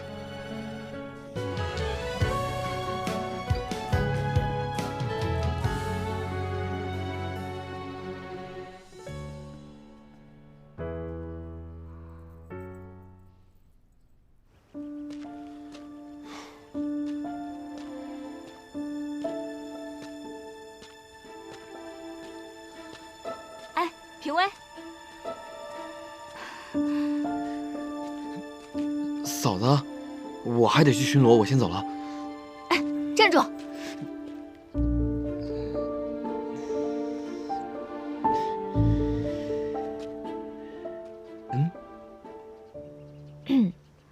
将军已经把圣旨上的事都告诉我了。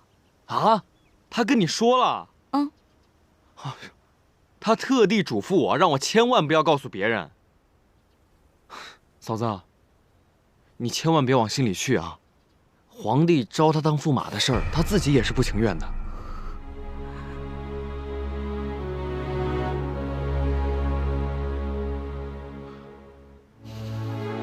嫂子。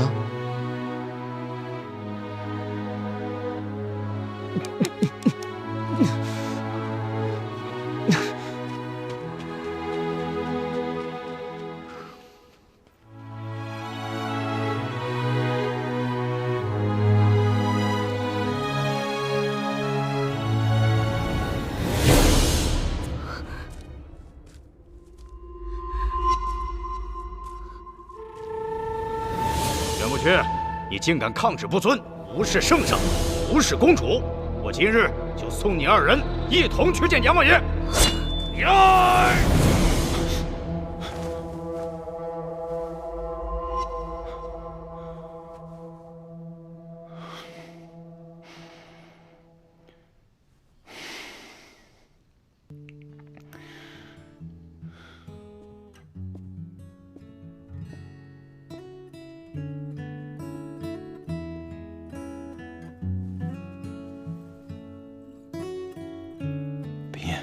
圣旨上的事情，我都已经知道了。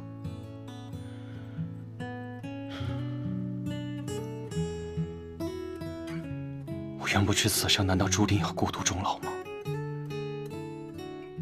前两位夫人不幸离世，我好不容易在边城与你结为连理，却又降下这等无端的灾祸。不行，我宁可辞官回家，也绝不会让你受一点委屈，更不会让你委身成奸。子然，你不必辞官回乡，你还是应该去当你的定北侯。功名利禄什么的，我根本就不在乎，我也不会为了定北侯这种虚名委屈了你。可是违抗圣旨是大罪，我们要让皇上自己收回成命才是。你要把我送回扬州。送回扬州？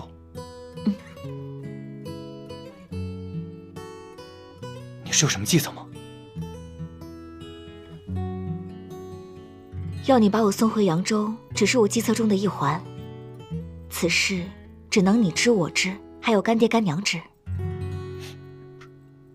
这是何意？要你把我送回扬州，这是第一步棋。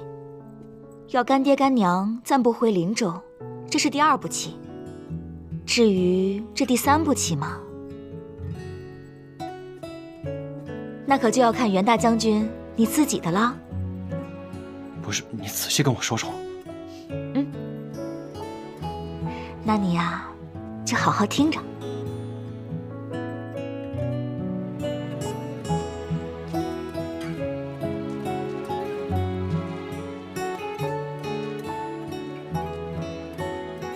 子然，好事多磨，我们且再磨上一磨。真是辛苦你奔波了。我又不是去天涯海角，你我二人只是暂别。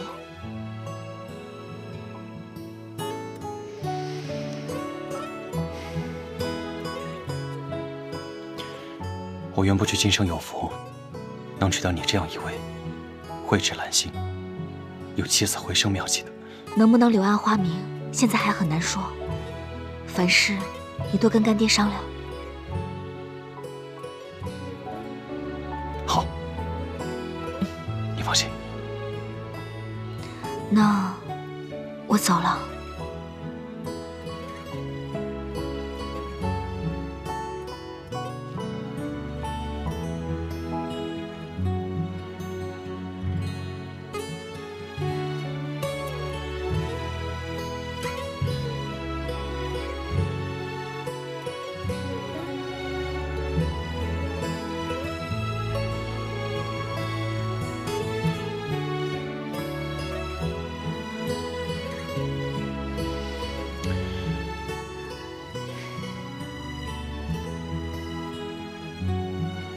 我走了。好。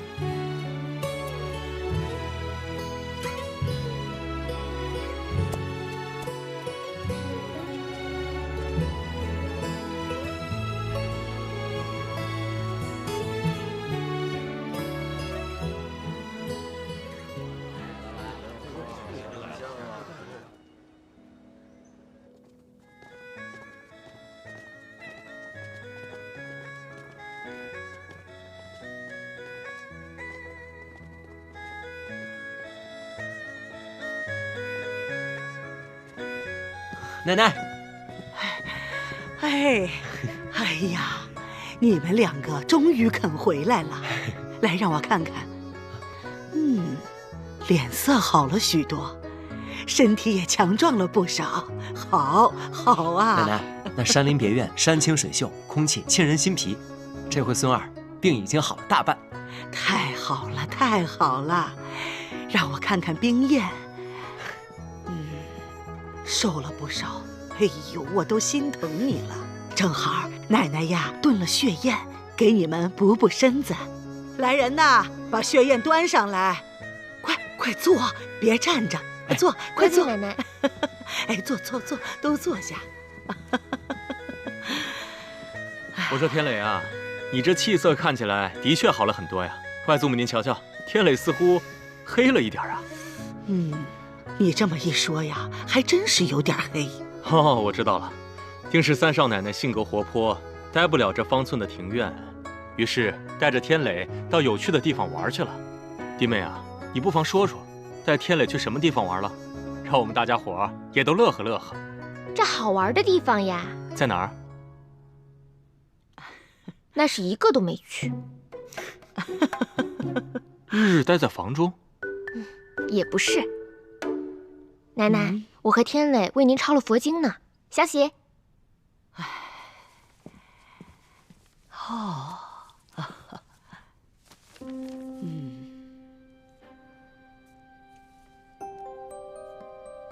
真是两个有孝心的好孩子。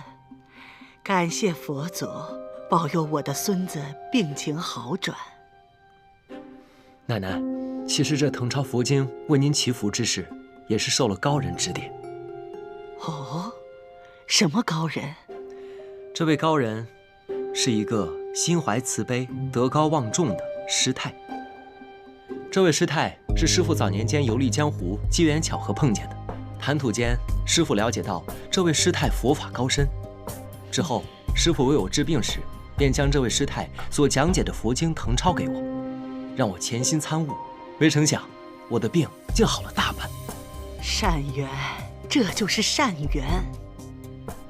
这位师太云游四方，讲经论佛，可遇不可求啊。但师父写信跟我说，这位师太近日要来咱们林州云游。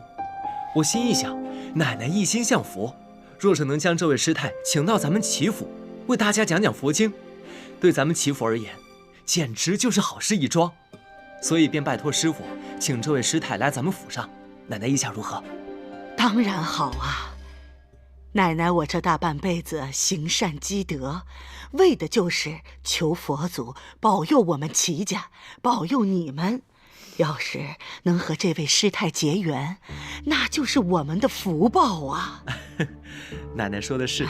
天磊啊，你不妨告诉表哥，这位师太现在身在何处？表哥马上派人去把她请过来。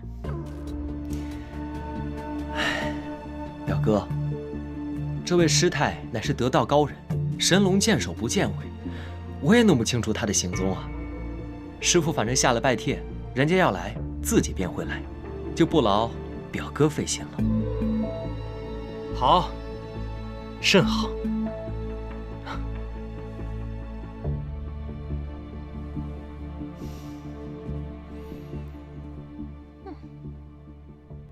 讲讲吧，三公子跟三少奶奶这一路可有任何异常啊？异常？他们就老在别院里面，他待着不出来。我怀疑他俩压根就没有在别院里。这我们柯少爷都知道。还有没有其他的？就是这个去别院的路上嘛。这个三少奶奶的丫头说是要给三少爷呢置办点补药，他又担心这别院的四周没有药铺，然后他就在途中进了一家药铺，但是全程我都盯着呢。他装完药立马就上车了，没什么异常。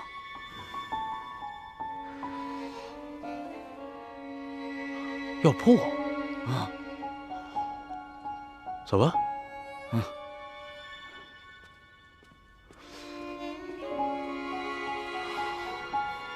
药，庆润堂，就这家铺子。当天小喜姑娘亲自去买的药。这白天关门，不做生意了？你去敲门，就说你买药。啊？不，这不合适。什么呀？耽误了大事，弄死你！哎，给脸不要脸。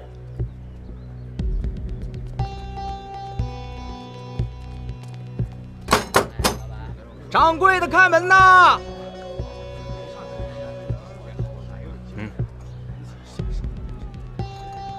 掌柜的，我来买药啊！掌柜的，小店今日有事，不做生意，您去别家买吧。哎呦喂，那就来不及了呀，掌柜的。那我家老母亲现在她等着要救命呢。掌柜的，你就行好吧，您救救我母亲的性命吧。掌柜的，哎呦喂，你赶紧给。大哥，您别着急，您需要什么药？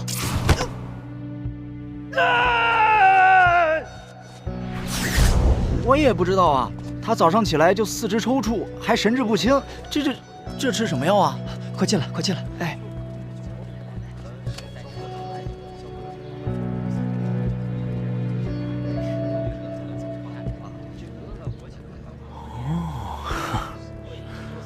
原来是这么回事儿啊！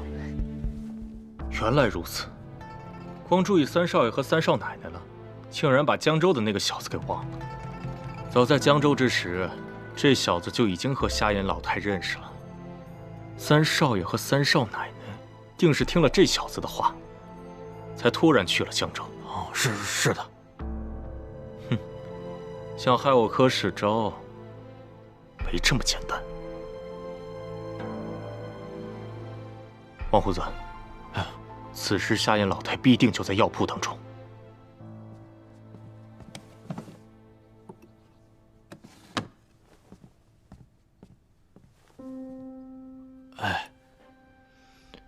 无论你用什么办法，务必要在瞎眼老太出现之时，让这瞎眼老太沾上毒粉。此药能够渗透肌肤，即便没有服下，只要沾上一点儿，那也可深入骨髓。是少爷，小的一定办到。哼，既然如此，那本少爷就来个瓮中捉鳖，等着你们亲自把这瞎眼老太送到我的囊中来。还不快去！哎，是。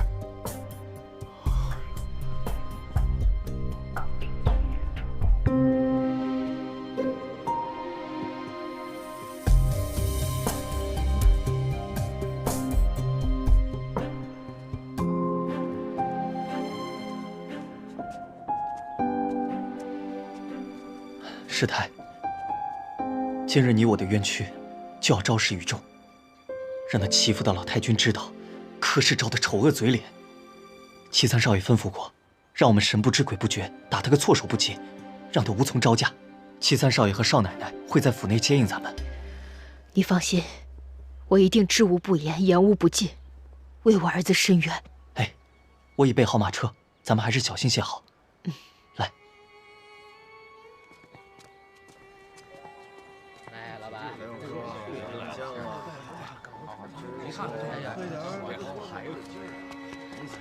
师太，可怜我吧，给我2个铜板吧，我已经2天没吃东西了，好饿。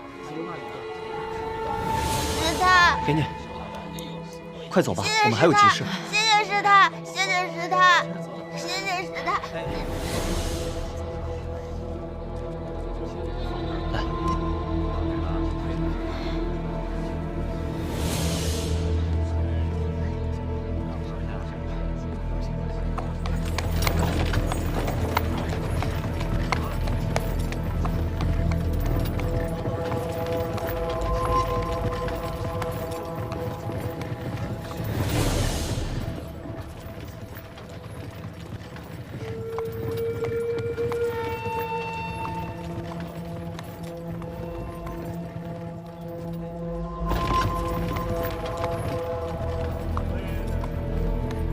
就是他们，去把他们带进来。是。走。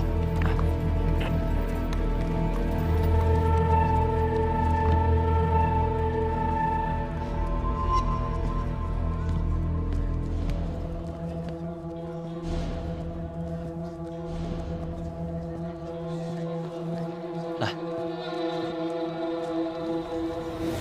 师太，你怎么了？没事儿。走，我们办正事儿。走。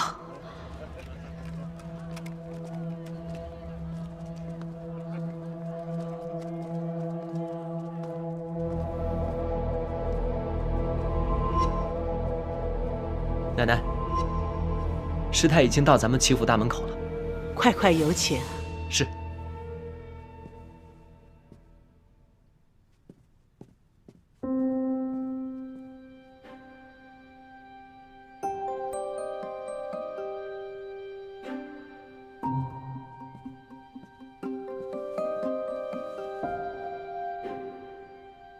柯世昭看起来成竹在胸，有恃无恐。是啊，怎么看起来不太在乎的样子？事出反常必有妖。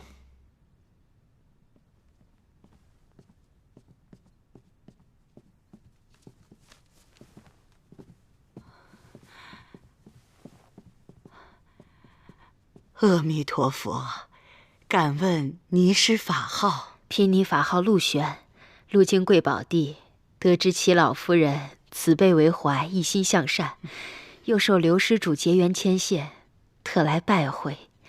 善哉善哉！太好了，愿和师太深参佛法一二。师太，请。小巧，上茶。是。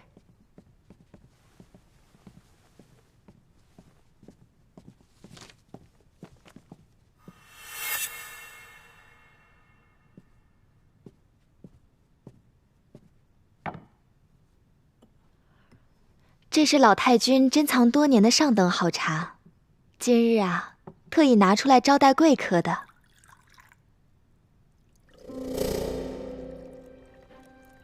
奶奶，那我跟冰燕也讨一口好茶喝，听听师太凭这红尘中的禅意。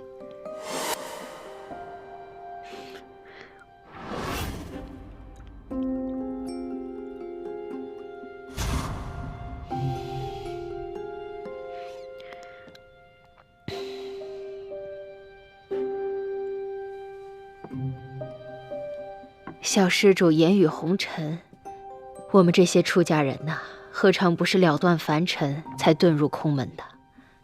老尼在出家之前，也曾有过一段血海深仇。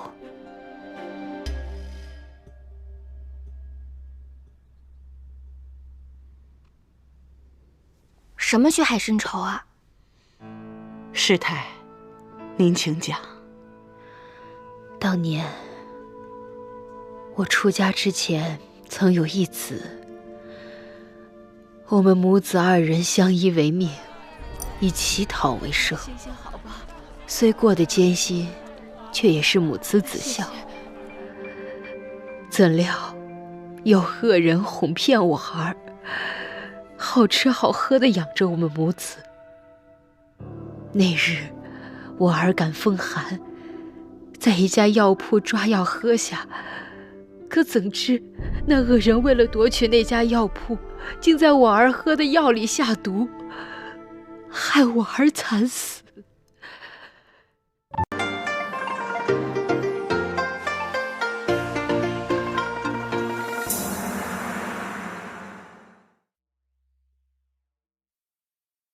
我出家之前曾有一子，那日我儿感风寒，在一家药铺抓药喝下，可怎知那恶人为了夺取那家药铺，竟在我儿喝的药里下毒，害我儿惨死。那恶人又利用我儿的死，诬陷那家药铺，说是抓错了药，害死了人命。一时间，我们家和那药铺商户都是家破人亡。可那恶人现在还逍遥法外，甚至他要置我于死地。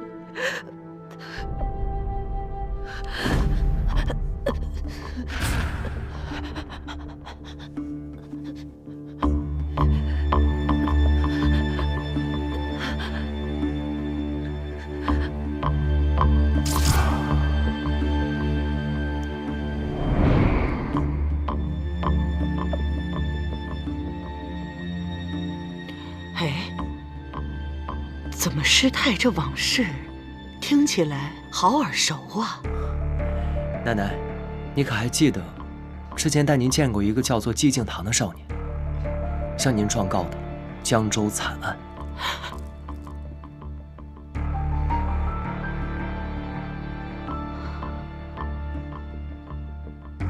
陆玄师傅，你刚才说害死你全家的那个恶人姓甚名谁，何方人士？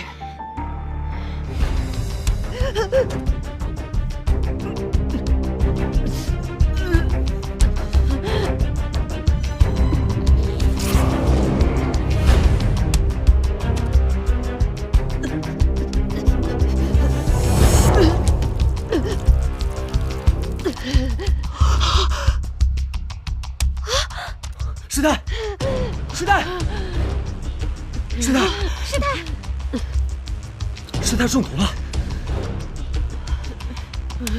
是你沏的茶，你想害师太？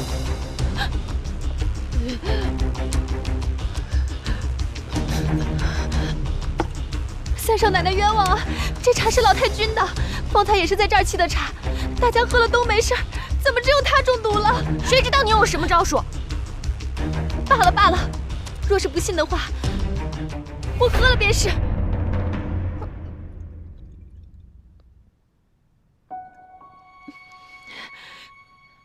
瞧瞧，我也没中毒啊！天雷啊，这茶有没有毒，谁也说不准。或许是在别处种的，只是来到齐府，突然发作了而已。不对呀，外祖母，或许是我们生意上的死对头做的，想嫁祸给我们齐家，然后趁机抢夺我们的生意啊！有这种可能，生意场上尔虞我诈。哎呀，不提这个了，师太要紧，快请郎中，赶紧送师太回界上心院，快！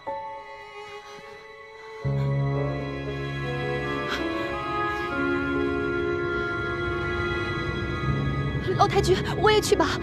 去。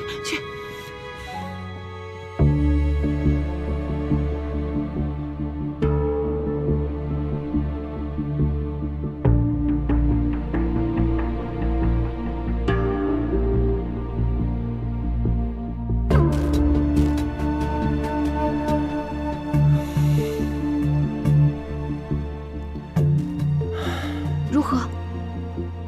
幸好有师父留给我的保命丹药，已经暂时压制住了师太体内的毒性，保住了性命。不过，师太的嗓子怕是已经被毒哑了。就差一天，这下可怎么办？师太说不出话，也不会写字，那满肚子的冤屈，不就无法申诉了吗？敬堂兄弟，你们来齐府的路上是否遇到过什么蹊跷之事？没有啊，我们是坐马车来的，一路上都平安无事。你再仔细想想看呢。哦，对了，倒是有一件无关紧要的事。当时师太正要上马车，突然有一个小乞丐跑了出来，一直抓着师太的手不放。师太，可怜我吧，给我2个铜板吧。我看他可怜，就给了他2块铜板。后来师太上了马车之后，一时觉得手臂奇痒，一直抓挠，手都抓红了。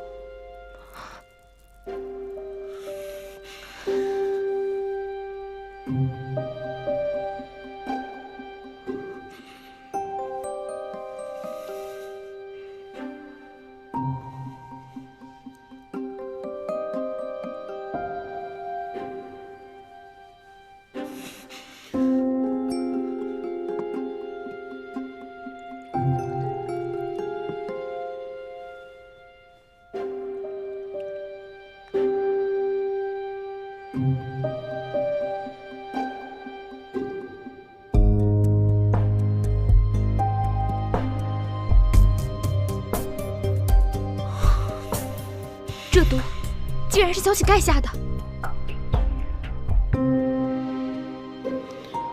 难怪柯世昭有恃无恐，正当端坐。原来早就在师太来的路上下了毒，还可以在奶奶面前撇清嫌疑。是我们大意了，实在是太恶毒了，杀死了师太的儿子，现在又想毒害师太，为今之计，就只能等着师傅回来，看看有没有办法能解掉师太的毒。但若是柯世昭知道师太中毒未死，定不会善罢甘休。我们得想个办法骗过他才行。先生，就不能再试试吗？姑娘，师太都已经断气了，这即便是华佗在世，他也不能起死回生啊！我看还是抓紧准备后事吧。先生，哎呀，这可怎么办呀？师太，你怎么就这么死了呀？哎呀，死了！来人啊！来人呐！来人呐！小姐，来人呐！来人！来了来了！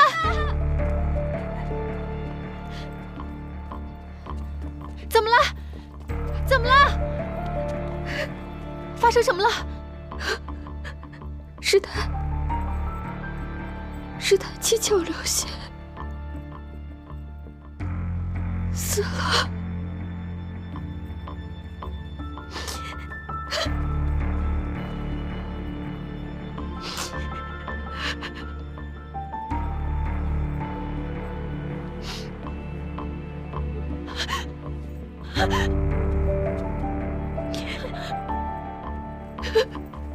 三少奶奶，三少爷，这还是找人赶紧抬下去吧，留在咱们府里多晦气啊！小巧，要不此事就交给你来做。不，三少爷，这种事我也没干过呀，你还是找别人吧。老太君那边还要我伺候，我先退下了。太可怕了，太吓人了。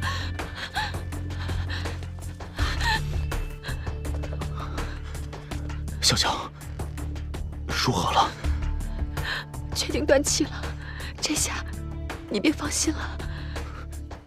你确定吗？我这双手亲自弹的，那老尼姑七窍流血，可吓人了，确实断气了。小乔，没事，从此以后，我们就可以高枕无忧了。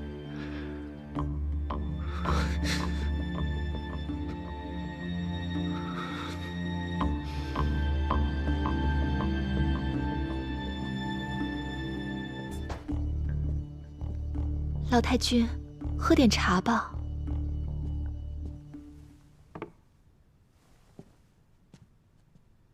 师太的后事如何了？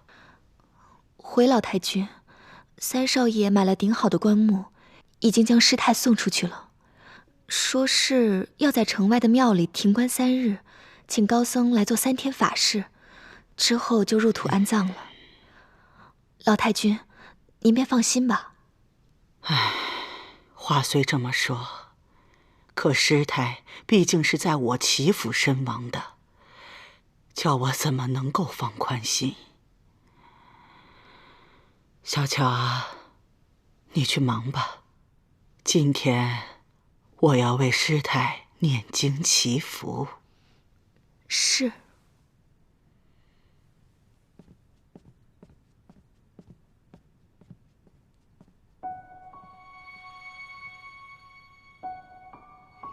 这三少爷和三少奶奶，当真是十分难缠呀。前几日，关师傅传来消息，他将三少爷和三少奶奶在江州的所有事情，全部一五一十地汇报给了我。我们这三少爷和三少奶奶的确是有些本事啊，差点将江州最大的赌场收入囊中了。可从没听说过咱们三少爷会赌啊。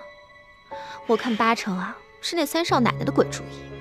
哎呀，我早就提醒过你了，这三少奶奶不是什么省油的灯，看似心直口快，其实呀一肚子弯弯绕绕，和那三少爷在那寄畅心院住着，整天也不知道在谋划什么呢。没想到啊，一个冲喜，竟然给齐天磊冲出一个帮手来。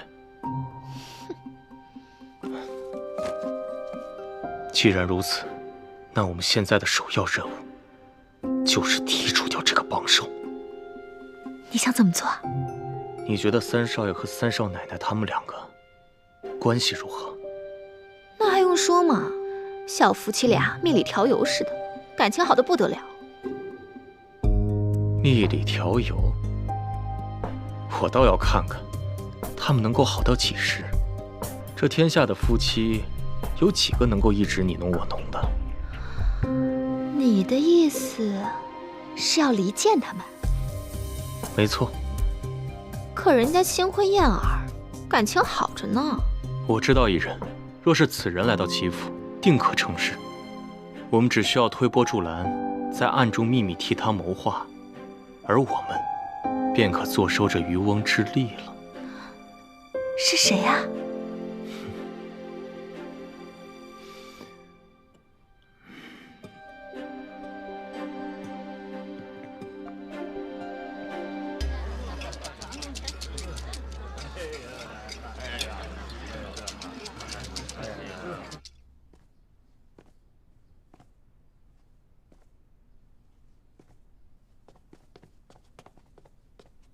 柯少爷，按您的吩咐，于府小姐请来了，快请。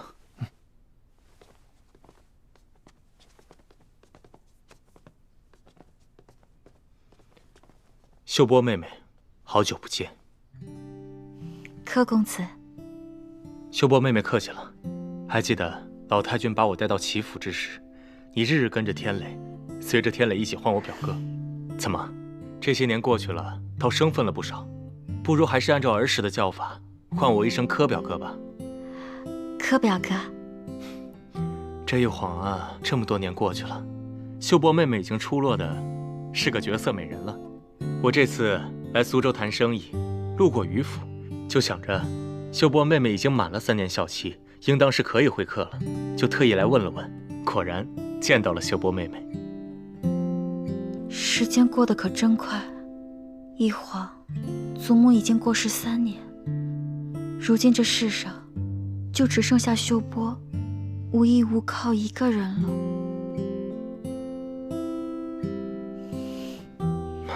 妹妹，来，快请坐。坐。妹妹不必伤怀，你这么伤怀，让我这个故人看着，都开始心疼了。秀波妹妹，虽然你的嫡亲祖母已经过世，可外祖母还在啊。我们老太君与你的祖母是世交，他们关系也甚是亲密。还记得那时候，你经常去我们齐府玩，这3年你守孝在家，老太君也吩咐过，把你经常居住的院落全部都要打扫干净，以备你守孝结束之后，可以来林州小住。只要妹妹愿意，住多久都可以。天磊哥哥已经娶了少奶奶了，那园子如今已经有了女主人了，又怎能容我一个孤女久住？妹妹这般贤淑有德，实在是令人钦佩呀，应当与绝世公子相配。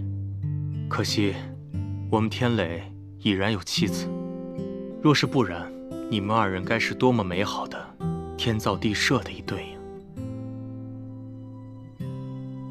可惜天磊哥哥寻找冲喜之人时，我正在为祖母守孝，无法为他冲喜，就此错过了。妹妹，这世间好男儿千千万，只要妹妹仔细寻找，必定会找到如意郎君的。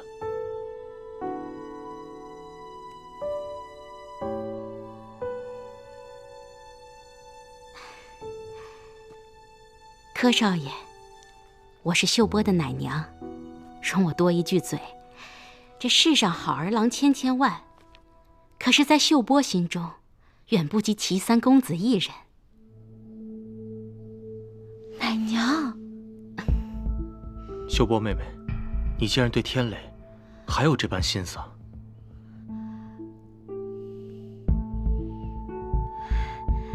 柯表哥，不知那位三少奶奶是何人？这杜冰燕虽是扬州富商之女，但是论家世背景、身材相貌，都不及秀波妹妹你。我们天磊娶了这么一位女子，委实可惜了。这名女子脾气秉性，着实执拗，可惜了我们天磊身子孱弱，还要去迁就她。怎么，他待天磊哥哥不好吗？他当然不及你们两个青梅竹马情谊深厚啊。他从来不晓得天磊的脾气秉性，所以在照顾上面就总是多有疏漏。可怜我的天磊哥哥，若是秀波能像小时候那样，随时前往祈福，我愿永远守护着他。妹妹，你当真有如此心思？是秀波一时失言了，柯表哥不要介意。这也是女儿家的心思，无处诉说。罢了罢了，既然是秀波妹妹的心思，表哥听着也是心疼。不如，表哥就助你一臂之力，帮你把天磊哥哥抢回来。柯表哥，你不要乱说，秀波不懂你的意思。妹妹七窍玲珑心，自然懂我的意思。既然妹妹有此等心思，那表哥就让你们这对青梅竹马再续前缘。秀波不图别的，只求能像小时候那样，日日都能见到天磊哥哥，守在他身边，秀波就心满意足了。好，柯表哥一定会让老太君把你带到灵州的。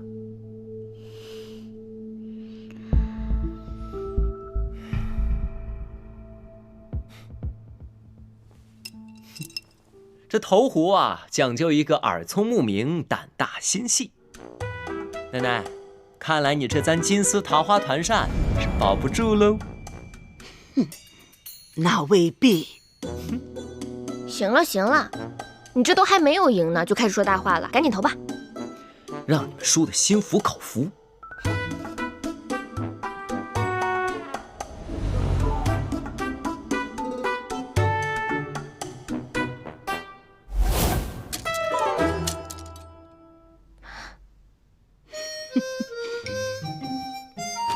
同分。三少爷7筹，老太君5筹，香剩1寸。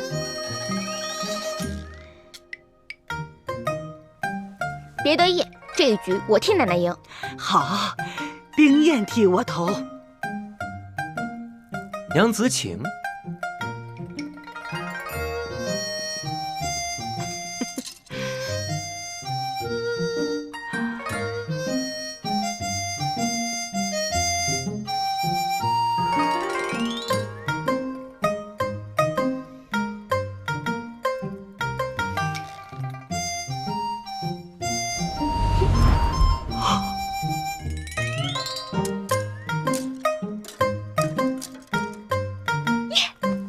双筹，双中，算4筹。相近，老太君胜。看见没有？这叫力挽狂澜。这小小娘子竟能双中，你们俩合起伙来欺负我一个，这赢不过也输不起啊！哎，我跟你说啊，我跟冰燕结盟那是结对了。她呀是我的小福星，身上还有几分英气，我喜欢。快把那团扇筹给三少奶奶。多谢奶奶。你应得的，小子没你的份儿了。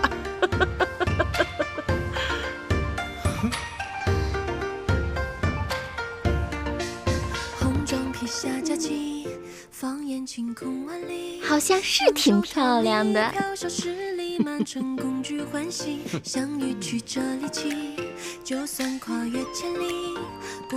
哎呦，好像是比某人的扇子好看哎。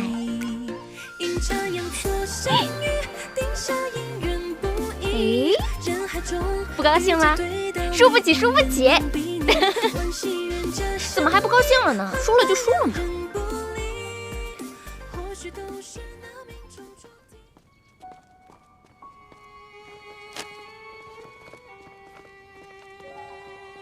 少爷，这等的谁呀？这么大的款，竟让您亲自屈尊来迎啊！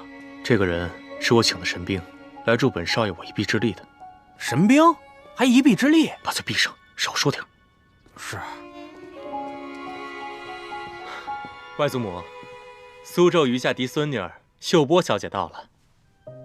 我呀，见她拿了好些礼物，于是便先安排她去住处把行李放下，一会儿再过来跟您老问安。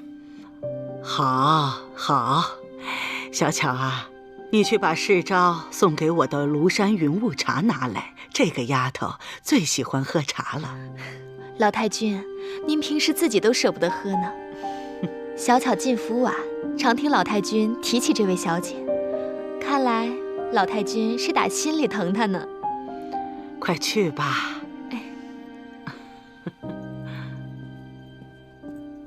来者是谁啊？表弟妹啊，这你就有所不知了。这位小姐乃是苏州有名商贾于氏姑女，那可是名门闺秀。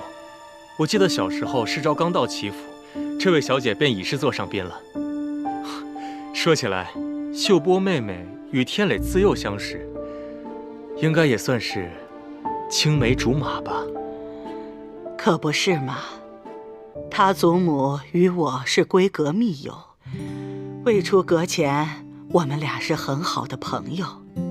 我们两家是世交，我家请了教书先生，他便入住到我府上。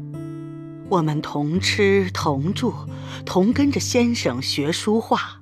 闲暇的时候，我们共同摆弄女工刺绣。我们呐，不是姐妹，胜似姐妹。后来啊，他也经常带着秀波到我们齐府上来住一住。所以说，他和天磊是一起长大的。外祖母，您别着急，秀波妹妹马上就到。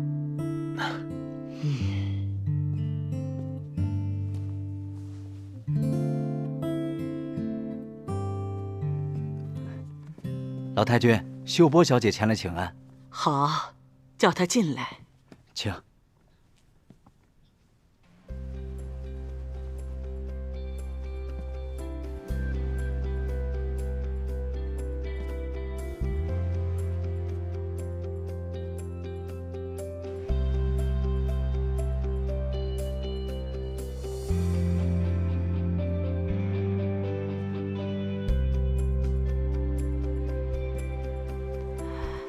老太君，秀波给您请安了。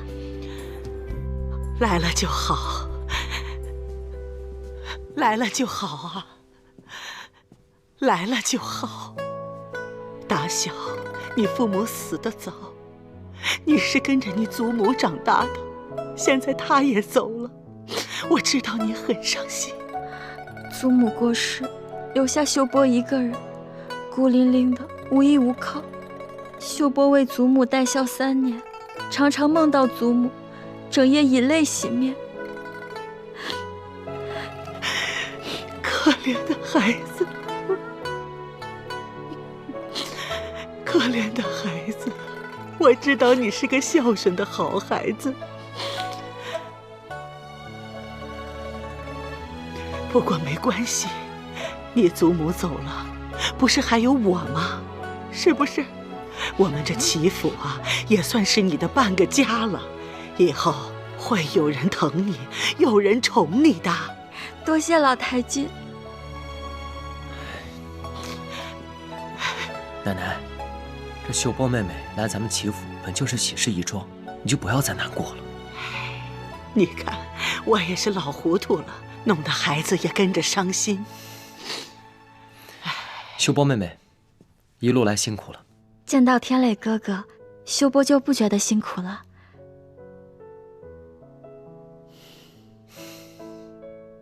秀波常常挂念着天磊哥哥，想着3年孝期满了，就赶紧来看望哥哥和老太君呢。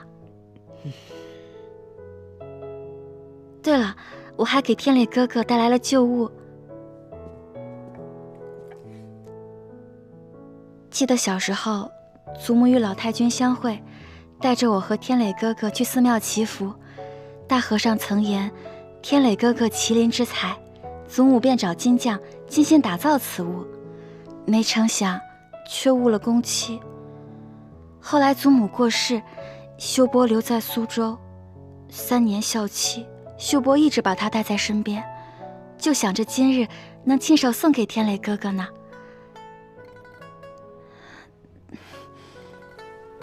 祖母疼爱秀波，给我也做了一只。小姐，那2个分明就是一对儿。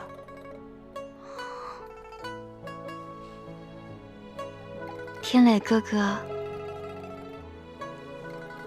你可喜欢？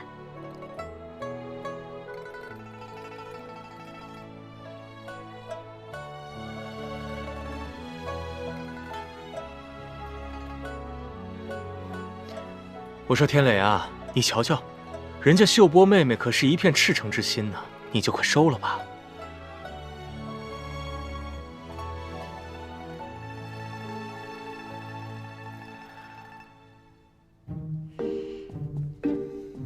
哎呀，喜欢喜欢，多谢妹妹。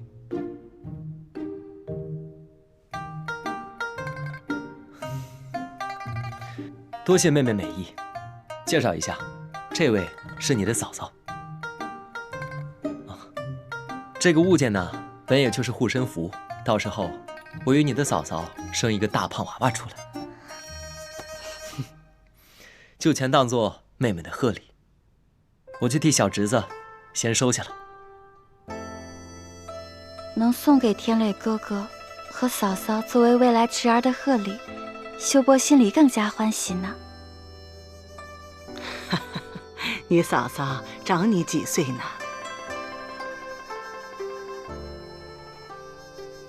嫂嫂好，只听闻天磊哥哥娶了娘子，今日见了，当真是国色美人。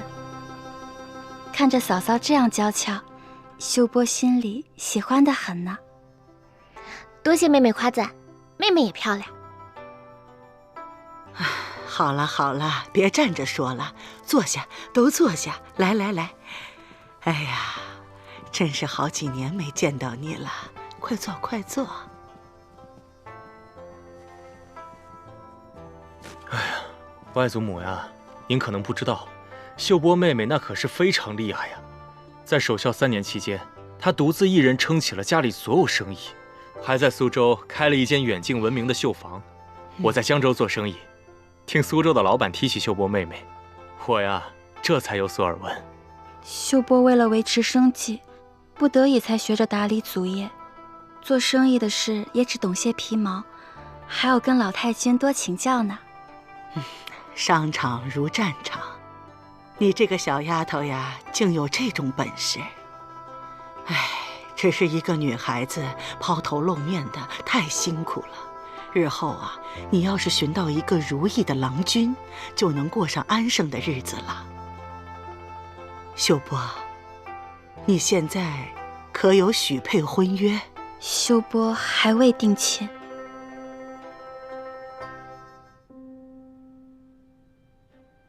秀波只愿找个情投意合的好郎君，疼爱秀波，护着秀波。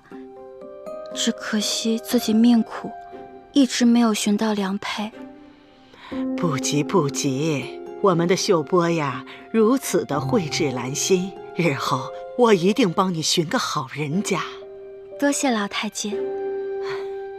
对了，我还给咱们齐府上下备了礼物，老太君那一份也是我千挑万选，好不容易才寻来的，还望老太君不要嫌弃秀波的一番心意。哦，老太君，咱们去那间吧，秀波这份礼物需要有茶桌方可摆放。好，那咱们就去那间吧。湘云，备糕点。这套官窑瓷器出自官窑大师的手笔，是他的封山之作，需要特定的时节火候才能烧制。这世间一共就3套，秀波好不容易才买到的。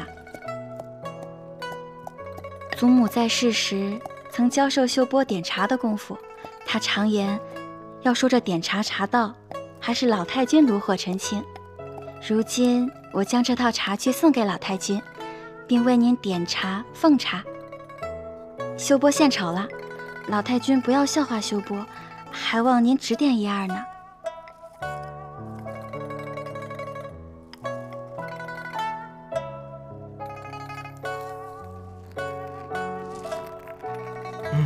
点茶。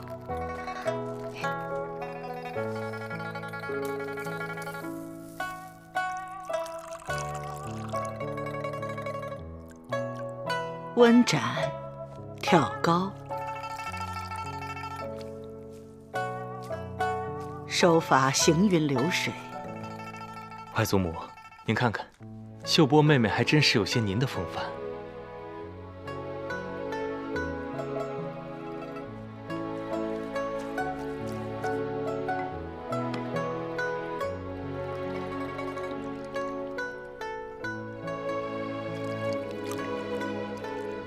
请老太君品鉴茶香。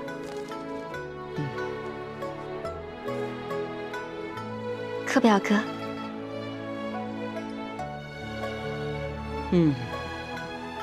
这茶道精湛，茶香沁人心脾。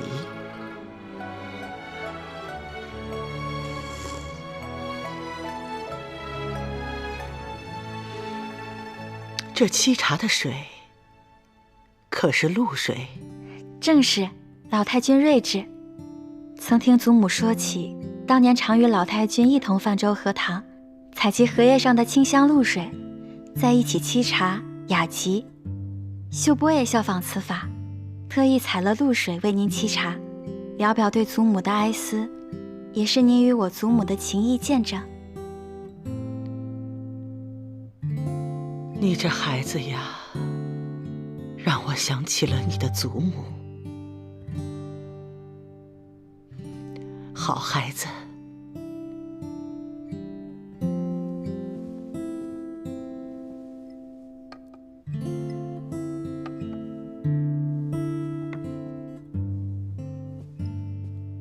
天磊哥哥、嫂嫂，请用茶。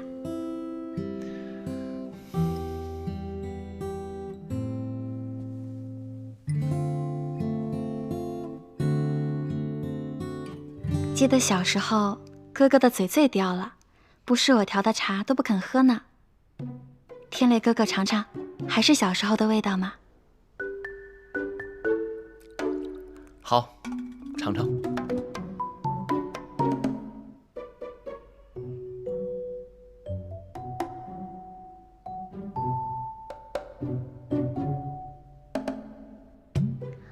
妹妹这茶调的真是好喝。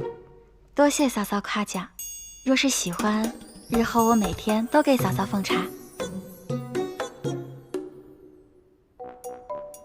秀波啊，你呀，就在我这儿住下，你想住多久就住多久。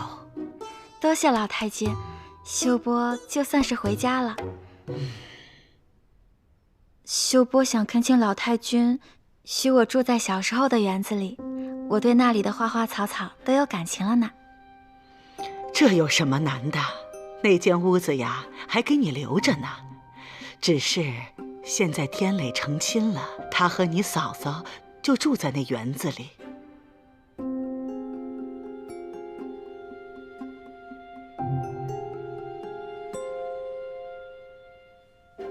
老太君，秀波小姐和三少爷从小也是一同长大的，算起来也是三少爷的半个妹妹了。这住回园子里，又不是住进三少爷的院子里，这有什么呀？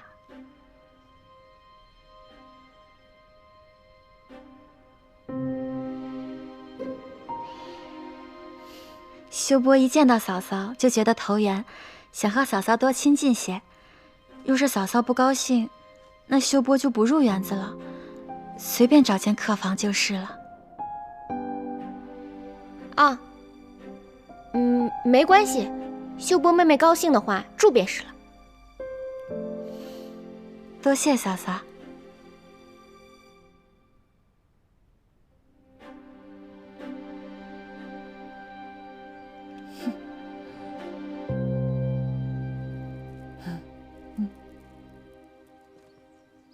奶妈，哎，给齐府各房的礼物都送过去了。按照小姐的吩咐，各房太太、小姐的礼物都送过去了。既然来了这齐府，想要促成我和天磊哥哥的姻缘，就要未雨绸缪，不仅要哄好老太君，还要让齐府上下都念着咱们的好。小姐说的是。秀波妹妹，柯表哥，秀波妹妹，妹妹，你今日的表现可是极好的，哄得老太君欣喜不已。我们计划的第一步，就算是成了。我看那三少奶奶同天磊哥哥亲近得很，我与天磊哥哥的事当真能成。妹妹，事在人为，你只需要哄得老太君开心，把你留在齐府。至于天磊那边嘛，妹妹还需要将这百炼钢化为绕齿柔，好好撩动他的心，才能够成就美事。若此事能办成，秀波自不会亏待柯表哥。妹妹有心了。妹妹，如果你有事，表哥就不打扰了。秀波告辞。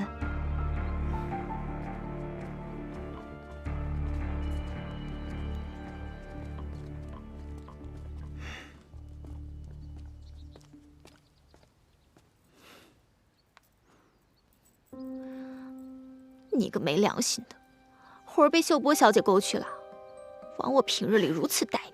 你这又是吃的哪门子的醋？这真正该吃醋的，应当另有其人。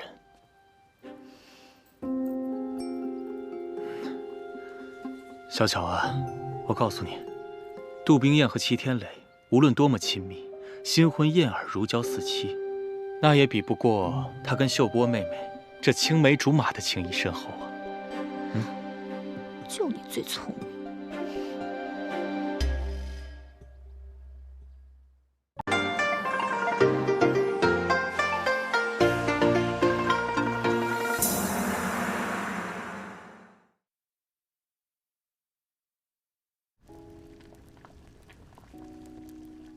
老太君，我看呐，这三少奶奶与秀波小姐倒是投缘，一天有说有笑的。这秀波小姐性子真好。我和秀波的祖母情同姐妹，我是看着她长大的，就像亲孙女一样。这秀波小姐也是可怜，一个人孤零零的。我几次路过园子，都见她泪连连的在思念祖母呢。幸好啊，有老太君替她撑腰。我听秀波小姐和奶娘说，要像亲祖母一般待老太君您呢。秀波呀，的确是个孝顺的孩子。我看啊，老太君就把秀波小姐留在府上，跟您也是个陪伴呢。我也有这个意思。老太君，秀波给您炖了补品，你看看，看看，说谁谁就来了。过来，喝茶去。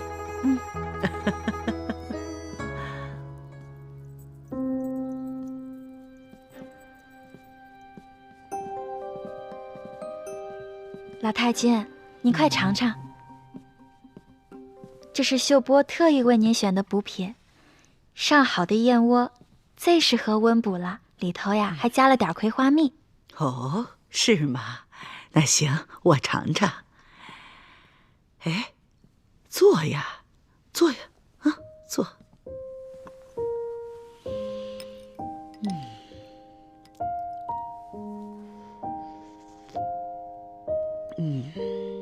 不错，不错。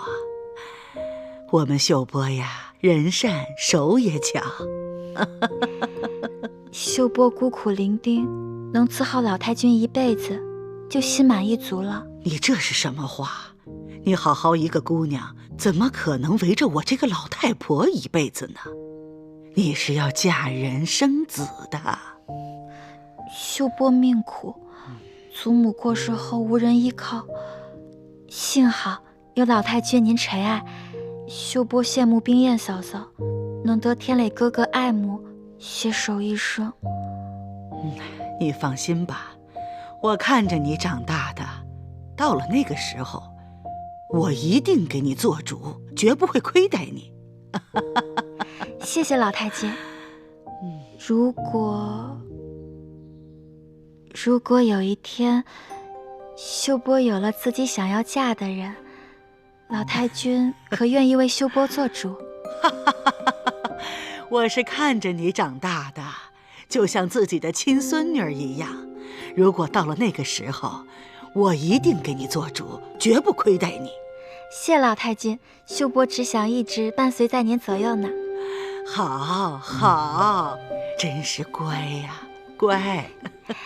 谢谢祖母啊！您方才不是说把秀波当您的亲孙女吗？那秀波便唤您一声祖母。祖母，哎，下个月就是祖母的大寿了，秀波想同天磊哥哥一起为祖母做一幅百寿图，祖母可应允？当然应允啦！我们的秀波呀，就是一个孝顺的好孩子。当心点，这些可都是上等的物件，弄坏了小心你们的皮。奶娘，快去盯着。是。慢点啊，小心点，大家辛苦了。秀波小姐，这些都是老太君赏赐你的。老太君说了，秀波小姐有什么需要置办的，都按照齐家小姐的规矩来。老太君是真的心疼你啊。小小姐姐，替我谢谢老太君。秀波妹妹，柯表哥，恭喜秀波妹妹了。秀波妹妹有福了，这边院就是特意留给妹妹的，可见老太君对妹妹的宠爱呀。这还要仰仗柯表哥帮扶。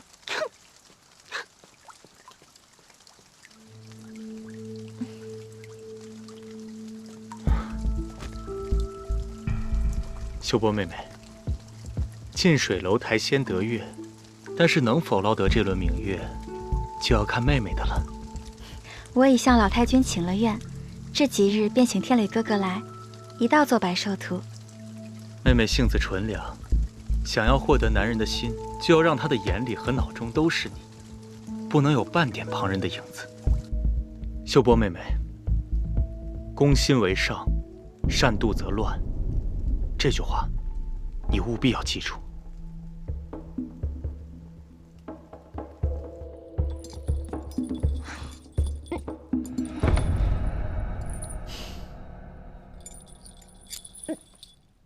这个东西是挺有意思的，我都解了半个时辰了，还没解开。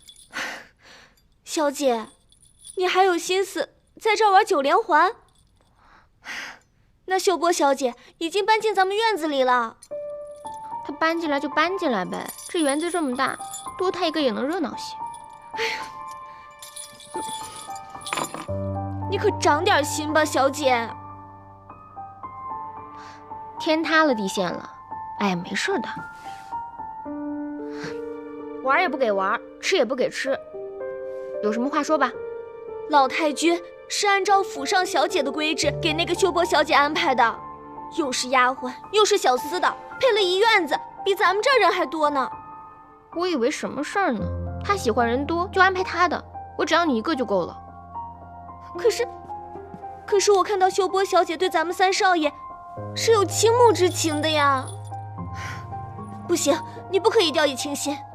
况且他们二人又是自幼相识的，这就是青梅竹马呀。哎呀，他们都说了，那只是儿时的朋友，谁小时候还没几个要好的朋友啊？可是我也经常跟我那些师兄弟一起玩啊。小姐，那秀波小姐如今出落的是亭亭玉立，哪里还是儿时玩伴呢？况且她那日要送给三少爷的金麒麟，分明就是一对儿嘛。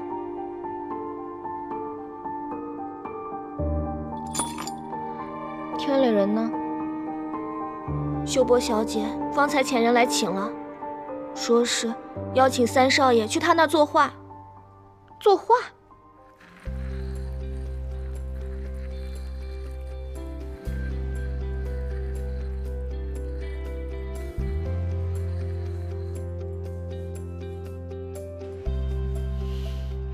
记得小时候，秀波的字都是天磊哥哥手把手教的，算起来，天磊哥哥还是我的恩师呢。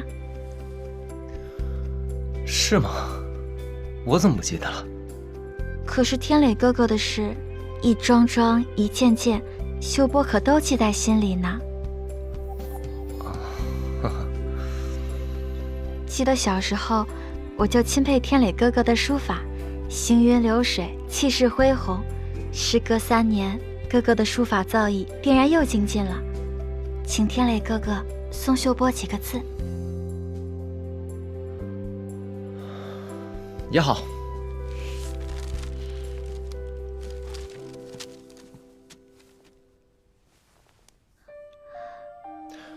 我来吧。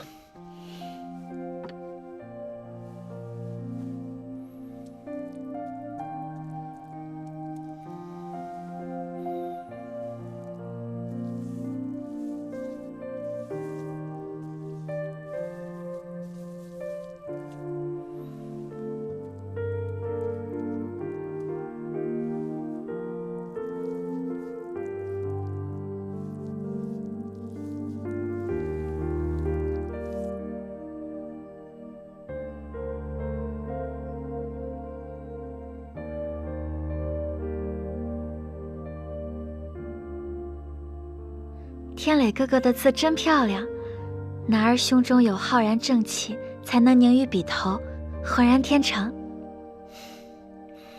妹妹谬赞了，秀波妹妹练的是什么字体？流体。那妹妹就在哥哥面前献丑了，望天磊哥哥能给我这个笨学生好好评一评。好。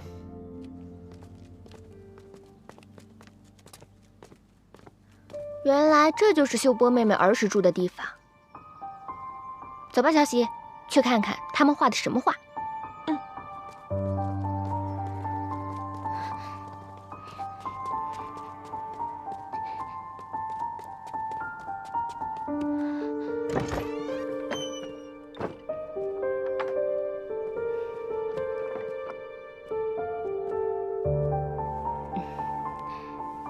外面风清气朗的，把门敞开透透气，小姐和齐三少爷才能书写得更好呢。你下去吧，莫让旁人打扰我和天磊哥哥写字。是。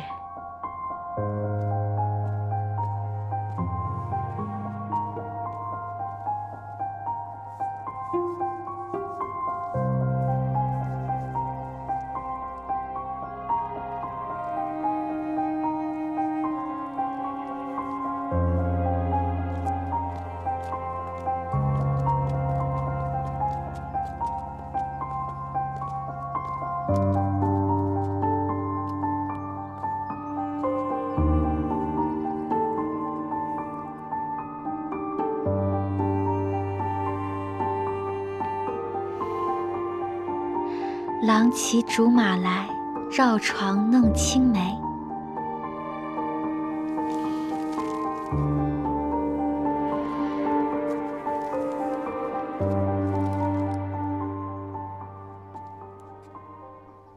天磊哥哥，这作诗的人一定是个痴情种。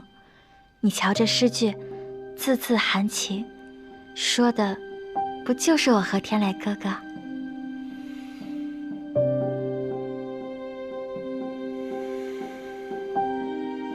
小姐，你瞧他们，吟诗作对的，三少爷怎么能这样？还说最喜欢你舞刀弄棍，不在乎你的学识文采，现在又在这儿跟秀波小姐写写画画的。慌什么？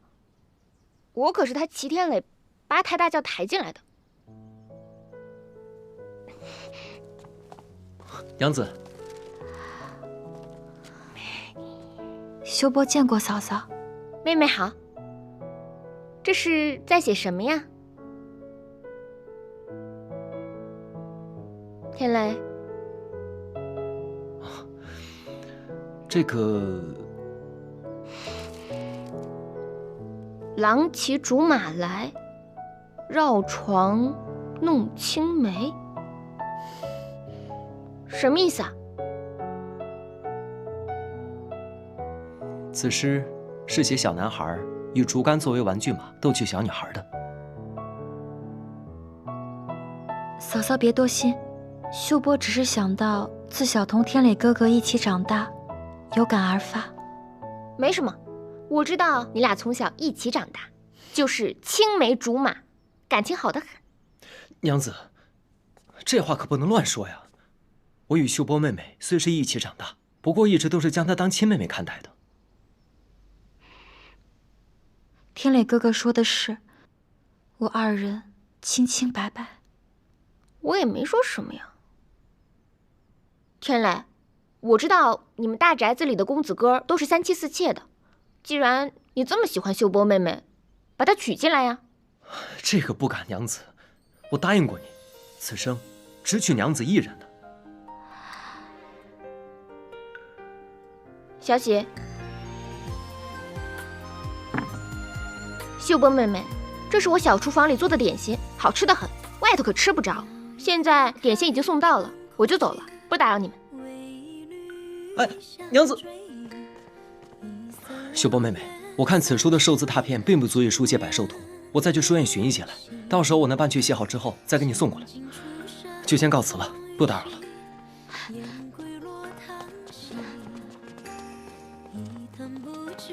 天磊哥哥，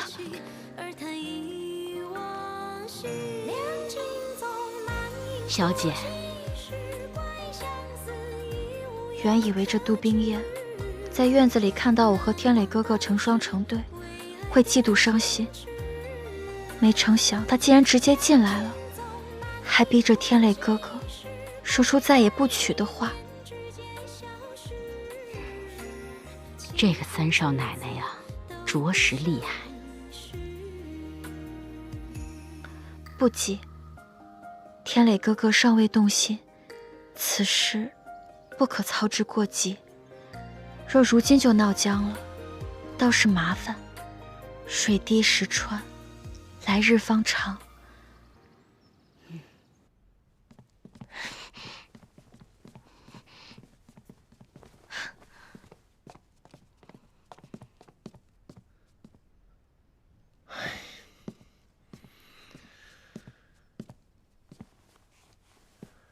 娘子怎会如此生气？方才不是大度得很吗？谁说我大度了？我李玉湖心眼小得很。齐天雷，我告诉你，你若是喜欢那个动不动就哭鼻子的美人儿，你提前跟我知会一声，我保证二话不说立马回扬州。对，带上小喜，咱们回扬州。去，不就是青梅竹马吗？谁还没有一样？跟我在同一武馆长大的师兄弟们，那也都是我的青梅竹马喽。他们与我脾气、喜好都一样，而且只爱练武，不爱读你那些破书。这么说起来，可能还更合适呢。小喜，赶明儿咱们就回扬州去，找一个青梅竹马的师兄给嫁了。小姐说的对，小喜啊，支持你。咱们便也找个两小无猜的，开开心心的嫁了。我这儿都还好好的呢，怎么就能琢磨改嫁呢？不行！你呀，就找你青梅竹马的秀波妹妹去，管我改嫁干嘛？那别的先不说，你哪来的什么青梅竹马的师兄弟啊？我怎么不知道啊？我青梅竹马的师兄弟可多了去了，都让你知道啊？那他们姓甚名谁，身在何处？你跟他们还有联系？要你管？就是，你齐三公子只有一个秀波小姐，我们家小姐那可是有一整个武馆的师兄师弟呢，还不快好好哄哄我们家小姐？当心啊，她真的收拾东西回扬州改嫁去了。哎呀，是。哎呀，我家娘子啊，那是美若天仙。我齐天磊就是三生有幸，才能从整个扬州城人的手中把我娘子娶回家中。娘子啊，你就别生气了啊。你少跟我贫嘴，我不吃你这套。那娘子如何才能不气？不管是这天上星星，海中珍珠，只要是娘子要的，我都给你取来，跟娘子赔罪。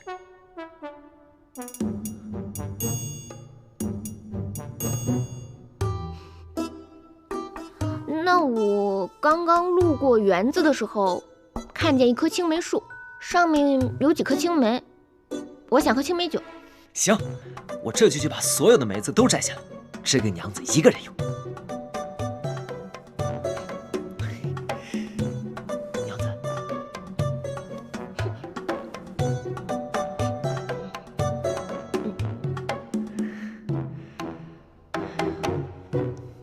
那边。这个？算了，那个吧，那个。这个好打一点，这个。这个。就它了。好。准备好了吗？准备好了。接住了啊！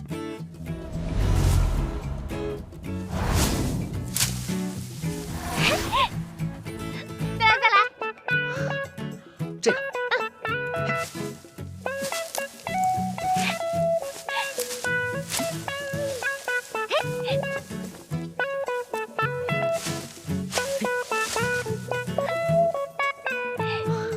好了，接到了。好，来，小喜，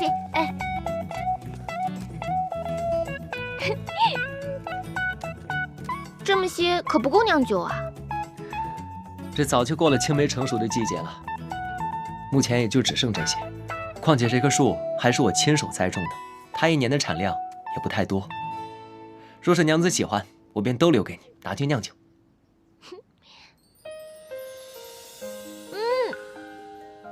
这也太酸了吧！小馋猫，谁让你馋嘴的？小喜，你把这些青梅都拿去清洗干净，晾干。记住了，这些都是给三少奶奶的，谁都不许碰。我要亲自为娘子酿酒。多谢相公。放心吧，三少爷，小喜啊，亲自看着，一颗也少不了。走。好吃吧？确实够酸。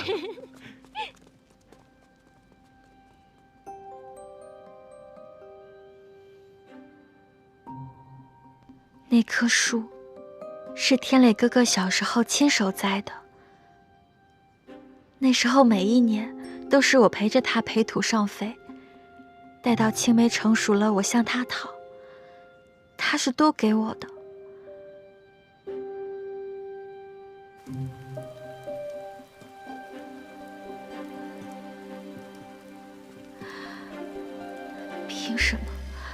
凭什么这杜冰雁霸占了我的天磊哥哥？他明明是我的，是我的。哎，我跟你讲，后院那口井的井水可太凉了，我不过就是替燕生小姐洗了件衣服，你看我的手现在全都冻红了。快回去擦点药，那井水一年四季都冷得很。快走，走吧，听你的。倘若我病了，天磊哥哥定会疼惜我。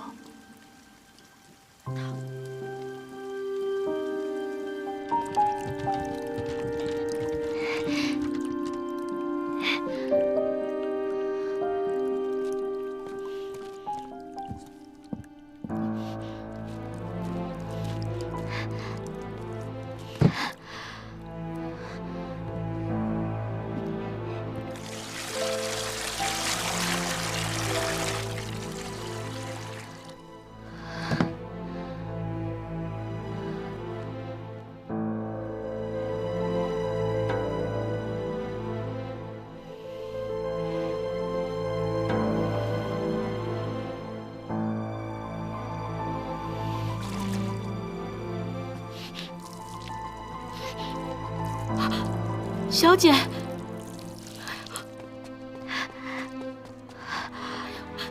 小姐，你不能这么做呀！你打小身子就弱，如何受得住这冰凉的井水啊？奶娘，你来的正好，快来帮我！我就是要生病，这样天磊哥哥才能怜惜我，来看我。你这是何苦呢，小姐？奶娘。快点！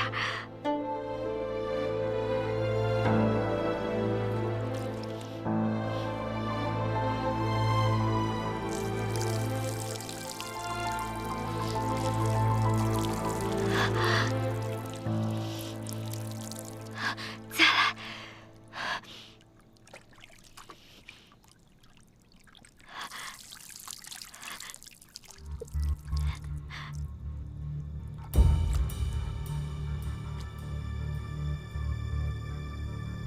像是秀波小姐，可是这大晚上的……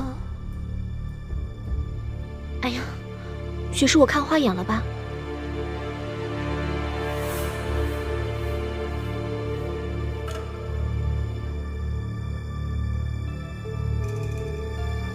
不好了！快来人呀！快来人呀！不好了，不好了！哎呀，怎么回事啊？小姐发高烧了，快发烧了！快去请郎中！快！啊，对，我快去，我去通禀老太君。哎，这可怎么办？小姐发高烧了。什么？秀波病了？那郎中怎么说？开了药吗？您放心，这大夫也请了，药方也开了，只是什么呀？快说，你快说啊！只是秀波突发高烧，什么都吃不下去。大夫说了，无论如何都要让他吃点东西才是。若是一味空腹喝药，恐伤了脾胃，到时候怕是高烧没退，又添新病了。那就弄点清粥，或者是馄饨也行。都试过了，什么都吃不下。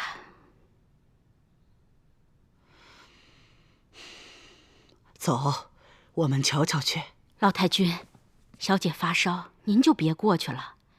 若是再沾染了病气，小姐又要责怪老奴多嘴了。况且啊，三少爷和三少奶奶在那边照顾着呢。三少爷、三少奶奶都过去了？是啊。那我就放心了。小巧，你过去看看，告诉天磊要好好的看护，就说是我的意思。老太君您放心，我这就去。快去吧。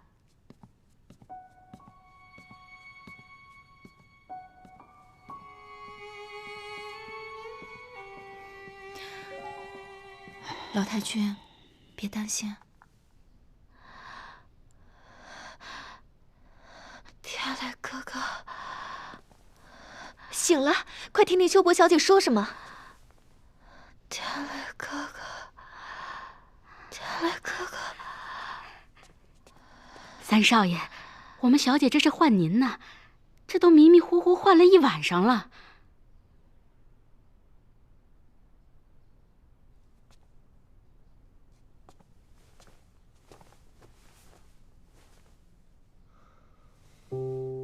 秀波妹妹，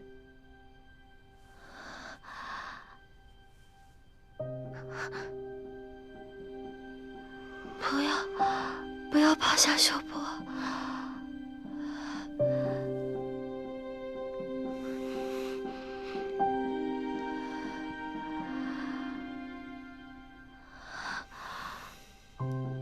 天磊哥哥，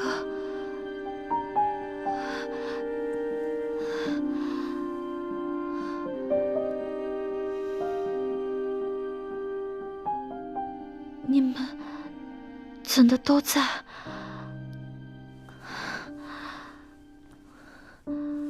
秀波方才做梦，梦回到小时候，天磊哥哥带着秀波玩耍的日子。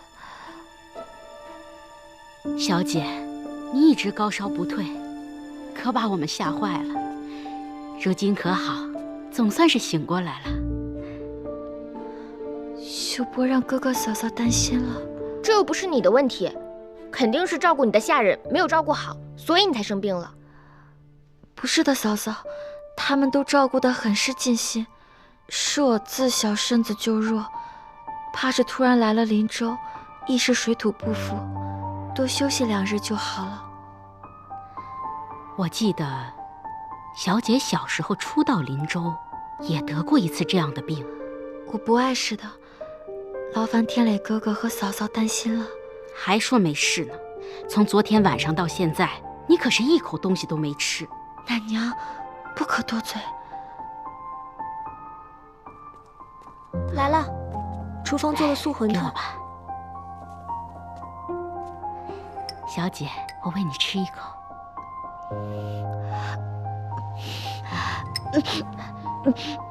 小姐，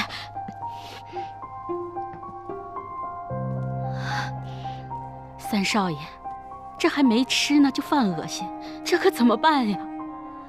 我没事的，就是没有胃口罢了。修波妹妹想吃什么，我吩咐厨房给你做。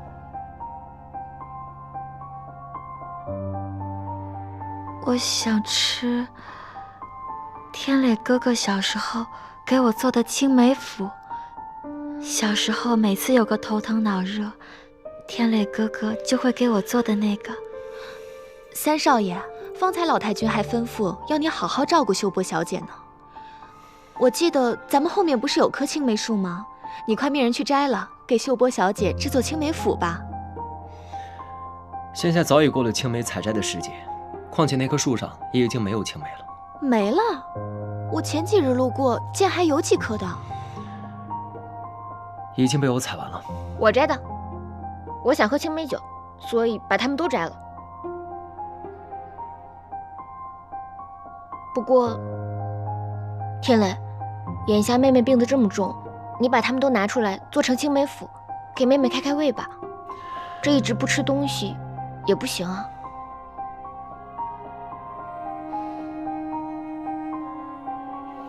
对不住嫂嫂，害你喝不成青梅酒了。没什么的。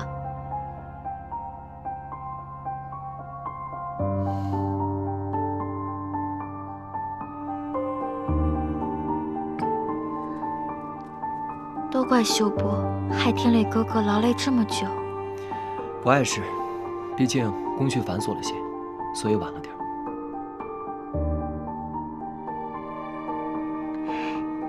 是天磊哥哥的手艺，光是闻着味道，秀波都要流口水了呢。还是三少爷有办法，让秀波小姐愿意吃东西了。快吃点开开胃。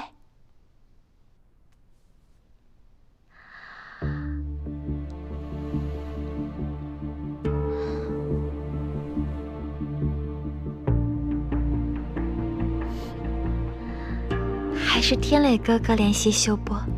我有事儿就先走了。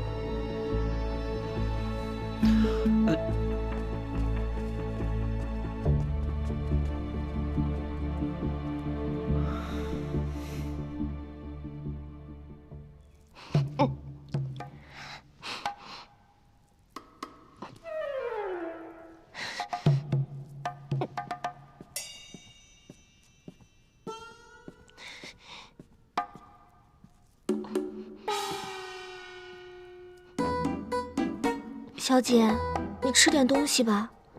这一整日都在秀波小姐那里照料，你都没怎么吃东西。不想吃。哎呀，都怪三少爷，明明说好那青梅就是给小姐你酿酒用的，还说什么别人都不许动。结果呢，那秀波小姐一生病，便什么都忘了。这事儿也不能全怪她。秀波那副可怜样，谁看了不心疼？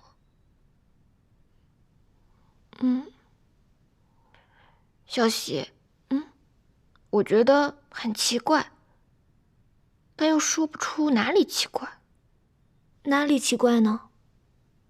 娘子果然敏锐，此事的确大大的奇怪。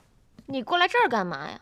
不留在你秀波妹妹身边，人家生病了，变成这样还叫你的名字呢。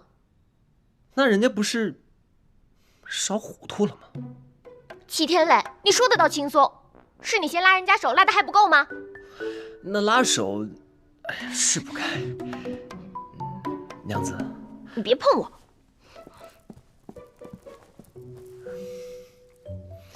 娘子，就因为我被别人碰了一下手，就要把我这只手给砍掉？摸了秀波妹妹的手，就不能再碰我了。小喜，快劝劝你们家小姐。我家小姐说的对啊，这被别的女人摸过的手啊，就是该砍掉，就是该砍掉。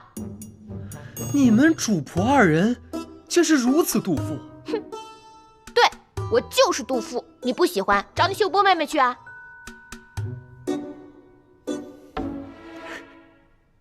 你笑什么？我笑我娘子为我吃醋，我自然是开心的。少往自己脸上贴金了，我才没有吃醋。好，娘子不是吃醋，娘子是生气，生气自己的夫君被别人惦记。对，我只是生气，我的东西被人惦记。那娘子就不必生气了。这人是娘子的，青梅酒也是娘子的，再惦记，别人也抢不走。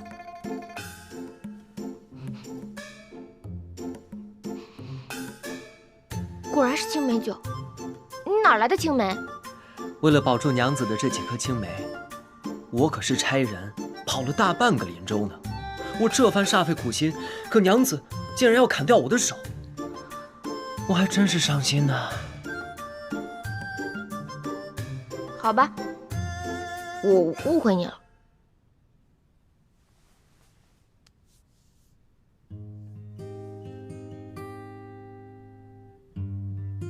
我答应过娘子，这几颗青梅谁都不许碰，我又怎能食言呢？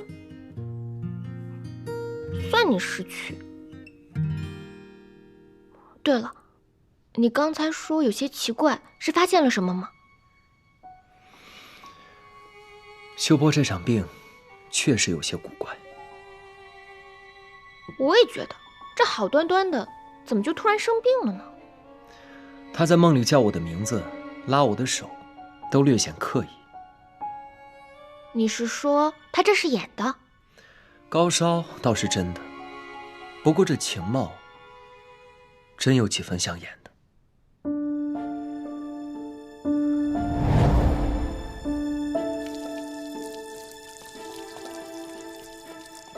小姐，你这是干什么呀？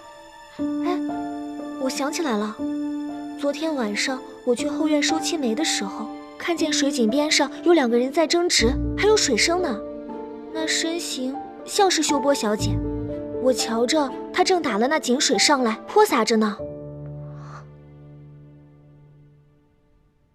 那这个意思是，她为了生病，自己泼自己冷水，8九不离十了。这也太……不过秀波本性纯良，怎会连自己的身子都不顾，也要离间你我2人呢？或许是对你用情至深呢。娘子，你就别再打趣我了。这江山易改，本性难移。就算女子真动了情，按照秀波的本性，也不该至此的。有人怂恿她。秀波妹妹有福了，这边院就是特意留给妹妹的，可见老太君对妹妹的宠爱啊。哎，我想起来了，那日秀波小姐搬进院子的时候，柯少爷也来贺喜。他们2人把下人支开，窃窃私语了好一阵呢。果不其然，又是柯世昭。柯世昭，又是柯世昭，棒打鸳鸯到本姑娘头上，还利用秀波妹妹对你的感情，我饶不了他。娘子不用着急，此事涉及秀波，咱们还需从长计议。我看秀波妹妹也是痴情的人，要是柯世昭再利用她，不知道会发生什么。那咱们就帮秀波擦亮眼睛，看清柯世昭的丑恶面目。你有什么计策？他们不是要棒打鸳鸯吗？那咱们这对鸳鸯，就闹个鸡飞狗跳给他们瞧瞧。哼，懂了，将计就计，让柯世昭以为自己的奸计得逞，这样就会放松警惕，自己露出狐狸尾巴。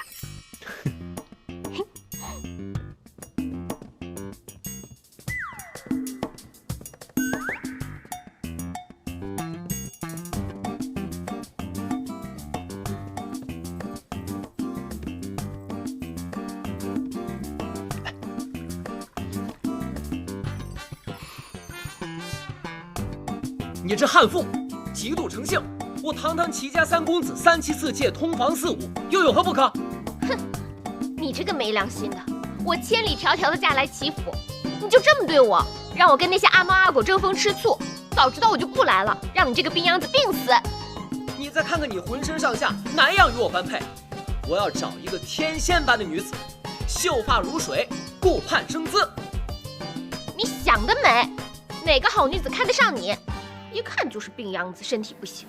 你彪悍如河东狮，你性格古怪，你面目可憎，你臭不要脸！姑奶奶受不了了，我走了。求之不得，我也落个逍遥自在。哼，你就该感谢你姑奶奶，我救了你命。哎，你干嘛？你再如此，我便不客气了。哼，你敢对我怎么样？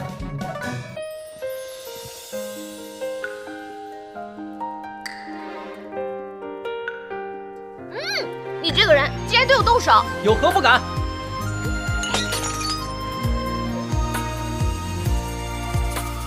鸟语花开春空气，为一缕香追忆。一色流烟30里，竟无人怜惜。清静出身风雨息，雁归落汤溪。一叹不知你归期，而叹忆往昔。小姐，三少爷，那个看戏的已经走了。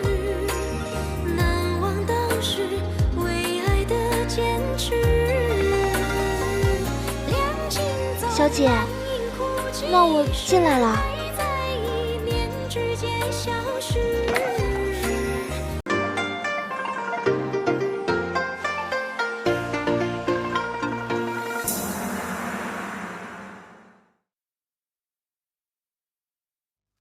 我在三少爷的屋外听见他们吵得可厉害了，还砸东西，吵得特别凶。太好了，既然如此，肯定是他们之间产生了隔阂，那我们就从中作梗，将他们一分为二，这样我们就可以坐收渔翁之利。那下一步呢？下一步，我们就按照计划。恭喜秀波妹妹了。何喜之有？秀波妹妹巧用心思，那一边已经是暗无天日了。你的天磊哥哥和那个三少奶奶日日紧闭房门，吵得不可开交，两个人那叫一个惨呀！我是不是做得太过了？妹妹，你此时此刻万万不可妇人之仁，大事将成，不可以退缩。况且，你与天雷乃是两小无猜、青梅竹马的情谊，反倒是那杜冰雁，她才是最为过分，鸠占鹊巢，抢了你的心爱之人。妹妹，事已至此，不如我们就在此刻乘胜追击。可表哥，这是什么意思啊？那杜冰雁性子泼辣，若是让她一哭二闹，闹到老太君面前去，那妹妹的事恐怕会有变。不如就趁他们夫妻二人离心之时，妹妹单刀直入，得了天磊的心。要怎么做？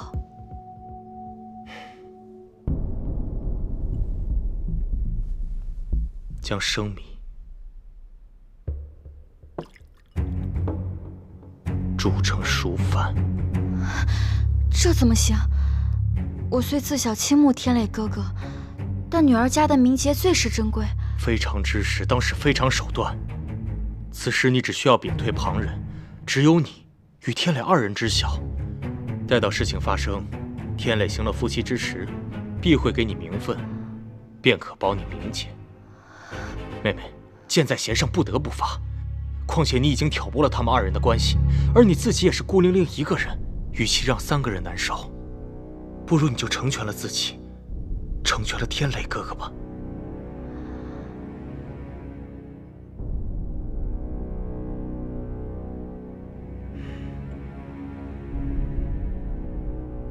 表哥已为你谋划周全，天衣无缝。万无一失。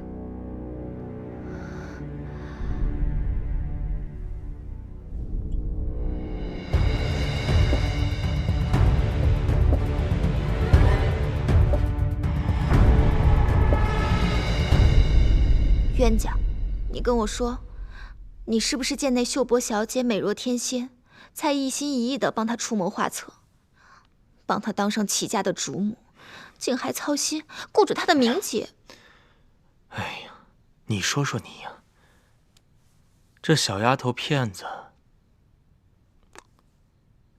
哪儿比得上你风情万种啊？嗯，别来唬我。谁骗你了？你想想看啊，若是此等男盗女娼之事，在众目睽睽之下被老太君撞见，会如何呀？原来你早有谋划。那是。再过几日，就是齐府各大商行的大掌柜的来向外祖母汇报明年的商行计划的日子，到时候我会带着众人欣赏这出好戏。让老太君当着众掌柜的面儿撞见齐天磊和秀波的奸情。那时候，齐天磊和杜冰雁必定恩断义绝，而秀波也会身败名裂。还想做大娘子，能收回来做个偏房就已经算是恩惠了。如此一来，没了三少奶奶，谁也别想挡我们的路了。好计谋。一箭双雕啊！错，我这是一箭三雕。经此一遭，齐天磊必定让老太君失望至极，而齐天磊在齐府，也必定没有了立足之地。这偌大的齐府啊，不就是我们的天下了？那你别忘了，我也是有功劳的。这齐家的好处啊，一定要分我一杯羹。那是自然。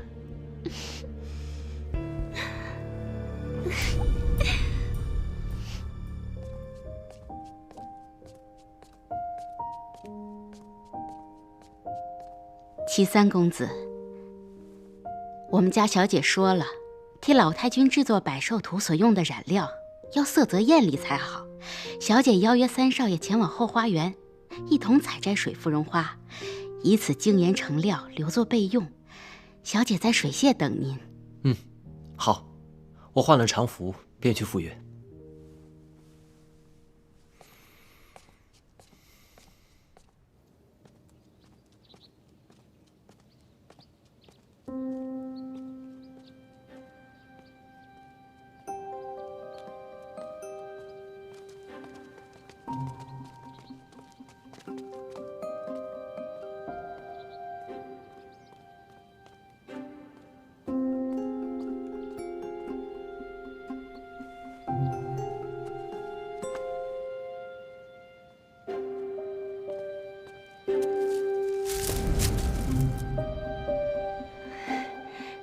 成了。各位大掌柜，辛苦了。明年各大商行的业务目录我都看过了，还希望大家继续努力，勤勉做事，争取让明年各大商行蒸蒸日上。到时候我齐府绝不会亏待每一个人。谢谢老太君。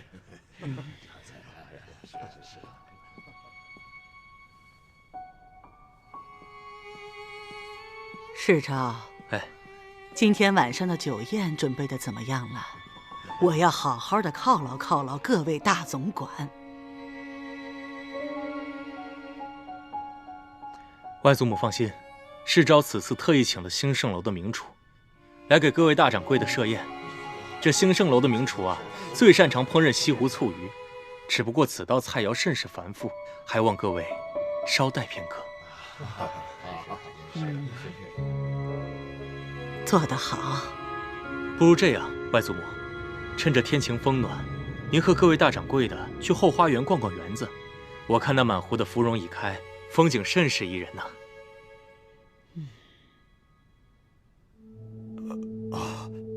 早就听闻咱们东家的园子是大师所造，园林别致，我们都还未曾见过呢。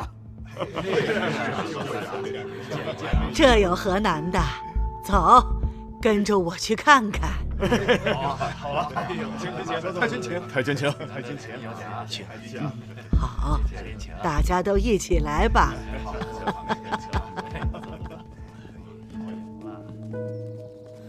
外祖母，慢点。哎，好好。咱们那次来的时候还没有这样呢。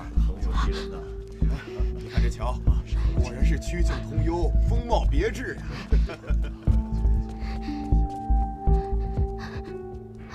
小姐，三少爷，不好了，有人来了。这园子一步一景，甚是别致，是招我常常信步其中，心旷神怡。各位，看这水榭，在此赏荷观景，别有一番奇味。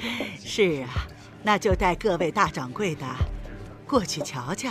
好，好。老太君，你看哎，这水榭多美啊！哦，哎，这里面瞧着像是有人呢。这不是秀波的奶娘吗？秀波，这个时候到这儿来干什么？哎呀，我刚才瞧见三少爷也进了这里边。是三少爷。恭喜老太君！看来这三少爷真是艳福不浅呐。是啊，早就听闻秀波这个姑娘，早些年呀，就是这苏州大户的闺秀。看来咱们齐家商行又要添财了啊！添财了！是啊。少胡说！是三少爷。外祖母，秀波妹妹可是余府的大家闺秀，但是她竟然为了得到天磊的心，做到如此不顾名节的地步，想必也是用情至深呢。外祖母，不如我们就成全他们二人，如何？怎可这样？柯少爷，这可使不得！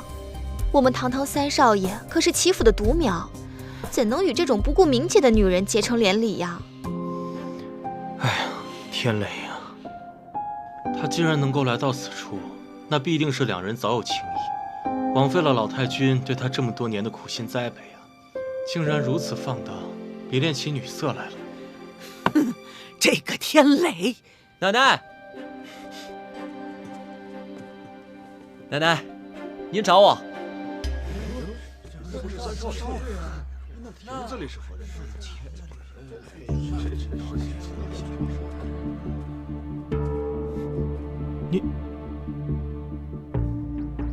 你怎么会在此处？表哥的意思，我不在此处，应当在何处呢？对呀，不是说是三少爷吗？奶奶，这是我为您写的百寿图，方才装裱好了，给您送过来。好，好。我刚刚明明看见三少爷进了那里面，那里面的是谁啊？奶奶，是谁？是我呀。哦，冰燕，你这是？我跟秀波妹妹在一块儿呢。柯世昭说的话可都听清楚了，多谢姐姐救我出无底深渊。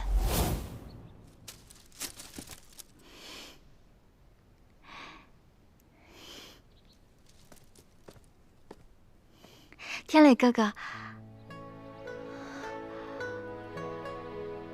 怎么是你？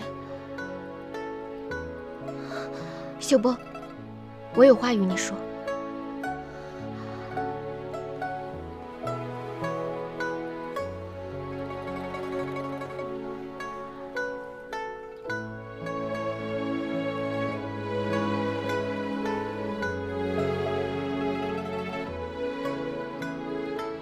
秀波妹妹，你我同为女子，我明白你对天磊的情谊。只是我与你相比，也绝不差半分。我们女子若是寻得一个好夫君，与他幸福快乐地过上一辈子，那也是好事。只是这天大地大，情情爱爱绝不是女子的唯一追求。你该有自己的广阔天地，这样以后，你一定会寻得属于自己的如意郎君，他会疼惜你，爱护你。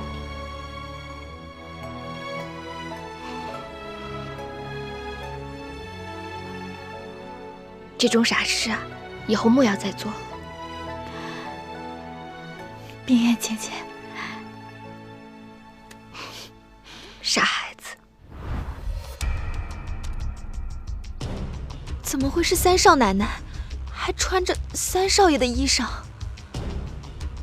上次投湖，奶奶夸我英气，我就寻了天磊的衣衫来讨奶奶开心。好，奶奶，秀波妹妹给你制作了芙蓉香露，撒在百寿图上，可香了。哦，来，娘子。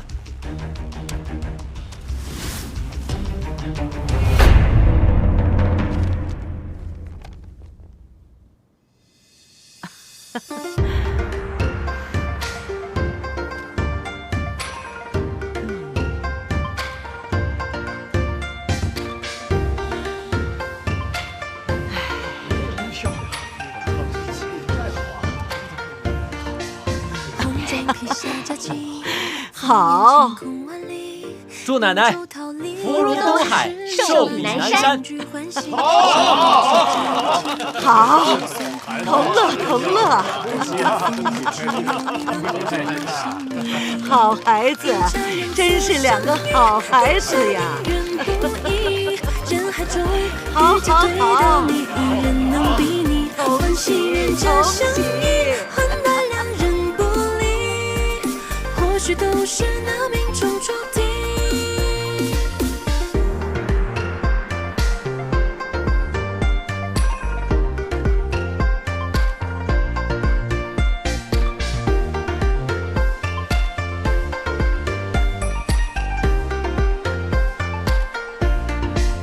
红妆披下佳期，放眼晴空万里。扬州桃李飘下十里，快快，给公主倒茶。公主，怎么，父皇说非要我嫁人不成？公主大喜呀！这回招定北侯袁不屈将军做驸马，公主真是好福气呀！也不知道是个黑马还是个白马。公公，我得眼见为实。之前你让我看的那些画像，全都是假的。公主，能让您瞧得上眼的男人可没几个。哎，可这袁驸马啊，我可没答应，我得眼见为实，亲自去瞧瞧，看他到底是个三头六臂，还是个歪瓜裂枣。哎，上次那个吏部的新状元不是一心想要娶我吗？对啊，他给我写的那些诗呀词呀，我可都给你们念过。哎呀，多感人呀！感人，好一通堆砌词藻，虚情假意，真是酸腐。还说什么可以为了我赴汤蹈火，做什么事情都可以，这种话你们信不信？信。你也信？哎，我信。反正啊，我是不信。公主，你要的剑做好了。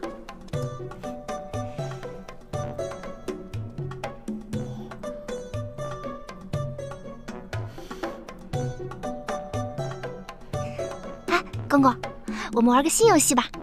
啊！启禀皇后娘娘，驸马爷袁不屈派人送来奏章，皇上请您预览。念。是。承皇上恩宠，袁不屈奉旨赴京，途经齐鲁之地，须在家乡祭祖，请万岁恩准，臣祭祖之后再回京，以尽孝道。灵山钟灵毓秀，风景秀美，臣恳请陛下恩准，请公主前来与臣同游灵山。这个袁不屈还是有些孝心的嘛，以孝为先，以情为重，不错。皇后娘娘，你可真是慧眼识英雄啊！为公主选了一位乘龙快婿呀。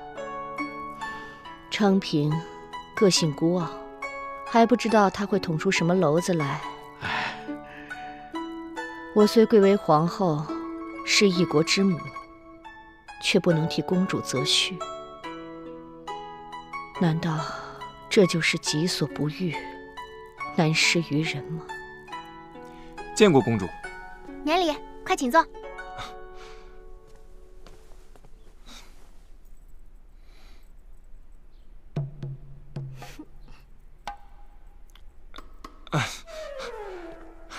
臣觉得还是站着比较舒服。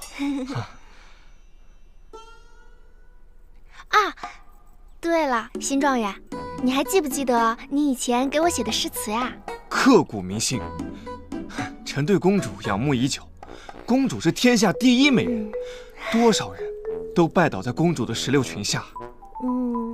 还有吗？我为公主日思夜想，茶饭不思，赴汤蹈火，在所不辞。哇，那既然是这样的话，是不是本宫让你做什么，你都绝无二话？绝无二话，刀山火海，但凭公主一句话，臣定万死不辞。好，就算公主让臣去摘那天上的月亮，臣也会寻遍天下，找个天梯爬上去。太好了，既然这样的话，今日我就再给你一个机会。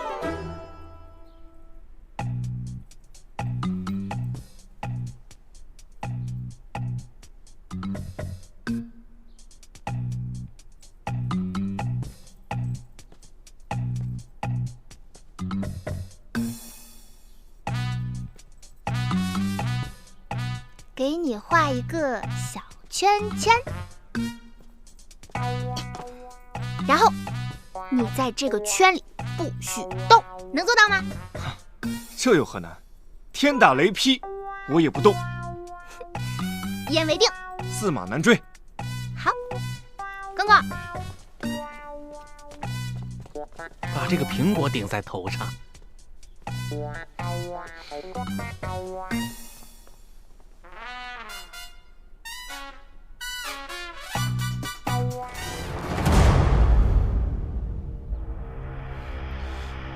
哎，公主，公主，哎，这个使不得，这个剑它不长眼呐，公主。哎，你能不能别乱动啊？你都出圈了。哦，我不动。那咱能不能换个玩法？哦，对了，其实我忘了告诉你，我射箭射的其实并不好，但是呢，我会努力的。别！公主，使不得呀！哎呀，公公，你能不能别说话了？我在误伤了你。公主，这可不是开玩笑的呀！走开！公主，你别！公主，别！公主，公主，别！别！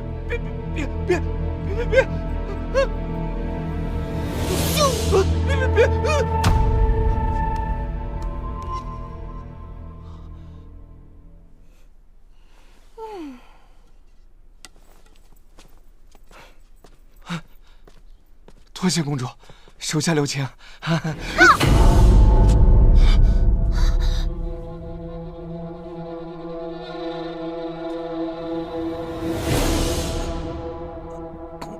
公主，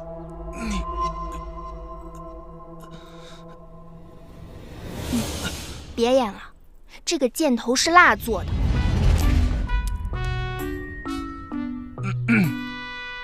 胆小鬼，就你一点担当都没有，还说为了我赴汤蹈火，我呸！赶紧走。是。皇后娘娘驾到！公，这宫里可不能外人进呐，让皇后娘娘知道可不得了了。快随我出宫！苹果！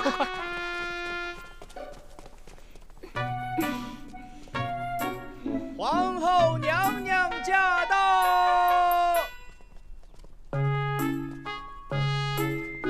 儿臣拜见母后。免礼。这是笑什么呢？大老远就听见了。母后快坐。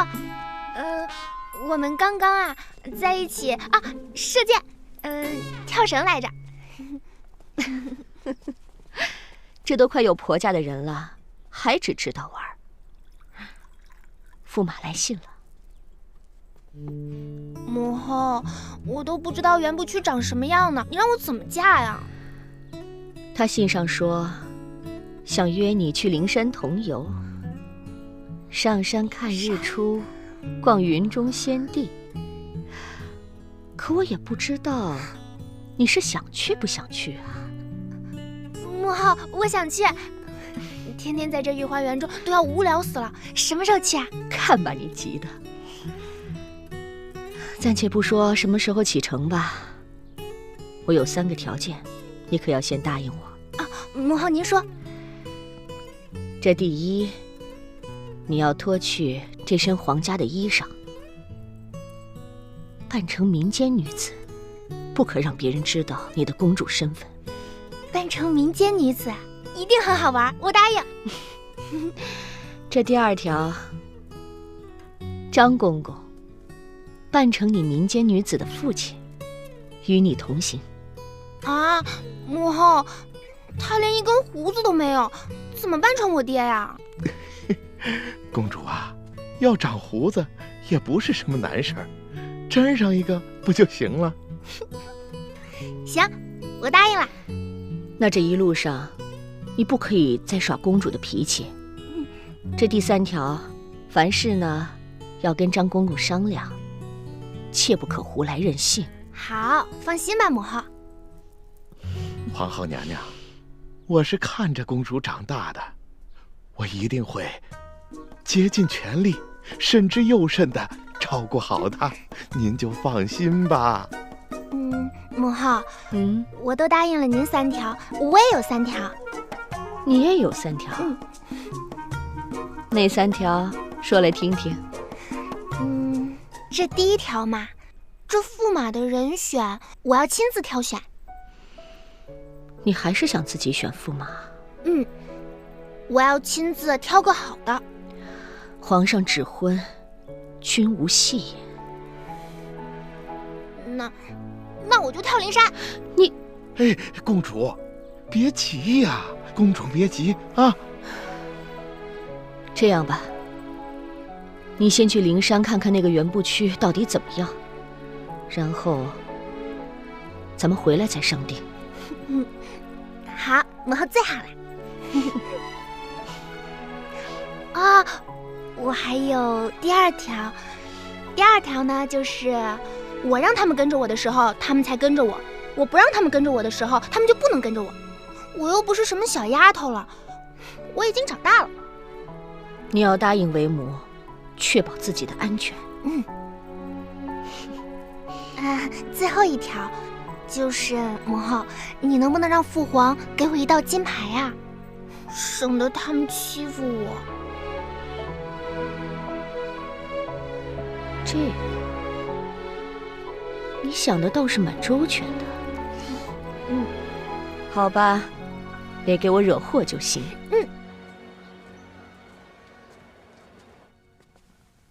妹妹前来辞行，多谢嫂嫂一语点醒梦中人，让我识破了柯世昭的险恶用心，才没铸下大错。妹妹日后一定要好好珍爱自己，找到自己的如意郎君。秀波自小跟天磊哥哥一同长大，当初一心觉得女儿家最重要的就是依靠婚姻，秀波以为天磊哥哥就是最好的选择。那日在水榭里，嫂嫂说天大地大，情情爱爱绝不是女子的唯一追求。秀波才幡然领悟了。自那日起，见嫂嫂和天磊哥哥情深至此，秀波才明白自己不过是执拗于年少时青梅竹马的回忆。从今往后，天磊哥哥便是秀波的亲兄长了。日后作何打算？我打算回苏州去，好好经营祖母留下的产业。秀波妹妹蕙质兰心，定能将祖业打点的风生水起。兄长过奖了。只是那柯世昭一心想要对付你们，往后定会使出更多的手段。兄长和嫂嫂该如何是好？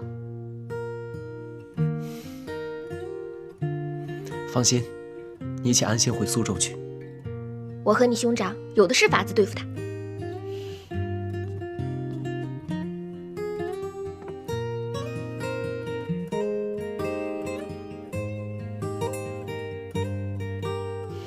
这对金麒麟本就该属于相爱的两个人，两只在一起才能算作一对。今日我便将它送给冰燕嫂嫂，祝你们伉俪情深，白首不相离。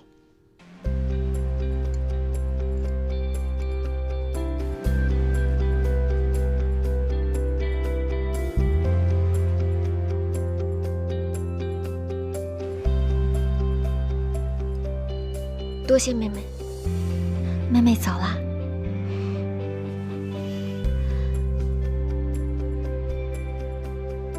保重。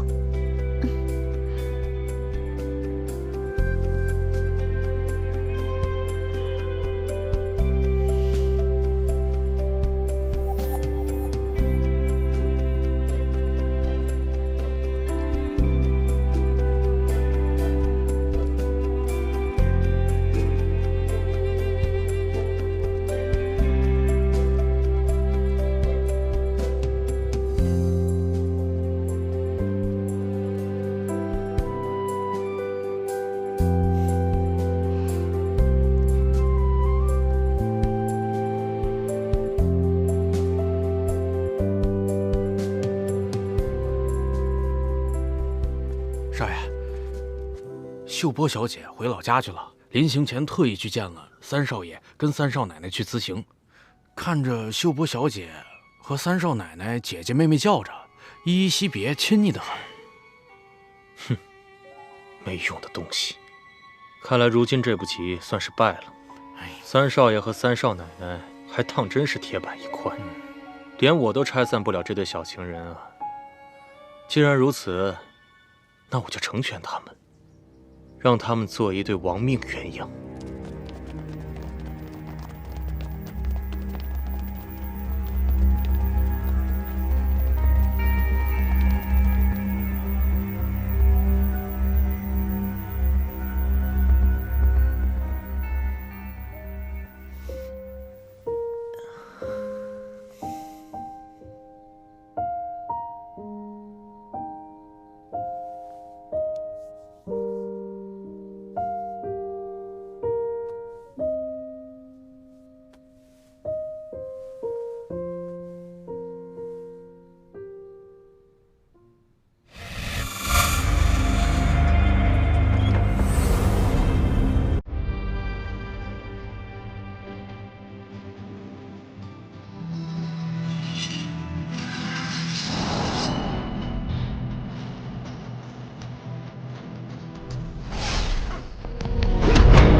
夫人，功夫不错嘛。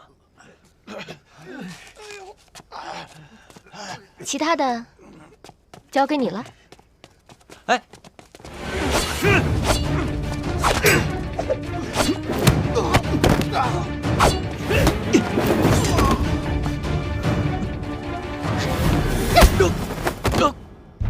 再跑，打断你的狗腿！你到底是谁？插劲了，插劲了！女侠饶命！女侠饶命！小的，现在也不知道我是谁了。您就把我当个屁放了。就我那几招，我根本就不是女侠的对手。算你识相。敢问，女侠尊姓大名啊？小的就是死也死个明白，不是？哼，姑奶奶我行不更名，坐不改姓，扬州李玉湖。哦，哎，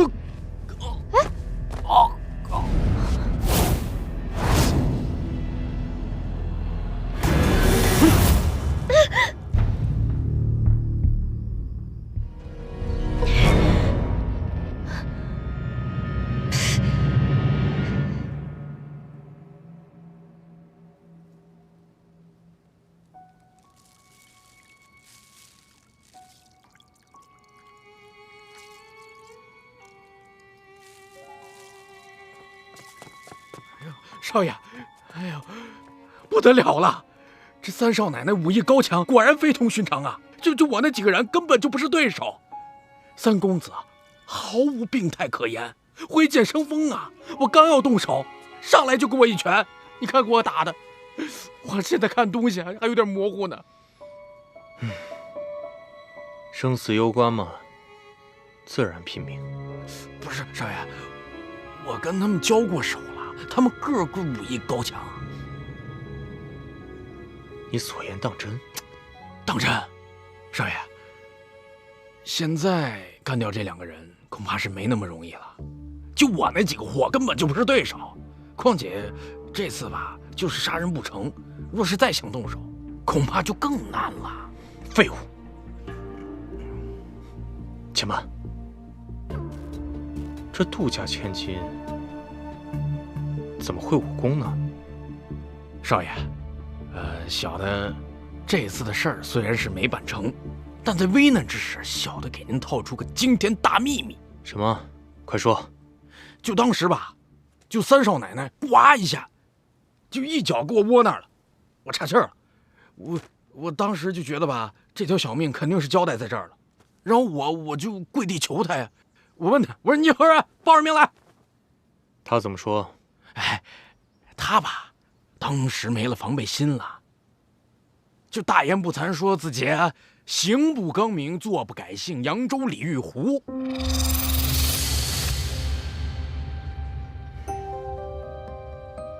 李玉湖，你可听真切了？小的听得真真的。哼，我当是什么呢？怪不得觉得这三少奶奶古怪，没想到竟然是个冒牌货。哼，谁说不是呢？当真是天助我也呀！我们要借此机会，即使没办法来硬的，也要借刀。那就让官府来帮我们铲除掉这个眼中钉吧。少爷，高啊！你去趟扬州杜府，不管用什么办法去把杜老爷请来，让他当面拆穿这个李玉湖。小的明白，小的就去了。去吧。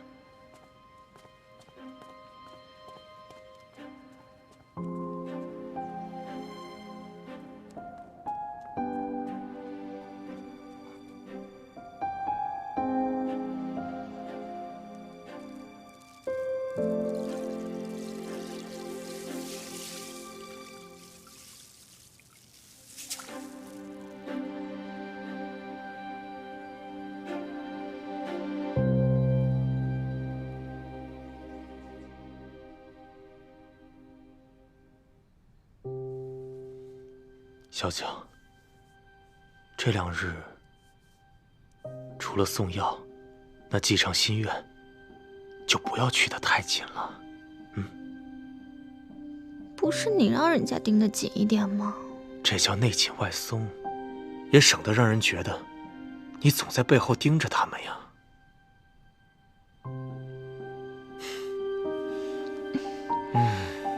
说紧是你，说松还是你。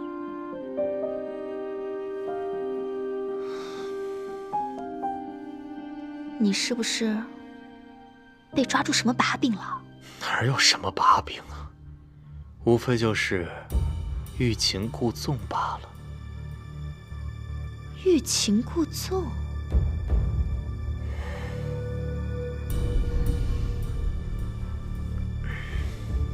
过2日这祈福就会有一场好戏看了。你呀，一肚子坏主意。怎么，今日有心情了？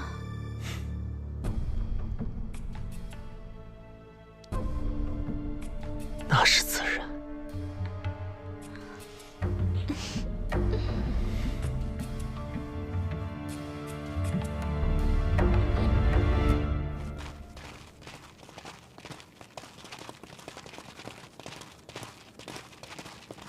沙校尉，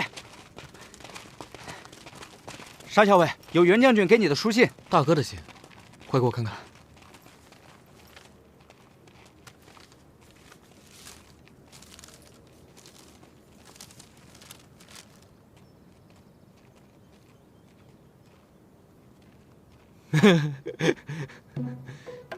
大哥呀，大哥，看来你还是离不开我呀。沙校尉，将军说什么了？这么高兴？他让我去趟灵山，说有要事要办。快点，给我备马，即刻启程。是。你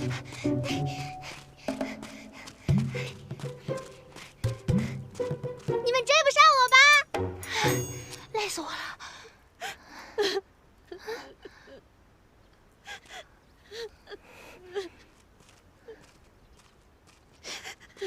哎，姑娘，你干什么呀你？你让开！新娘子，你怎么哭了？跟我出来！姑娘，请放开我！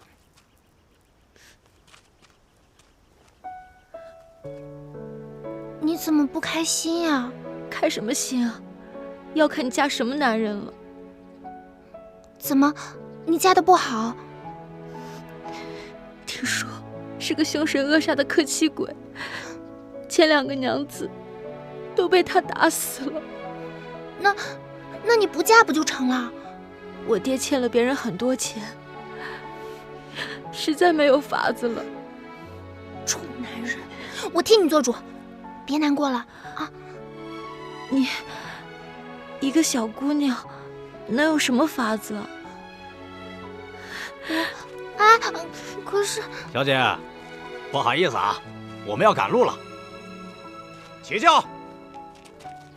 不行，你们让开！你们没看见新娘子在哭吗？她根本就不想嫁给那个克妻鬼。我命令你们，现在原路给她送回娘家去。哼，送回去？你一个小丫头片子，算老几啊？跳出来管人家的闲事？我算老几？我可是……哼，不跟你计较。哎！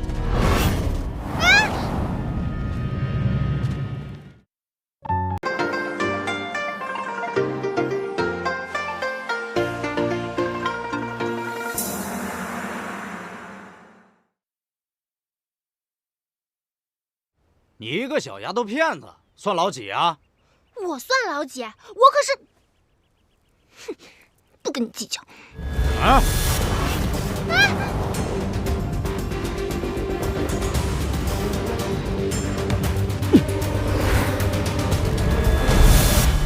春风绵绵拂一叶扁舟轻轻，雨打芭蕉不及耳边的叮咛。一座城，一声情，一曲相思锁一心。梦里桃花片片散落奔月明。姑娘，你没事吧？没事。光天化日之下，你一个大老爷们儿欺负人家弱女子，丢不丢人？就是。英雄，饶命啊！滚！是。多谢姑娘出手相助。可今日我已上了花轿，是非嫁不可了。就算逃回娘家，也是一个被退婚的嫁娘，今后没有颜面做人。这是我的命，我认了。姑娘的好意我心领了，请回吧。哎，新娘子。姑娘，别勉强了吧。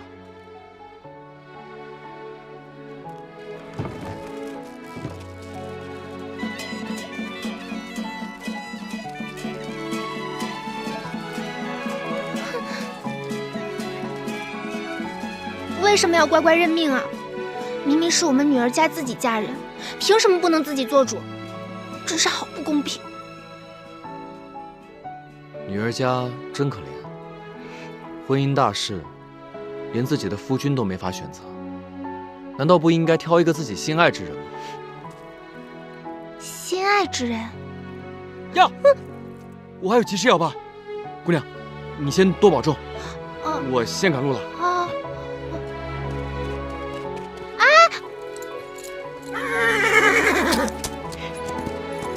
你叫什么名字呀？后会有期，掐！哎，乖女儿，乖女儿，乖女儿。哎，那个白马少年何许人也呀？这紫袍小将真是又俊俏又威风。紫袍？嗨，什么紫袍绿袍的？你都跑了这么多路了，快上脚歇歇吧！啊，不行，我正高兴呢，我还没玩够呢。哎，公主，你不是呸！我的乖女儿，你等等我！哎，跟上，乖女儿。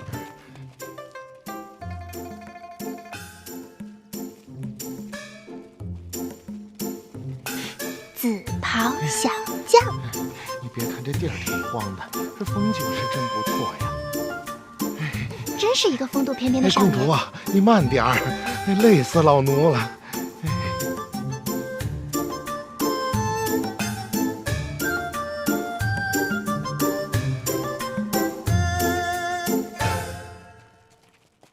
老头啊，还在磨蹭呢。我告诉你们，今天晚上之前不把这果树全都给我砍完，我就把他带走。县令大人，求您行行好，再宽限我们几天，我们尽快把这儿腾出来，耽误不了您盖别院的。你个老不死的，跟我谈条件是吧？抓走！县令大人，求求您了，他还是个孩子呀！县令大人，住手！你又是从哪儿冒出来的小娘们儿啊？你是什么人？口气这么大！我就是本县的县太爷，我让你见识见识。哎呀，县太爷，我今儿倒想见识见识。你又是从哪儿冒出来的这根葱啊？你是县太爷，那你霸占这个地方就是为了盖别院？是啊。他们不肯，你就抢他们闺女？对呀，这么着吧。这还有没有王法了？什么是王法呀？天高皇帝远，在我这县的境地里，我说的话就是王法。呸！一个小小的县令啊，竟敢如此口出狂言，还把当今圣上放在眼里吗？我呸！在本县的境地内，我就是当今圣上。我说这日头是从西边升起的，就没人敢说是从东边升起的。谁要是敢不听，我就让他死无葬身之地。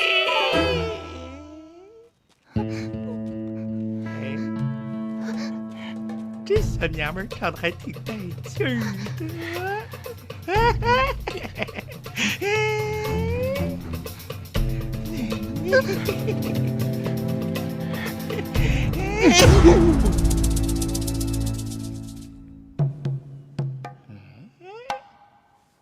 皇上金牌在此，竟敢如此撒野！皇上饶命啊！皇上饶命！皇上饶命！皇上饶命！皇上饶命啊！皇上饶命！哎呀，我错了，公主饶命啊！你这狗官根本就不配戴这个帽子。我倒要看看你能不能长成一棵树，结出小花儿。等，我看这么办吧，你呢，就在这个坑里待上个3天3夜，不许出来。这样的话呢，你还要给这对妇女种50克，不对，500克果树。种500克，还要天天浇水。哦，对了，最后呢，你要写一封劣迹恶行的奏折递给父皇，让父皇处置你，然后你一定写。还有啊，胆敢在这个地界上对所有的百姓再进行欺压，公主立刻处死你！不敢！公公，哎，我今天累了，我们先回去休息吧。那上轿，公主。告诉公主。走吧，爹。走。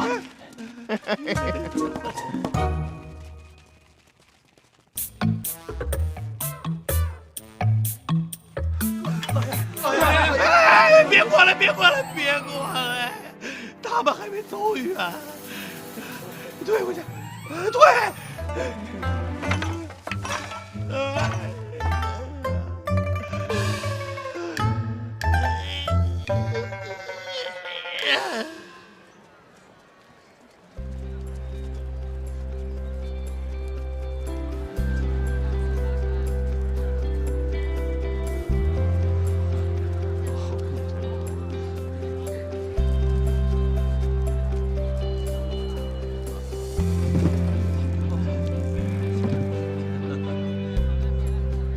到了，哎呦，这一路给我颠的，我这把老骨头啊，哎呦！您就是京城来的客人吧？是啊，你是？我是定北侯府上的管家刘若谦。哦，刘管家，好，我们正是侯爷请来的。客人啊，路途颠簸，快赶紧休息吧。请稍等。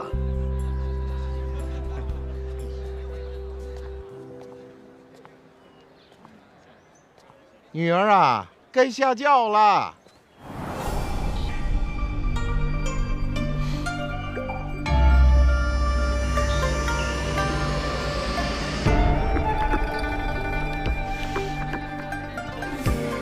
搀着点儿，你这没眼力见儿呢。姑娘，早点休息。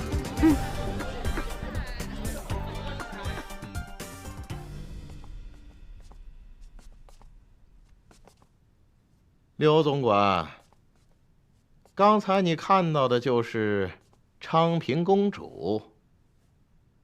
那您是？我是跟随皇上多年的宫中内家呀。哦，公公到此，失敬啊。免了。哎呀，刘总管，我年纪大了，奉皇后之命啊，陪公主啊到灵山。哎呦，这一路上叮铃咣啷的，把我这把老骨头都快颠散了架了。现在啊，保护公主的重任就交给你了。公公，那您今日就和公主早些歇着，明日用过早膳之后，便可以去行馆会见定北侯了。这行馆那我就不用去了，到时候你来接公主就行了。刘某遵命。下去吧。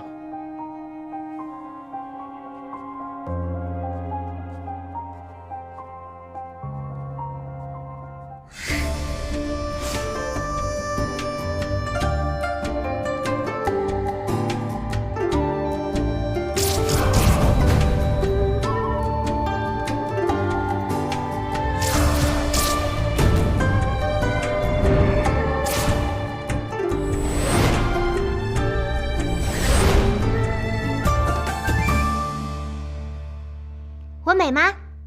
公主好美，真的好美。小姐，你们怎么待在这儿？奉命保护小姐，好让小姐可以安心休息。你们待在这儿，我反而休息不好。赶紧走。小姐，我们不能走，是公公命我们站在这儿的。公公，天天都是公公。你走不走？那你走不走？行，你们两个都不走，那我走。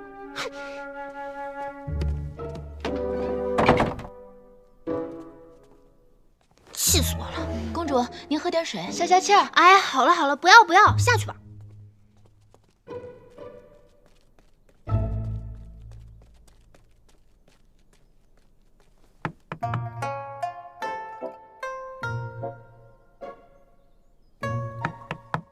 哎呀！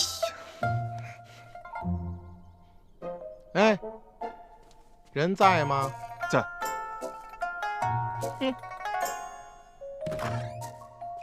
哟，公主，这一路上玩的可开心呐？哼，哟，这是不开心呐。不过，比在皇宫里，那还是开心多了。是吗？好啦，公公，我不生气了，走。哎啊，这合适吗？这有什么不合适的？合适。哎，那我就合适了哈。我说公公，哎，你明天是不是要带我上灵山，去南天门玩啦？怎么是我带你去呢？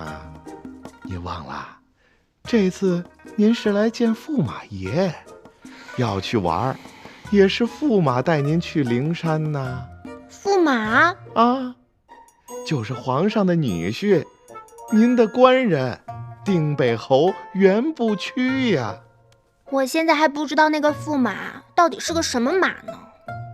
哎，公主啊，今后说话千万不要口无遮拦呀！啊，我怎么口无遮拦了？我觉得我自己挺好。哎呦，我这胡子是不是？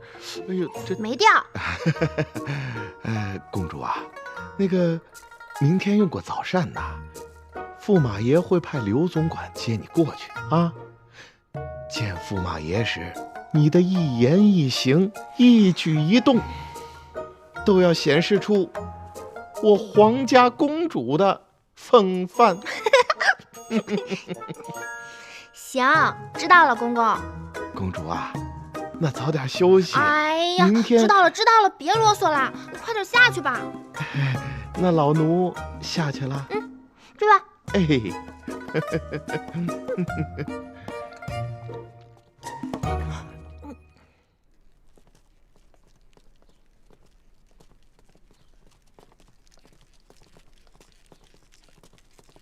落轿，有请公主。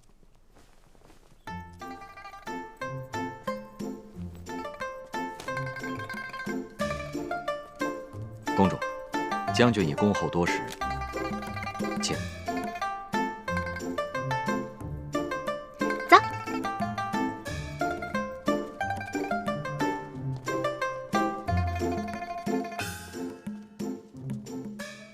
公主，您看，这前庭呢都是些奇石异草，后庭呢就是一些假山。还行，你们选的地方还挺不错的嘛。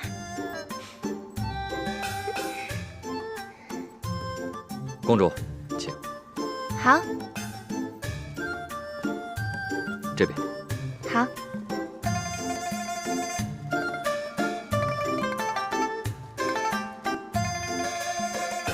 你们几个一定要保护好公主周全，如果她有任何需要，必须要随叫随到。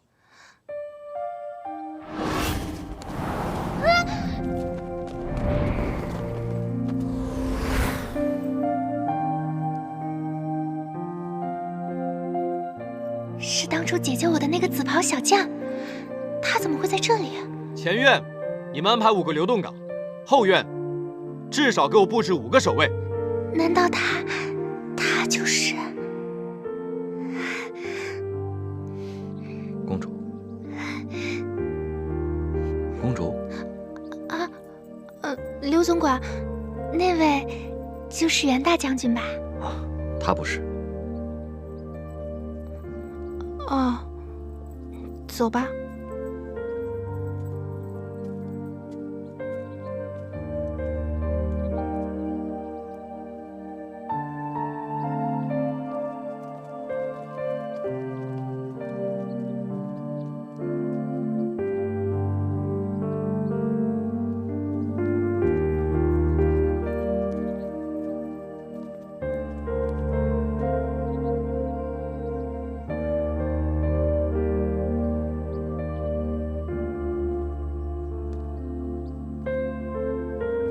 挺胸。他要是圆不曲就好了。如果公主要出去散步的话，必须要向我汇报，听明白了没有？明白。公主，公主，公主。哦，总管。袁将军已经在屋中恭候多时。嗯，你们回去吧，不用跟着我了。这边请。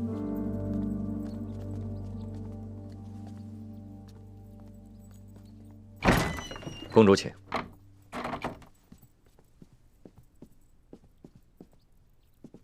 他人呢？哦，将军就在内堂。我都来了，他怎么不出来见我？将军现在有要事要办，等事情办好之后，他会亲自出来迎接公主的。哦。在下告辞。嗯。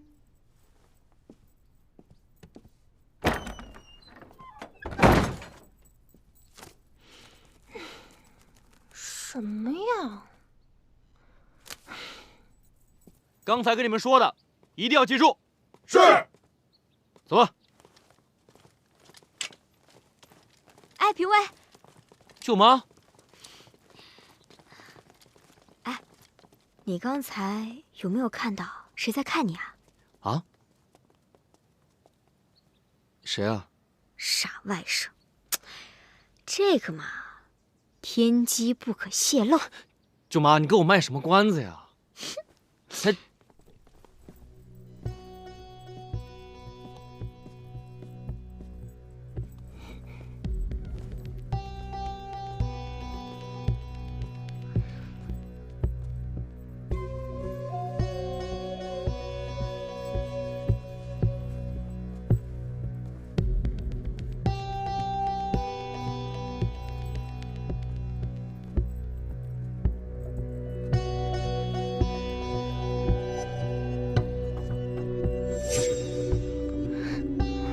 这将军神神秘秘的，莫不是在做什么法事吧？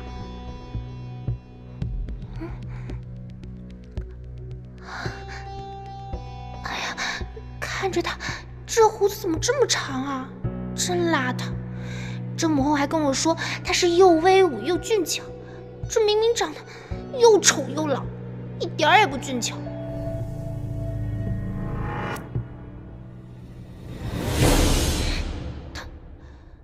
他都死了2个老婆了，他莫不是一个克妻鬼吧？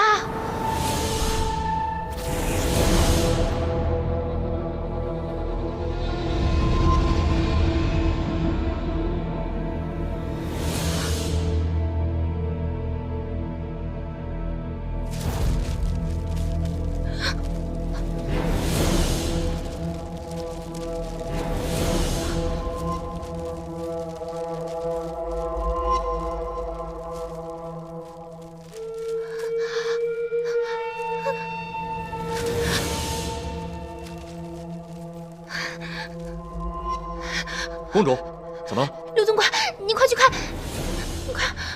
你看看出什么事儿了？你看他怎么了？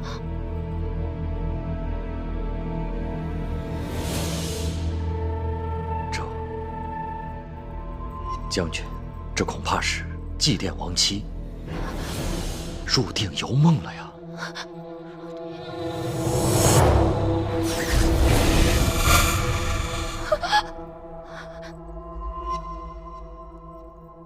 什么？救命！哎，公主，公主，公主莫怕呀！公主。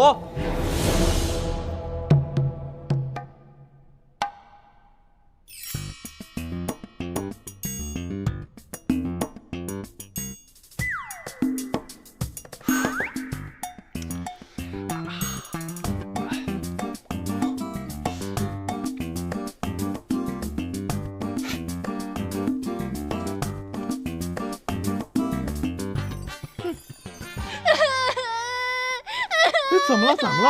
别哭，别哭！怎么回事？怎么了？你哭什么？有话说呀！我不要嫁给袁我不要嫁给袁不去。哎呀，你看看，刘总管，这出什么事儿了？怎么回事啊？公公，公主不小心撞见将军祭奠2位死去的夫人，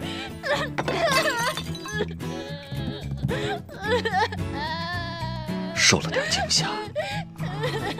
哎呀，公主啊，别哭了，有话好好说好吗？我不要嫁给那个又老又丑的灾星，在这园府里，只有那个紫袍小将看起来气度非凡。哎，我说公主啊，您说的是云里雾里的，这紫袍小将是袁大将军吗？紫袍小将就是那个为我路见不平，还替我出头的少年。哎呦，这都什么紫袍绿褂子的？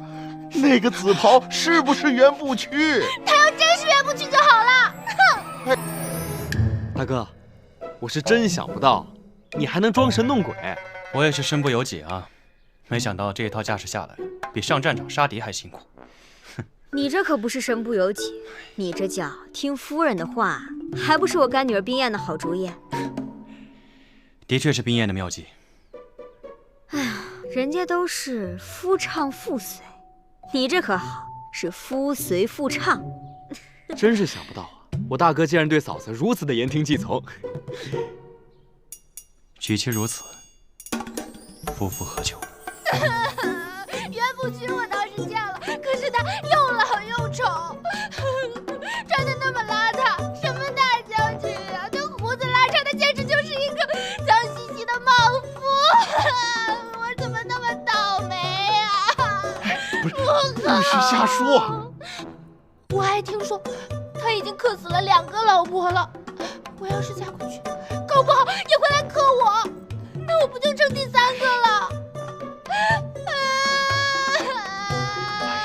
公主啊，别哭了。可是我们这样算不算是欺君之罪啊？冰燕早有谋算。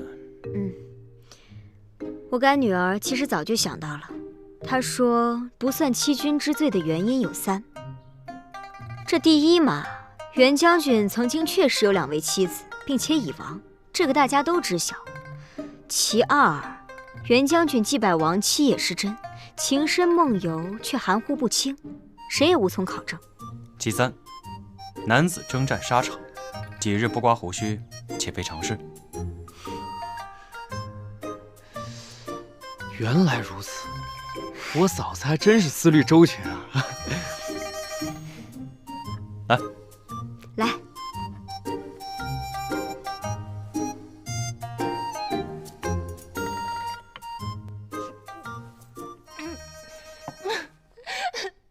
我左等右等，心心念念等了那么久的驸马，原来就是那么个家伙。还有啊，当大将军有什么好的？成日里打打杀杀，刀光剑影的。若是打了胜仗，那得豁出命来；若是打败了，父皇怪罪下来，还是得要了他的命。公主啊，你别再哭了，你哭的老奴都伤心了，我都想跟你一起哭了。你别哭了，你哭的声音难听死了。好了好了，不哭了不哭了，你也别哭了啊。刘总管，哎，公主说的可否属实啊？这……都怪你！那天我说要去寺庙求一个签，你非不让，把我拉了回来。若是那天我去寺庙求了个签，说不定有神明指引，给了这下签，那我就不用来这一趟了。哎呦，公主啊！公公，我看呐，皇后娘娘未必知道定北侯的情况如此不符合公主的心意啊。对呀，北方边关大捷，皇后一时高兴，就向皇上请了旨啊。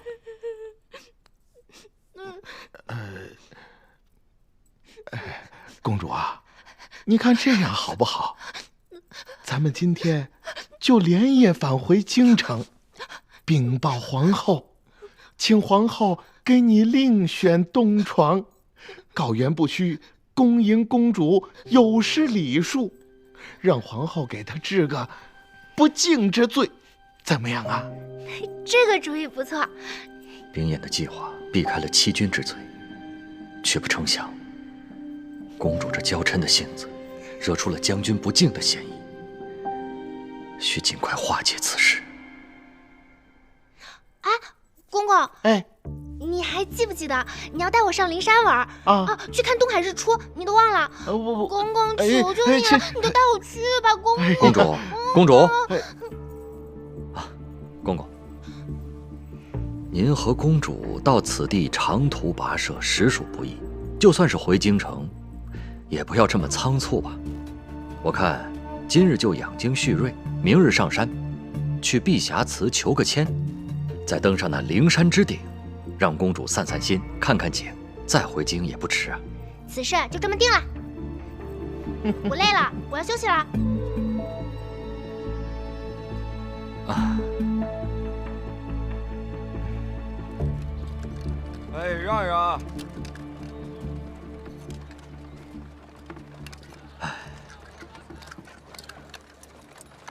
评委，舅舅，哎，舅舅，公主那边怎么样了？这大街上的嚷嚷什么呢？这边，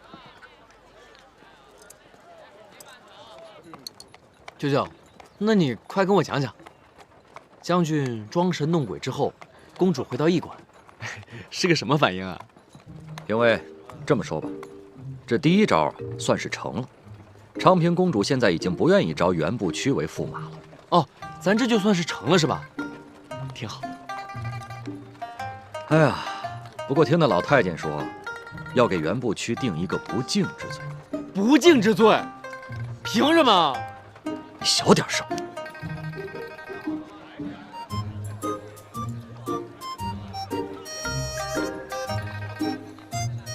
可这明明是皇后自己强压着人家当驸马的，谁欺负谁啊？是，将军先装神弄鬼，把公主吓跑了。可是这不嫁给将军也是公主自己选的呀，又不是咱们当真不恭敬，哦，强压着人家硬选的。再怎么说，这罪行也怪罪不到将军头上吧？话虽这么说，但是现在想要他们改口的话，咱们还得有第二个方法。哇，咱还有第二招？这第二招嘛，我已经算好了。公主出身于帝王之家，性格孤傲，但她却十分有主见。也许她自己就会让这个老太监改口的。舅舅，你这既精通医术，又能断凶吉的样子，就越来越像那种仙风道骨的人。哎，舅舅和神仙呢，尚无缘分。不过呢，我小的时候啊，在你舅母家学过一些方术，我对阴阳五行、医术还有相面略有研究。这么说吧，如果我呀见到一个人的相貌，便可以断一断他的人生起伏和命中的福祸。那你怎么不给我算一算啊，舅舅？舅舅早就给你算过了，只不过是还没有到点破之时，不可说，也不能说。你不会是想说我有大祸吧，舅舅？你早就有祸了。行军之时险些丧命，还牵连了袁大将军受了敌方的冷箭，这还不算是祸吗？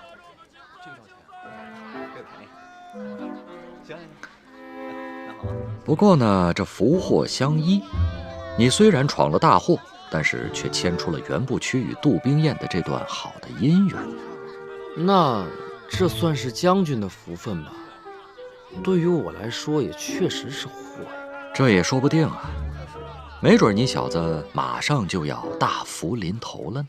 舅舅，你给我好好算一算，你看我这手相是不是？哎，跟面相会不会有点不太一样啊？好吧，那我就给你看一看。谢谢舅舅。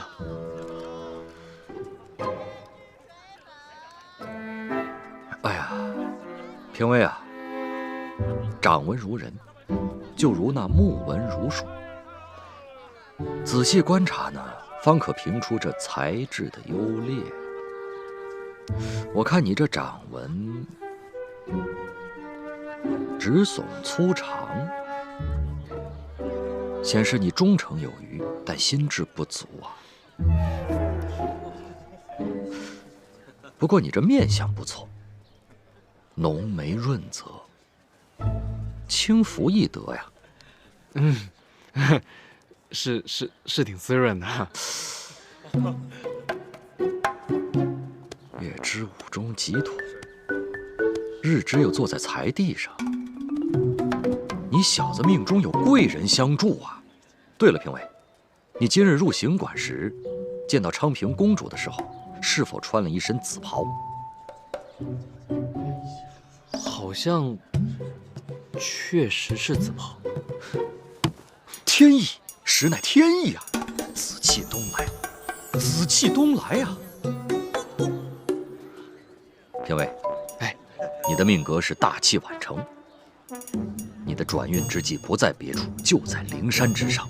明儿一早，你便身着紫袍，在日出之前徒步登上山顶，勿去别处，你就在碧霞祠前盘桓终日。时辰一到，你的贵人就会出现了。这个贵人呢，不但可以让你转运，还能帮助袁大将军脱离危难。不会是蒙我的吧，舅舅？哎，舅舅什么时候蒙过你啊？那碧霞祠前遇贵人，那个贵人是指谁呀？就是姓甚名谁，或者他长得什么样，大概说一下。这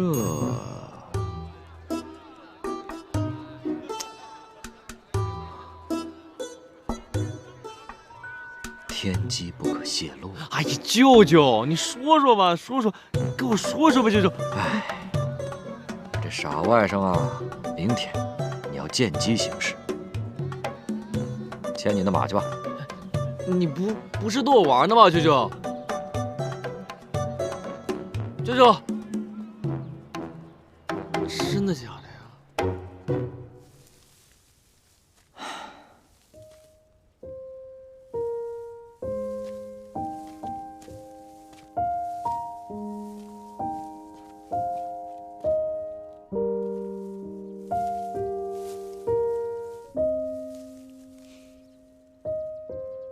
秀云，哎，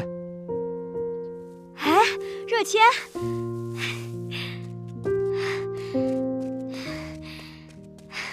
给我放后面。哎，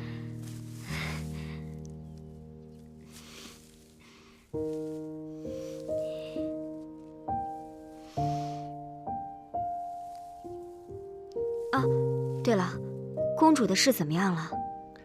还需解决一桩难事，否则也是前功尽弃。什么困难的事？咱这干女儿的良策虽然打消了公主嫁给将军的念头，但是呢，当日却吓坏了公主，弄得公主哭哭啼啼。这张公公在一旁呢，一直安抚昌平公主，然后呢，一直在帮腔拿话，惹得公主啊，非要给将军定一个不敬之罪。啊？那你说咱这干女婿能逃过这一劫吗？能否逃过此劫，还要看明日是否顺利。哎呀，那你赶紧想办法呀！你得帮着将军平息此事啊！那是当然了，不过呢，此事光靠我一人之力很难完成，还需要请一位高人出手啊。那事不宜迟，咱俩赶紧去请。哎，我现在这不就是正在请呢吗？啊？请我啊？明日啊，就该你出场了。行，看在你送我花的份上，你让我干什么？咱们外甥这边呢，一切准备就绪，现在就只剩下……其实我是这样的，这样就一举两得了。哎，不行不行，你这故弄玄虚的门道，我可干不了，我来不了，来不了。这叫临渴挖井。你这什么临渴挖井？你这叫……那是陷挖茅坑。哎呀！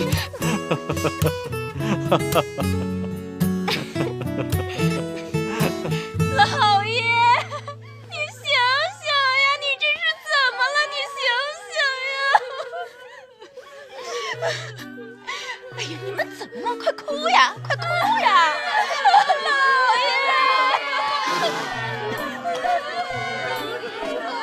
还没死你们，我是个傻啊！过来扶我一把呀！快来！老爷，老爷，走开！哎，我包子呢？老爷。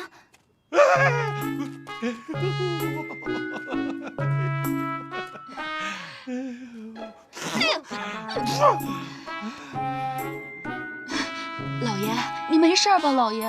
我看你也巴不得我有事儿了吧？老爷，那咱接下来该怎么办啊？那个跋扈的丫头，我管她什么金池玉液啊，我管她什么皇亲国戚呀，什么御赐的金牌，我看见了吗？我就没看见，你看见了吗？我看到了。你看见了？哦，没有，我也没看到。你们看见了吗？对呀，这个小丫头片子，还想让我发芽，这谁发芽还不一定呢。横说横，是意思，我还不如跟他来个鱼死网破呢。过来，你们跟踪他们行动的踪迹。哇！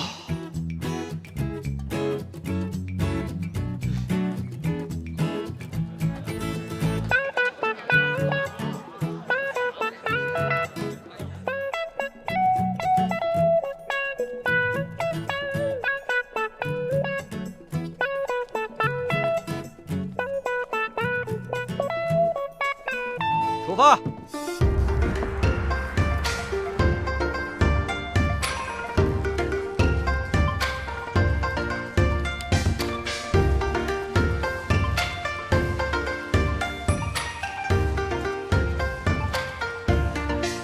红妆披下佳期，放眼晴空万里。扬州桃李，飘小十里，满城共聚欢喜。相遇曲折离奇，就算跨越千里，共度风雨，只有你能懂我心意。阴差阳错相遇，定下姻缘不易。人海中遇见对到你，无人能比拟。欢喜来，停轿。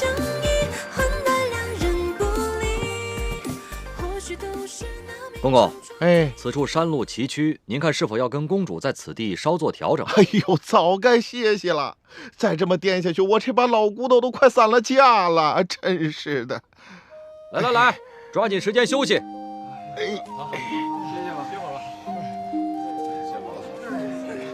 公主可有看到前方的凉亭啊？啊，看到了。那里可是这半山腰的最佳观景地啊！哎，公主，可有兴致前去看看？好主意。哎，公主，你哪儿也别去，就在这儿歇息吧。啊！我不要，公公，我要到前面学学新风景。你们在这儿待着，不许扰乱本公主的好兴致。哎，不是，公主。哎，公公莫担忧，这儿很清幽，而且呢也无闲杂人等，您就让公主自己去玩吧。那，咱们一块儿过去吧。哎，公公，您就在这儿休息着。来，给公公按摩。哎，来，公公你就坐着啊。哎呦，那你可看好了啊，好，可千万要小心。哎，来，哎，累死我了。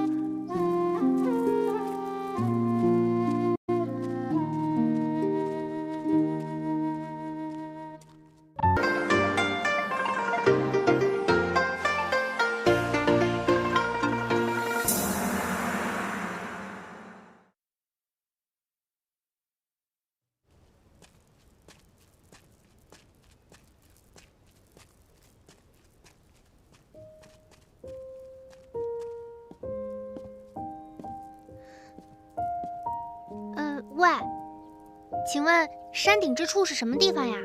无上天尊，贫道不姓魏，你喊错人了。哦，哎，师傅，山顶是何处啊？小信善，贫道姓苏，不是 A 师傅，是苏师傅。啊，苏师傅。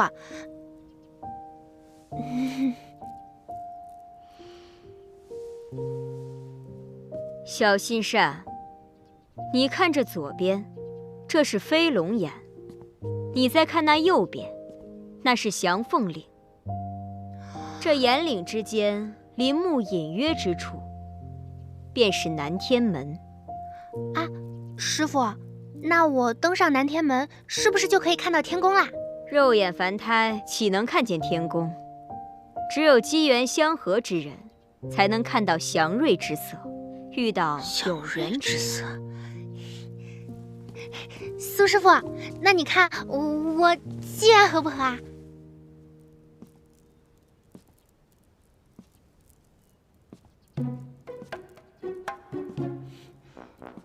小信善，你眉清目秀，有王者风范，贵人之相，却有一丝晦气冲入天庭。把你的手给我看看。哦，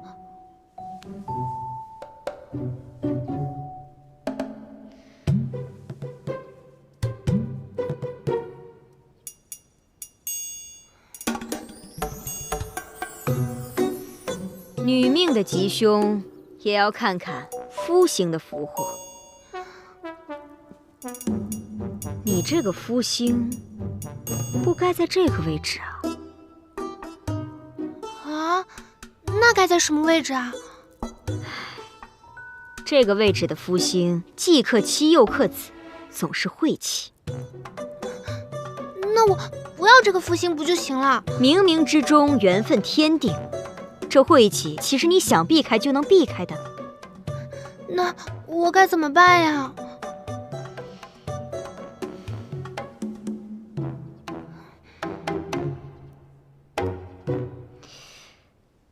姑娘，你今天这灵山来得好啊！为什么呀？这灵山之灵气可以冲掉你的晦气。哎，如何冲啊？且让我给你算上一算。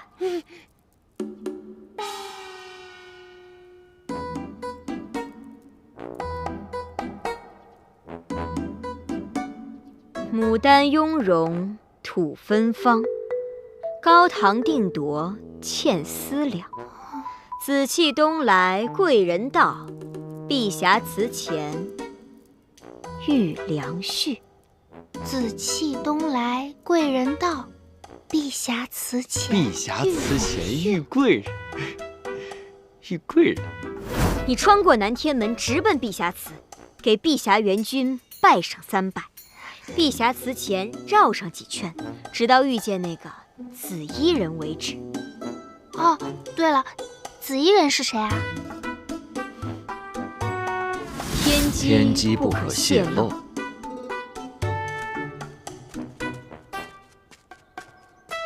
公主，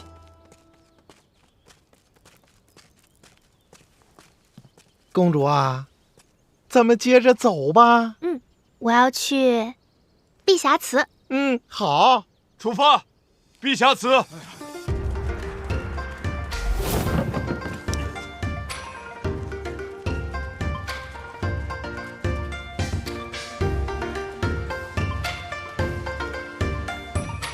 哎，道长，请问您知道碧霞祠在何处吗？哦，你顺着这条路一直往前走，便是。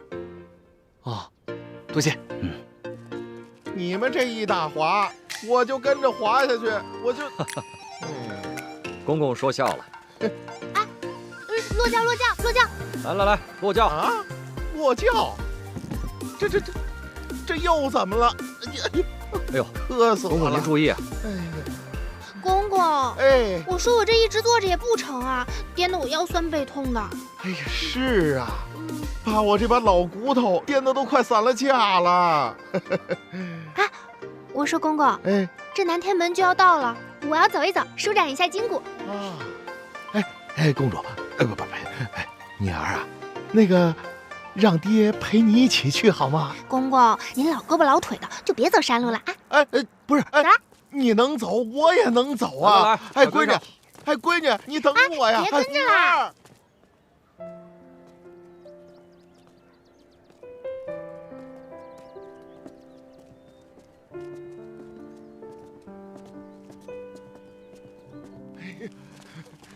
公主，公主，你慢点儿，我这老胳膊老腿，我追不上你呀！哎，真是的，哎呀，公公，你还好吧？还好，多亏了你呀，刘总管。公公，哎呀，您这老爹当的可真够辛苦的。可不嘛，生命难违呀。公公，我看不如您和轿夫在后方歇息，我去前方保护公主，怎么样？哎，那好啊，多亏了你了，刘总管。放心。哎，好。公主，公主，公主。啊，刘总管，您能不能别老跟着我呀？真是坏了人家的兴致。你快去看看我那个爹爹，我要去碧霞祠求赐福。公主，这荒山野岭的实在是不安全的。怎么，本公主的话你竟敢不听？总之啊，你别像个尾巴似的一直跟着我，切记。这。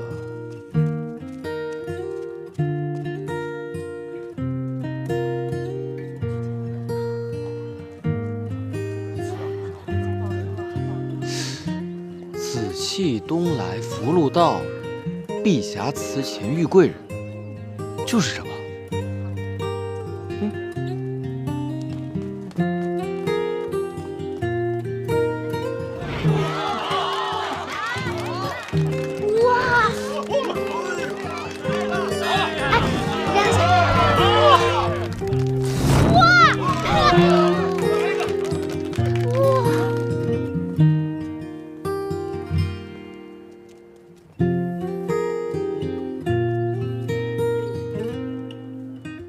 难道他就是那个有缘人？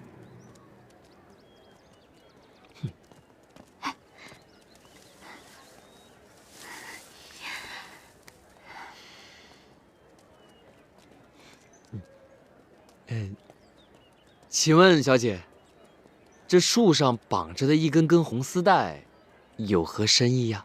祈求陛下愿君赐福。那敢问姑娘，是不是在等一个穿着紫袍的男子啊？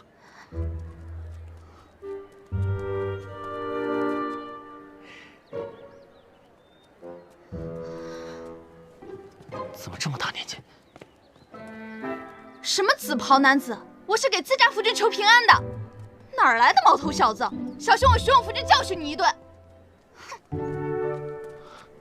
哇，好！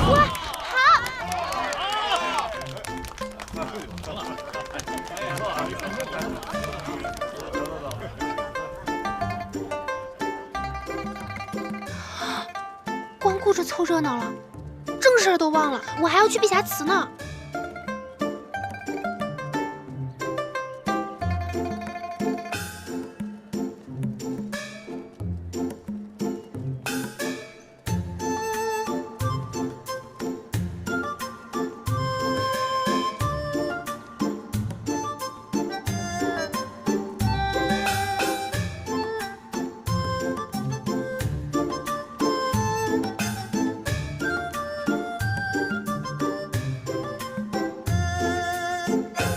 刘总管，公主呢？公主说她要去碧霞祠逛逛。什么？你就这么让她一个人前往？这要有什么差池，那可是要掉脑袋的。公主下了命令，不许我再跟着，我也不好违抗公主之命啊。快去找公主去，走吧！哎呀，您慢点。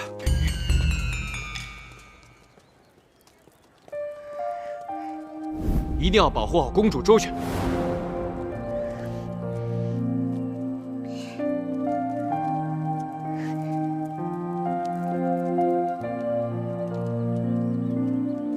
是他，是他，真的是是他。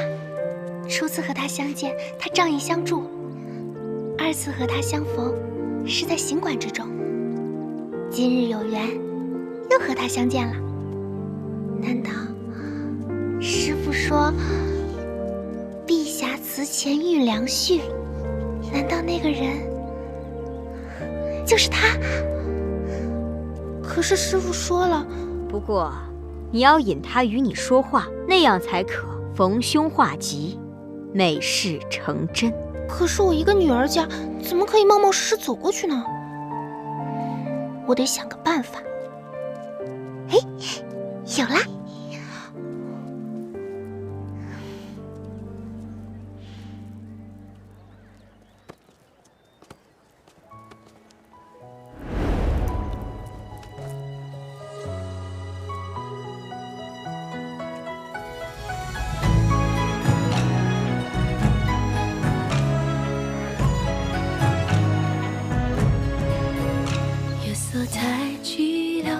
哎，姑娘，哎，姑娘，空念你的妙，清风落嘴角，吹来愁绪红尘飘，一地思念纷飞后人扫。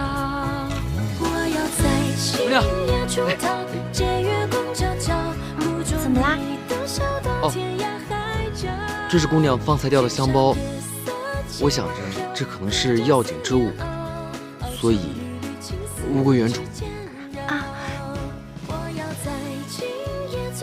真是太谢谢你了。不是，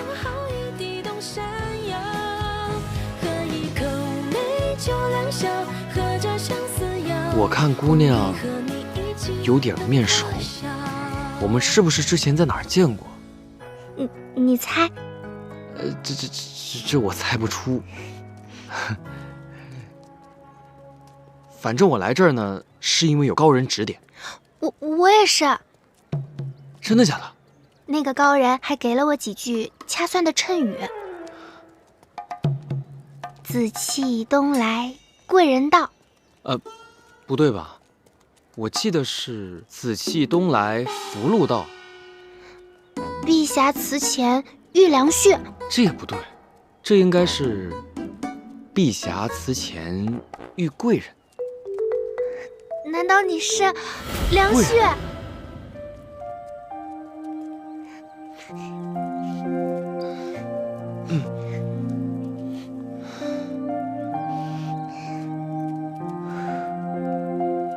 这可能就是上天给我们的缘分吧。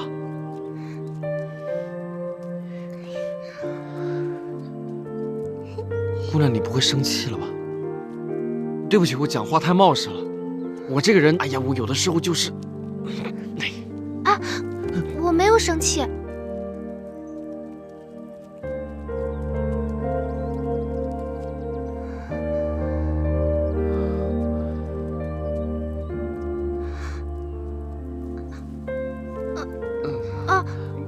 那个，我听闻这灵山风景秀丽，只是山路崎岖难行，不如你我二人结伴，一同去欣赏这灵山风光，如何？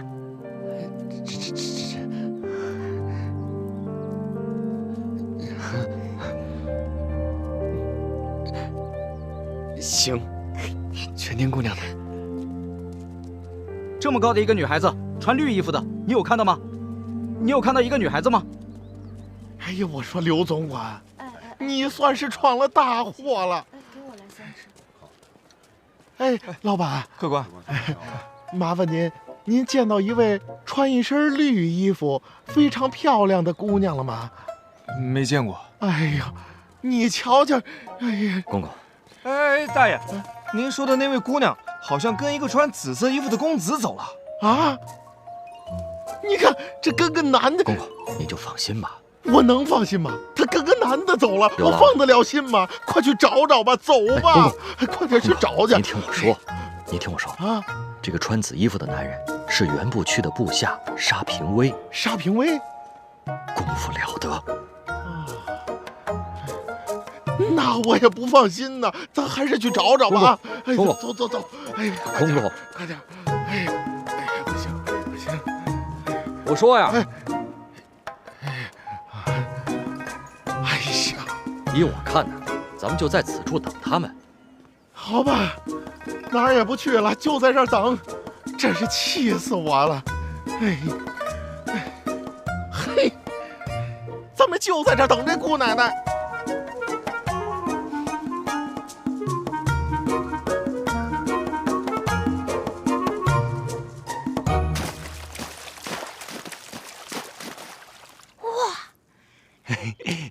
你身手挺不错呀。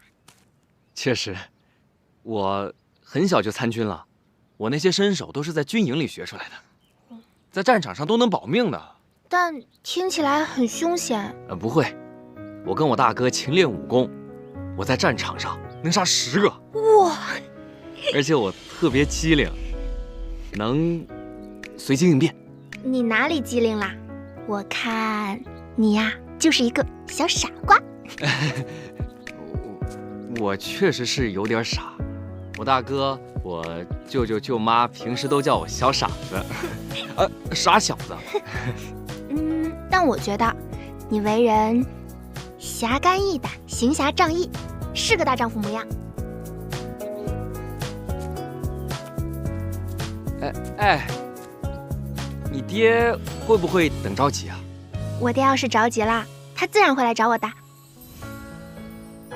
哎，我们去那边看看吧。好。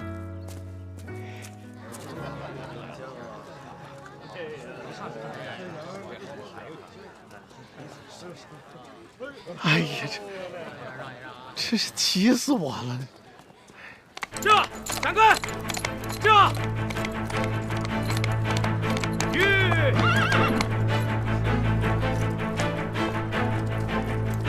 将军何在？在里面。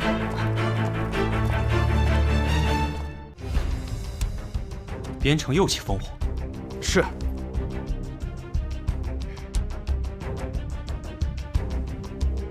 这样，你到外面吃点东西，准备车马。我给刘先生他们留一封信，说明原委，即刻启程。是。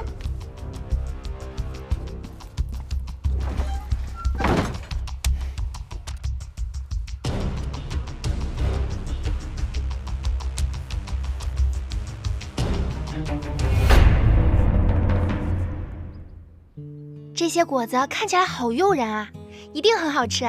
这些都是野果子，也只有在这野外山上才会有。我摘2个给你尝尝。好啊。给。哦，尝尝。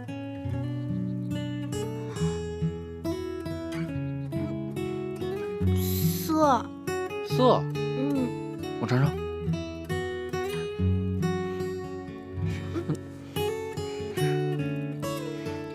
骗你的，可甜了。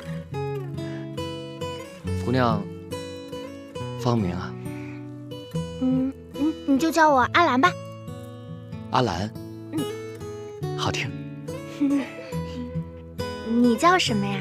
我叫沙平威，是定北侯军中的校尉。那你一定认识袁不屈了。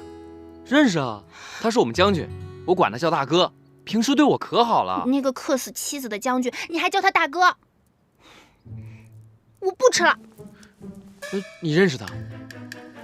我不认识啊，我就是听从边城回来的人说的。啊，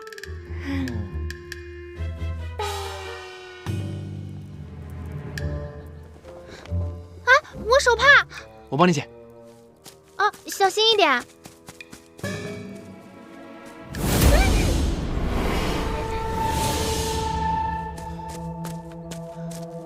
飞哪儿去了？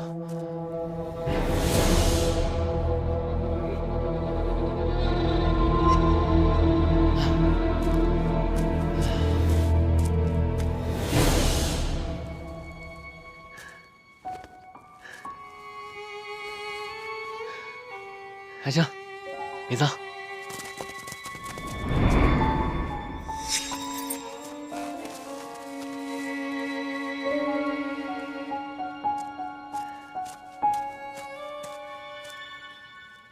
阿兰，阿兰，阿兰，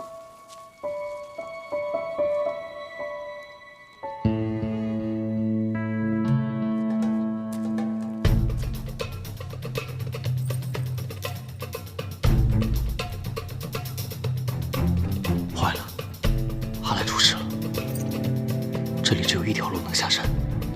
若阿兰真的被歹人绑架，定是下山了。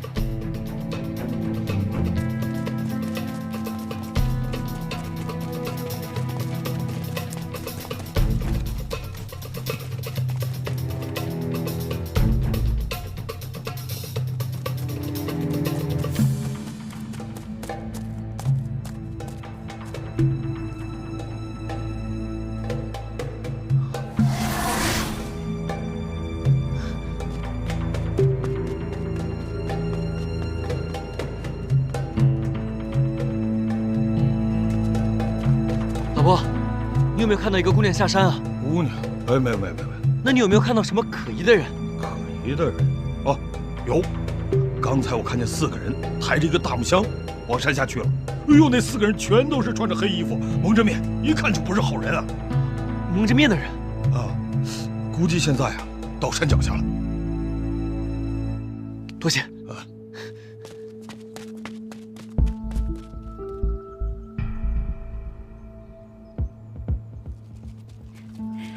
走了。二位慢走啊！哎，好嘞。这，慢走。这，这。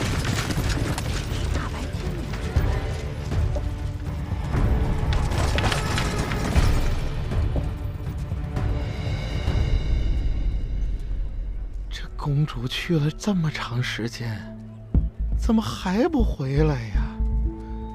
不会出什么事儿了吧？刘总管，咱们再派一些人去找一找吧，万一出了什么事儿，咱们就全玩完了。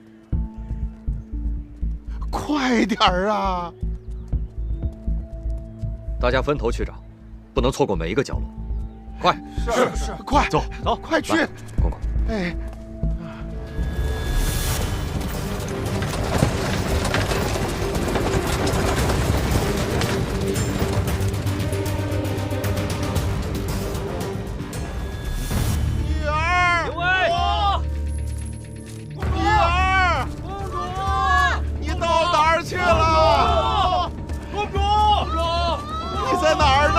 把我急死了！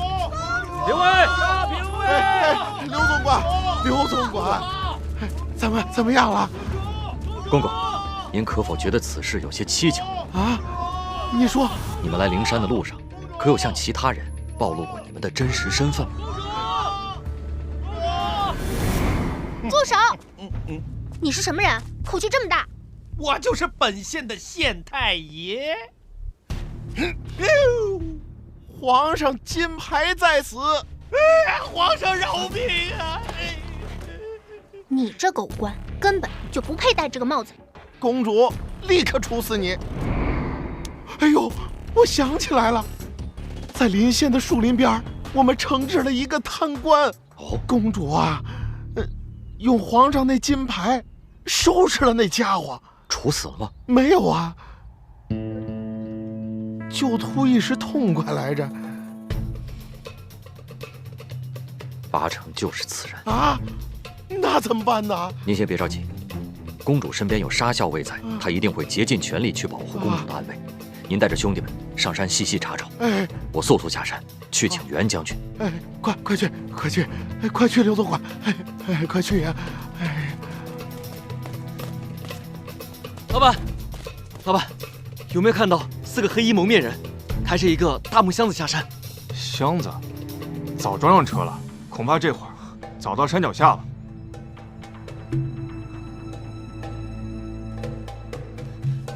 多谢了。撤！站住！这是我的马！撤！站住！这是我的马！站住！撤！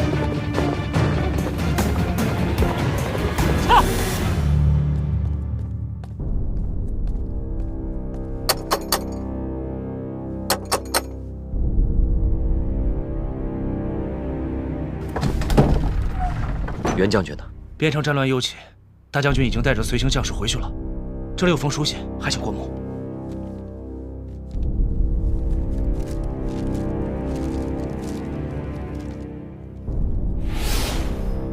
你在等啊！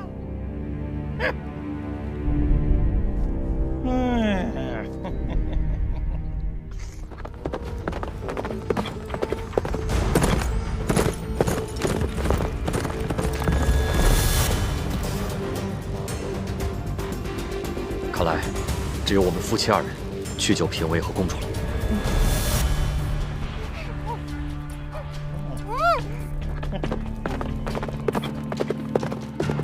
撤！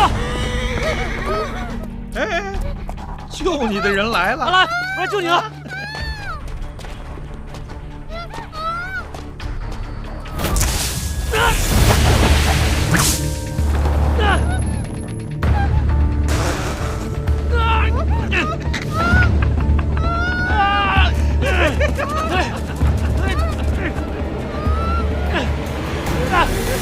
狗东西，你快给我放下来！哎，狗东西，快给我放下来！快点！英雄救美啊！啊，感人呐！就是脑袋不太好使呀！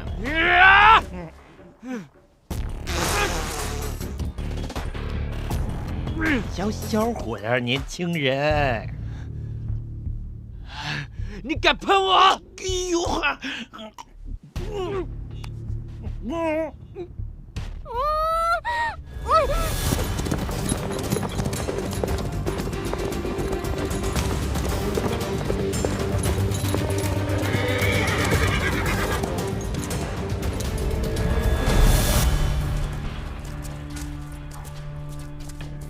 这是军中惯用的标记，一定是评委留给我们的。走。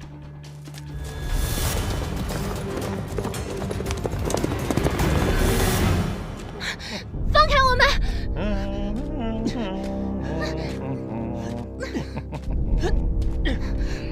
评委，你的手没受伤吧？放心吧，阿兰，我没事。阿兰，瞎了你的狗眼！那可是当今的公主。你是公主？嗯。无论你是阿兰，还是公主，我都会竭尽全力的保护你。大胆狗贼！你绑架公主，罪不可恕！你放她走，千刀万剐冲我来！冲你来？你替她死吗？评委，是我连累了你。阿兰，这是我杀评委从小到大最开心的一天。上一次也是你为我出头。上一次？嗯。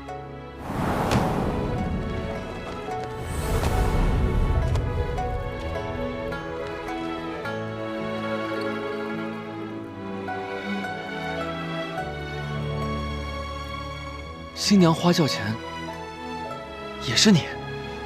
是我。哎呦，真是感人呐！对你们这对苦命鸳鸯，我就随了你们的意吧。来，把他们埋了，先埋一半啊！我要让他们3天之后再死，我要看你们是不是会发芽啊！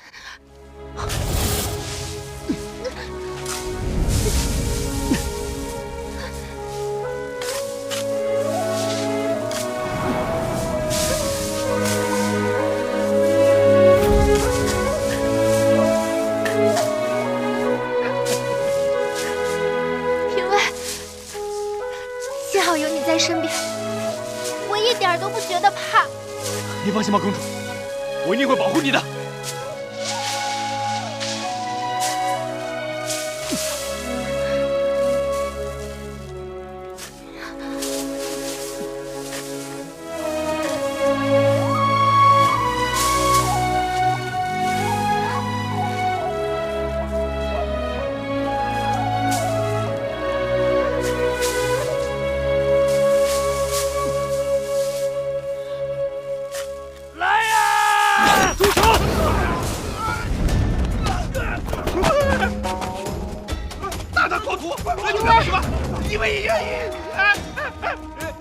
你给我站住！我还会回来的，我还会回来。队长，评委，公主。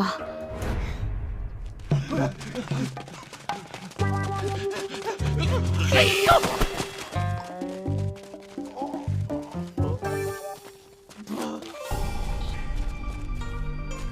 公主饶命！公主饶命！这次你跑不掉了吧？我让你，你没事吧？对不起。评委，没事吧？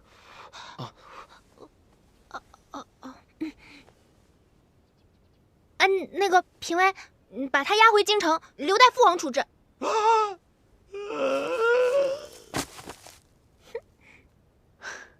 舅舅，这次多亏了您跟舅妈了。幸亏你留下记号，我们才能及时赶到，否则后果不堪设想。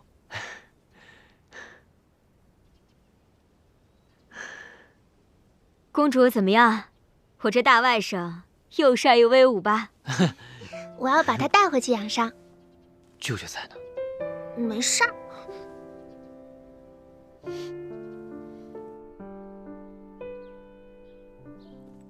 评委，拜见公主。免礼。你们在这儿等着吧。评委，你的伤好点了吗？哎呀，没事儿，我就是喜欢你，我想关心你。沙小将，公公，小将使不得。此次若不是沙小将、刘总管舍命相救，不但公主凤体临危，就连我这老奴的命啊，都得搭进去呀。公主发话了，请沙小将回京城去养伤。这公公，什么沙小将啊？是驸马。不是驸马，是驸马，是评委啊。驸马就是评委，评委就是驸马。嗨，怎么跟绕口令似的？那个公主，我暂时还不能跟你回京城。为什么呀？你先坐下，咱们先坐下说。不，我就要挨着你说。哎呦，你是我的驸马。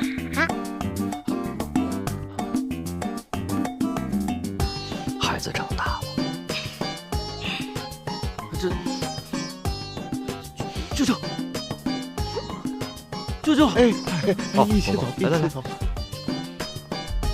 驸马，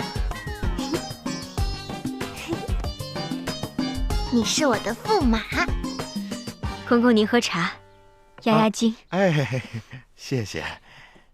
哎呀，我跟你们说呀，这些日子我跟着公主，哎呦喂，是一经未了又添一经。哎呀，又好玩，又惊险，又讨厌。只是我们家公主这孩子呀，从小就娇生惯养。我们外甥也有做的不对的地方。都是孩子嘛。评委，你是不是不喜欢我呀？我喜欢。公主，我还是叫你阿兰吧。好啊。阿兰，我昨天晚上辗转反侧，我根本就睡不着觉。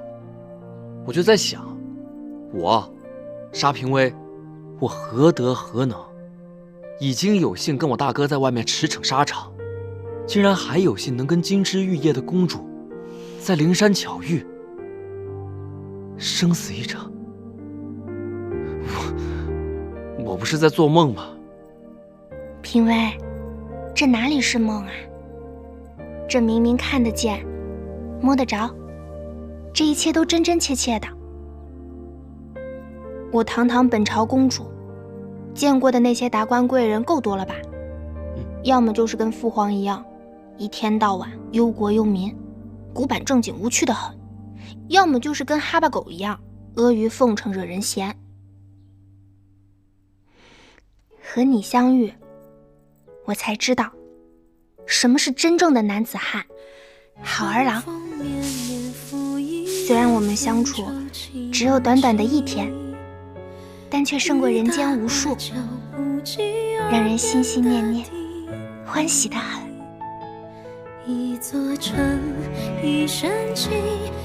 何况评委，危难之时，你肯为了我赴汤蹈火，甚至不惜舍了自己的性命，这样的真心是任何荣华富贵、达官显贵都换不来的。我虽是个公主，要风得风，要雨得雨，可如此真心待我的，你还是第一个。评委，跟我一起回宫吧，好不好？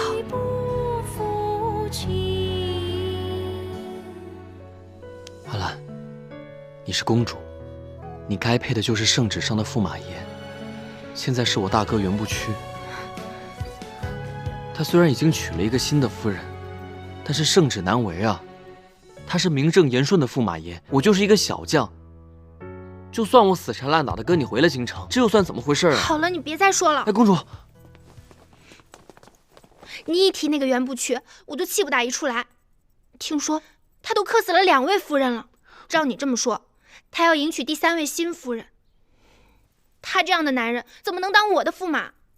我母后真是的，乱点鸳鸯谱。幸亏我自己像驸马，不然我就上当了。哎，要不这样，你让你娘她把……劳烦皇后娘娘把我大哥袁不屈的驸马身份给取消。啊，改为驸马沙平威。哎，对，你想的可真周到。不过最近边关又起战火，军务紧急，我大哥身负重任，我身为他的左膀右臂，本来就应该义不容辞的回营助阵，所以我需要先回一趟边关，然后再进京，这才是最重要的原因。还请公主恩准。大丈夫保家卫国，威武得很。本公主准奏。谢公主。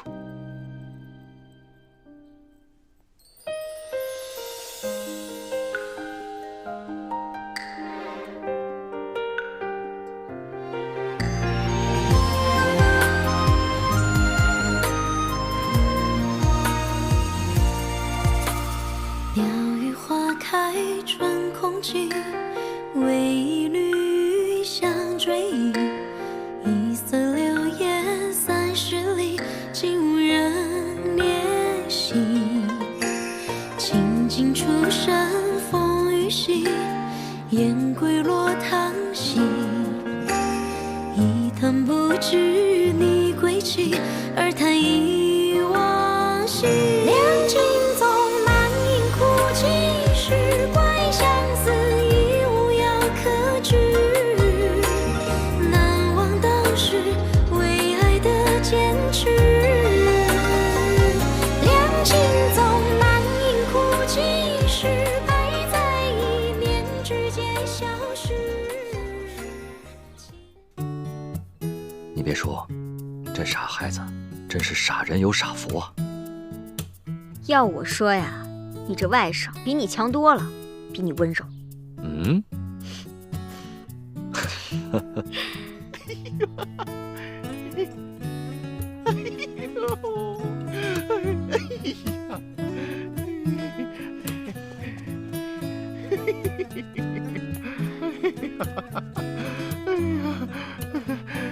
公公，里边这……哎呦，我说不出口。我说啊，我一定向皇后面保，公主的这段美好姻缘。哎呀，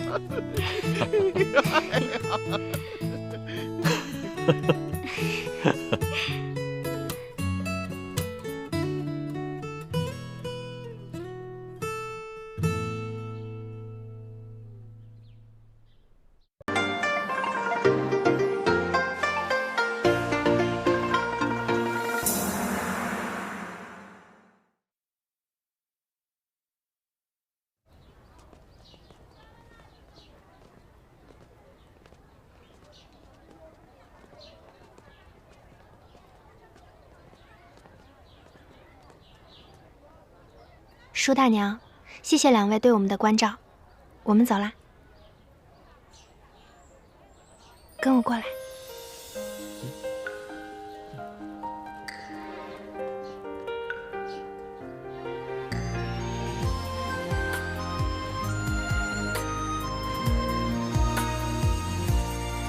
这是什么？明珠在此，静候佳音。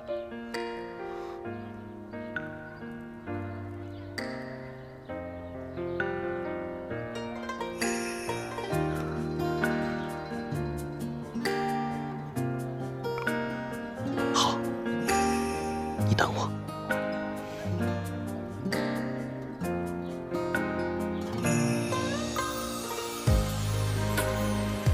我走了。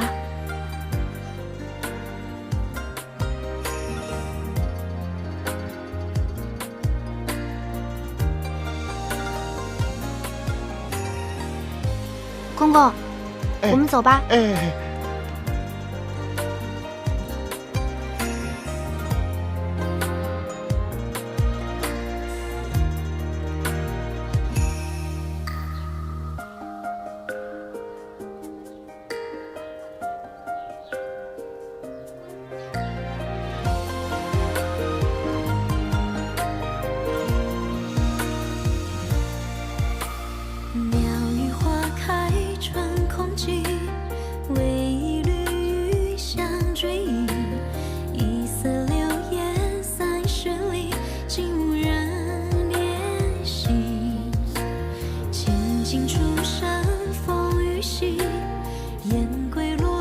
沙小将，后会有期，京城见。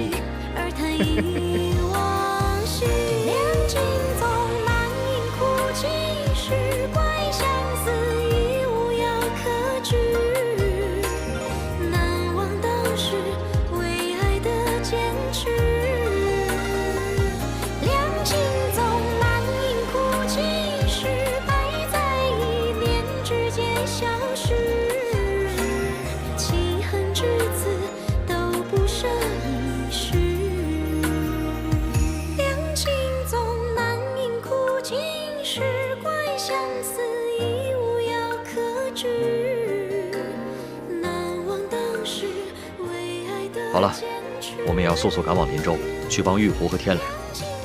是啊，也不知道天磊他们那边怎么样。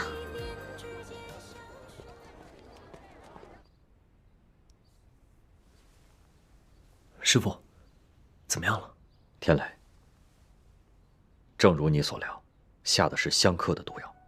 这些人真是丧心病狂！我们这才刚走了几天呀，就发生此等恶事。师傅，我们将师太藏好，为的就是等师傅回来，看师傅有没有法子将师太医治好。如果治好了，他就能去奶奶面前揭示柯世昭的恶行了。我记得《肘后救足方》中有一古方可解此毒，放心吧，我一定会将它治好的。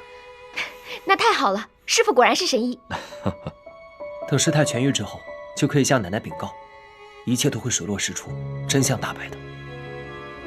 哎，对了，天磊，你的那些汤药，可有按照咱们相约之法测了一测？师傅放心，徒儿早有筹谋。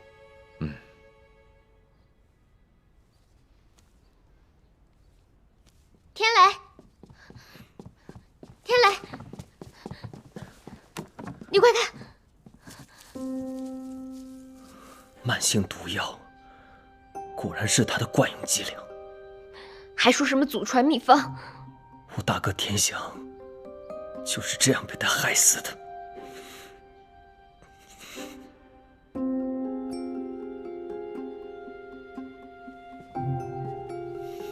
天磊，你别太难过。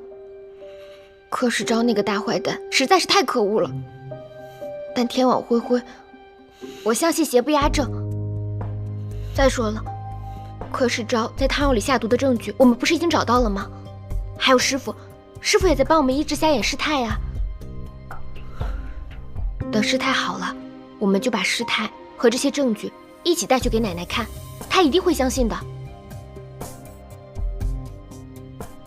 天磊，我们一定可以给你大哥，还有被柯世昭害死的人报仇的。平时风风火火的玉狐女侠，竟然也有这样心思缜密、耐得住性子的时候。那也是跟你这个万事考虑周全的公子待久了，照猫画虎也能下个3分。少爷，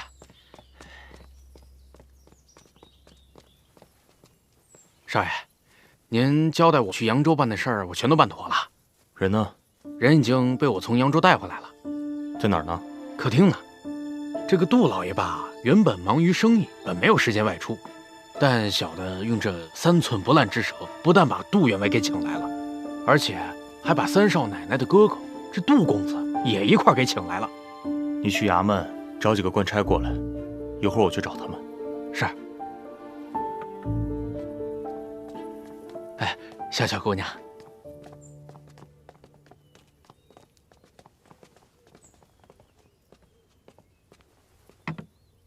您把3少奶奶的父亲和兄长起来干什么？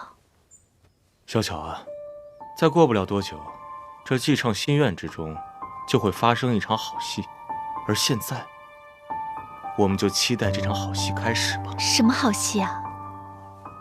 这3少奶奶根本不是杜小姐，她叫李玉湖，会武不会文。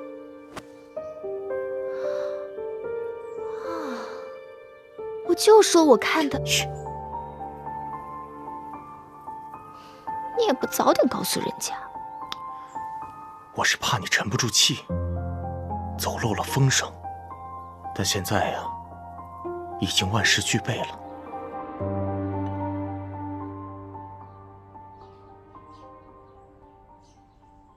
门外是谁呀？进来。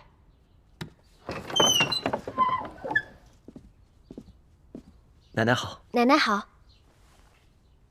天磊，你们2个这个时候到我的房间里来，有什么事吗？奶奶，孙儿和冰燕今日有要事向您禀告。哦，那坐下说吧。是。冰燕啊，你也坐吧。多谢奶奶。坐吧，坐吧。湘云，你先下去。是。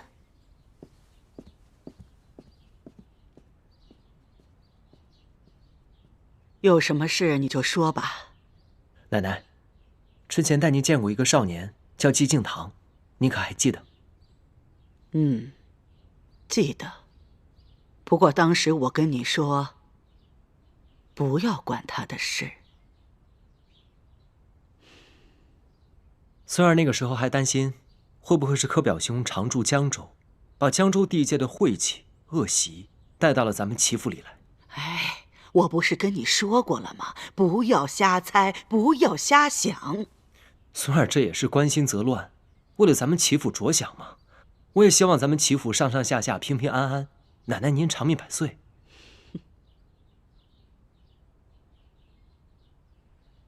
天磊啊，我看你这阵子啊，身子骨也挺强壮的。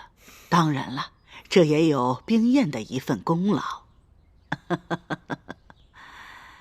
这最大的功劳，还应该是柯表兄的呀。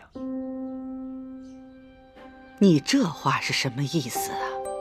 柯表兄费了9牛2虎之力，找到了一位名医的祖传秘方，还搞到了18味名贵药材，让方小巧每日按时送到我的房里来。柯表兄为了咱们齐家这独苗，还真是尽心尽力的。也许吧。不过，这名贵药材熬出来的味道却有些奇怪。孙儿每次喝的时候，确实难以下咽。如若不喝，又仿佛愧对柯表兄的一片心意。所以，孙儿也只能将药慢慢的倒掉。倒掉？为什么将药倒掉啊？说是倒掉，其实孙儿还稍微留了一点，给我的一位朋友替我代喝。日复一日，喝到今天，果然出奇效了。什么朋友？就是他。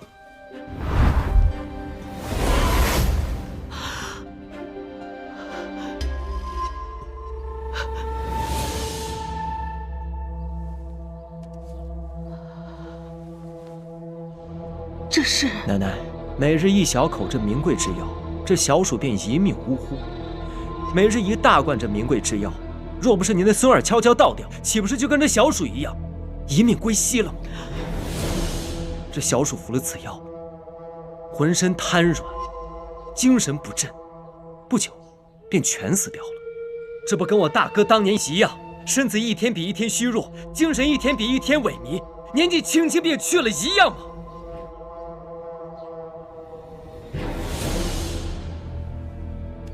奶奶，为什么我大哥去世不到1年，二哥便被毒蛇咬死？为什么我原本活泼可爱的燕生妹妹，竟一夜之间成了哑巴？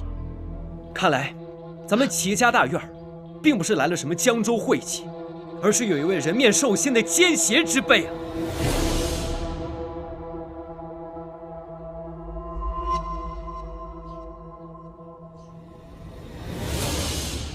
奶奶，还有一位故人要您相见。故人？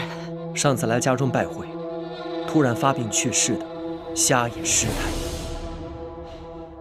师太，他不是当晚就死了吗？当时情势所逼，师太被下毒。为了揪出幕后黑手，孙儿用了一招诈死之计，才保住了这位证人。这也是不得已而为之。王奶奶，不要怪罪。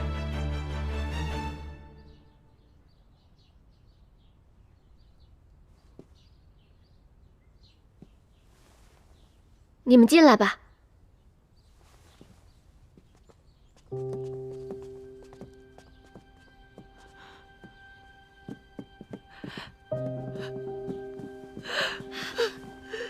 齐老太君，你要为我做主啊！我儿他死得冤呐！师太，起来，告诉我，都告诉我。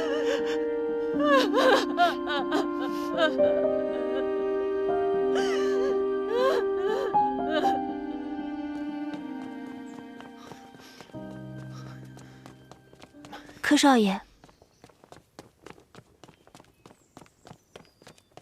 外祖母，外祖母，老太君，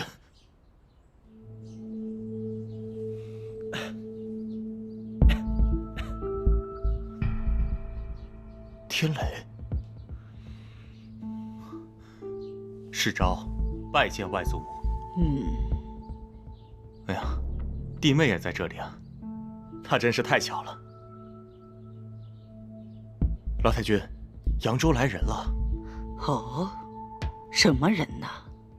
来的是亲家公杜老爷和杜公子，到林州了。我爹爹和哥哥怎么会来？那现在人在哪儿？啊，我已经派了人把他们安顿在客厅了。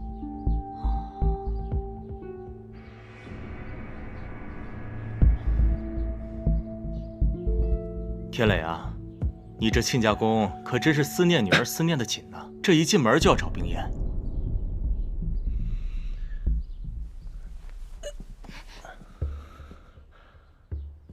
冰燕，我也还没见过岳父大人呢，咱们回去换身衣服吧。世昭，哎，我也要换身衣服，你先到客厅去陪客人，不可怠慢。我随后就来。是，外祖母。那世昭先去招待了。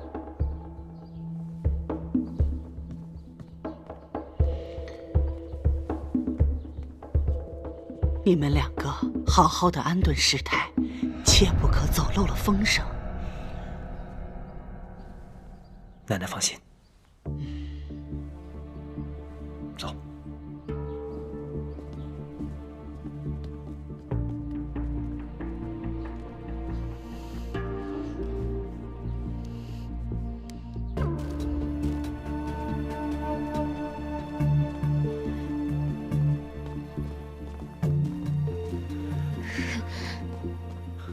这个柯世昭真是坏透了，肯定是他想方设法把杜家人从扬州弄过来的。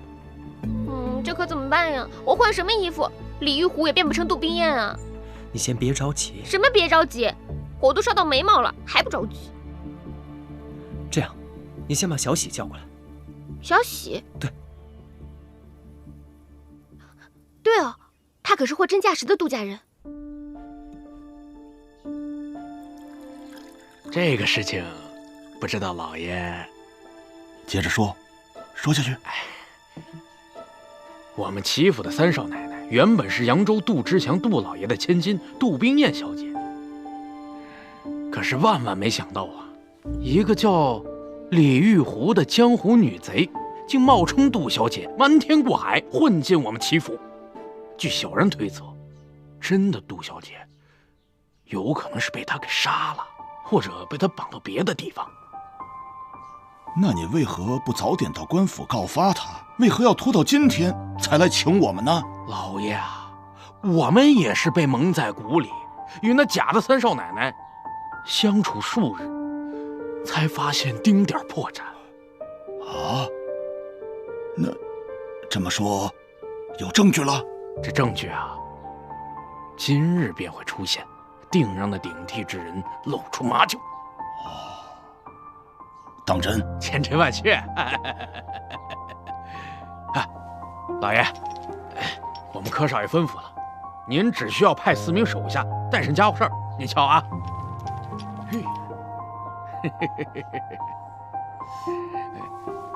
你这是干什么？本官是这样的人吗？大人，您肯定不是这样的人，就是我们柯少爷的一点心意。一点心意。那就全当是柯少爷的恩义，捐助衙门的吧。啊，是老爷。不过下不为例啊。是。哎呀，杜老爷、杜公子，二位一路辛苦了，世昭有失远迎。客气了。阁下就是柯公子吧？是，在下正是世昭。来，杜老爷，请坐。杜公子，请坐。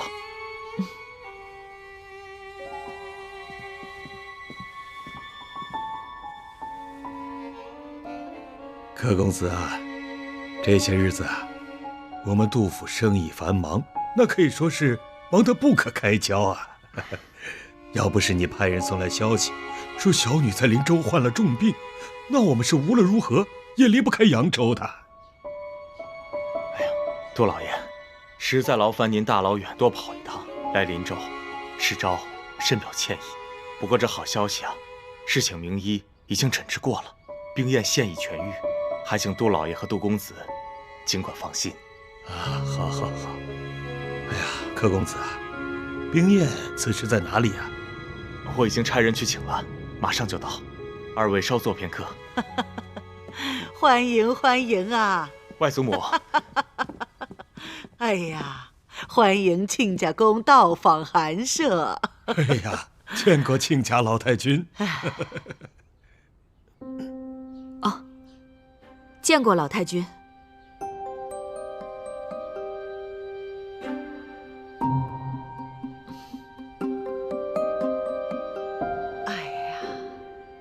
杜公子真是仪表非凡，温润如玉呀！亲家公，好福气，好福气呀！哎呦，老太君过奖了，过奖了。请坐。好，您请。哎，总算是见到面了。是。依我看，这事儿啊，可以这么办。我是杜家人，我若说什么，杜老爷不会怀疑的。我就去跟杜老爷说小姐您啊，突然听闻父亲到来，欣喜若狂，情难自禁，一时间晕了过去。然后说您需要休息，我去请杜老爷来寄畅心愿探望。哎呀，不行，他们一来，我肯定会露馅的。小喜，就按你说的吧。玉虎，你先回去躺着，等杜老爷一来，你就用被子蒙住头，我跟小喜见机行事，替你打掩护。先蒙混过关再说吧。三少爷说的是啊，小姐，那我先走了。快去吧。玉壶，我们也走吧。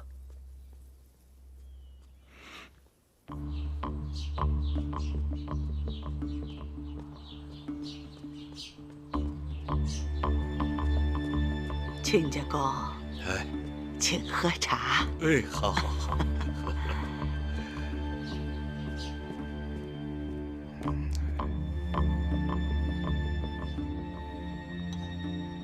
老爷，哎，小喜，哎呦，小喜啊，你们家老爷和公子来探望冰燕，人呢？公子。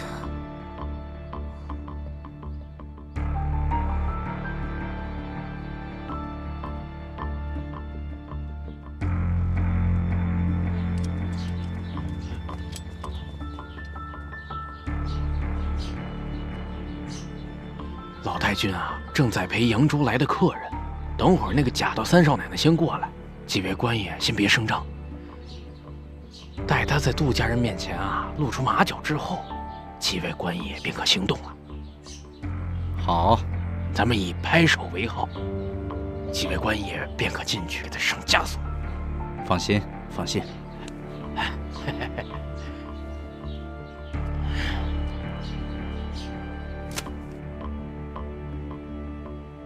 小喜，这多日未见，你可伺候好了我的妹妹冰燕呢？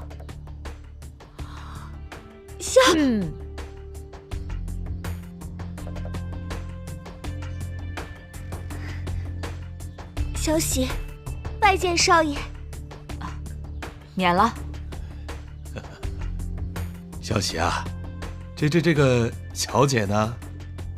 小姐。啊。哎呀，小姐她。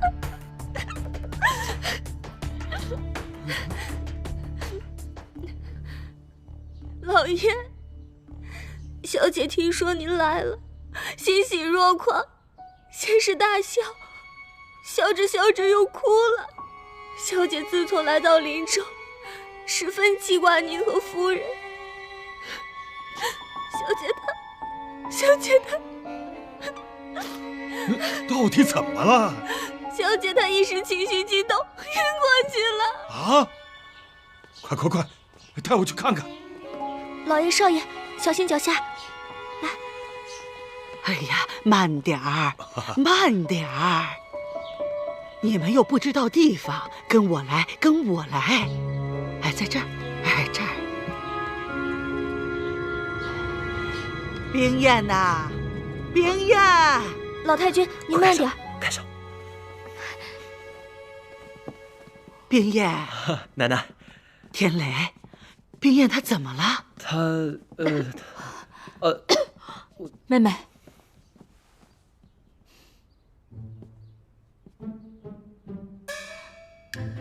妹妹，你们是谁？三少爷的院子岂敢乱闯！滚开！不长眼的狗东西！妹妹。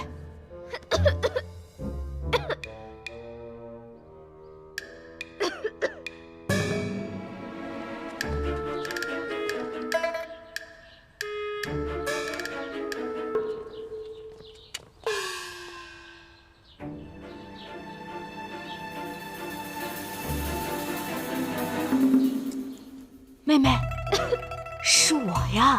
哎呀，妹妹，哎呀，妹妹，妹妹，是哥哥。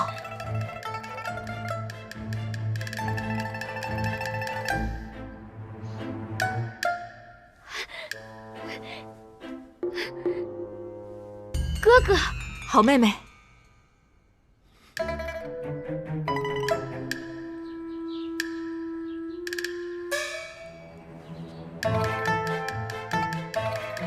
怎么，这么长时间没见，难道连爹都忘了？爹。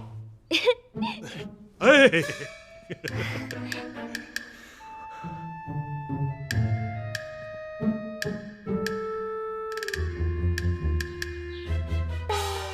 你是从哪儿来的呀？我呀，是从那天上掉下来的。哥哥，爹爹，我真的太想你们了，我想回扬州，我想回家。哎呀，别哭了，我和爹爹这不是来看你了吗？哎呀，好孩子，别哭了，别哭了啊！什么江湖女贼？什么假杜宾眼？你看看，人家父女兄妹相见，一家人亲热的很呢。不是大人，误会啊，误会！你真是在戏弄我们官差，你好大的胆！哎呦，大人，小的不敢欺瞒大人啊。得亏先付了银子，兄弟们走。大人，大人，大人，大人。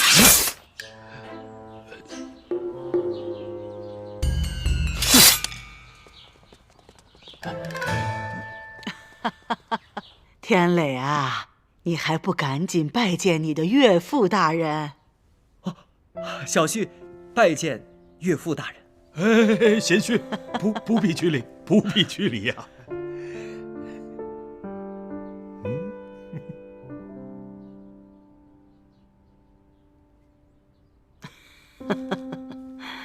亲家公，你们远道而来，一路辛苦了。晚上我备上酒席，为你们接风洗尘。哎呀，老太君，您太客气了，多谢多谢。世昭，哎，外祖母，我看冰燕的身体也无大恙，我就放心了。你赶紧去通知厨房准备酒席，晚上我们齐杜两家要好好的聚上一聚。是，那世昭先去准备了。哎，去吧。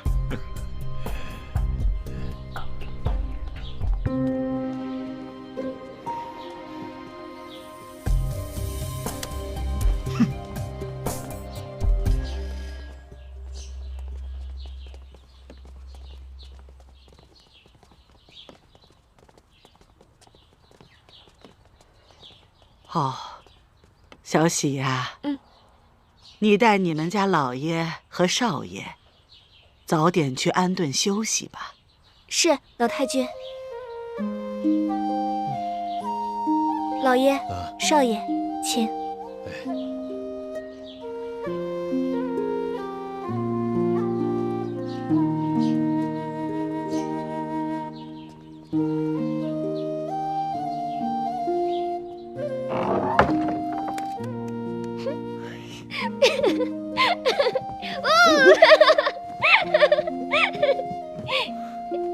哎呀，你快别笑了，你快告诉我怎么回事啊！这听得我云里雾里的。你平日里不是说自己火眼金睛吗？这都看不出来。偷偷告诉你吧，我那个哥哥是个女孩子。啊？哎，她呀，就是真的杜冰燕。原来是这样，怪不得。太好了，上天保佑！真的杜冰燕从天而降，假的杜冰燕转危为安了。可是这杜冰燕不应该在荆州袁大将军那儿吗？她怎么从扬州过来的？对啊，这是为何？难道是荆州那边出现了什么状况？一会儿得好好问问他。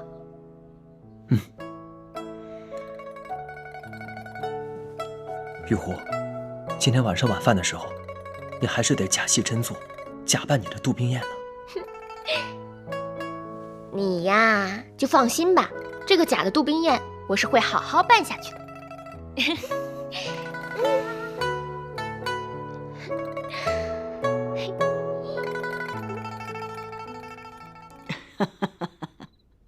哎，来来来，这太丰富了。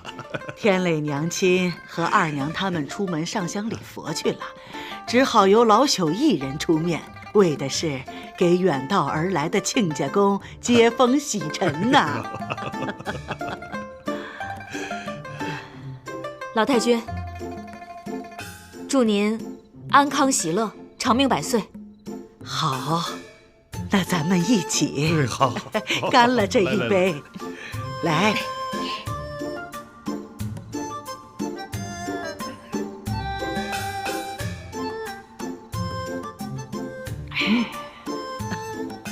好酒，好酒。坐，坐。亲家公，贵公子文采博长，仪表堂堂啊，你真是好福气呀！儿女双全，都是人中龙凤啊！亲家老太君呐，您过奖了，过奖了。不瞒您说，我呀，本是老来得子，这好不容易才有这么一个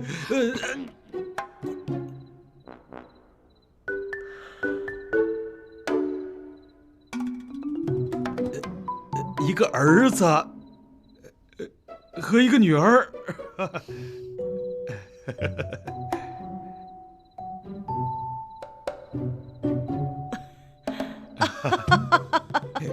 真是神明保佑。来吃，好，大家吃趁热吃。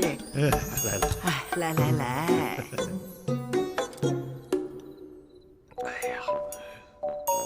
老太君，这冰燕妹妹乃是我们家二老的掌上明珠。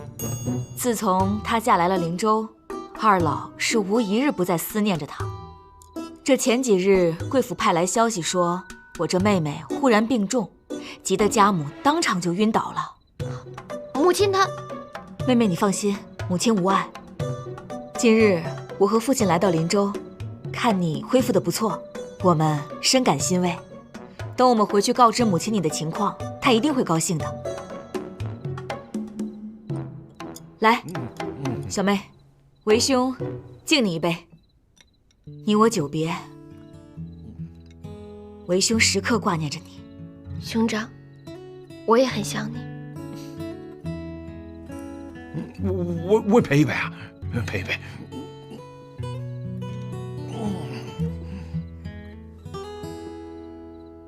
对了，兄长，你是听哪位长舌妇说我生病了呀？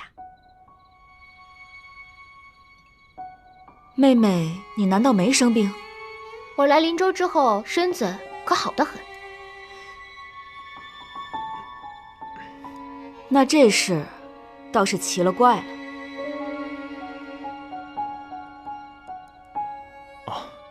应当是去扬州的人信口胡言了。此事我一定会仔细查问。到扬州拜访亲家公的是谁呀？是账房的王胡子。王胡子？外祖母，是这样的，我听闻扬州有2艘商船要出售，于是特意命他去把这笔生意给抢过来，顺道去亲家公那边道个平安。可谁曾想，这王胡子竟然信口胡言起来。真是……哎呀，罢了罢了。要不是这下人前来送消息，我们还真是难得前来拜见亲家老太君呐。来，大家敬老太君一杯啊！祝老太君这个身体健康，喜乐满堂，永远的荣光焕发。好，干！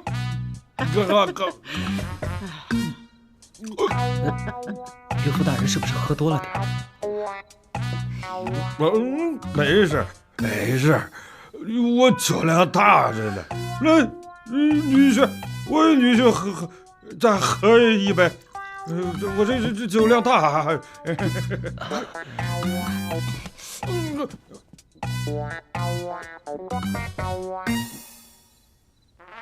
我不喝了，喝多了。爹爹，您是喝呛着了吧？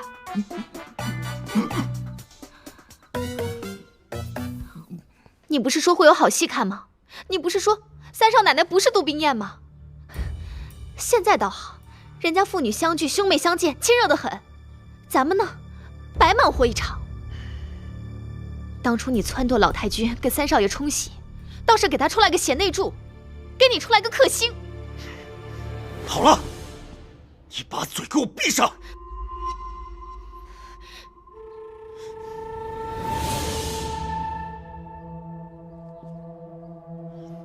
去把王胡子给我找来。王胡子那个废物，什么都办不好。我让你去你就去，哪儿这么多废话？我是要问清楚李玉湖的事情。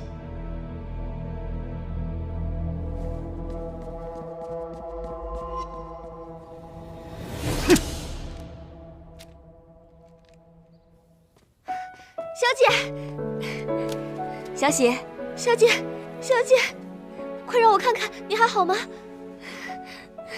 小姐，小喜，我可想你了呢。好消息，你看我这不是好好的吗？那就好，那就好。小姐，我那日在老太君堂上看到你女扮男装，可开心了。还好小喜你聪明，才没有坏了咱们的筹谋。我们小喜呀，可机灵得很。要不是小喜每日在齐府提醒我要端庄要温柔，我这个狐狸尾巴早就露馅了。小喜，你先下去忙吧，我也有些话要跟冰燕姐姐说。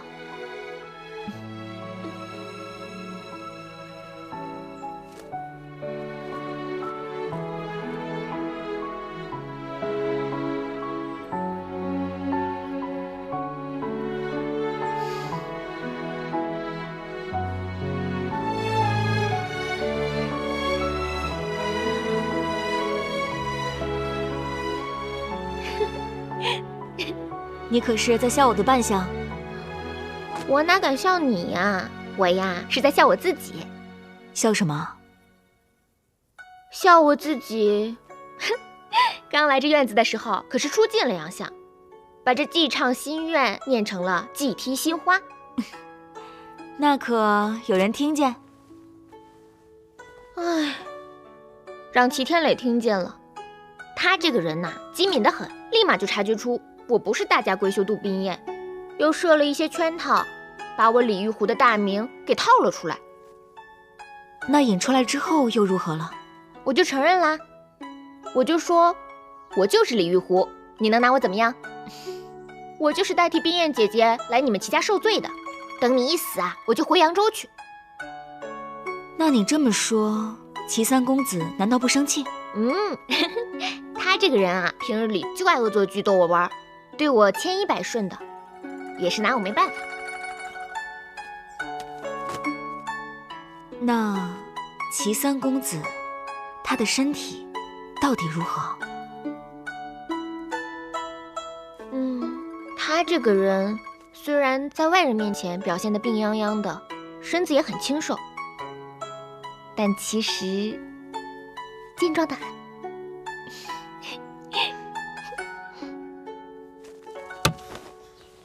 这就是你办的差事，说什么杜冰燕是李玉湖，让我闹出这么大的笑话来。不是，少爷，当时三少奶奶确实说她就李玉湖啊。这可是小的冒着生命危险给您套出的消息，要不是小的最后灵机一动，给他最后撒了一把灰，小的肯定是栽在那儿了。废物！他怎么会把自己的真实姓名告诉于你？他透露说自己是孙玉湖、赵玉湖、叶信。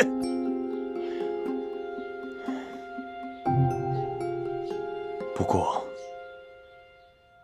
这杜家的千金又怎么会武功呢？谁说不是啊？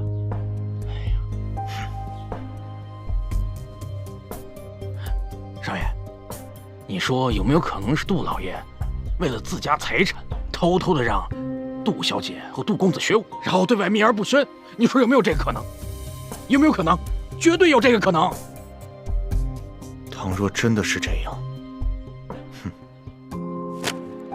那就唯恐是后患无穷了。少爷，您说的太对了。滚！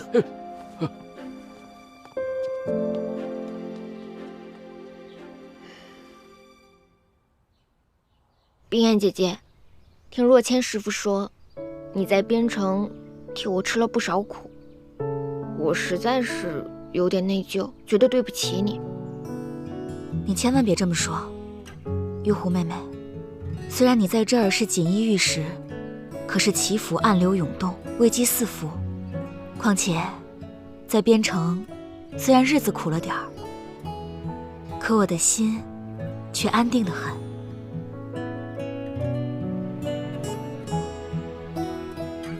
那是谁让冰燕姐姐的心如此安定呢？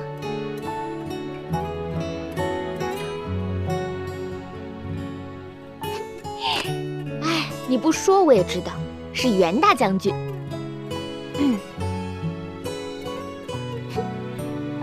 还害羞？其实你让若谦师傅把水晶液送给我，我大约就能猜到你和袁大将军是情投意合的。那个时候，天磊还说了一句傻话呢。他说了什么？说歪打正着，鱼配鱼，虾配虾，乌龟配王八。下面一句实在是太傻了，我改了改。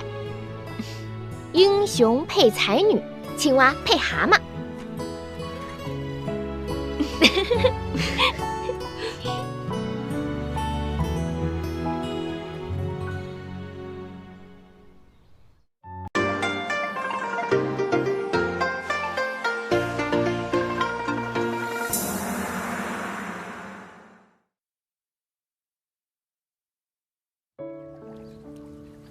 来林州这么长时间，也不知道我爹我娘他们怎么样了。虽然上花轿的时候恨死他们了，但后来我才明白，他们也是不得已来到祈福，经历了这些事情。我终于发现，我那个时候太不懂事了。你不用担心，我来之前已经去见过他们，把我们上错花轿的事情也告诉了二老。二老也很担心你，交代我转告你，让你好好照顾自己。真希望这些不好的事情能够快点过去。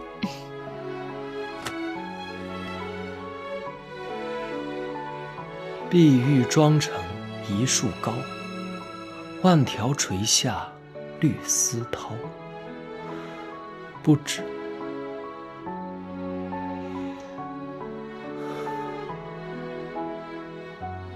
不知细叶谁裁出？怎么还不睡啊？我等你呢。等我干嘛？我和冰燕姐有好多话要聊，要不是她赶我，我还不想回来呢。那我岂不就独守空房，可怜死了？你可怜？有我这个假冰燕，现在又来了个真冰燕，可怜什么？可我不要那个真的杜冰燕，我就要你这个假的杜冰燕。她原本就是你的新娘子啊。可是现在，她是他的。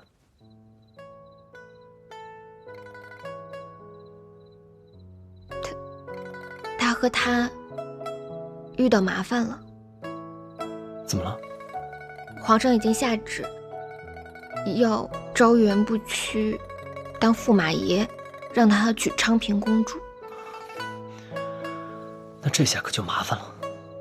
不过冰燕姐想出了一个好法子，或许能够让皇上回心转意。袁不屈正按照他的法子实施呢。那就好。哎，那如果是这样的话，他就还是他的，你也还是我的。他不会是我的，你也不会是他的。什么你我他呀？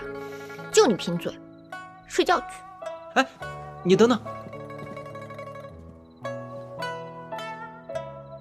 你怎么了？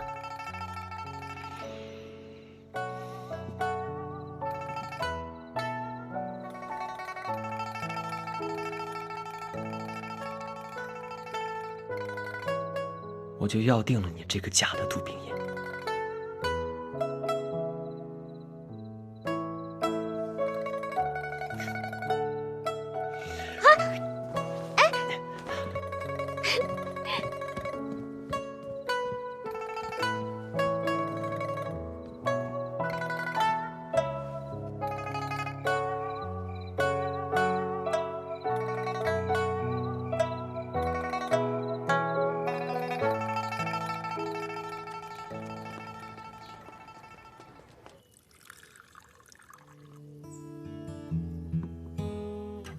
这位是真度冰雁，假李玉壶。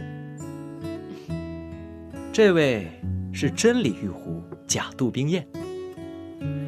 这阴差阳错，将错就错，还真是奇妙啊！对，妙得很。冰雁姐，你可以把它写成戏本子呀。每天为了掩饰，处处作假，吓都吓死了，哪还有心思写什么戏本子呀？你们那边是真刀真枪，惊心动魄；我们这边是暗流涌动，诡计多端。不过，好在大家都找到了各自的归宿。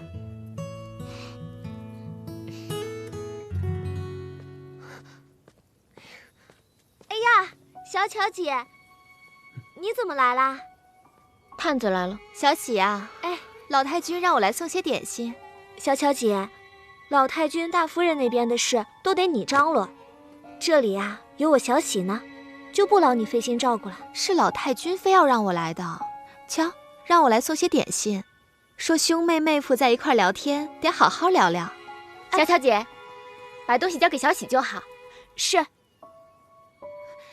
三少奶奶，可是老太君吩咐了，说是你们年轻人在一块聊天，他来不了，就让小巧我呀在一边伺候着，好好照顾您和杜公子呢。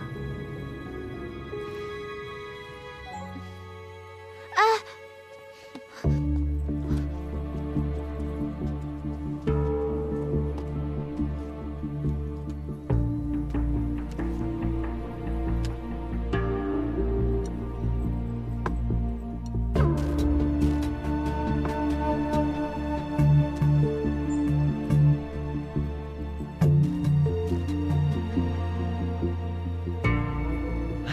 兄长，此次你来林州，我跟冰雁都没能陪你好好玩玩。哎呀，妹夫不必客气，此次来林州行程匆忙，能见到妹妹一面，已经是不枉此行了。冰雁可是在我这儿经常提起你，今日一见，果然仪表非凡啊。那是当然，我第一次见她的时候，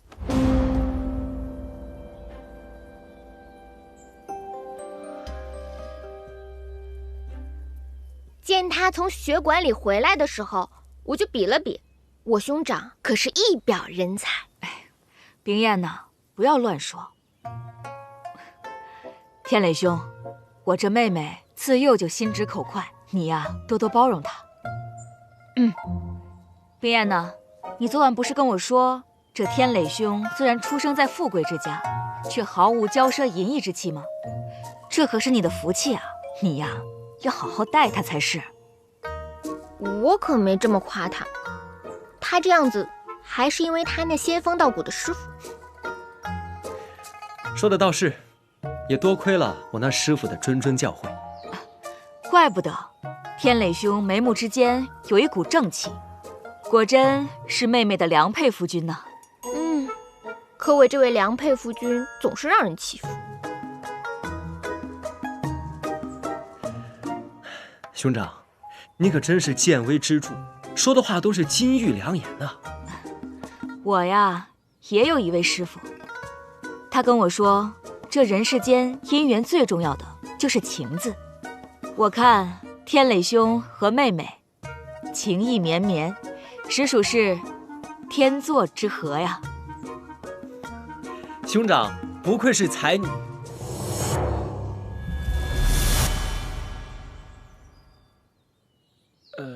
才女们各自思量，人人爱慕的睿智男儿。兄长，希望你早日和你的心上人相聚。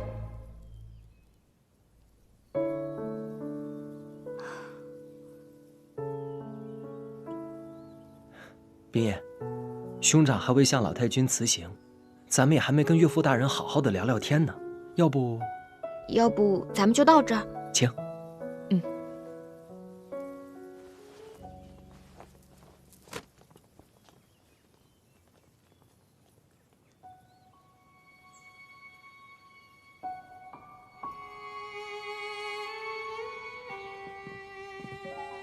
老爷请。好，好，好，来，多来请。好，你也请。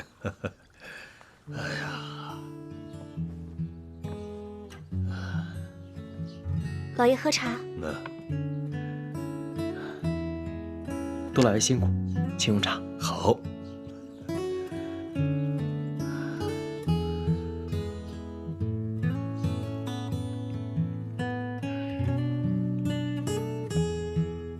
哎呀，小喜昨天把你们齐家的事情都跟我说了。哎呀，李小姐啊，你替冰燕到林州冲喜，真是太难为你了。不，杜老爷不辞辛苦从扬州赶来林州帮助我们，我们才感激不尽呢。哎呀，不客气不客气啊！哎呀，我跑这一趟，你们也没有让我做亏本的生意。你看啊，我嫁出去1个女儿，收回2个女儿，还带回2个女婿，我这里里外外啊，可是翻了一番呐。爹爹这讲的可是生意经呢。小女见过爹爹。哎，请起，请起。那小婿也叩见岳父大人。好，请。哎呀，我这真是唱了一出精彩的好戏呀！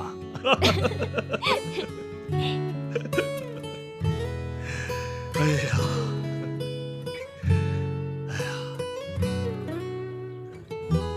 真是不知道我那将军女婿事情解决的如何了。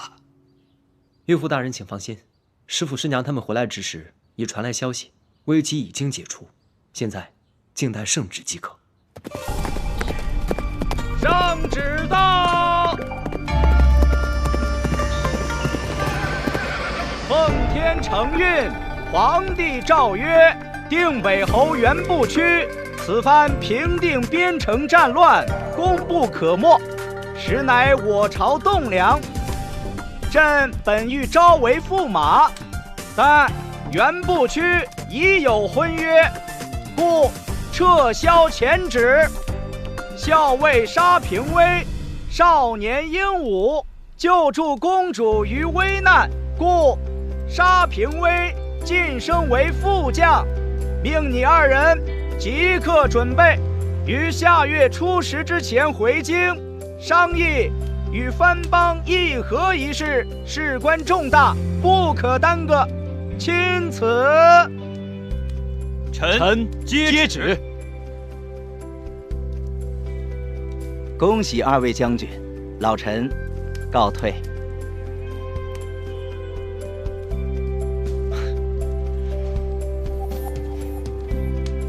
评委，你先赶紧去京城，我去扬州把你嫂子接上，咱们京城见。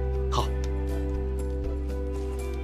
大哥，我在京城等着你和嫂子。好。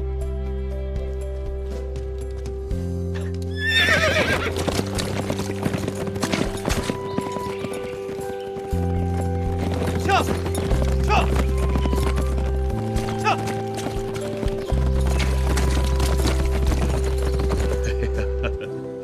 哎呀，天磊啊，在府上住了多日，多谢你们的关照啊！哎，不麻烦。好了，那我们就先告辞了啊！爹爹保重。岳父，恕不远送。好。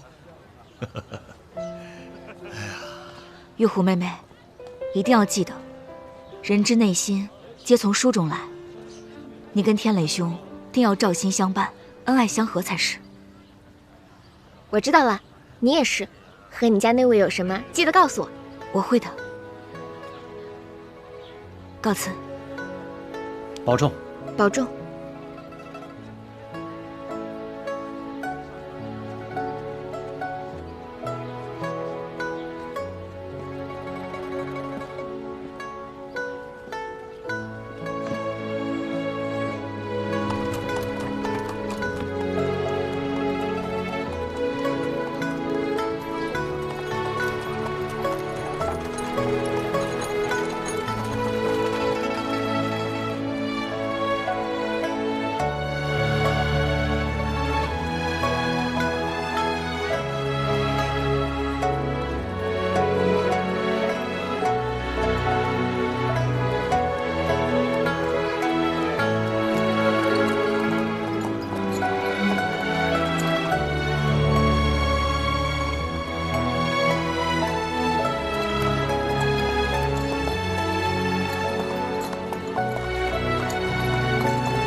两位有什么事情吗？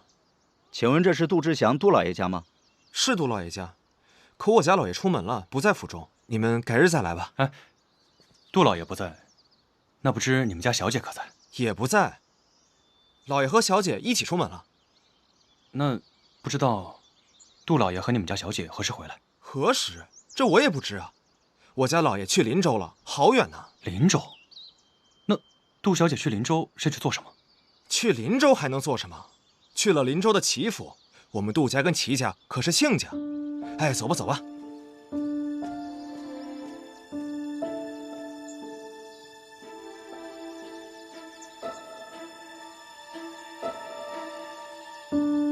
不对，林州肯定有大事。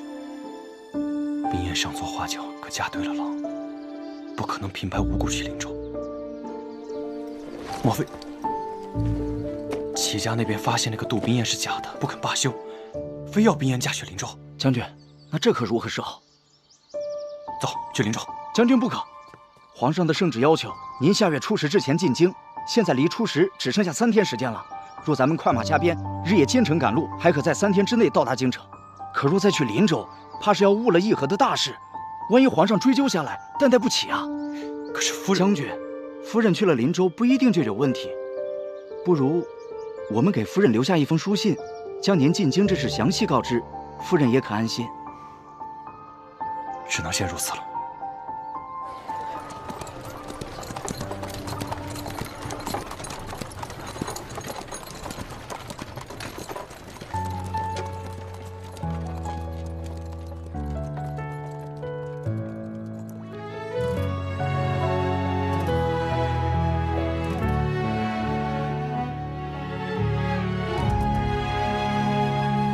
春风绵绵拂一叶扁舟轻轻，雨打芭蕉不及耳边的叮咛。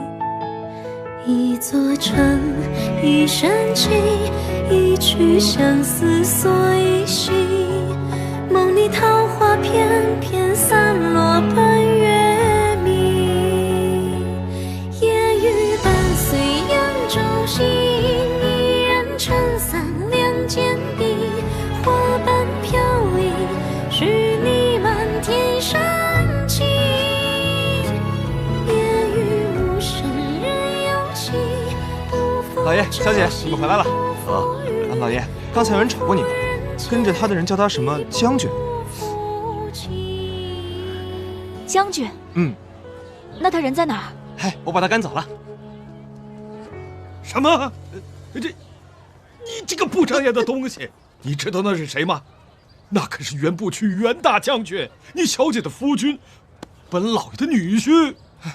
老爷，我不知道，老爷，你也没早点和我说。你快去打听！我跟你说，不把将军给我请回来，我饶不了你！是。哦，老爷，这是将军命人送的信，说是接个小姐的。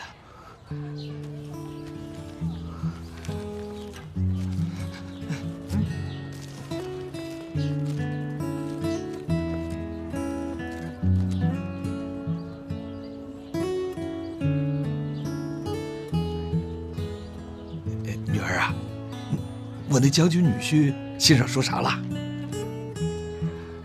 将军说，圣旨命他出10之前进京。他来不及见我，便入京了。走了。哎呦，我这还想跟他喝一杯酒呢。爹，我要去追他。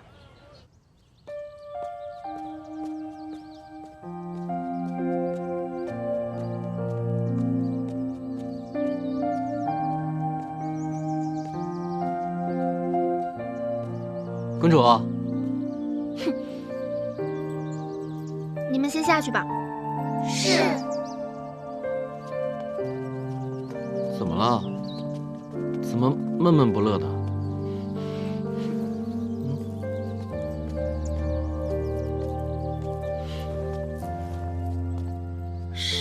生气了？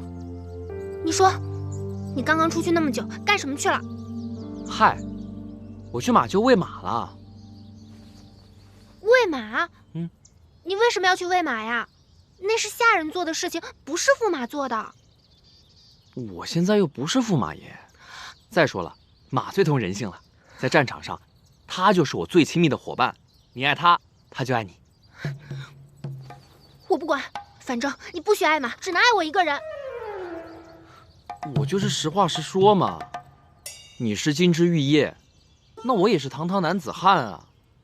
大不了你就怎么着？我就先回军营了。你敢？你要敢这样，我就找人砍了你的头。哦，砍头啊！我真不怕砍头。我小的时候10几岁就跟着袁大将军在外面驰骋沙场，几十次出生入死，随时都有可能掉脑袋。但是，我说句真的，如果我的性命真能丢在你手上，那却是比死在敌人手里强得多。为什么我说砍你的头，你一点也不怕呀？因为这我说不出口啊！啊？什么话说不出口啊？你说。因为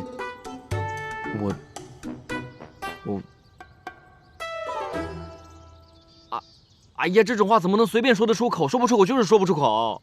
不行，你必须说，今天你必须说。因为我喜欢你，我喜欢你，我喜欢你喜欢的睡不着觉，我心里都是你。我现在清风落嘴角，吹来愁绪红尘飘，一地思念纷飞后人扫。我要在星夜出逃，借月光皎皎，捕捉你的笑到天涯海角。举上夜色千万飘，和着思念熬，熬出缕缕情丝之间绕。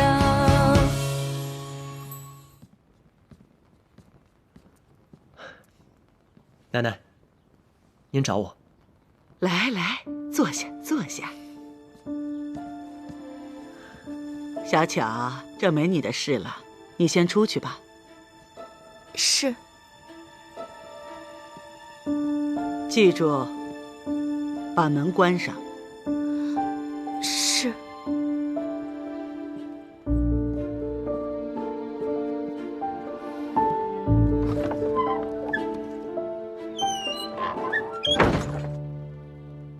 奶奶，您是有什么事要吩咐我吗？对，天磊啊，我想跟你商量一件事。您说。我记得你曾对我说过，要把齐家的大事抓在自己的手里。我想了想，不无道理。你说眼下我们最应该把什么事情先抓在手里？奶奶，孙儿认为，最应该收回的，便是那14家商行的账。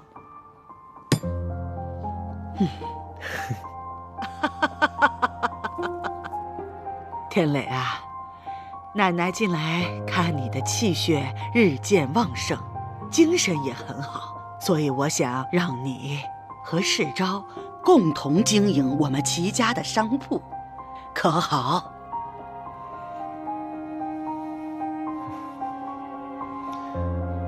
奶奶，孙儿认为，眼下不宜与表哥一同理财。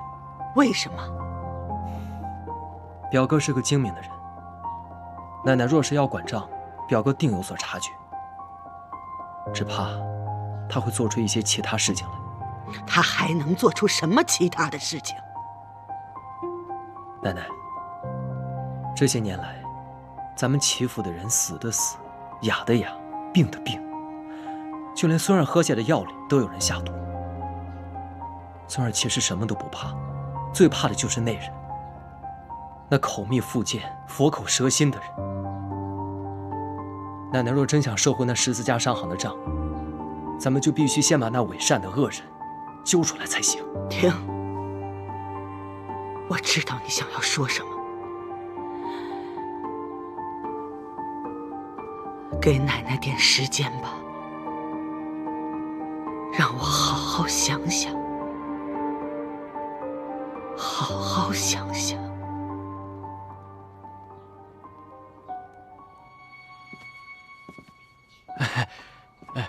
少爷，你找我啊？坐。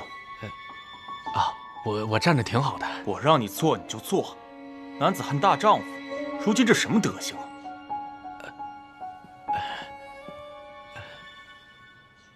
少爷，小的事儿没办成，有脸没处搁啊。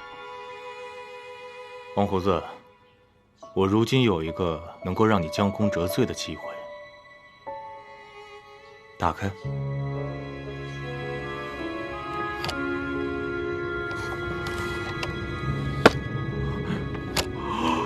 只要你能够将此事办成，这些你全部拿走。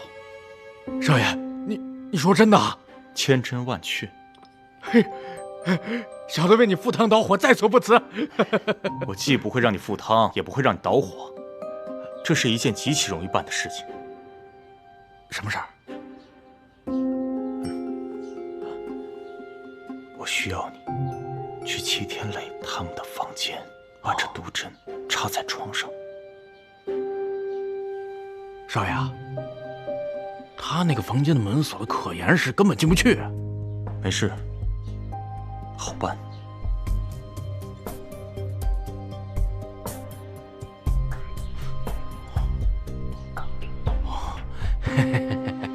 这个盒是……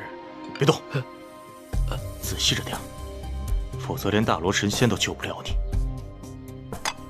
这是我花了大价钱买的，剧毒无比。王胡子，此事你要伺机而动，切不可肆意妄为，万事要仔细点儿，记住没有？记住了，放心吧，少爷。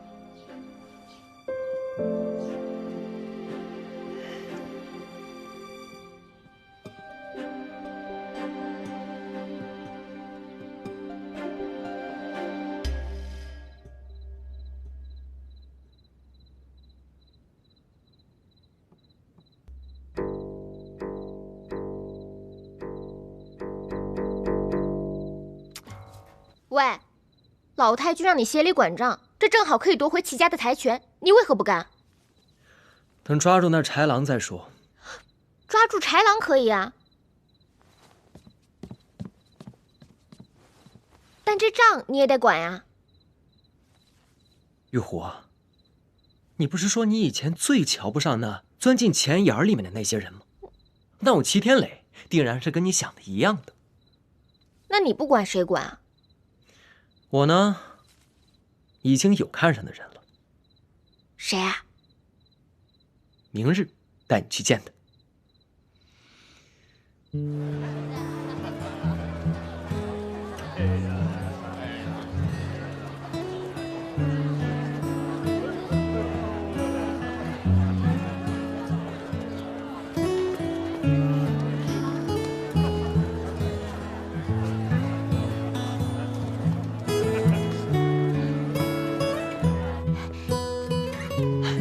燕生，来的正好，快来帮我。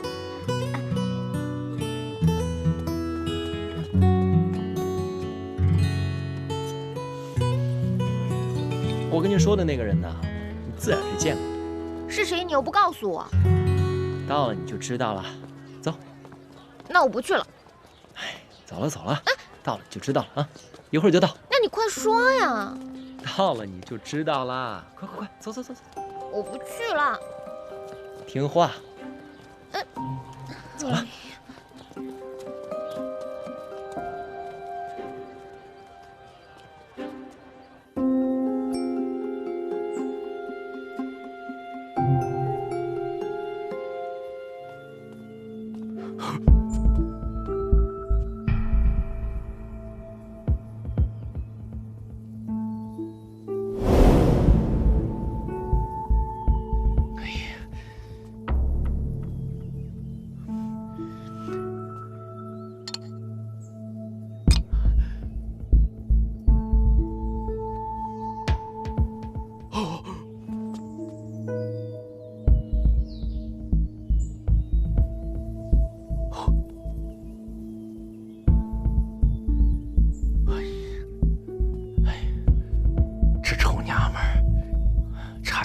看见了。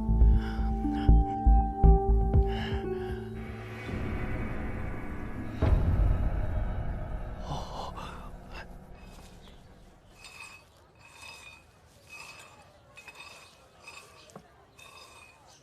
燕生，小心些。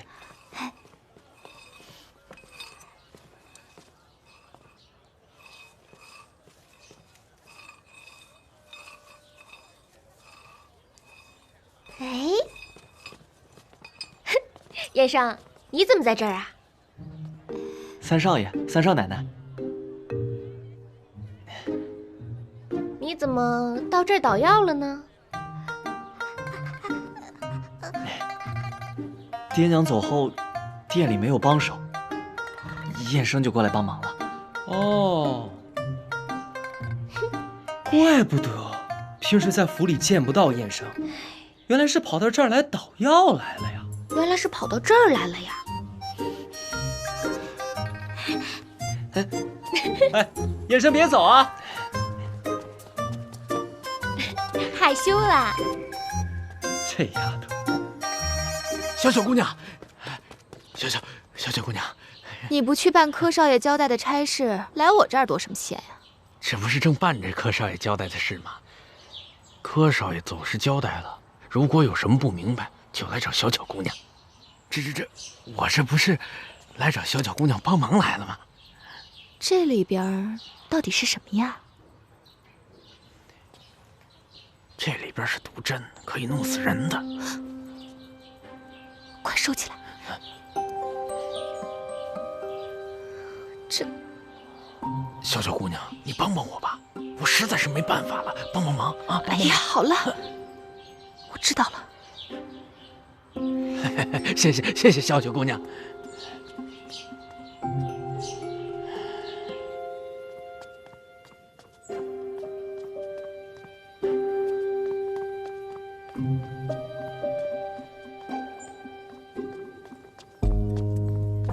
小喜，你怎么在这儿啊？小巧姐，我找你半天了，走，到我屋里去一趟。啊？什么事啊？我这绣花呢。我就是为了绣花这事来的。那个老太君让我绣一幅《富贵花开》，我说让人小喜绣吧，人家扬州来的，是刺绣高手。可是老太君硬说我是想偷懒，非得让我来绣。你说我这手艺，绣出来的东西哪能上得了台面呀？你这回可一定得帮帮我呀！你哪怕在旁边指点指点我也行啊。现在不行，我啊还得帮三少爷和三少奶奶看屋子呢。哎呀，一会儿就回来了。哎，你瞧，哎，这门都锁着呢，能有什么事儿啊？走吧，走吧。小喜，我可就指望着你了。你又聪明又能干，我不向你请教，向谁请教啊？快走吧。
您的药。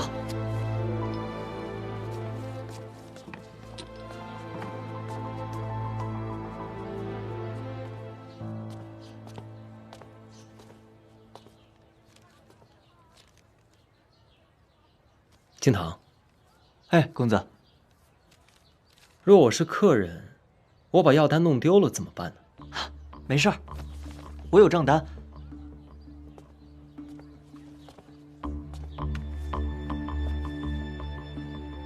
不瞒您说，公子，我还从来没有记错过账呢。您看，这是这个月的大宗账单，这是这个月的小宗账单。哦，对了，小喜上个月也来这儿买过药。哦，小喜，对，上个月的账单你都记得清楚，这么厉害。您看，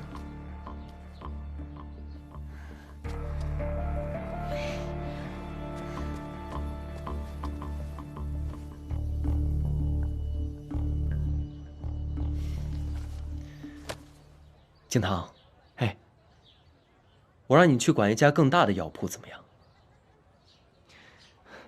若是公子信任我，敬堂一定好好打理，细心经营。这上面的字可都是你写的？对，是我写的。那你再写几个字我看看。好。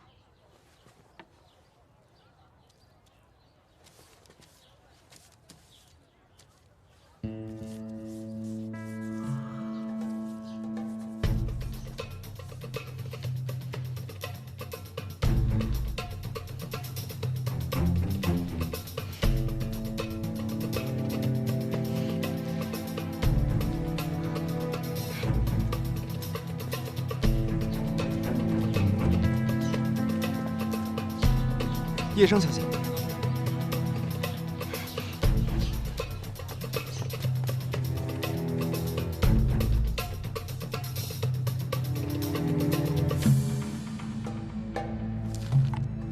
公子，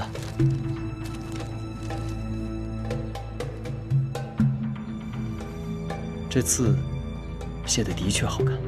嗯，的确比你写的好看。实话实说。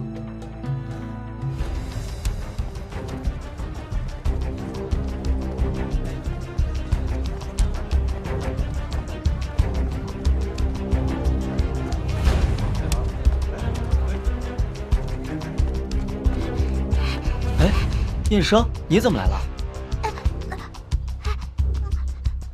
哦，你是问你哥哥和嫂嫂的去向？他们刚刚走了。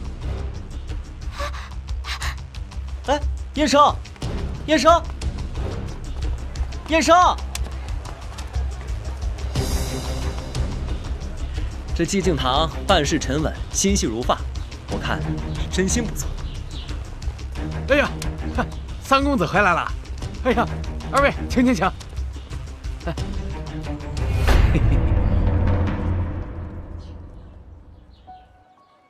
等会儿就送你们去见阎王。哎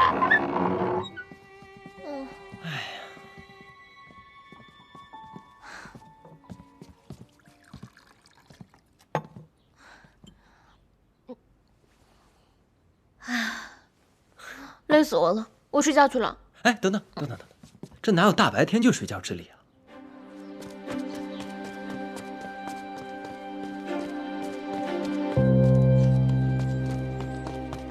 我有件事要跟你商量一下。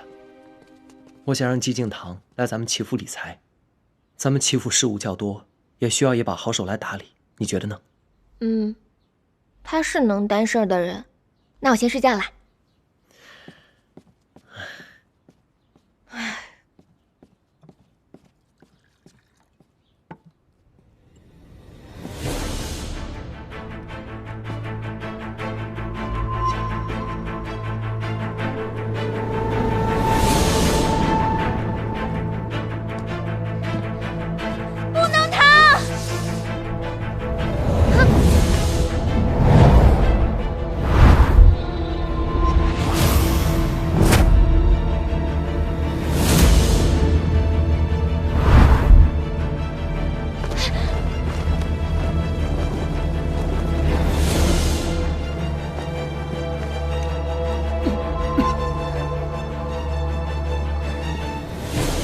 么不能躺啊？床上有东西。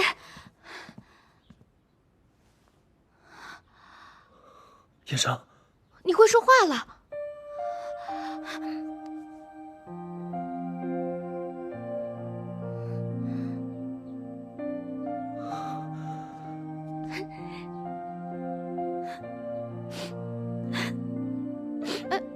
你别哭呀，燕生，有什么话你慢慢说。叶生别哭，哥哥和嫂子都在这儿，有什么话慢慢说。我刚才看见王胡子从门外拿东西往床上放。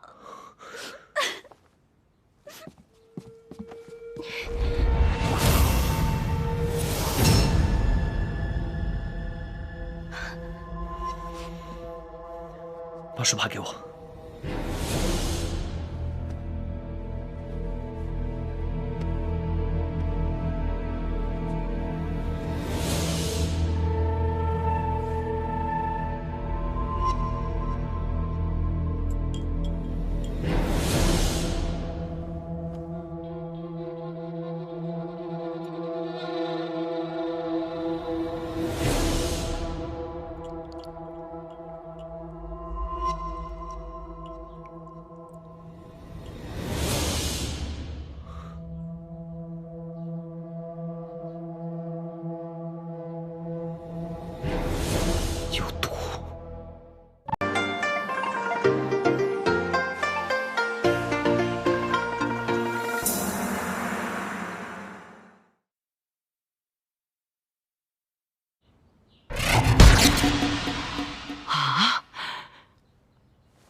毒针，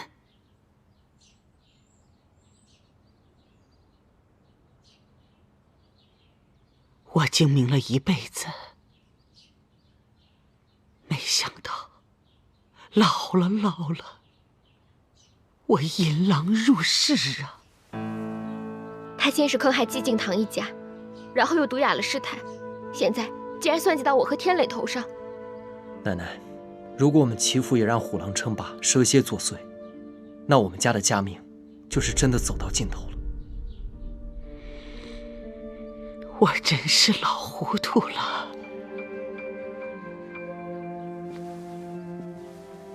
奶奶，可这眼下还来得及啊。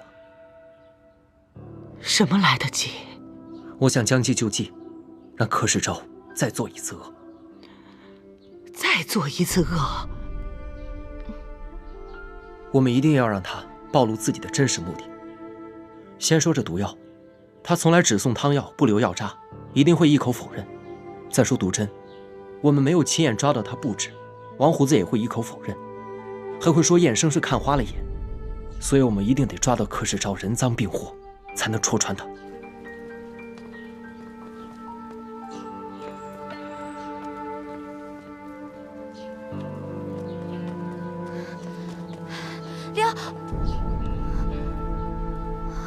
燕生，你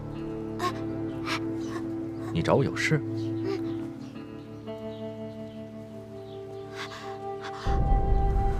哟，刘师傅，您回来了，好久不见。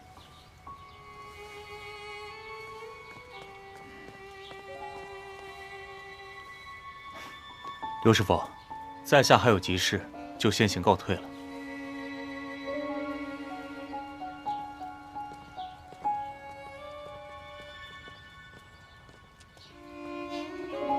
燕生，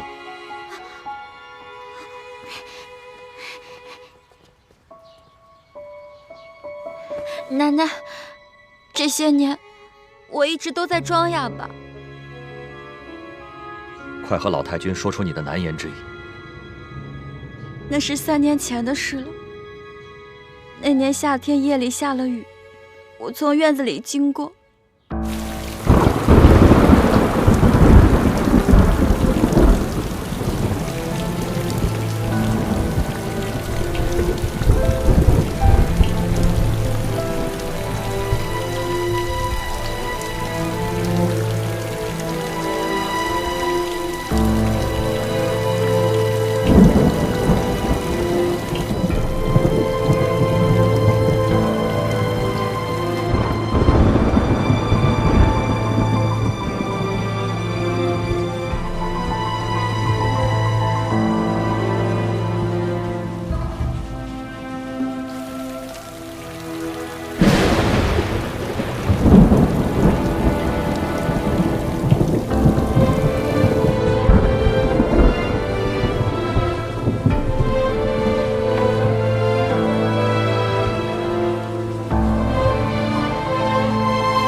站起来说话。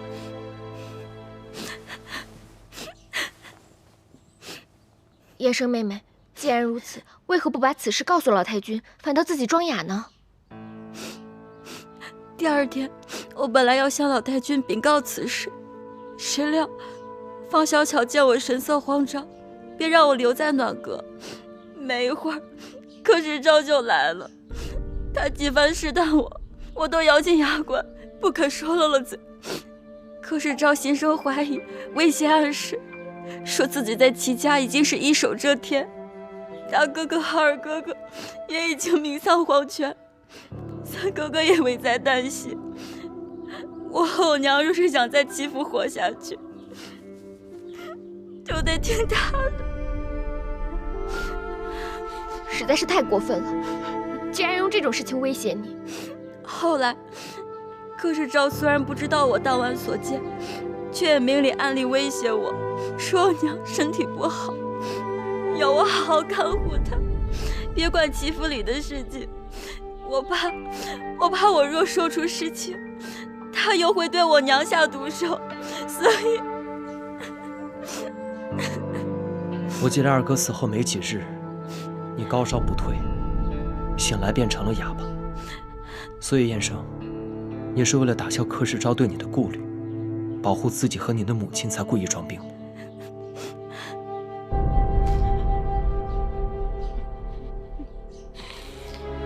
我真是老糊涂了呀！我竟然听信了一个狡诈之人，让他害死了我的2个孙子，还让我的孙女遭受到如此的劫难。对不起，孩子，对不起，天雷，对不起，对不起啊！对不起，齐家的列祖列宗啊！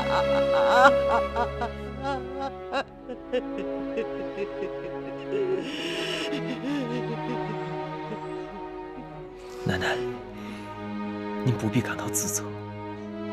你如今既已经看清楚那人的丑恶嘴脸，那就一切都还来得及。奶奶，我们还在您身边呢。好，有你们在我身边，我能撑得下去。依我之见，我们就来个将计就计，逼他狗急跳墙。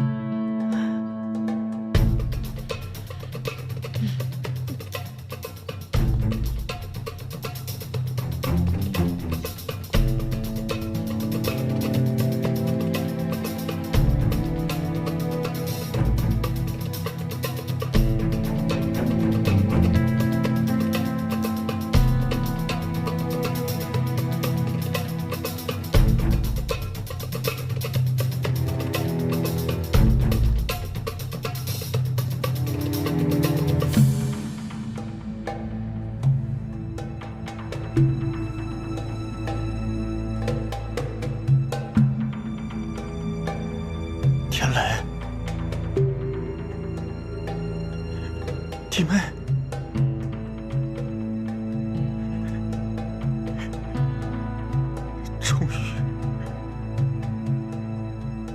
你们俩终于死了。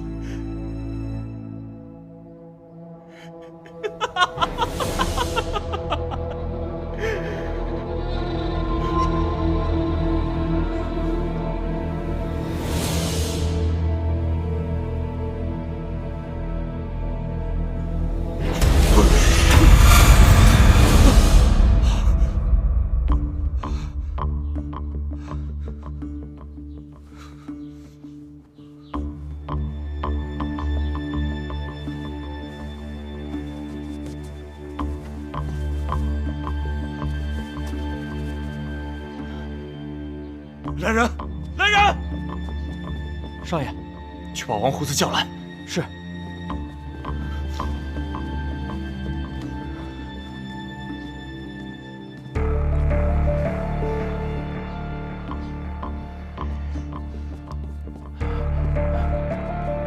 少爷，您叫我？怎么怎么已经过了这么久，还一点动静都没有啊？不是毒针我确实放进去了，会不会有可能他们还没回房间呢？是不是你办事不力，出了什么纰漏？少爷，你放心，我王胡子办事绝无任何纰漏。说，你在放毒针的时候，有没有被旁人看到？绝无第三个人看到。这个事儿就天知地知，你知我知，绝无第三个人看到，绝无。过来。你还不去三少爷房间盯着，就看看到底有没有长事？是。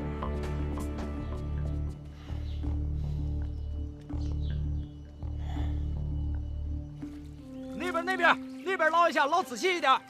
好，哎，你去那边捞，那边捞。哎，对，那边有没有啊？右边，对，就那儿。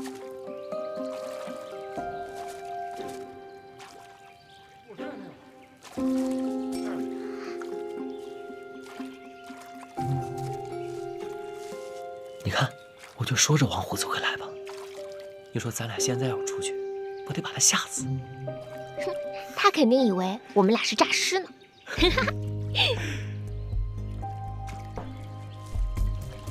那边看一下有没有啊？哎，你去那边捞一下。哎，你去那边捞一下，仔细一点啊！那边捞仔细一点，你俩有没有啊？哎，在这儿，我找到了！快！走！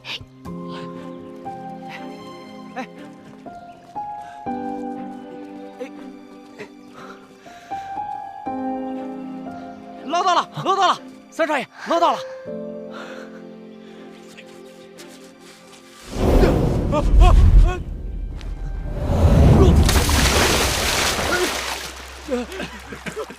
救命啊！救命！王胡子，你在水中作甚呢？摸鱼。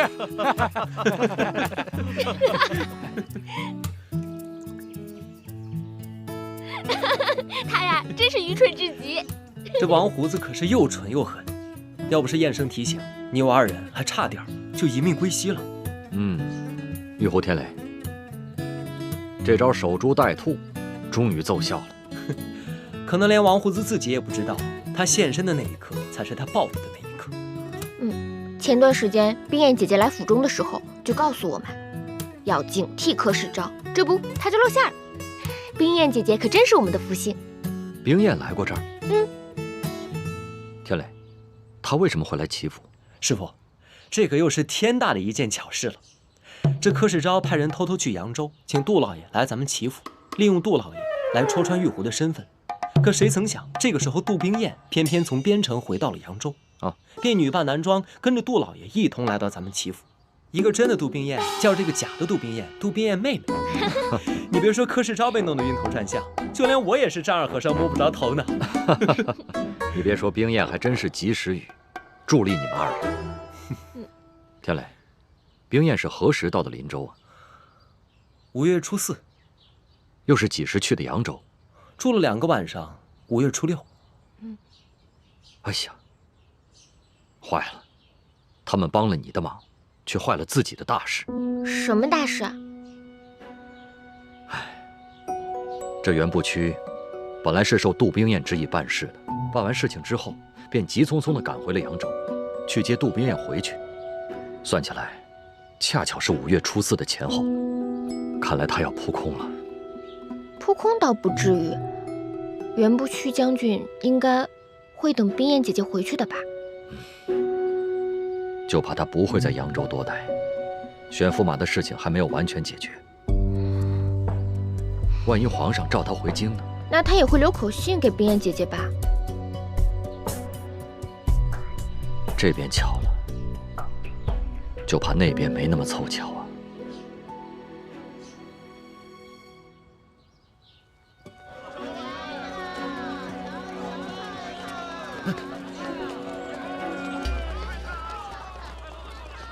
小胖，这边看看去。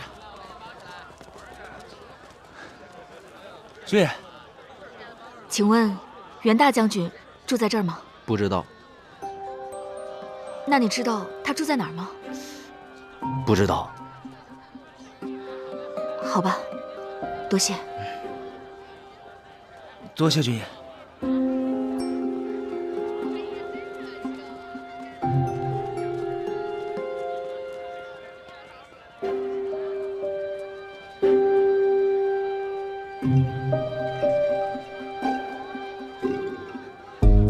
小姐，咱们找了这么久还没找到啊！这么大的地方，这简直就是海底捞针啊！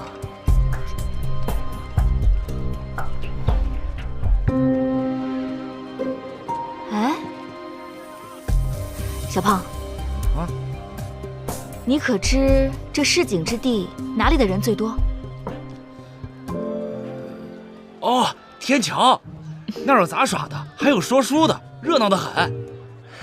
京城来的人都爱去那儿凑热闹。没错，你呀，去帮我寻一个最会说书的说书先生来。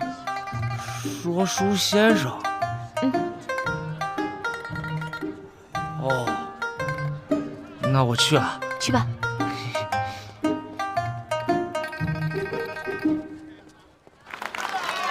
多谢大家捧场，多谢大家捧场。各位看官，今日啊，咱们继续说京城独一份传奇故事第6回，定北侯大战边城，黑豆记再破敌军。好，多谢多谢。先生这几日说的故事是越来越精彩了，大家伙说是不是啊？好，多谢多谢多谢各位捧场。先生说的讲特别好，真是就是爱吊人胃。话说定北侯在边城，戍守边疆数日。就是这位说书先生，说咱们将军守卫边城的故事说的可好了，一件一件的事儿都跟他亲身经历一样。这京城里好多人都来听，都传开了。真的假的？一个京城说书的能知道咱们打仗的事儿？真的。话说这定北侯在边城戍守边疆数月，这城池固若金汤，敌军狗急跳墙，围攻边城。定北侯巧施妙计，以黑豆诱食敌军马匹，再取大捷。各位看官，为何小小黑豆竟能立下奇功？且听老夫慢慢分解。谢谢谢谢啊，感谢感谢。各位看官啊，书节到此，咱们明日再说啊。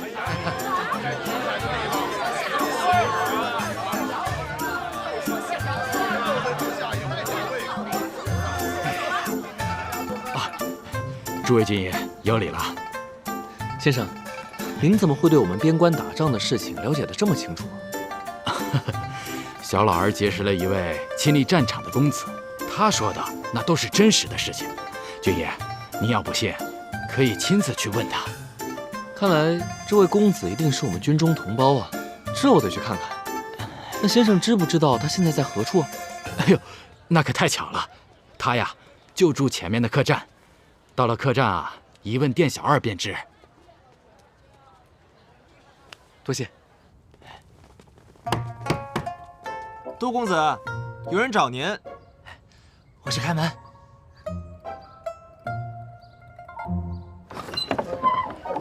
大人。评委。杜宾，我可算找到你了。哦，我明白了，你是特意让说书人说出我们营中的遭遇，好让我过来找你。你这也太聪明了吧！我那也是没办法了嘛。这不是说话的地方，咱们回府里说。回府。走了，小胖。好嘞，杜宾，请。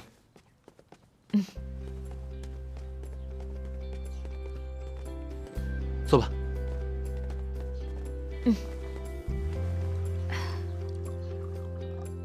少夫将请用茶，公子请用茶。你们先下去吧。是。你这个当了驸马爷的人，是和以往不一样了，风度做派都大不相同呢。哪有啊，嫂子你就别取笑我了。我可能是在京城待久了吧，总不能一直像之前在军营那么肆意散漫，对吧？哎，嫂子，这还不都是因为你？之前我跟舅舅舅妈串通一气，帮我大哥解了围，结果给我自己弄成了这副模样。怎的？你还不乐意了？倒也不是不乐意，就是你说我沙平威，何德何能，能摊上娶公主这种好事儿啊？你呀，这个驸马爷，那叫憨人有憨福。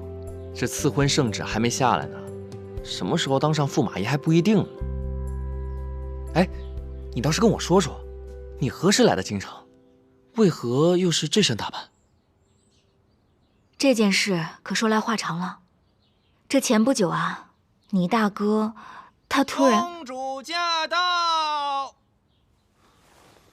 评委，待会儿见了公主就说我是依图，别说我的身份。哦，行。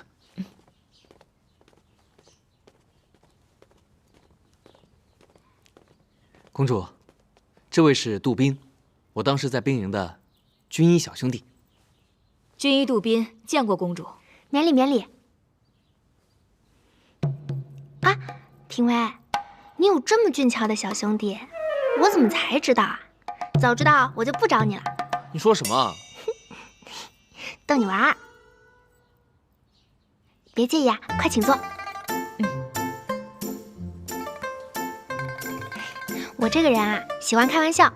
哦，对了，你此次来京城，为何是这身书生的打扮呀？哦，边城战事结束之后，我便回乡探亲，于是换了这身打扮。那除了探亲，你还做什么呀？此次来京，说是办公务，其实更是办我的私事。私事儿啊？私事儿有趣吗？这件事说来话长了。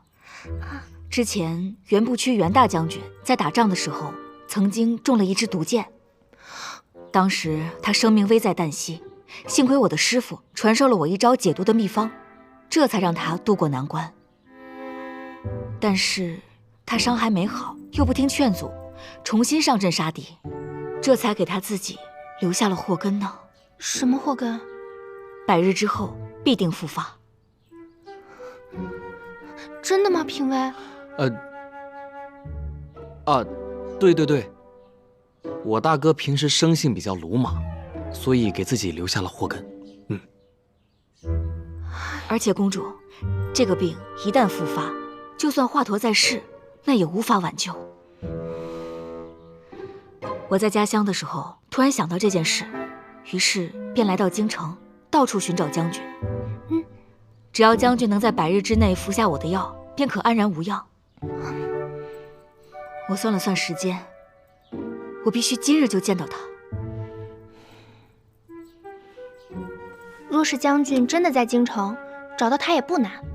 这样，你稍等片刻，我去叫个人打探好将军到底在何处，回来立刻告诉你。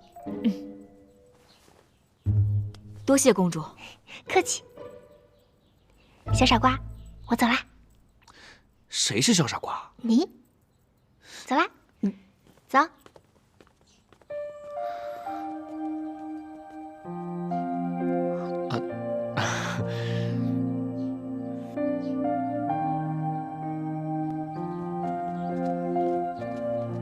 快到了，在这儿。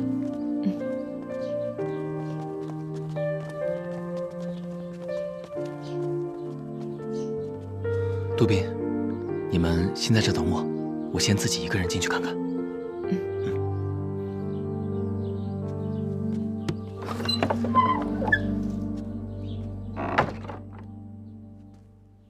大哥，我可找着你了。品威，你怎么找到这儿的？你来京城，为什么瞒着我？我这不是病了吗？那你都病成这样了，怎么不找个大夫好好瞧瞧？这有病不看可不行啊！也不是什么大毛病，歇2天就好了。哎，我特地给你找了一个名医。不用我看了，让他们走吧。你可是未来驸马爷，来，快请坐。哎，大哥，你坐，你先坐。你不要再这么叫我了。好，好，好。你知道我这次给你请的是什么名医吗？什么名医？它是轰动整个京城的扬州名医。扬州名医。扬州还真是人杰地灵啊！你知道它有多神吗？一根线搭在病人的手腕上，不用面见病人，就能直接推断病情。看看，怎么样？哦，公子，你好聪慧啊！嫂子，我跟大哥都说好了，你只要一直站在这就行。咱们就这样。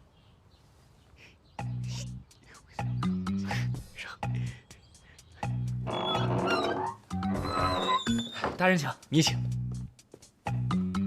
大哥，这就是神医的学徒，小的郭海，拜见将军大人。免了，免了。好了好了，赶紧给大哥看病吧。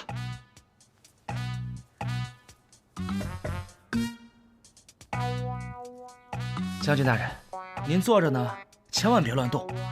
先生有什么话，我替您传达。好。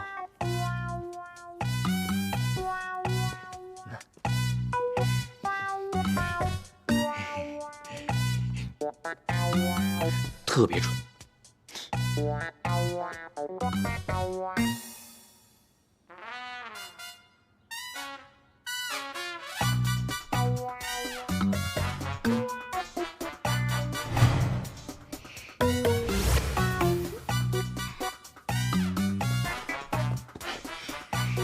将军，我家先生说了，您这病起自南方，犯病于扬州。先生还说了，您这次害的是相思病。行了，你别在这儿来回传话了，赶紧去先生那儿把药方拿来吧。大哥，就凭这一条红线号脉，就能给你说的这么准，这个先生是不是特别神？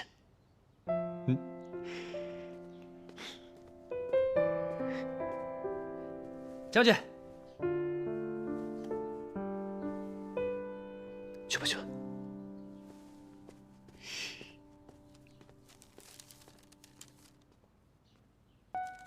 月已明，花已放，事悠悠，人和和。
子任。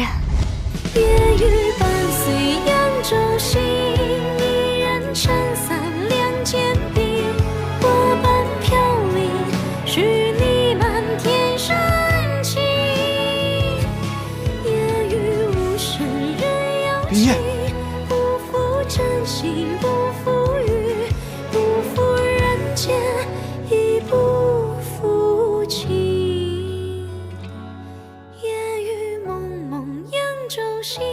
山高水远情不离，良辰美景透出深情相依。夜雨柔柔人有意，姻缘作对须惋惜。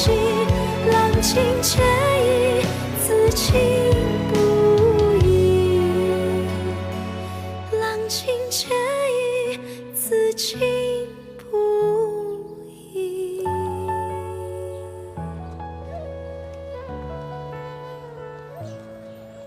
冰燕啊，你什么时候给我生一个重孙子呀？啊！奶奶，快了，快了！好，好。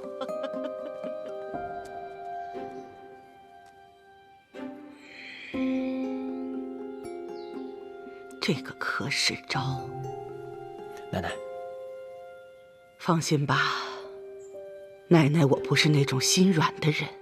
他柯世昭在咱们齐府做了那么多恶事，是时候让他自食其果了。奶奶，我们的计划一定会成功的。好。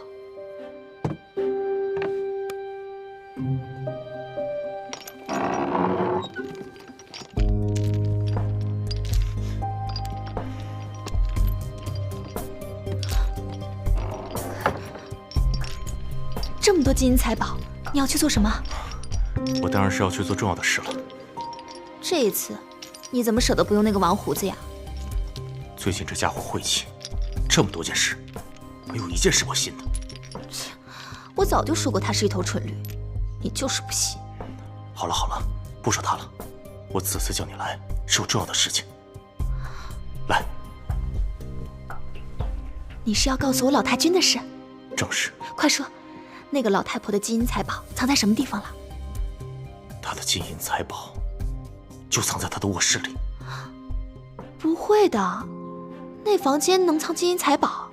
我每天都打扫，每个角落有什么我都知道。她的卧室里一定还有另外一个房间。你意思是，老太君屋里另有密室？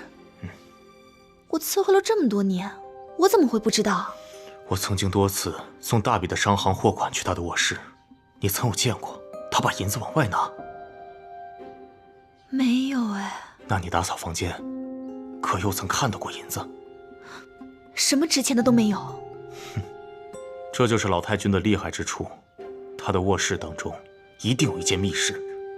可是，这间密室的门究竟在哪里呢？小角，在此事上，你一定要多加留心。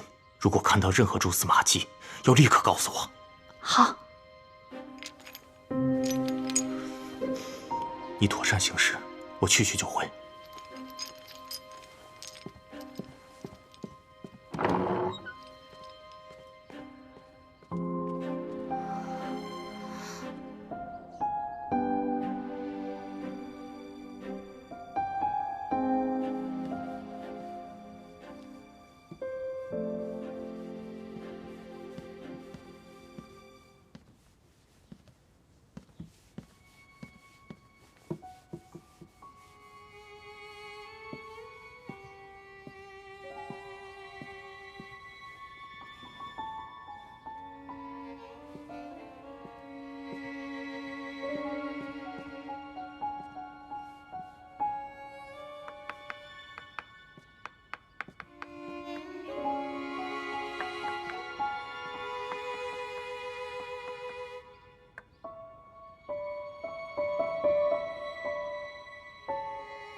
想要这银子，就把我说的事干净利落的做好。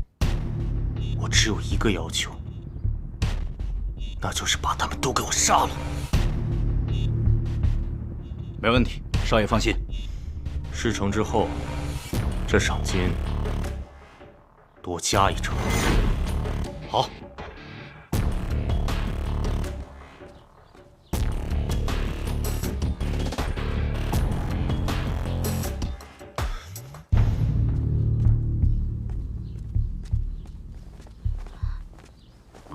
柯少爷，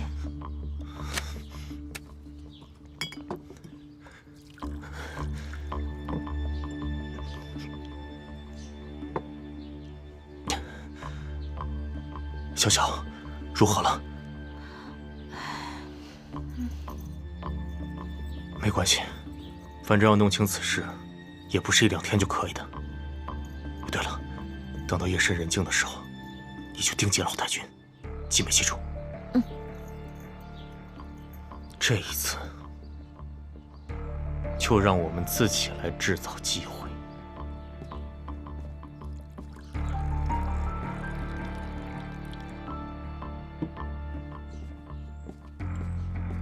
外祖母，您看看，这是本月14家商行的利剑，请您老过目。好，就放这儿吧。世昭啊，辛苦你了，去休息吧。好，外祖母，那世昭就先行告退了。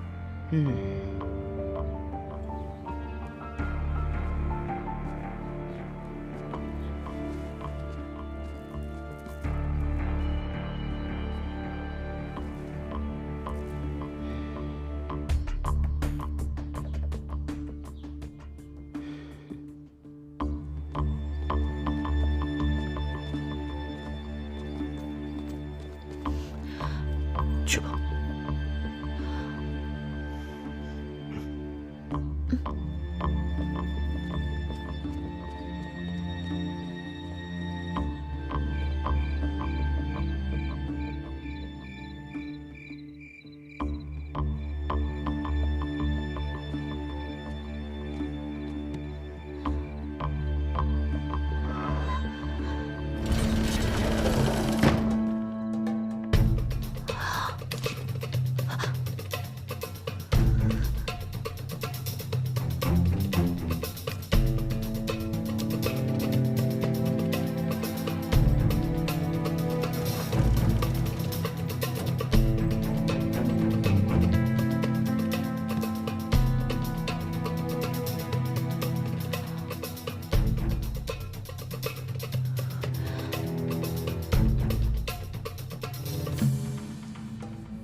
我伺候他那么久，我竟然不知道那神龛上面有机关。我和你说过呀，这正是老太婆的厉害之处。对了，那个神龛是怎么移过去的？机关又在何处？你可看到了？我正看着呢，不小心踢到一块石子，发出声音，吓我一大跳。再抬头的时候，那个老太婆就不见了。小九，我们俩将来的荣华富贵，可全部都在你手中。放心，我一定会想办法让你知道的。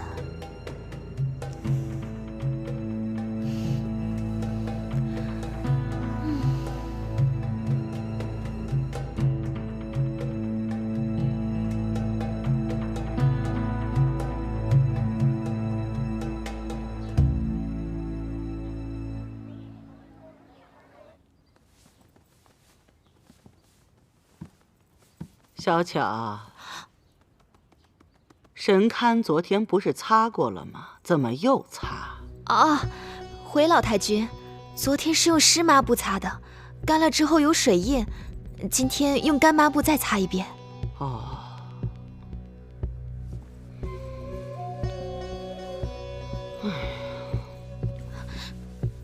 哎呦，哎，我的头簪是不是少一个呀？赶紧给我找，你这个小糊涂虫！是。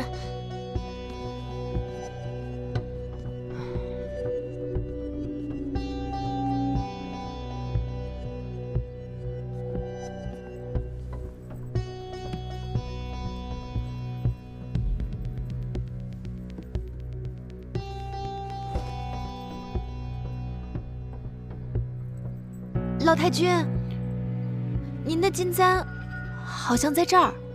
哦，是吗？让开。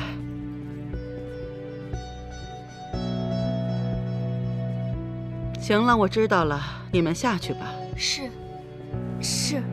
快点下去。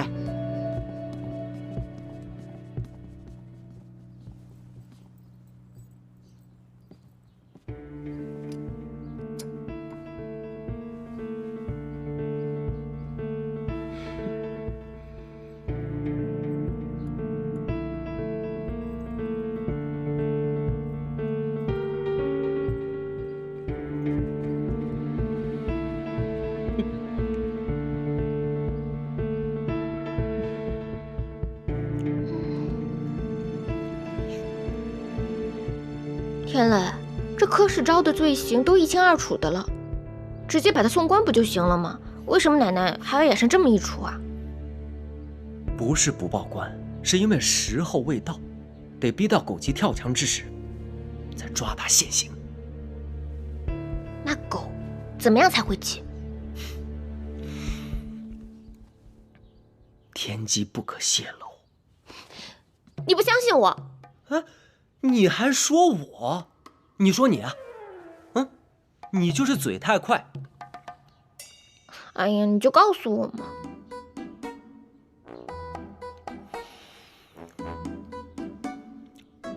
行，那我就告诉你。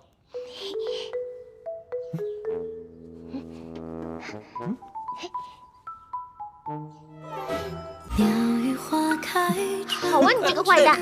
我让你告诉我，今天占我便宜。我说，你先放下。我说个屁！你这个人，言归落汤心，一叹不知你归。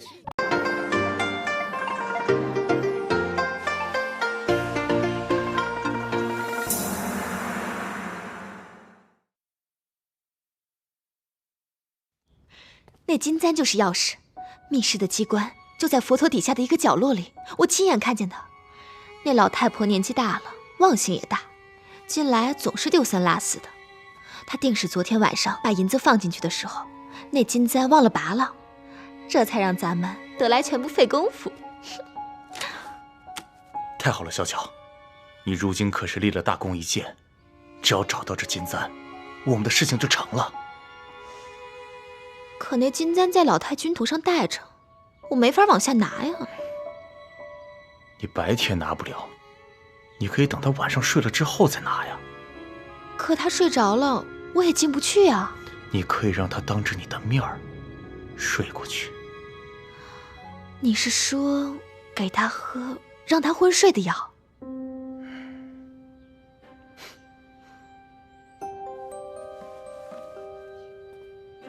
我是说，让他喝一觉不醒的药。你是说把老太君给毒死？话怎么能这么说呢？年纪衰败的老人最怕被病痛折磨而死，我只不过让他不知不觉一觉睡过去，也少了日后受罪，安然长眠安乐死去，这不也算是享福吗？怎么，你不愿意？她不是你的亲外祖母吗？若无破浪扬波手，怎取离龙汉下注？我只是个下人，你吟诗，我不懂。此不能掌兵，亦不能守财，你懂吗？花枝叶下犹藏刺，人心怎保不怀毒？你懂吗？我不懂。恨小非君子，无毒不丈夫。这下你应该懂了吧？先下手为强，后下手遭殃。当断不断，必受其乱。小巧啊，我呢，毕竟比你多喝了几桶墨水。我说的话，你就乖乖去做。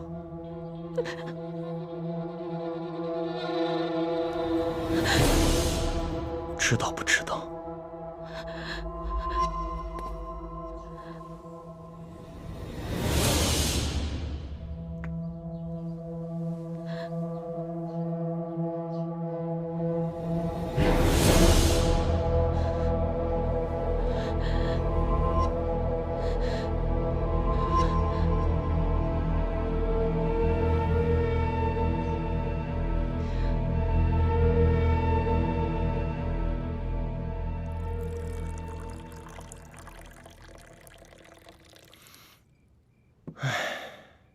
我说，这读书人，要么不干坏事，要么干起坏事来，比谁都快。没错。你干嘛傻笑？你每日让我读书识字，就不怕我以后跟你斗心眼啊？不怕。我跟你说啊，这书，它也分2种。第一种是说得讲仁义，与人为善的；这第2种，便是引人为恶。不过你放心，这第2种书已经被我扫地出门了，你想看也看不了了。按你的意思，那柯世昭虽仪表堂堂，却满肚子坏水，是因为看了作恶的书？没错。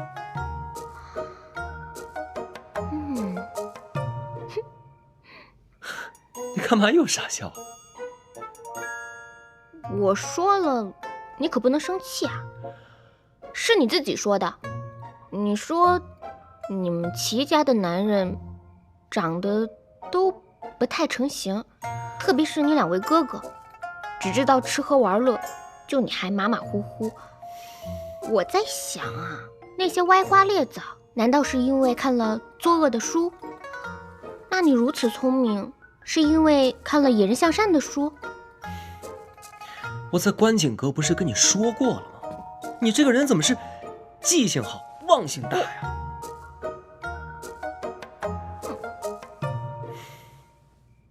好吧，好吧，那我再跟你说一遍。这人生在世，犹如浮游一瞬，转眼间便乌发换白头。若是心存善念，坚持本心，那便需要莫大的勇气和毅力。若是生在贫苦之家，周遭没有那些引人为恶的诱惑，那便还好些。可他们有些人生在富裕之家，周遭充满了各式各样的诱惑，自身定力又不足，便会给自己找个借口，谎称及时行乐，便吃喝嫖赌样样都沾，实则就是下作。哎呀，我一介习武之人，你说那些话我都听不懂。我这可说的都是大白话，你这都听不懂？不懂。行，我的意思是，富家子弟切勿奢华，你可懂了？不懂。我的意思就是，人要心存正念，切勿饱暖思淫欲，你可懂了？不懂，不懂，不懂。你是真不懂还是假不懂？我刚才仔细想了一下，我是真不懂。行，你不懂没事儿，你不懂，我就来给你开开窍。哎呀，还想跟我动手？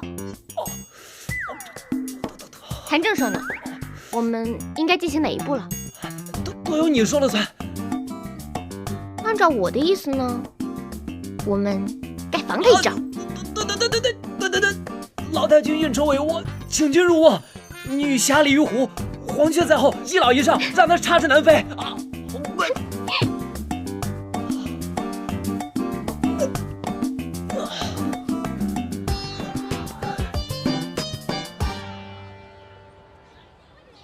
你们都清楚，国无2君，家无2主。我说的话，如果你们不听，不想听，或者是阳奉阴违的应付我，那我齐府是不会容忍他的。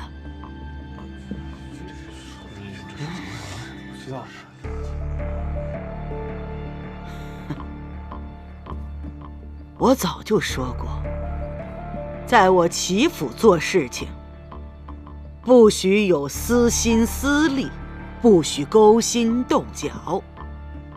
虽然我人老了，但是我的眼睛看得清清楚楚。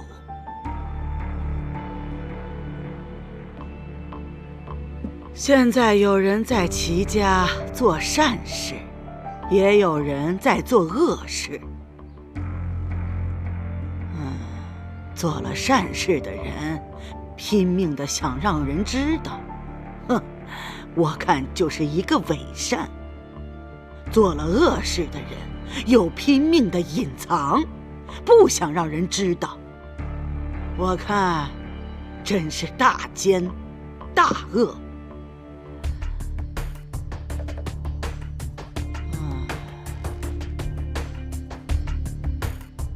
我刚才所说的这些，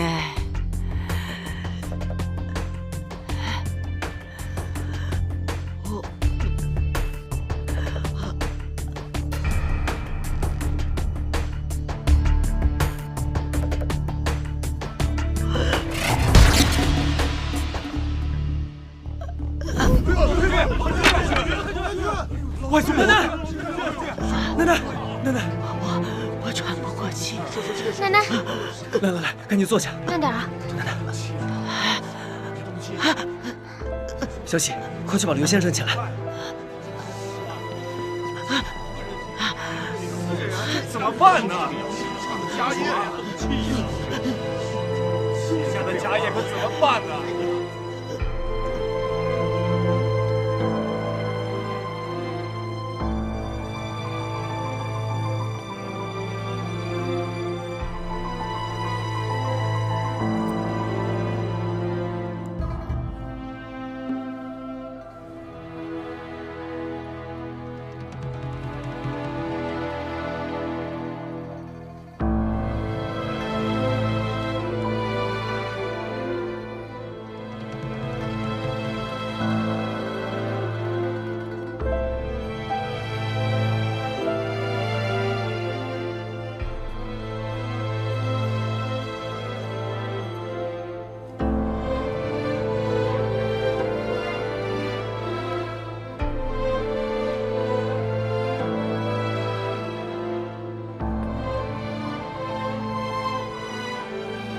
刘师傅，老太君在这边。师傅，刘先生，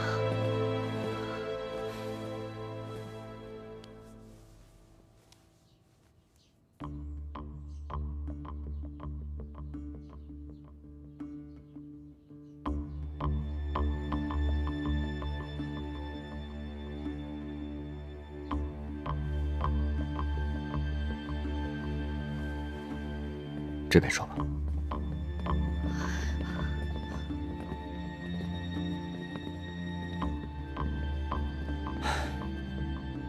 老太君大概是中风了。哎呀，这可怎么办呢？大家不必担心，此病尚有救。这样，我开个药方，让小喜去抓几副药回来，让老太君服下，便可缓解。多谢师傅。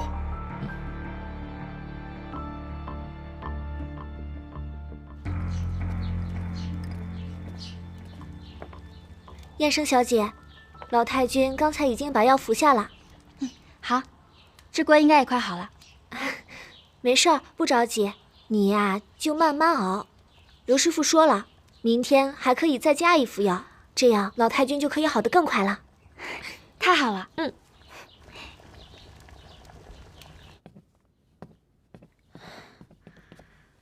二夫人，我来吧。这有我们呢。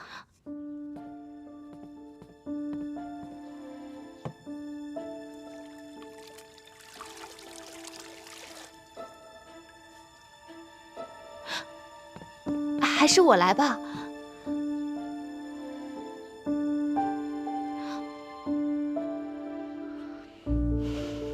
忙你的去吧。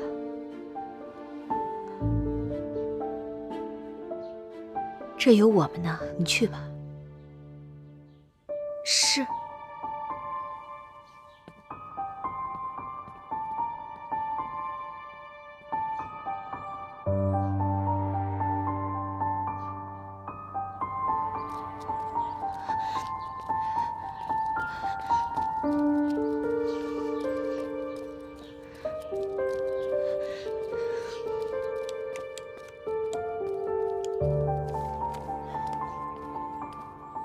怎么样？大夫人、二夫人轮流守在床边，根本不让我插手。金簪呢？还压在老太婆枕头底下。小巧啊，这如今老太君中风，可是千载难逢的好机会，要借着这次机会把金簪拿到手啊！我没法靠近床边，大夫人、二夫人在，我怎么伸手去拿金簪？这金簪是死的，人是活的，你可以想办法呀。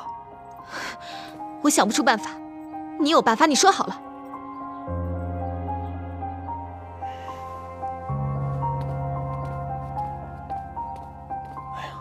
我的乖小巧，你别生气嘛。你可以从二夫人那儿想办法，她是一个胆小怕事的人，你等她在床边伺候之时，想办法把她给支走。你就说柯少爷找她，她一定害怕。到时候你就见缝插针，把金簪从房间里偷出来。可那老太婆虽然说不出话，脑子却清醒得很。她若是识破，那我不就……一个将死之人，你怕他做什么？趁人不备，把此药放到老太君的药罐里。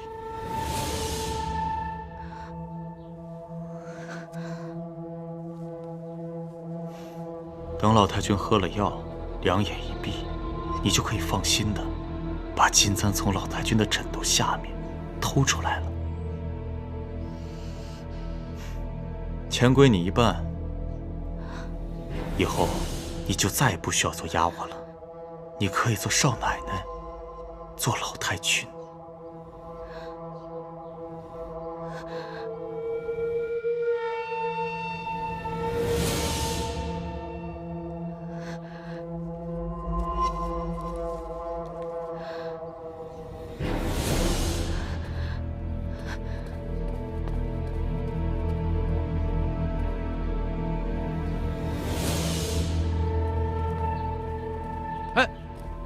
巧巧姑娘，哎，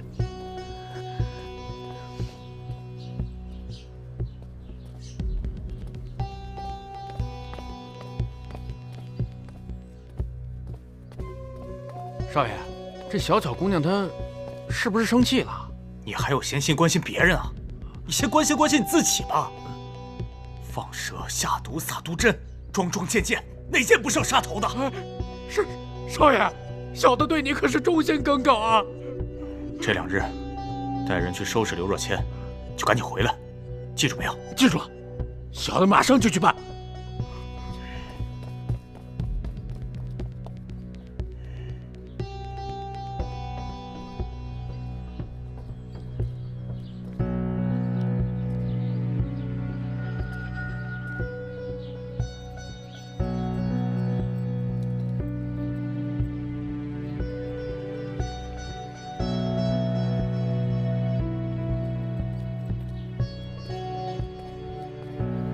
小巧姐，小喜啊，我还以为是谁呢，吓我一跳。哎，小巧姐，我怎么感觉你好像是有心事的样子啊？我在想老太君的事儿呢。哦，你说她平时身子骨挺好的，精气神也足，怎么说中风就中风了呢？刘师傅不是说了吗？老太君的病啊，没事儿，过2天就好了。这不，我们正要去熬药呢。哎，以前老太君病了，药都是我熬的，要不还是我来吧？不用啦，还是我自己来吧。啊。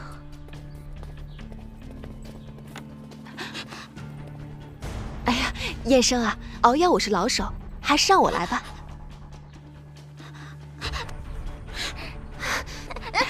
小巧姐，燕生小姐连我都不用，你看我都没上手呢。你呀，就先去忙吧，啊，去忙。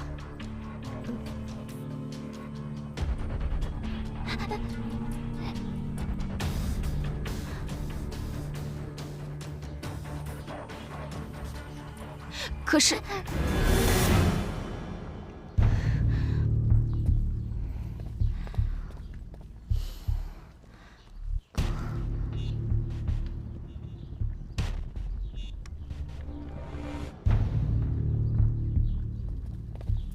三少爷，三少奶奶，他有没有朋友？没有，我们没有让他碰。看来师傅说的没错，果然是想在药上打主意。天磊，你跟刘师傅说，就说他守外，我守内。我担心有人会害老太君，我先走了。小姐小心，嫂嫂小心。你把剑带好，自己也小心谨慎。嗯。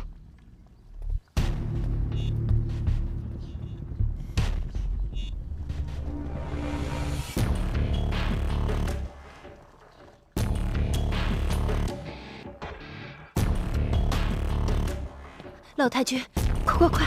他们已经来了，快！准备好了。来，慢点啊。来。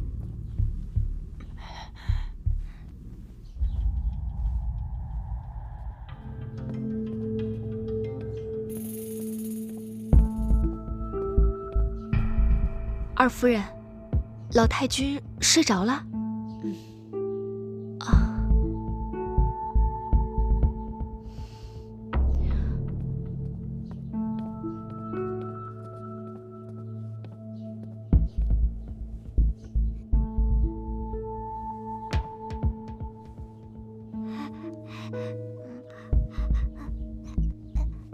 好，我知道了，你先回吧。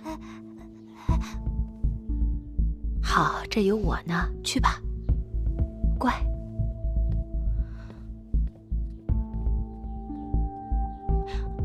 二夫人，我突然想起来，刚才柯少爷说让您过去找他一趟。柯少爷找我干什么？我还要照看老太君，你帮我回了他吧。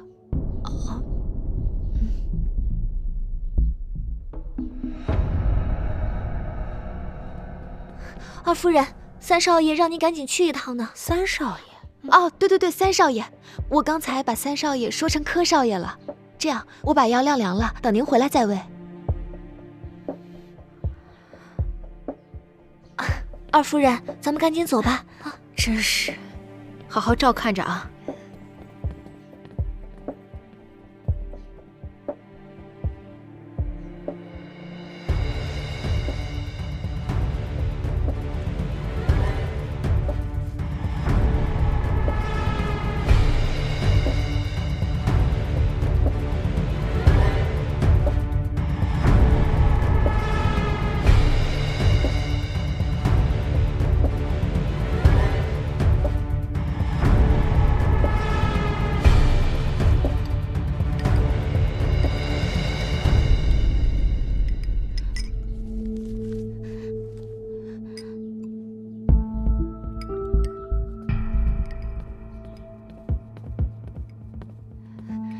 哎呦，三少爷可真用心，给老太君带了些小酥点心。二夫人，药已经不烫了，您趁热给老太君喂了吧。好，我来吧。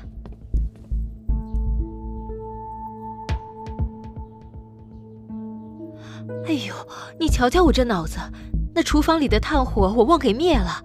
小巧啊，你去帮我给它灭了，这炭火可要小心着点儿，万一要烧着了别的东西，那可就不好了呀。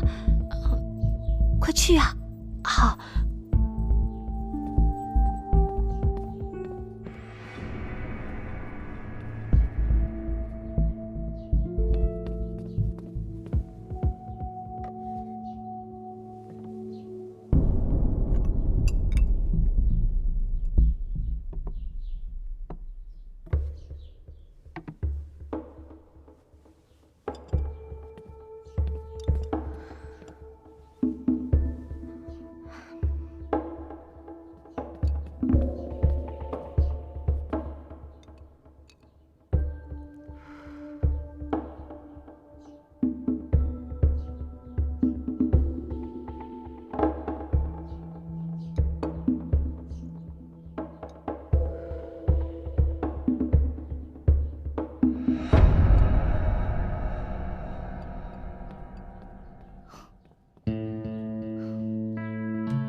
柯少爷，小小，成了，我亲眼看到他把那药喝下去了。你下毒了？下了，这下子金银财宝就都是我们的了。王虎子，你们先下手。是，快。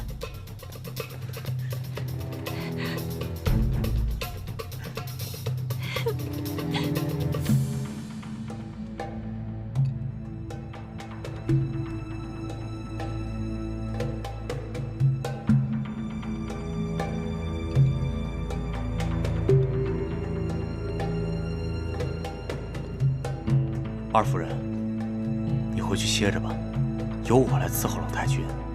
你还有什么不放心的？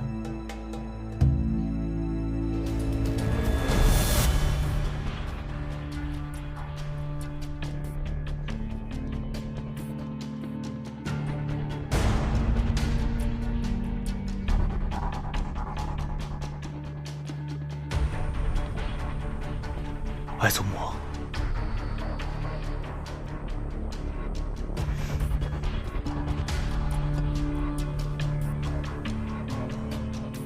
外祖母啊，你说说你，欺负变成如今这个样子，还不是因为你自己识人不清？当初可是你把我带到齐府的。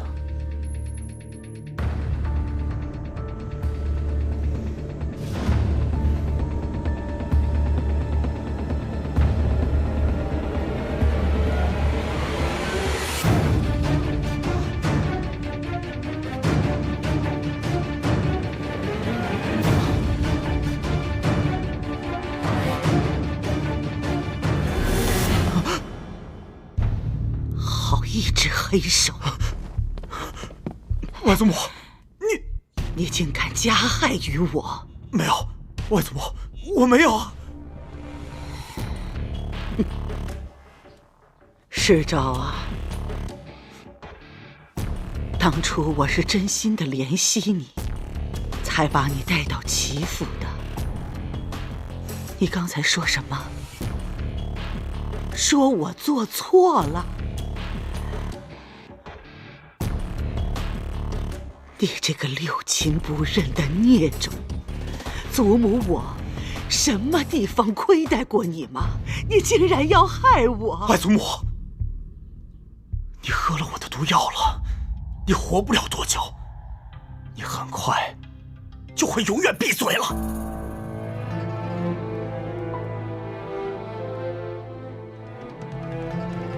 你拿来的毒药我没喝。方小巧下毒的那一碗药，早就给倒掉了。什么？老东西，你耍我！你想跟我斗，太嫩了点儿。嫩了点儿，嫩了点儿。你老了，我可比你狠，老东西！你还要动手啊？啊！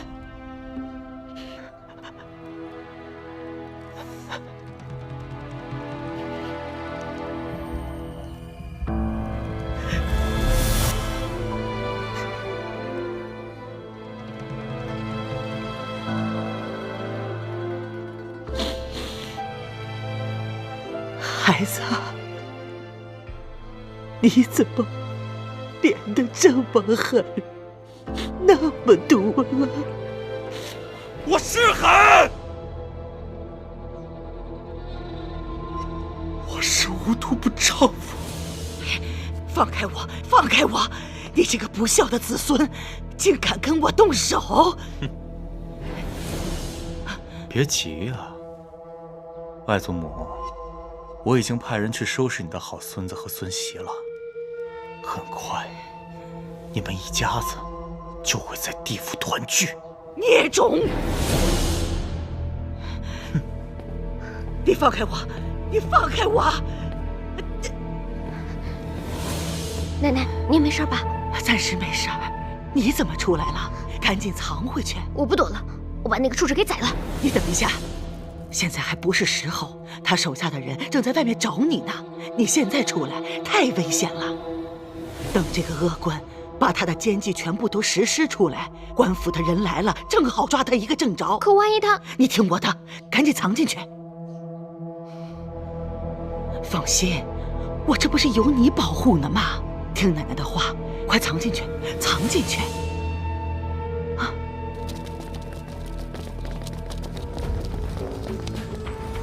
把他们2人给我找出来！去。是。走。停。分开追。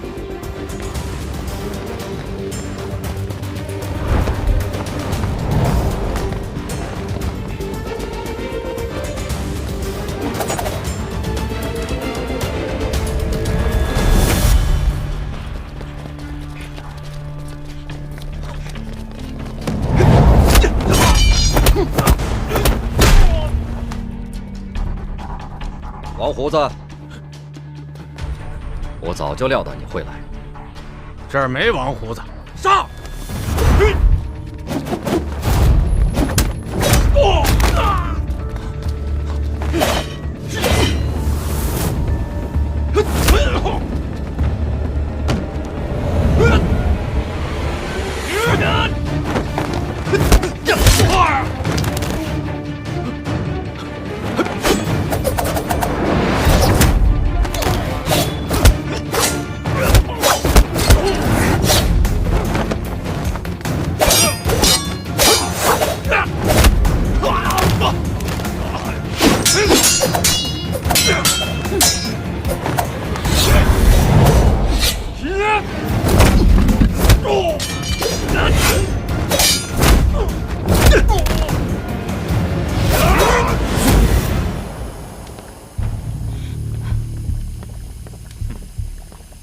你想干什么？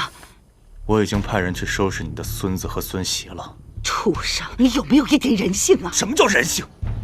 齐府家业这么大，我凭什么只能当个管家？我要做的是齐府的当家人。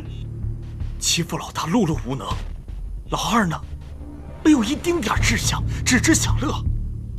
老三就是个病秧子。这是老天爷让我取而代之，这叫弱肉强食，适者生存。你这是贪婪生恶性！你少给我啰嗦！你一辈子积攒这么多财富，反正是要留给子孙后代的，不如就留给你的好外孙。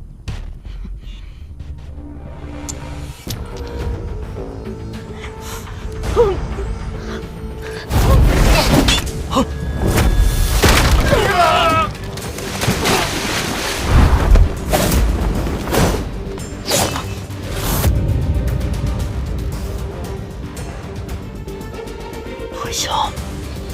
退下！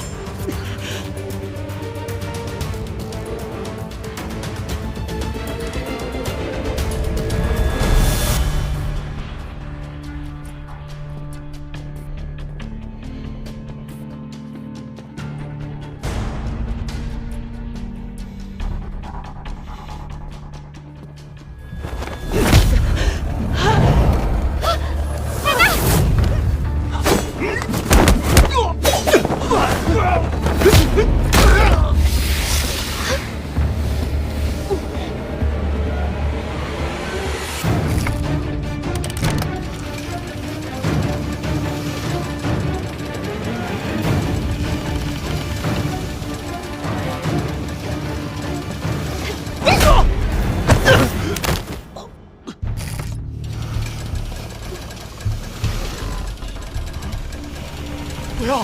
不要！不要！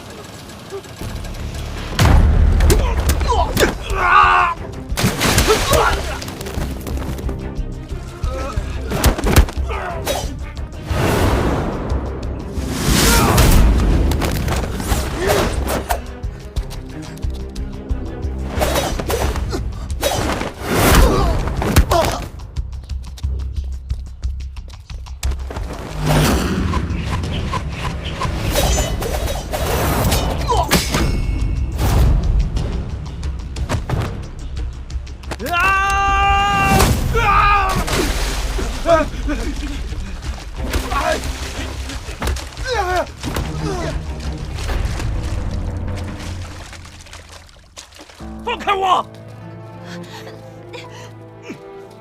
世昭，你落到今天这个地步，都是你罪有应得，自作自受啊！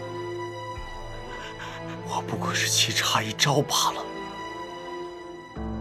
人为财死，鸟为食亡，我没错，我没错。啰嗦什么？快走！走，快走！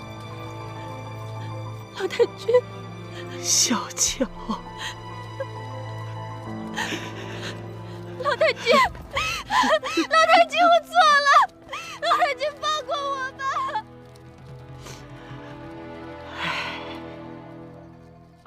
真是死不悔改，死不悔改呀！奶奶，天磊，天磊，你还好吧？奶奶，你没事吧？没事，没事，你们都在呢。来，奶奶坐。老太君，您受惊了。只是这么多年，苦了我的2个孩子。真没想到啊，这大户人家的内斗比那战场还激烈呢。刘师傅、刘夫人，非常感谢你们这次帮了大忙，感谢感谢。哪里哪里，八角还是沉得香，姜还是老的辣。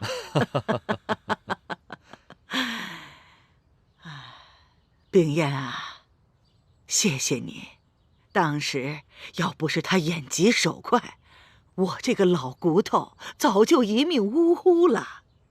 谢谢你啊，冰燕。奶奶，其实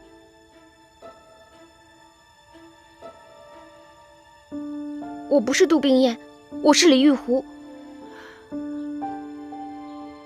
湖？我叫李玉湖。啊？是的。你不是杜冰燕。老太君，确实如此。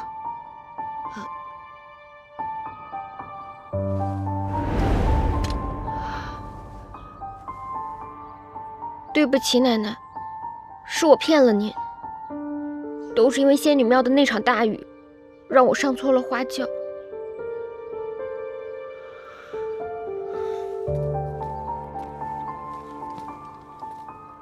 但嫁对了郎。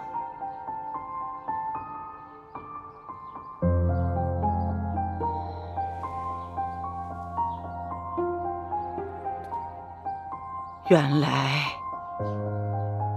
这件事情，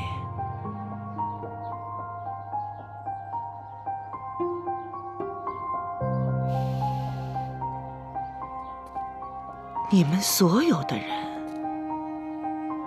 都知道，就蒙着我一个人。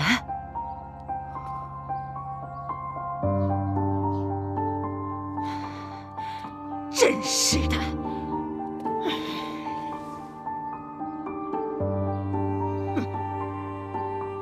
老太君，杜冰燕北上荆州，也促成了他和袁大将军的一段美好姻缘呢。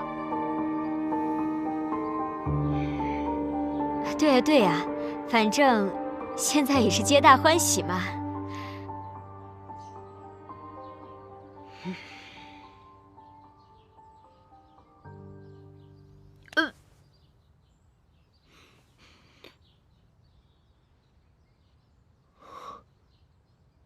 你有喜了？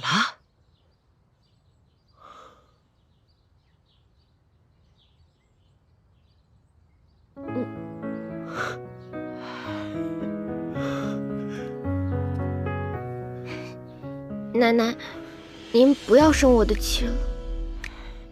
我怎么会生你的气呢？我高兴，都还来不及呢。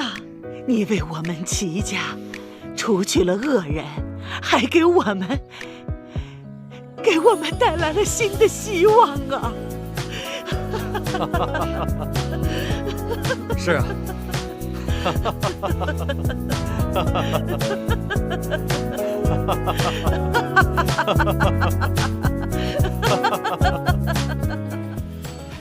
公主，公主大喜呀！公公，喜从何来啊？自然是您的婚事啊！皇上已经下旨给您赐婚了，这不，奴才紧赶慢赶的把喜服都给您送来了，想讨杯喜茶喝喝，沾沾喜气。赏你啦！哎呦，谢谢公主。哇，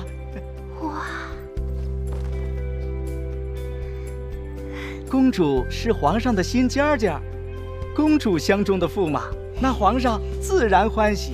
这不，正和皇后娘娘商量筹备您的婚事呢。皇后娘娘甚是欢喜，紧赶着慢赶着，让我把喜服送来了。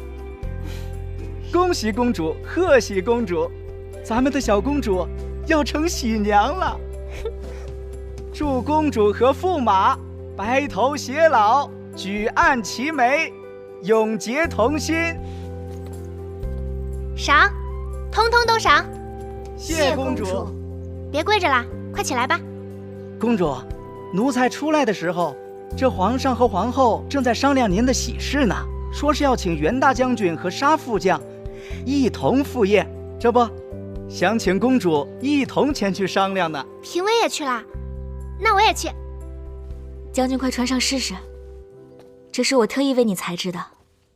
今后定北侯要主持议和大局，将军定要打扮得风度翩翩才是。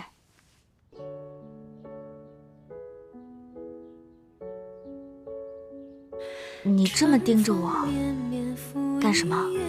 本将军自己的夫人，我还看不得呀。将军，我要试试看。那若是今后你要带兵出去打仗，我要回扬州娘家呢，你岂不是要把我日日拴在身边，同进同出？要是让旁人听见了，岂不是要说你这个大将军是个妻管严？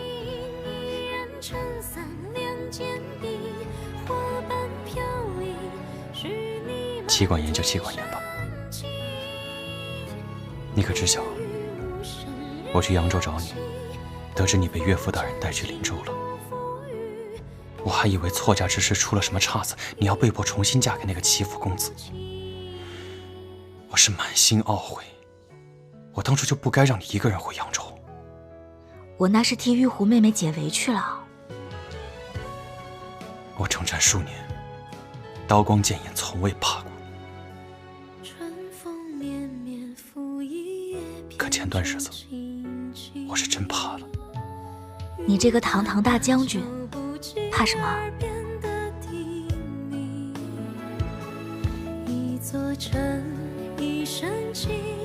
我怕你这千里入冰云的小意图消失不见了。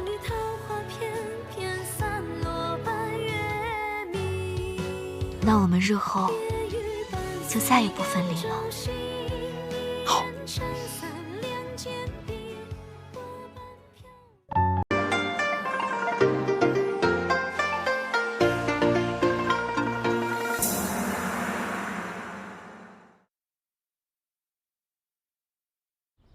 大哥，你还要跟大嫂腻歪多久啊？皇后娘娘还等着咱们开席呢。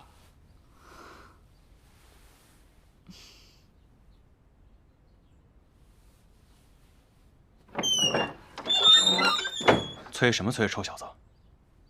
就知道着急见公主。哎，我跟公主也多日未见了。没想到平日里像脱缰的野马似的沙平威，如今竟也得了相思病。嫂子就别取笑我了。这次宴席上啊，便会宣布赐婚圣旨。待这圣旨一下呀，这小子可就是名副其实的驸马爷了。咱们以后见了平威，还得毕恭毕敬的行个礼才是。哎，不敢不敢，我可不敢让大哥大嫂给我见脸。这日后大哥必定找个由头，把我这2条腿打断了不可。嫂子不会还不知道吧？前几日公主跟我说，皇上让她回京城任职，把禁军和兵马司的兵权都交给她来掌管。从今以后，她就是天下5官之首。我这驸马官虽然也不错，但毕竟是个副将，之后还得在定北侯的手下讨生活。子任，是真的吗？皇上是曾与我说过这个事，可现在圣旨还没下，一切就还有变数。太好了，若你今后不用再上战场打仗，那我也不用再担心你会受伤了。嫂子，你现在是不用担心我大哥了，你担心我吧。这小子马上升为副将了，待我回京城之后，便由他驻守边关。评委，以后边关的安定可就靠你了。太好了，评委，你也要升迁了。那看来今天是3喜临门。那你们俩赶紧收拾收拾，别误了时辰呢。嫂子，这大喜的日子咱们就一起去呗，就当是为了我和我大哥一起欢喜欢喜。可是这宫中宴席，我怎可擅入呢？无妨，反正这次宴席就是我和嫔妃的庆功宴，也无关朝廷要职。不如你假扮成侍女，同我们一同入宫。皇后娘娘驾到！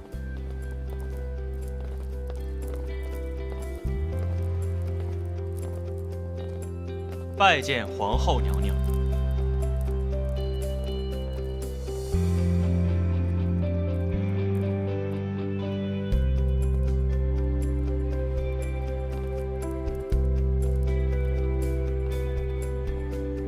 都起来吧。谢皇后娘娘。今日是袁大将军的庆功宴，不必多礼，坐下说话。是。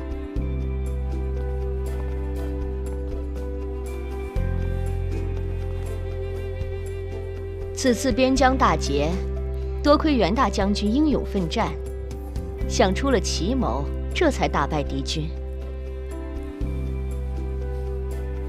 黑豆退敌之计，乃军中谋士所想，臣不敢居功。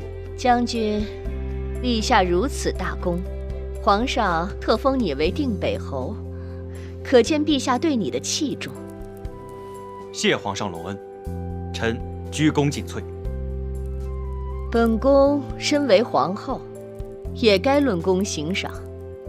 本宫特地为将军准备了封赏，来人！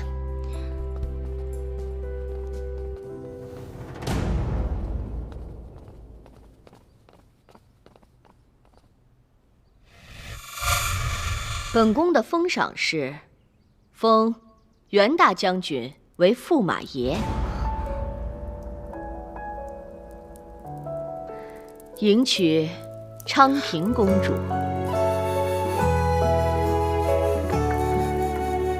母后，你是不是记错了？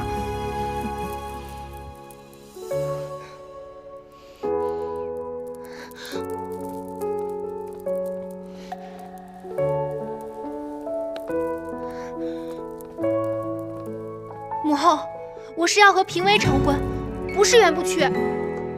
你堂堂一朝公主，怎可下嫁一个无名小卒？他现在已经升为副将了，他日后定能成为大将军。宦海沉浮，没有确定的事，还是莫说了。沙嫔妃，她不过是袁不屈的马前卒。可父皇已经赐婚了。圣旨呢？圣旨，本宫绝不允许你毁了自己的一生。本宫已经禀明皇上，你的婚事由本宫做主。母后，袁不屈，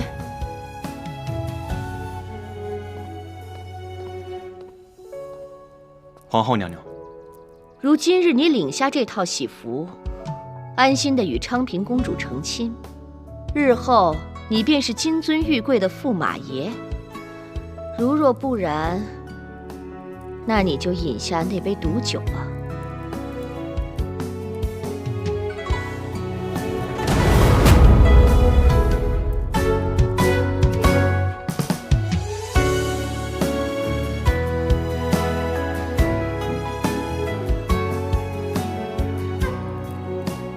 请恕末将无法从命，不能娶公主。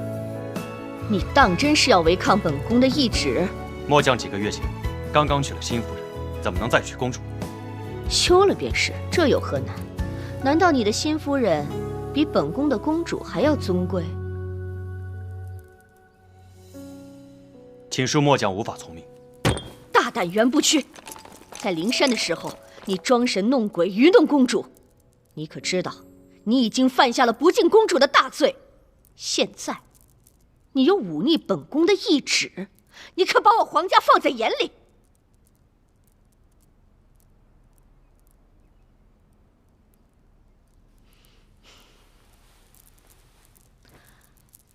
本宫念你抗敌有功，是本朝的功臣。我再给你一次机会，是福是祸，看你大将军的造化了。春风绵绵，拂一叶扁舟轻轻，雨打芭蕉不及耳边的叮咛。一座城，一声情，一曲相思锁一心。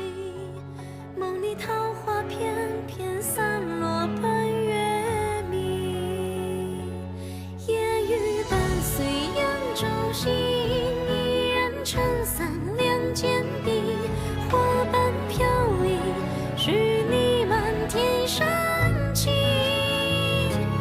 烟雨无声人有情，不负真心不负语，不负人间亦不负情。不要！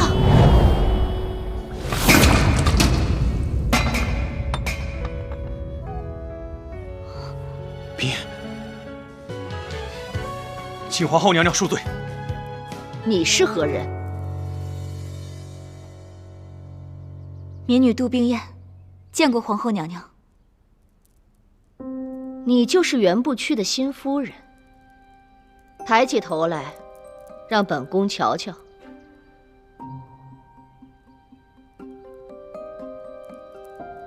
看着，倒是个倾国倾城的美女。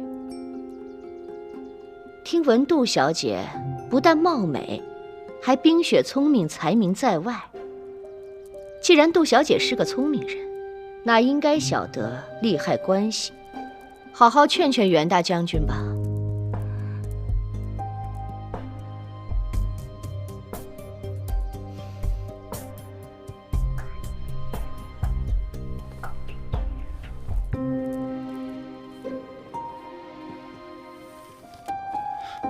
嫔，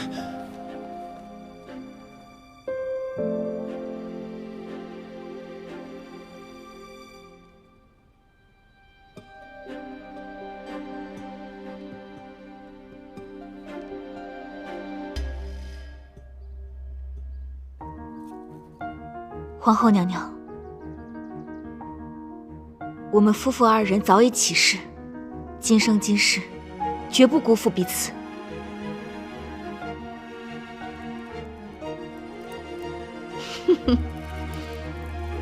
那本宫倒是要瞧瞧，你们的誓言能够坚守到几时？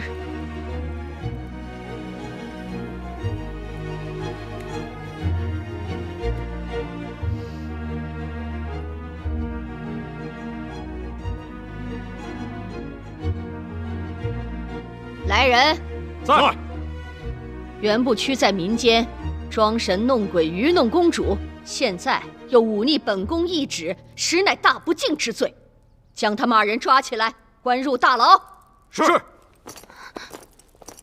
侯爷得罪了，我自己来。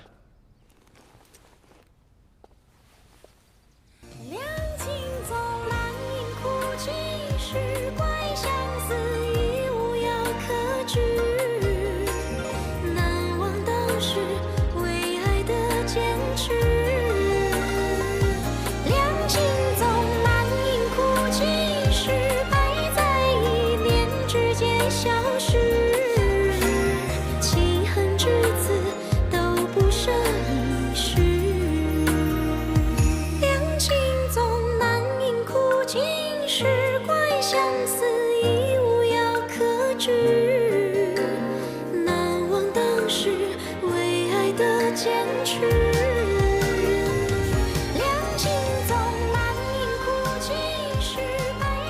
后，我不要嫁给袁不屈，我喜欢的是沙平威，我要他当驸马。您这是棒打鸳鸯，把女儿往火坑里推。愈加放肆！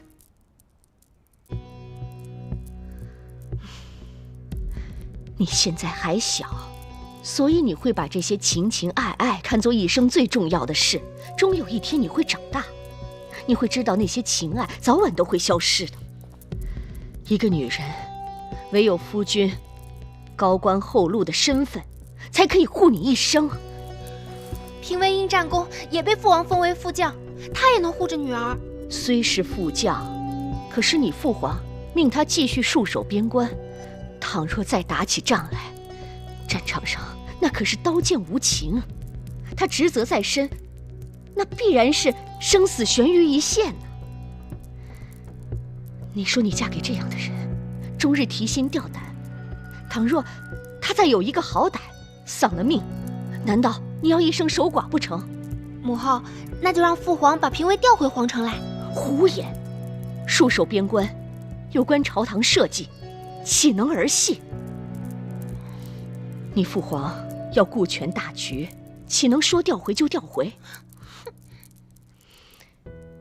袁不屈就不一样了，他立下了军功，你父皇已经封他为定北侯，日后还会把京城的禁军令交付给他，让他成为朝堂的武将之首。他既有重权在手，同时又不用去驻守边关，只有这样的人才是你的最佳人选。母后，可我就是不喜欢他嘛。你也是女人，难道你就不能体会女儿的感受吗？我不管，我就要跟沙平威在一起，我喜欢他。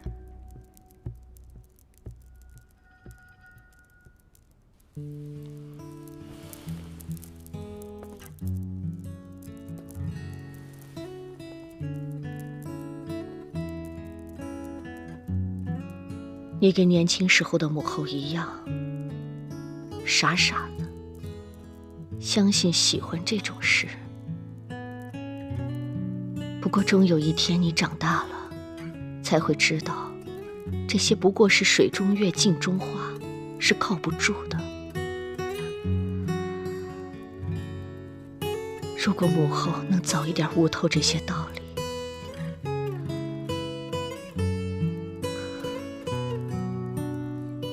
母后，您常常看着这幅画像发呆，您当年是发生什么事情了呀？伤心的往事罢了。母后日日观瞻，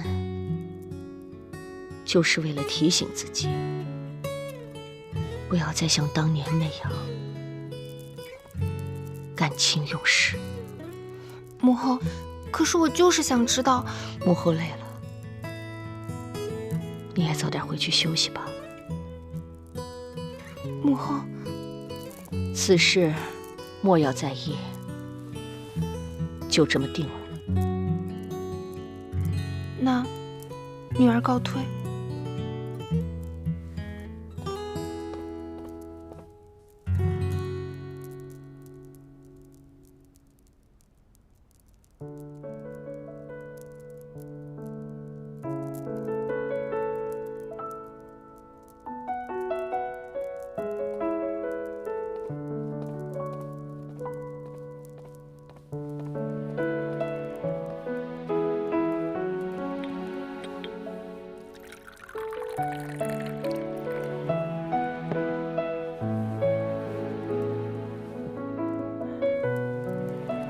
皇后娘娘，那袁不屈军功卓绝，皇上又要把禁军和兵马司交付他，你如此逼迫，不怕他反了？那虎符兵权不是还没有交接吗？况且今日那酒也并非是真的毒酒，只不过是本宫一箭双雕的计策。一来于私情，昌平是个小孩子心性，我要以此事勘验这孩子与那沙平威是否真的两情相悦。二来为社稷，当初那袁不屈在戍守边关时，却曾拒绝婚邀。今凯旋回朝，他若此时为了前程迎娶公主，抛弃舅父，那便是个无情之徒，又怎堪皇上的江山重任呢？皇后娘娘思量周全。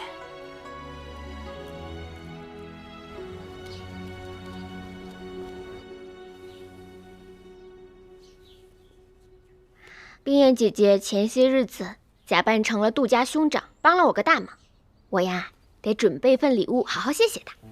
听冰燕姐姐说，她那个时候嫁到将军府，将军府在边关，大将军都没为她举办婚典呢，现在要为她补办一个，还算大将军有良心，没有辜负她。我呀要为她绣条抹额。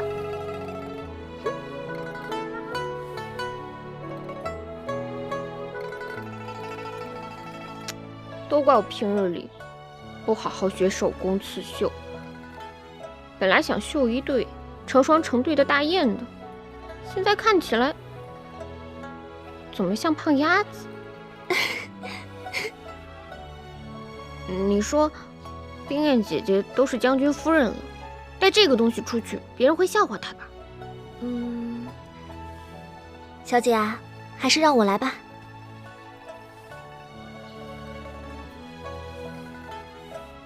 你呢，心思赤诚，这里呀，也都是你的心意嘛。也对，这布是我裁的，这个花也是我绣的。对，我家小姐肯定喜欢。这，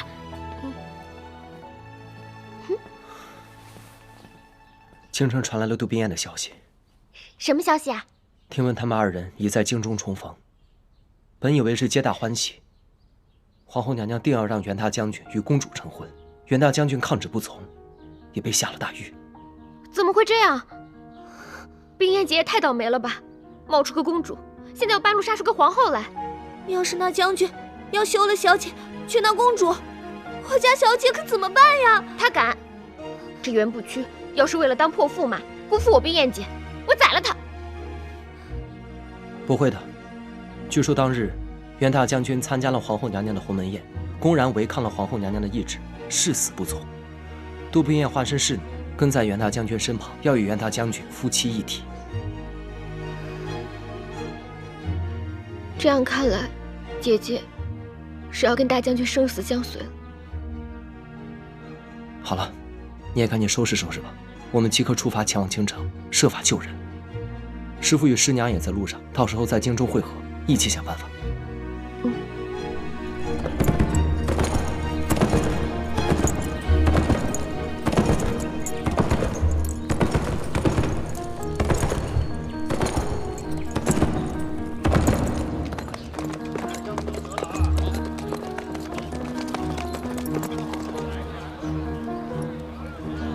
天磊他们来了。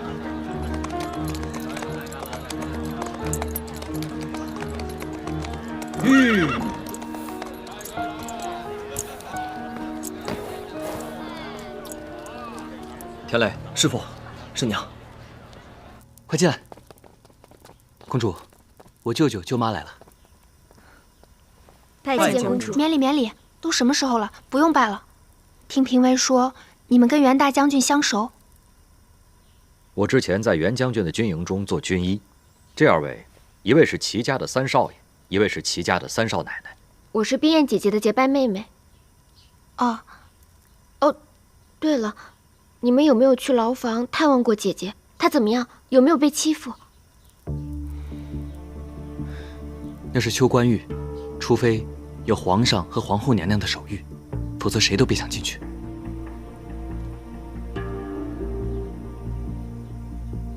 我也找父皇哭闹过了，可父皇说母后是为了我好，不肯插手。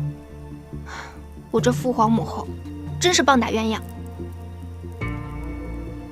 没想到你还是个讲道理的。大不了我这公主不当了，我随嫔妃私奔去，看我父皇母后能把我怎么着。只不过连累了袁大将军和你姐姐，得想个办法混进邱关玉，与他们二人见上一面。此事，我们身居局外，不知内情，想要破解，恐难找到其要害。或许他们二人会有什么线索。说得对，我们在外头跟没头苍蝇一样，得快点见到姐姐，跟她商量。阿兰，你是公主，你就没有什么办法带我们进邱关玉吗？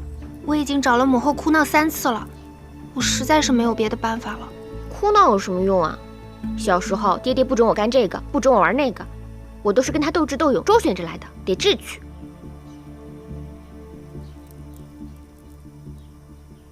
你刚才说，要见姐姐得有皇后和皇上的手谕。那我们就偷一个，抢一个，伪造一个也成。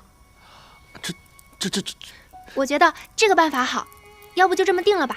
啊！那我们就分头行动。我与师傅先行查探，去看看邱关玉的巡逻状况，再想办法。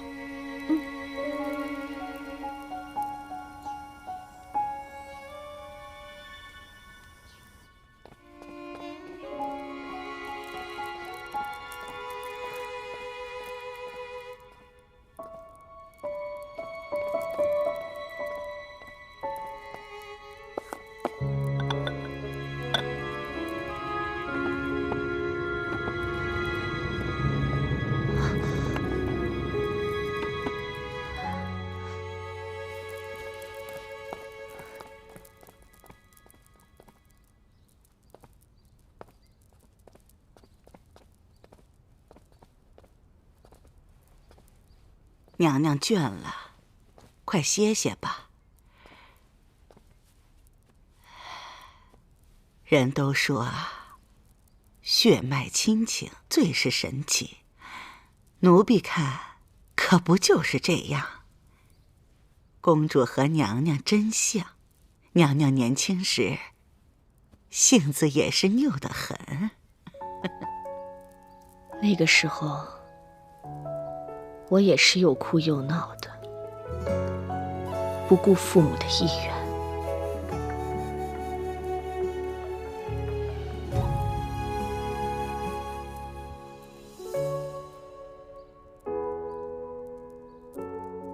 帮我把金箔莲花拿出来。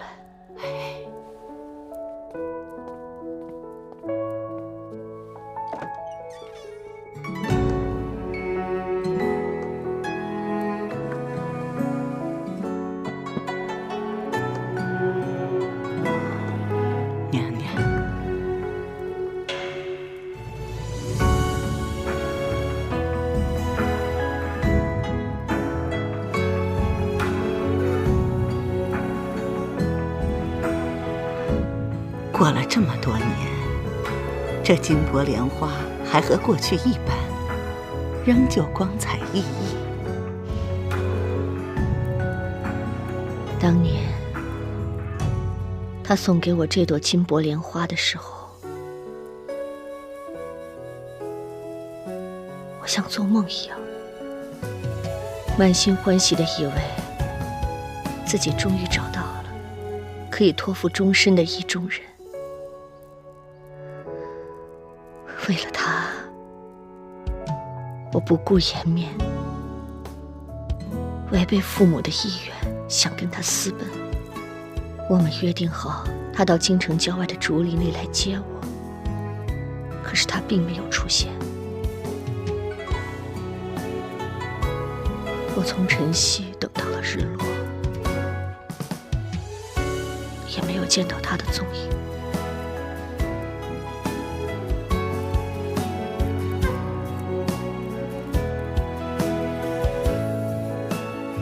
天下男子皆薄情，他一定是听闻我要入宫选秀女，怕得罪了皇家，所以才临阵脱逃。我当年感情用事，将真情错付，如今我绝不能眼睁睁看着公主再错一次。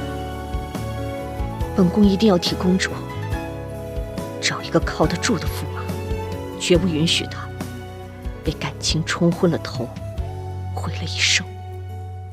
原来母后是怕我被男人骗，被男人抛弃，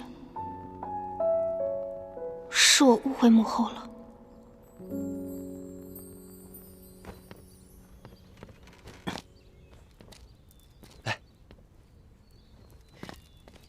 有位舅舅，怎么样？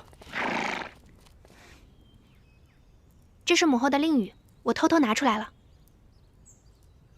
挺有法子嘛你？还得是我们家阿兰，有了令语，事半功倍。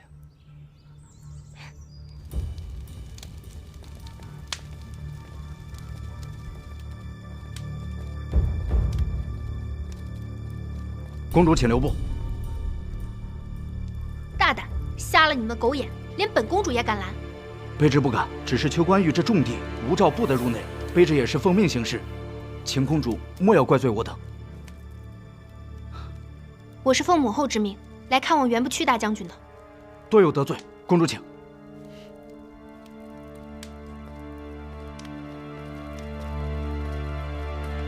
都怪我冰颜，没能保护好你。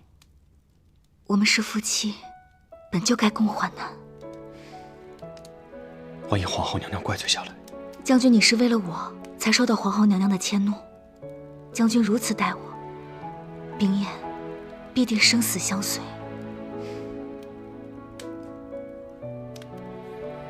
但愿我们能闯过这关。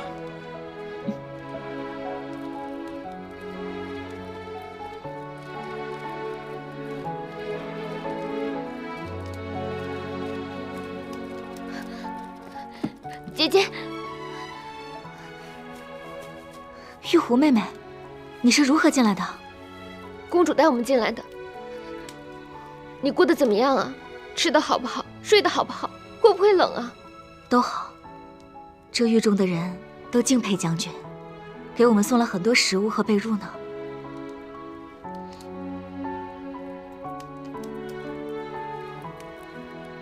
多谢公主，待玉壶妹妹与我相见。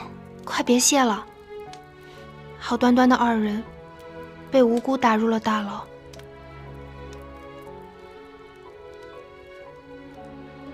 就算我们夫妇二人难逃此劫，我们也绝不分开。原本我还做了母额发带，带着送给你和将军当做大婚礼物，没想到竟在这大牢里相见。妹妹，你送我的礼物，快拿出来给我看看。在这儿给你。只要是你送的，不管在哪儿收到，我都很开心。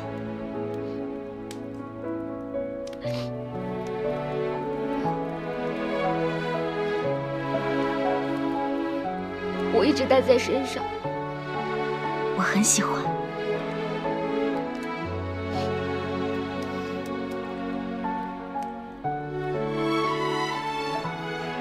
对不起，冰颜，我本来是打算将后父处置妥当之后，给你一个风风光光的婚礼。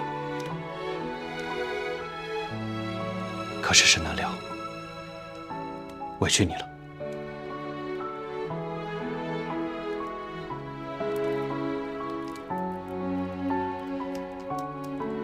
我想请3位做个见证。今日，我想给冰颜一个婚礼。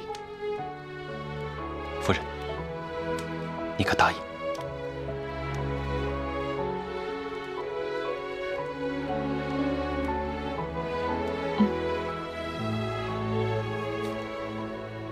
正好，这儿也有烛光，虽然不是红烛，却也温暖明亮。今日高堂不在，我们就以窗外日月为鉴。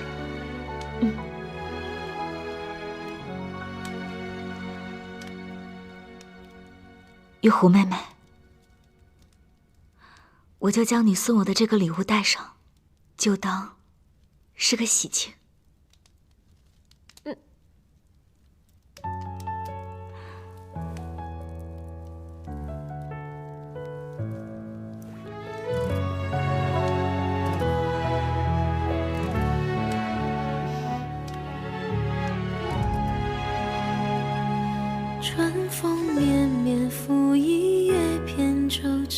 拜天地。雨打芭蕉不及耳边的叮咛，一座城，一生情，一曲相思锁一心。梦里桃花片片散落奔月明。奉日月。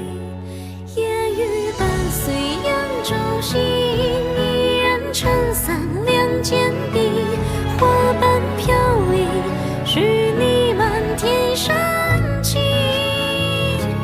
夜雨无声人有情，夫妻对拜。真心不负雨，不负人间，亦不负情。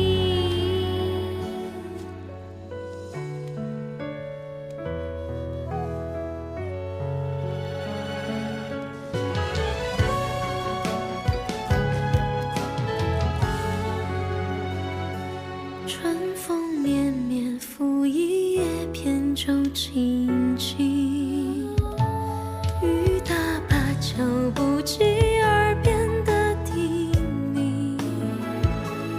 一座城，一生情，一曲相思锁一心。梦里桃花片片散落奔月明。夜雨伴随扬州行，一人撑母后真是糊涂，硬要生生拆散相爱之人。哎呀，我们快点想些办法，把姐姐和大将军救出去吧。哦，对了，我去偷母后令语的时候，听到了她和嬷嬷的谈话，好像是母后当年的旧事。我们可以从此处下手。什么事啊？母后年轻时也有一个相爱之人，母后为了和他在一起，不惜违抗父母之命。他们约定好一起私奔，可是不知道发生了什么事情，那个男子竟然抛弃了母后，根本没有赴约。那我们就把那个负心汉找出来，让皇后娘娘出出气，不然她把怨气撒在你们还有姐姐头上。你还挺聪明的。你快想想那个负心汉的线索。线索？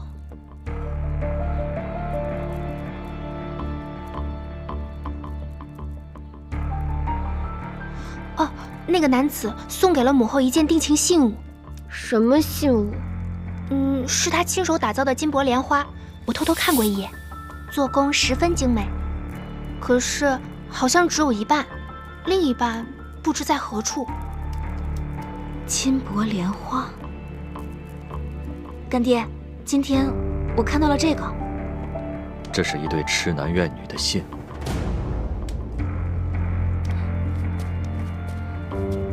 你说的金箔莲花，可是并蒂花瓣的花样。你怎么知道？皇后娘娘之前可曾有一位医者故交？医者故交，我想想。哦，我记得儿时生病时，母后总是亲自查验太医的配方。后来我就追着她问，她才肯跟我说，是她的一位老朋友，是一个郎中，药性针砭之术也是跟他学的。太好了，子任，我有法子了，咱们应该可以安然无恙。什么法子？你快说啊，姐姐！上刀山下火海我都能干。玉壶妹妹，此事的确需要你助力。等你出去之后，将此事告诉干爹，之后他自会有定夺。金箔莲花，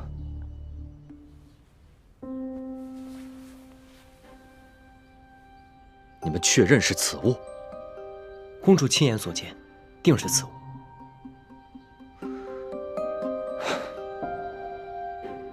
这世间的缘分，还真的是奇妙。什么缘分啊？师父，您说清楚。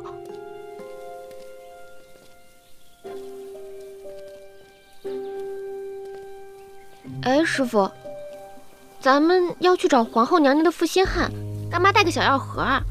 不是应该带些工具？如若那家伙不跟我们走，我们就把他绑回去。娘子稍安勿躁，师父自有打算。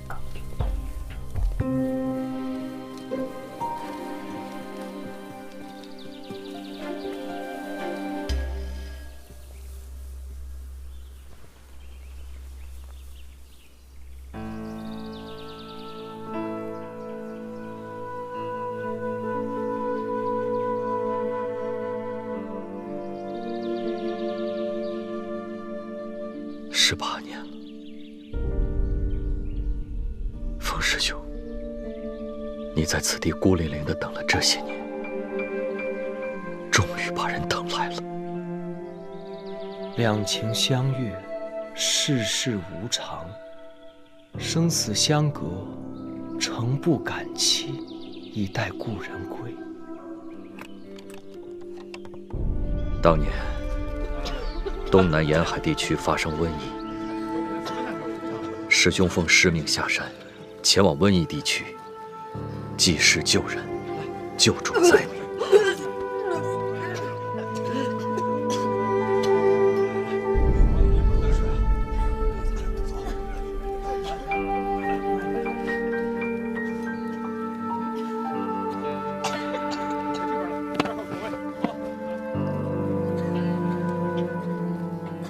来，慢点。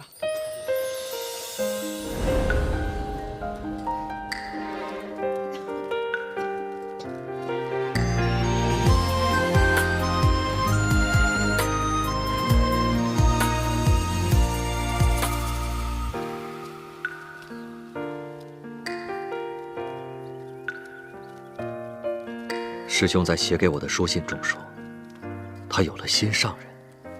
那女子随父兄游历东南，恰逢瘟疫爆发。那姑娘虽是富贵人家的大小姐，却心地善良，也帮着救助当地的灾民。二人一见倾心，私定了终生。师兄决定，待完成师命回山之后，便去女子所在的京城求亲。为师诚意，师兄亲自打造了金箔莲花，与那心上人一人一半，作为定情信。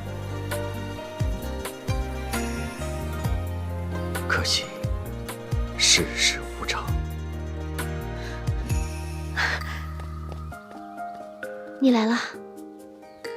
我亲手做的金莲，以后作为你我的幸福。你看，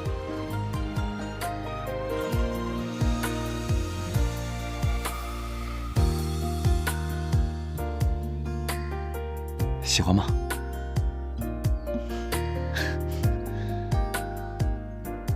小姐，小姐，你快走！怎么了？保重。那女子的父亲接到了京城选秀女的消息，要逼迫自己的女儿入宫选秀，期待有朝一日女儿能成为帝妃，便可换来整个家族的荣华富贵。可那女子性情竭烈，认定了师兄为其良人，便不会回头。离别之时，她与师兄约定，等师兄处理完瘟疫之事，在约定之日让师兄前往京城郊外，带着她一同私奔。风师兄深爱那女子，决定赴约。他也为二人筹谋了后半生的日子。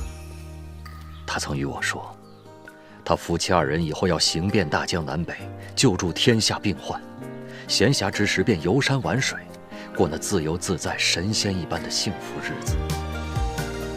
当年两人便相约在这片竹林里再会，要一同私奔离去。后来呢？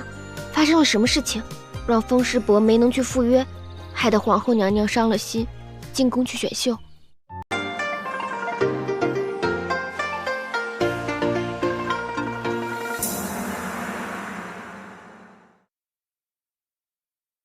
后来呢？发生了什么事情，让风师伯没能去赴约，害得皇后娘娘伤了心，参加了选秀？距他们约定的时间还差半月之时，疫情卷土重来。风师兄为了将瘟疫彻底解决，换了无数种药方，并亲试药性，先后尝试了几十种不知药性的草药，终于找到了破解瘟疫之法。可没想到的是，药毒一体，用好了那是救人的草药，用不好那便是杀人的毒药。赴约3日前，人还未上马，便吐血晕倒。竟是毒入骨髓，命不久矣。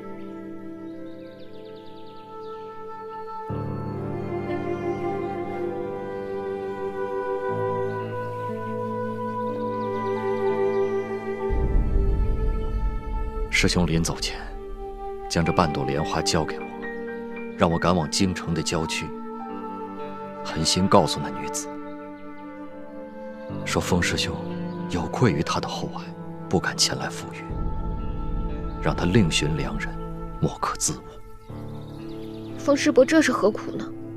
想来风师伯也是了解那女子品性，知道她与女子情深意切，若是告知她真相，说自己命不久矣，那女子定不独活，要与他一同殉情。所以风师伯宁可背负一个负心人的名声，让他记恨一辈子，也要让他活下去。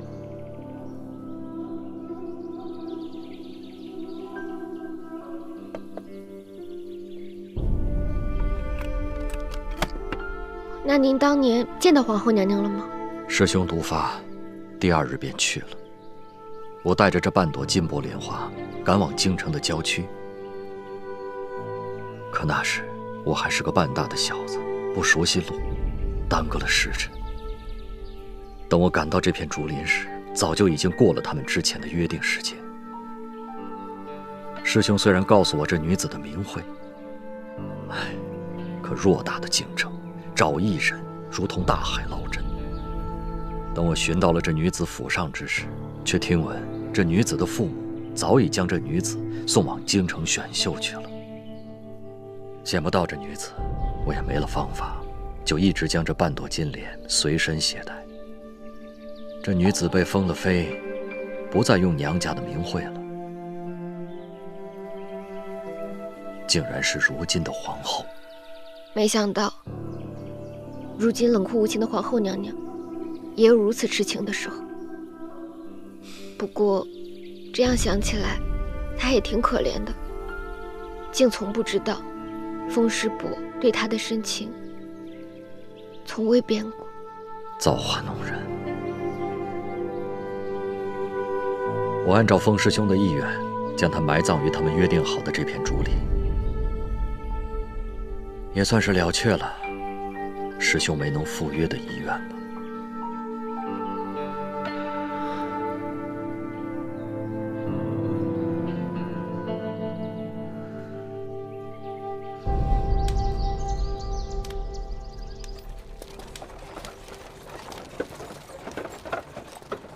袁将军，吃馒头了。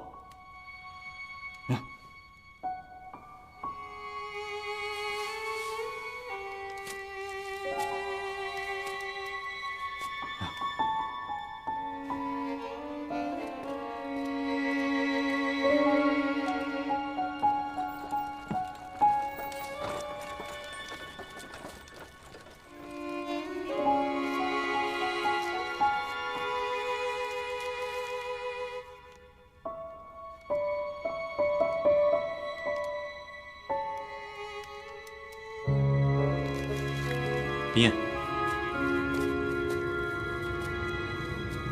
是柳小姐和祁三公子的资料。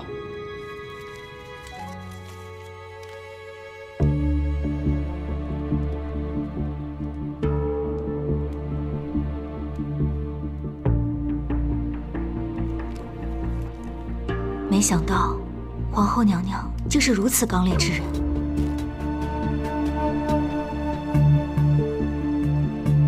既然如此，我们就帮她解开心结。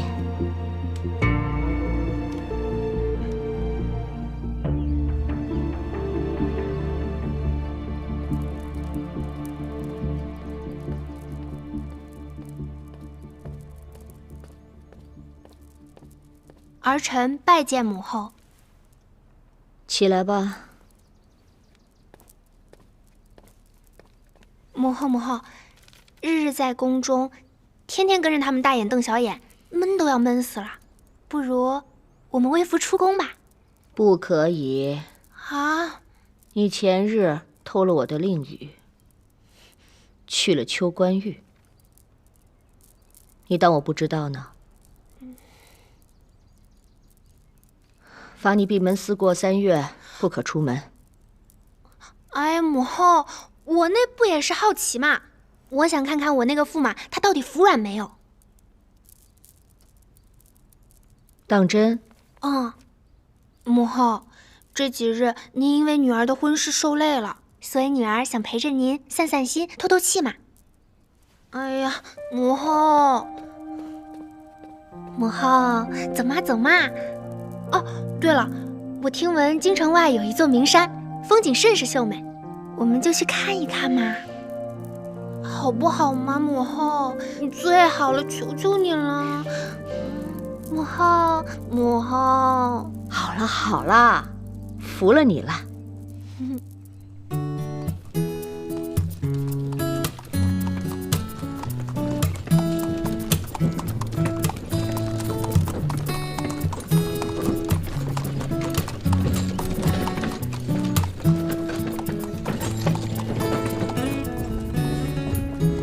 平儿，我们这是要去哪儿啊？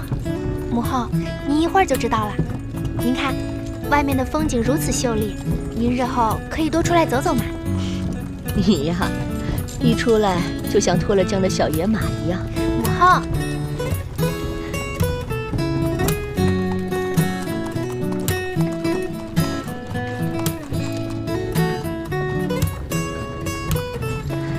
出来散散心也好。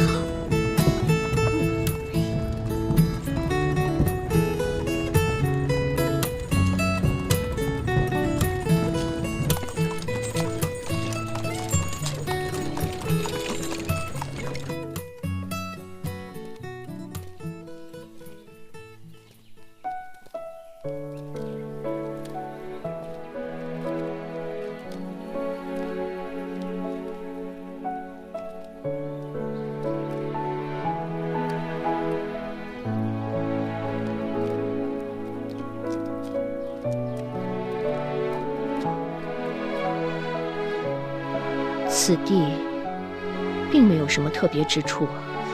有特别的，母后，你再仔细看看。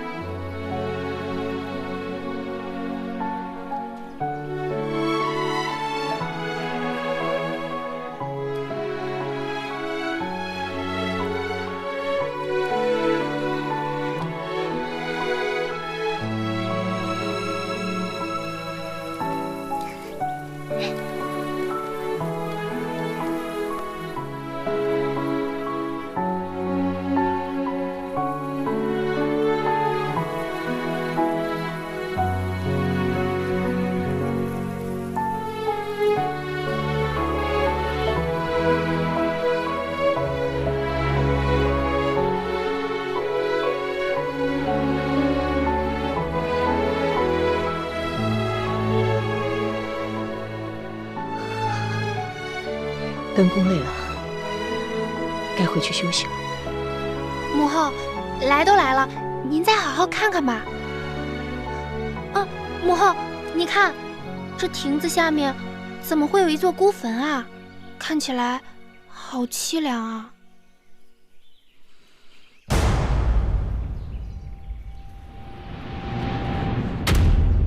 风车。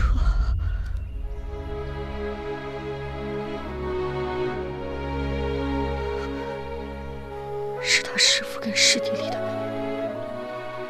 丁丑年，不可能，这一定是谁在弄虚作假。他怎么可能是那年死的？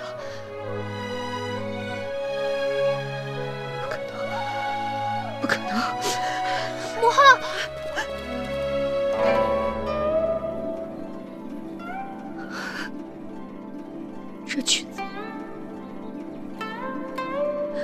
这曲子是风车跟我一起谱的。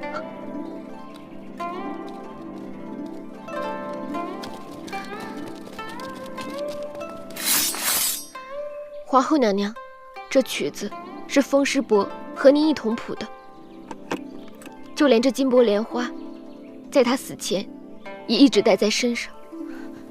你是何人？这半朵金莲你从何得来？皇后娘娘，民女李玉湖。这金莲是我风师伯的心爱之物，之前一直由我师父保管着。我这次寻来，就是为了完成师伯的遗愿，将这金莲还给他真爱之人。好大的胆子！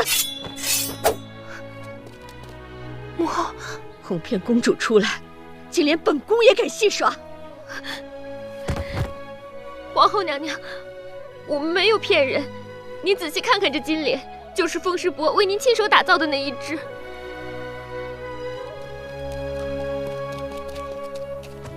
皇后娘娘，请息怒，我们将您叫到这里来，是想告诉您当年的真相。风先生他并不是负心之人，他也没有忘记你们的约定，只是当年他为了救助灾区，身尝百草，草药相克，身中剧毒，还未上马便毒发身亡。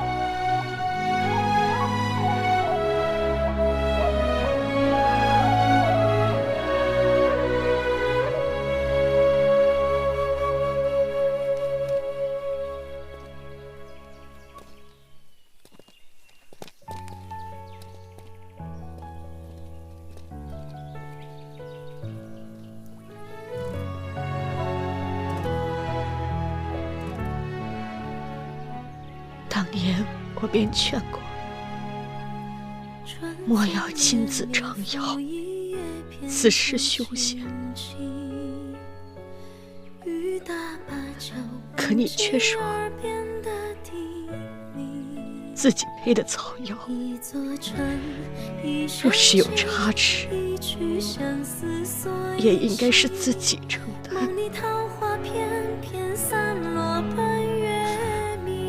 我没想到，竟被你一语说中。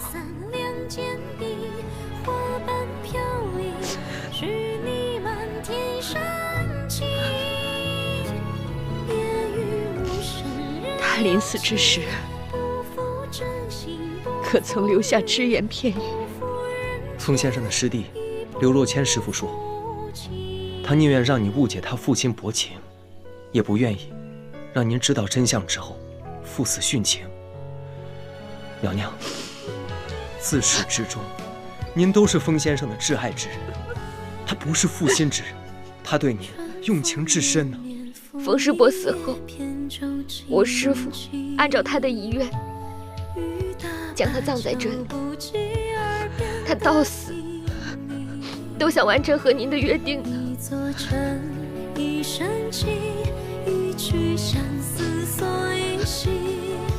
梦里桃花片片散落半月明，夜雨伴随扬州行，一人撑伞两肩并，花瓣飘零，是你满天山。你骗我变得好苦，你知道，18年了，我也从来没有忘记过。夜雨蒙蒙扬州行，山高水远情不离，良辰美景透出深情相依。夜雨柔柔人有意，姻缘作对须惋惜，郎情妾意此情。我亲手做了金莲，以后作为你我的幸福，你看。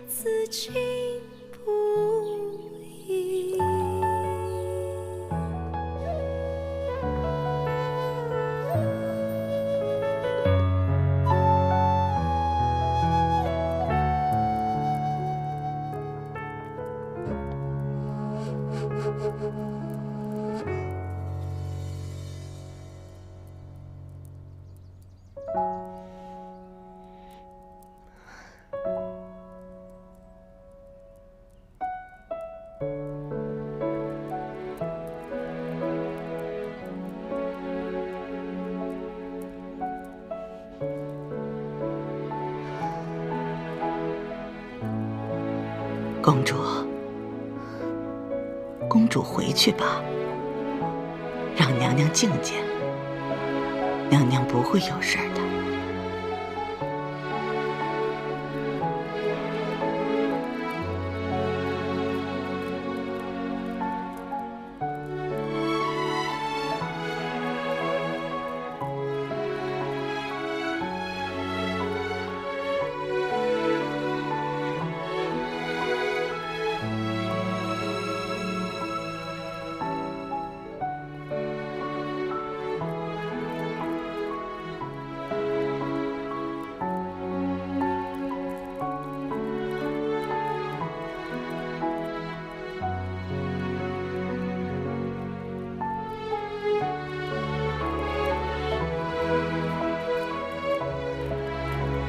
本以为富贵迷人眼，情深不堪负，没成想那杜冰雁和袁不屈生死难分，竟情比金坚。看来这人间真情，只是本宫无福消受啊。罢了，来人，传本宫懿旨。哎呀，这计策到底行不行啊？怎么还不放人啊？那日回宫之后，母后一连几日都没有出寝宫，也不知道打开信笺没有，肯不肯下懿旨放人，真是急死了。但我看那日皇后娘娘哭得一把鼻涕一把泪的，我就算是个外人都被风世伯感动了。皇后娘娘的心就算是石头做的，也该融化了。不着急，再等等。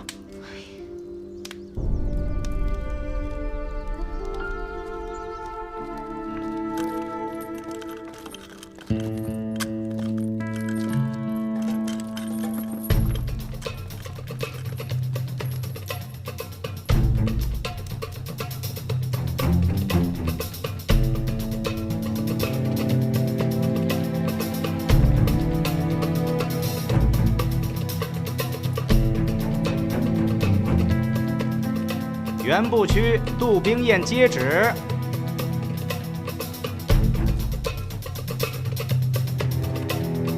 袁不屈一案现已查明，当日灵山之行实乃无奈之举。大将军为我朝忠臣良将，着本宫旨立即释放，命大将军袁不屈出狱后立刻进宫面见皇上，领禁军和兵马司虎符。袁氏夫妇伉俪情深，本宫特许挑选良辰吉日再办婚典。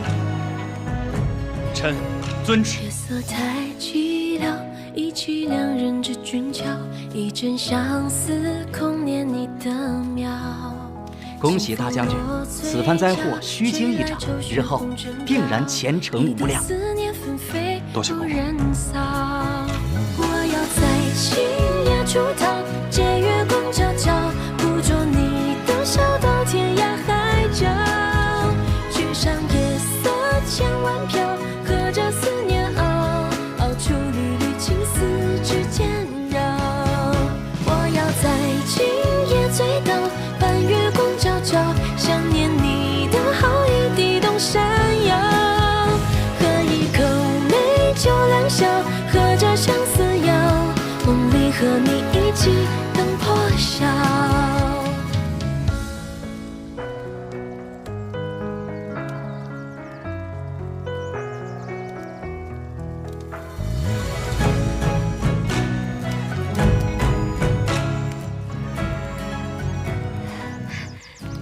妹妹，月色太寂寥，忆起两人之俊俏，一阵相思，空念你的妙。没事吧？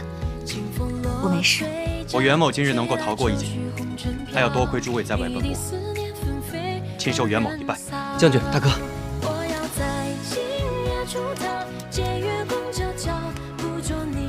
姐姐，从上错花轿以来，我们一路跌跌撞撞，就算我是个胆大的，也都怕了。哎，虽然我们上错了花轿，但是我们也各自找到了如意的郎君，而且皇后娘娘还特意下旨，让我和将军重新准备婚礼呢。要我说呀，你们这歪打正着的两对小鸳鸯啊，就该好好演一喜气，好好的重办一场婚典。我也正有此意。我们夫妇二人就顺着袁将军和杜小姐的机缘，再办一场婚礼，再闹他一场，如何？我与齐兄不谋而合。哎，我们也去，我们也去。正好人多热闹。这样的话，往后定能准了我们的婚事。这个我来筹备，然后热闹个3天3夜。好，姐姐，我们去仙女庙拜拜吧。感谢仙女娘娘给了你一个威武的大将军，给了我一个俊俏公子。好，就按你说的办。走。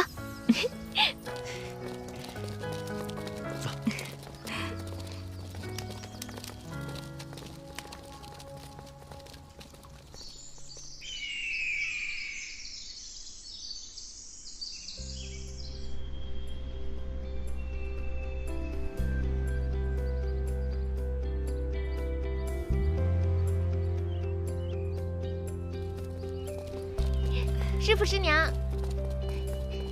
干爹干娘，干娘，恭喜你们啊，都能如愿以偿。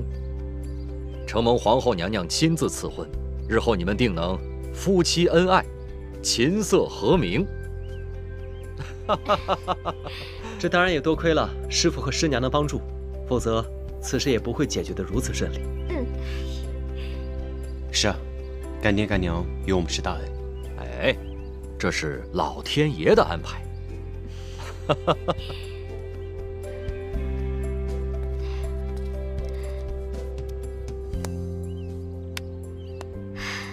10日后啊，你们便要重新举办婚礼了。你们将要嫁给自己心爱之人，虽然这过程曲折了些，但总归是皆大欢喜嘛。干娘，你说的是。当时出嫁之时，我和妹妹曾在仙女娘娘面前祈愿，希望能嫁得个如意郎君。没想到仙女娘娘真的显灵了，让我们上错了花轿，嫁对了郎君。那这么说来，这仙女庙还真灵验啊！一会儿啊，我得好好的瞧一瞧，给我那傻儿子敬堂好好拜一拜。哎，敬堂。爹娘，哎，齐三公子。所以啊，在这大婚之前，我们定要来仙女娘娘面前祈福还愿。对的对的。但是还有一件最重要的，这次可别再上错花轿了。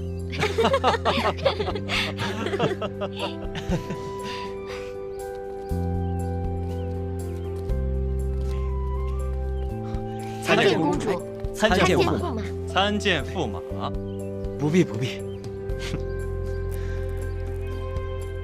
哇，这边是仙女庙啦，我也要去祈福，希望今后能够跟驸马恩恩爱爱。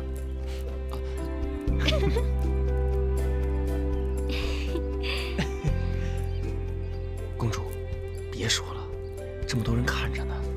怎的？大家伙来此处，不都是为了祈福还愿？这有什么不能说出口的？能说能说。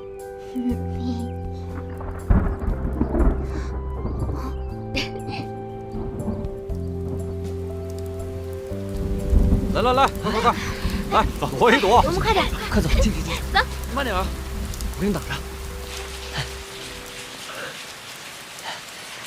你淋着没？你没淋着吧？好大的雨啊！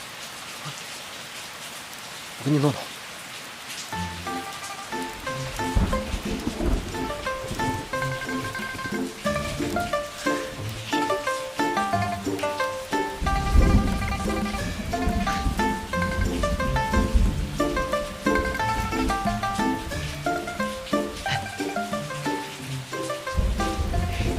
这雨下的可真大，这房子都漏雨了。怎么说下就下呀？这个雨。哎，我可算知道了，这仙女庙的雨啊，是说下就下。不过也对，如果当时没有那场雨的话，哪来的上错花轿嫁对郎啊？又何得你们二人的好姻缘？也是啊。你等我一下，姐姐，我们进去看看吧。我一会儿就回来。好，去吧。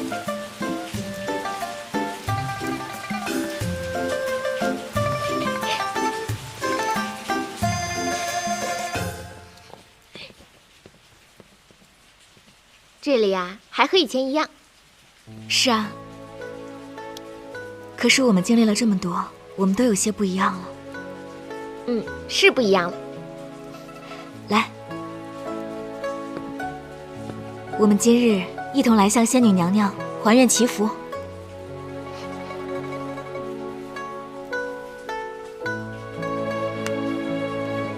仙女杜冰雁今日特带妹妹李玉湖前来还愿。之前我们姐妹二人在仙女娘娘面前祈愿，希望我们各自能够觅得如意郎君。幸亏仙女娘娘显灵，让我们姐妹二人虽上错了花轿，却嫁对了人。信女感念仙女娘娘的显灵。多谢仙女娘娘，让我在这里结识了冰雁姐姐。也感谢您赐给了我齐天磊这个郎君。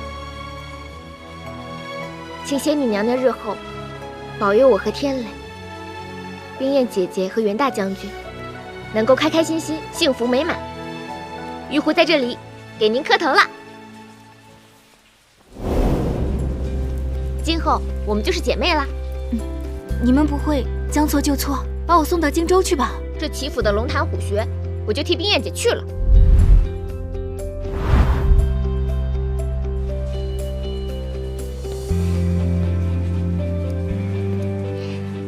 姐姐可是比以前漂亮不少呢。胡说，你呀才是越来越好看了。姐姐，你现在可是将军夫人。你呀，现在可是堂堂齐府的三少奶奶。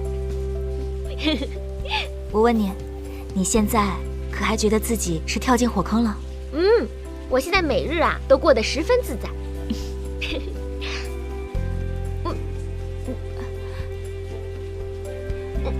妹妹，你可是有喜了？才没有呢，我只是来之前吃多了。哦，是吗？希望是个能文能武的小家伙。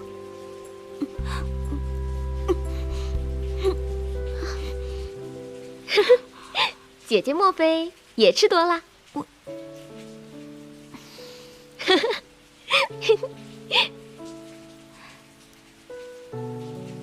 希望他们俩能跟我们俩一样，关系这么的好。她们二位女子有着如此奇特的经历，连带着你我二人也有了此番造化。能遇上她们，是你我此生之幸。是啊，也真是这仙女妙显灵，让你我二人都找到了彼此真心相爱的人。那这也算是缘分天定。原来那次在灵山，是袁不屈故意装神弄鬼吓唬本公主的，是杜冰雁他们夫妻二人的计策。不过，幸亏他们出此计策，不然我就碰不上我那个傻驸马了。我这个傻外甥还是真有福气。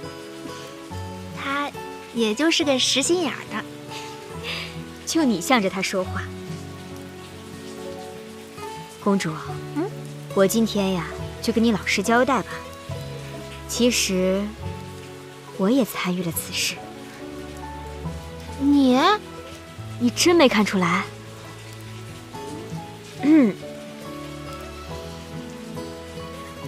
小姓单，贫道姓苏，不是 A 师傅。我就是那个给你算命的道姑啊。原来你也有份儿啊！哎，那平薇呢？平薇是什么也不知道，她呀就是被她那个舅舅给诓去碧霞祠的。我就说嘛，我那个傻驸马呀是个实心眼的。不过实心眼也有实心眼的好处。不瞒你说，我父皇母后给我挑了那么多人，可就那个傻瓜肯为了我豁出命来。他那是傻人有傻福。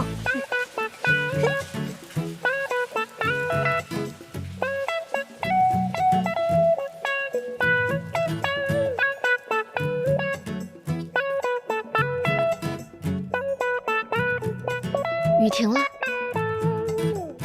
我们走吧。嗯。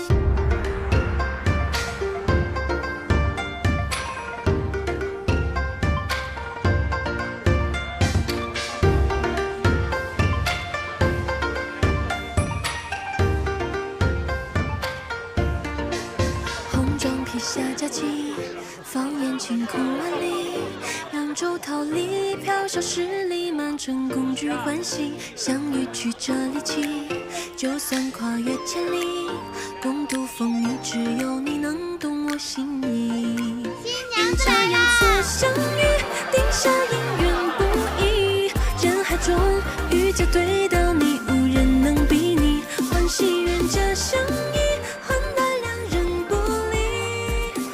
怎么一模一样？一模一样。新郎官们，快来迎接你们的新娘子吧！袁大将军、齐三公子，想要迎娶我们2位小姐，可是要经过考验的，请务必擦亮双眼，仔细瞧瞧。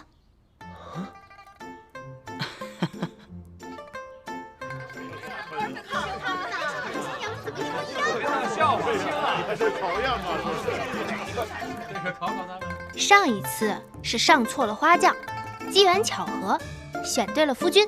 这次你们一定要选好新娘，否则日后夫人会怪罪下来的。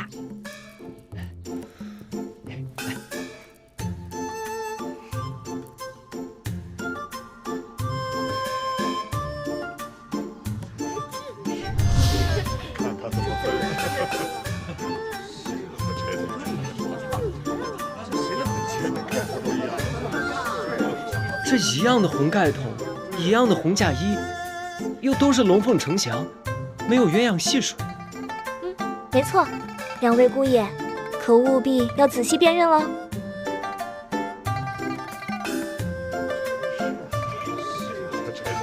这个有点意思啊。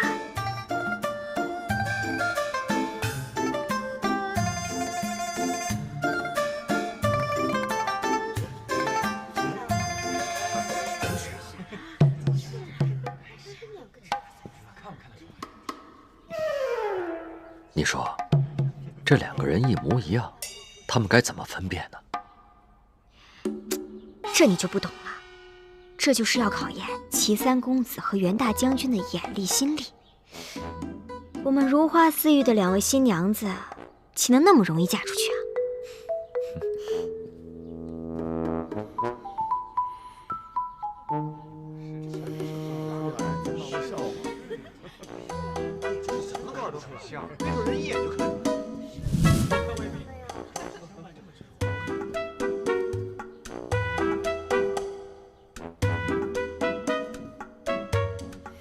袁大将军，如何？猜不到。三哥，你快猜啊！玉红妹妹说句话呀！啊，齐三公子，不许问话，不然这就算犯规了。啊，对，犯规。驸马说的对。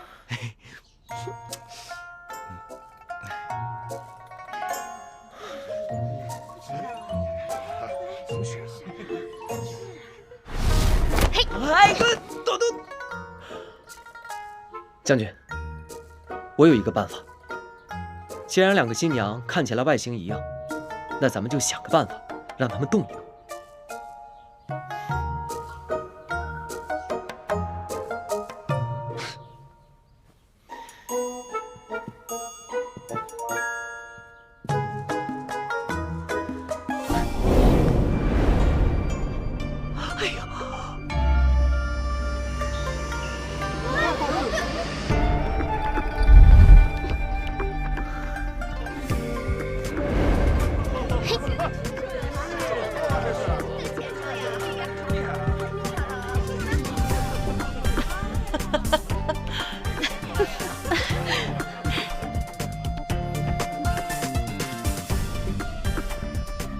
这位身手不凡，想必便是我家巾帼不让须眉的娘子啊。这位新娘端庄优雅，是我夫人没错。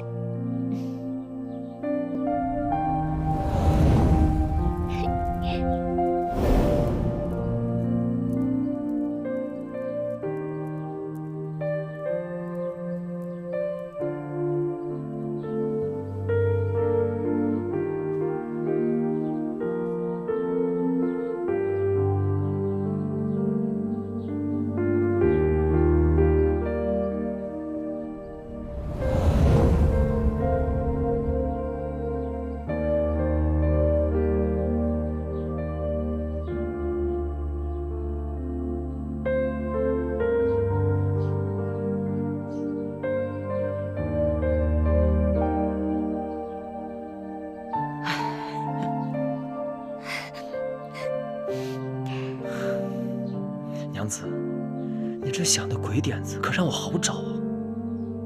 用武功试我，是犯规。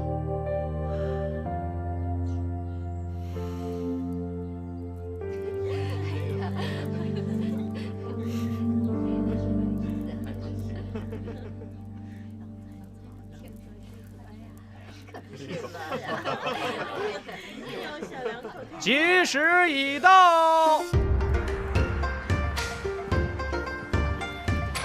一拜天地。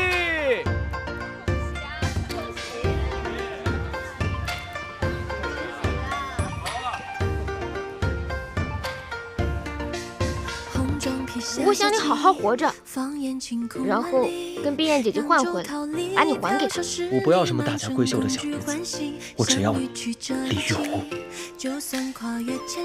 二拜高堂。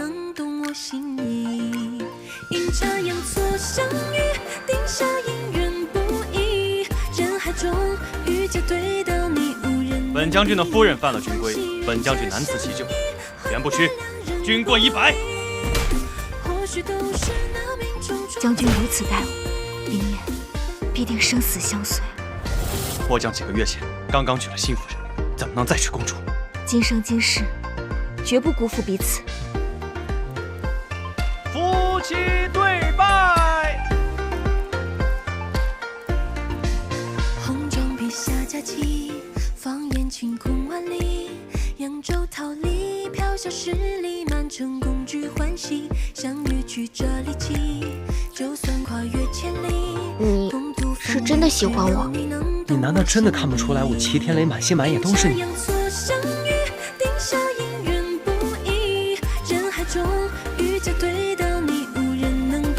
我宁可辞官回家，也绝不会让你受一点委屈。我不要什么荣华富贵，我只要你和我能够岁岁平安。启程！恭喜呀！恭喜恭喜！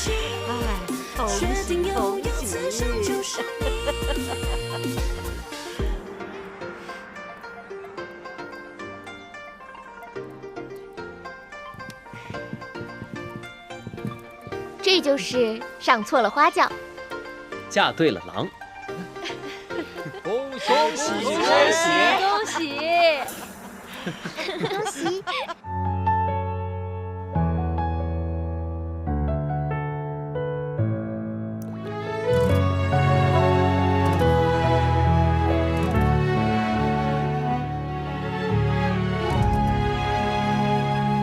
春风绵绵，拂一叶扁舟轻轻。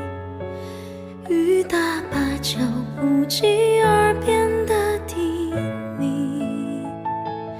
一座城，一身情，一曲相思锁一心。梦里桃花片片散落奔月明。烟雨伴随扬州行，一人撑伞两肩并，花瓣飘零，是你满天深情。烟雨无声人有情，不负真心不负雨，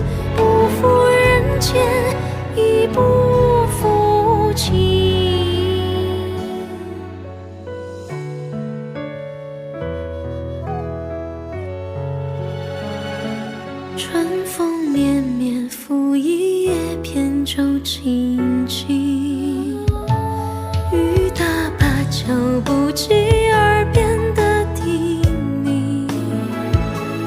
一座城，一声情，一曲相思所依稀。梦里桃花片片散落半月明。夜雨伴随扬州行，一人撑伞两肩并。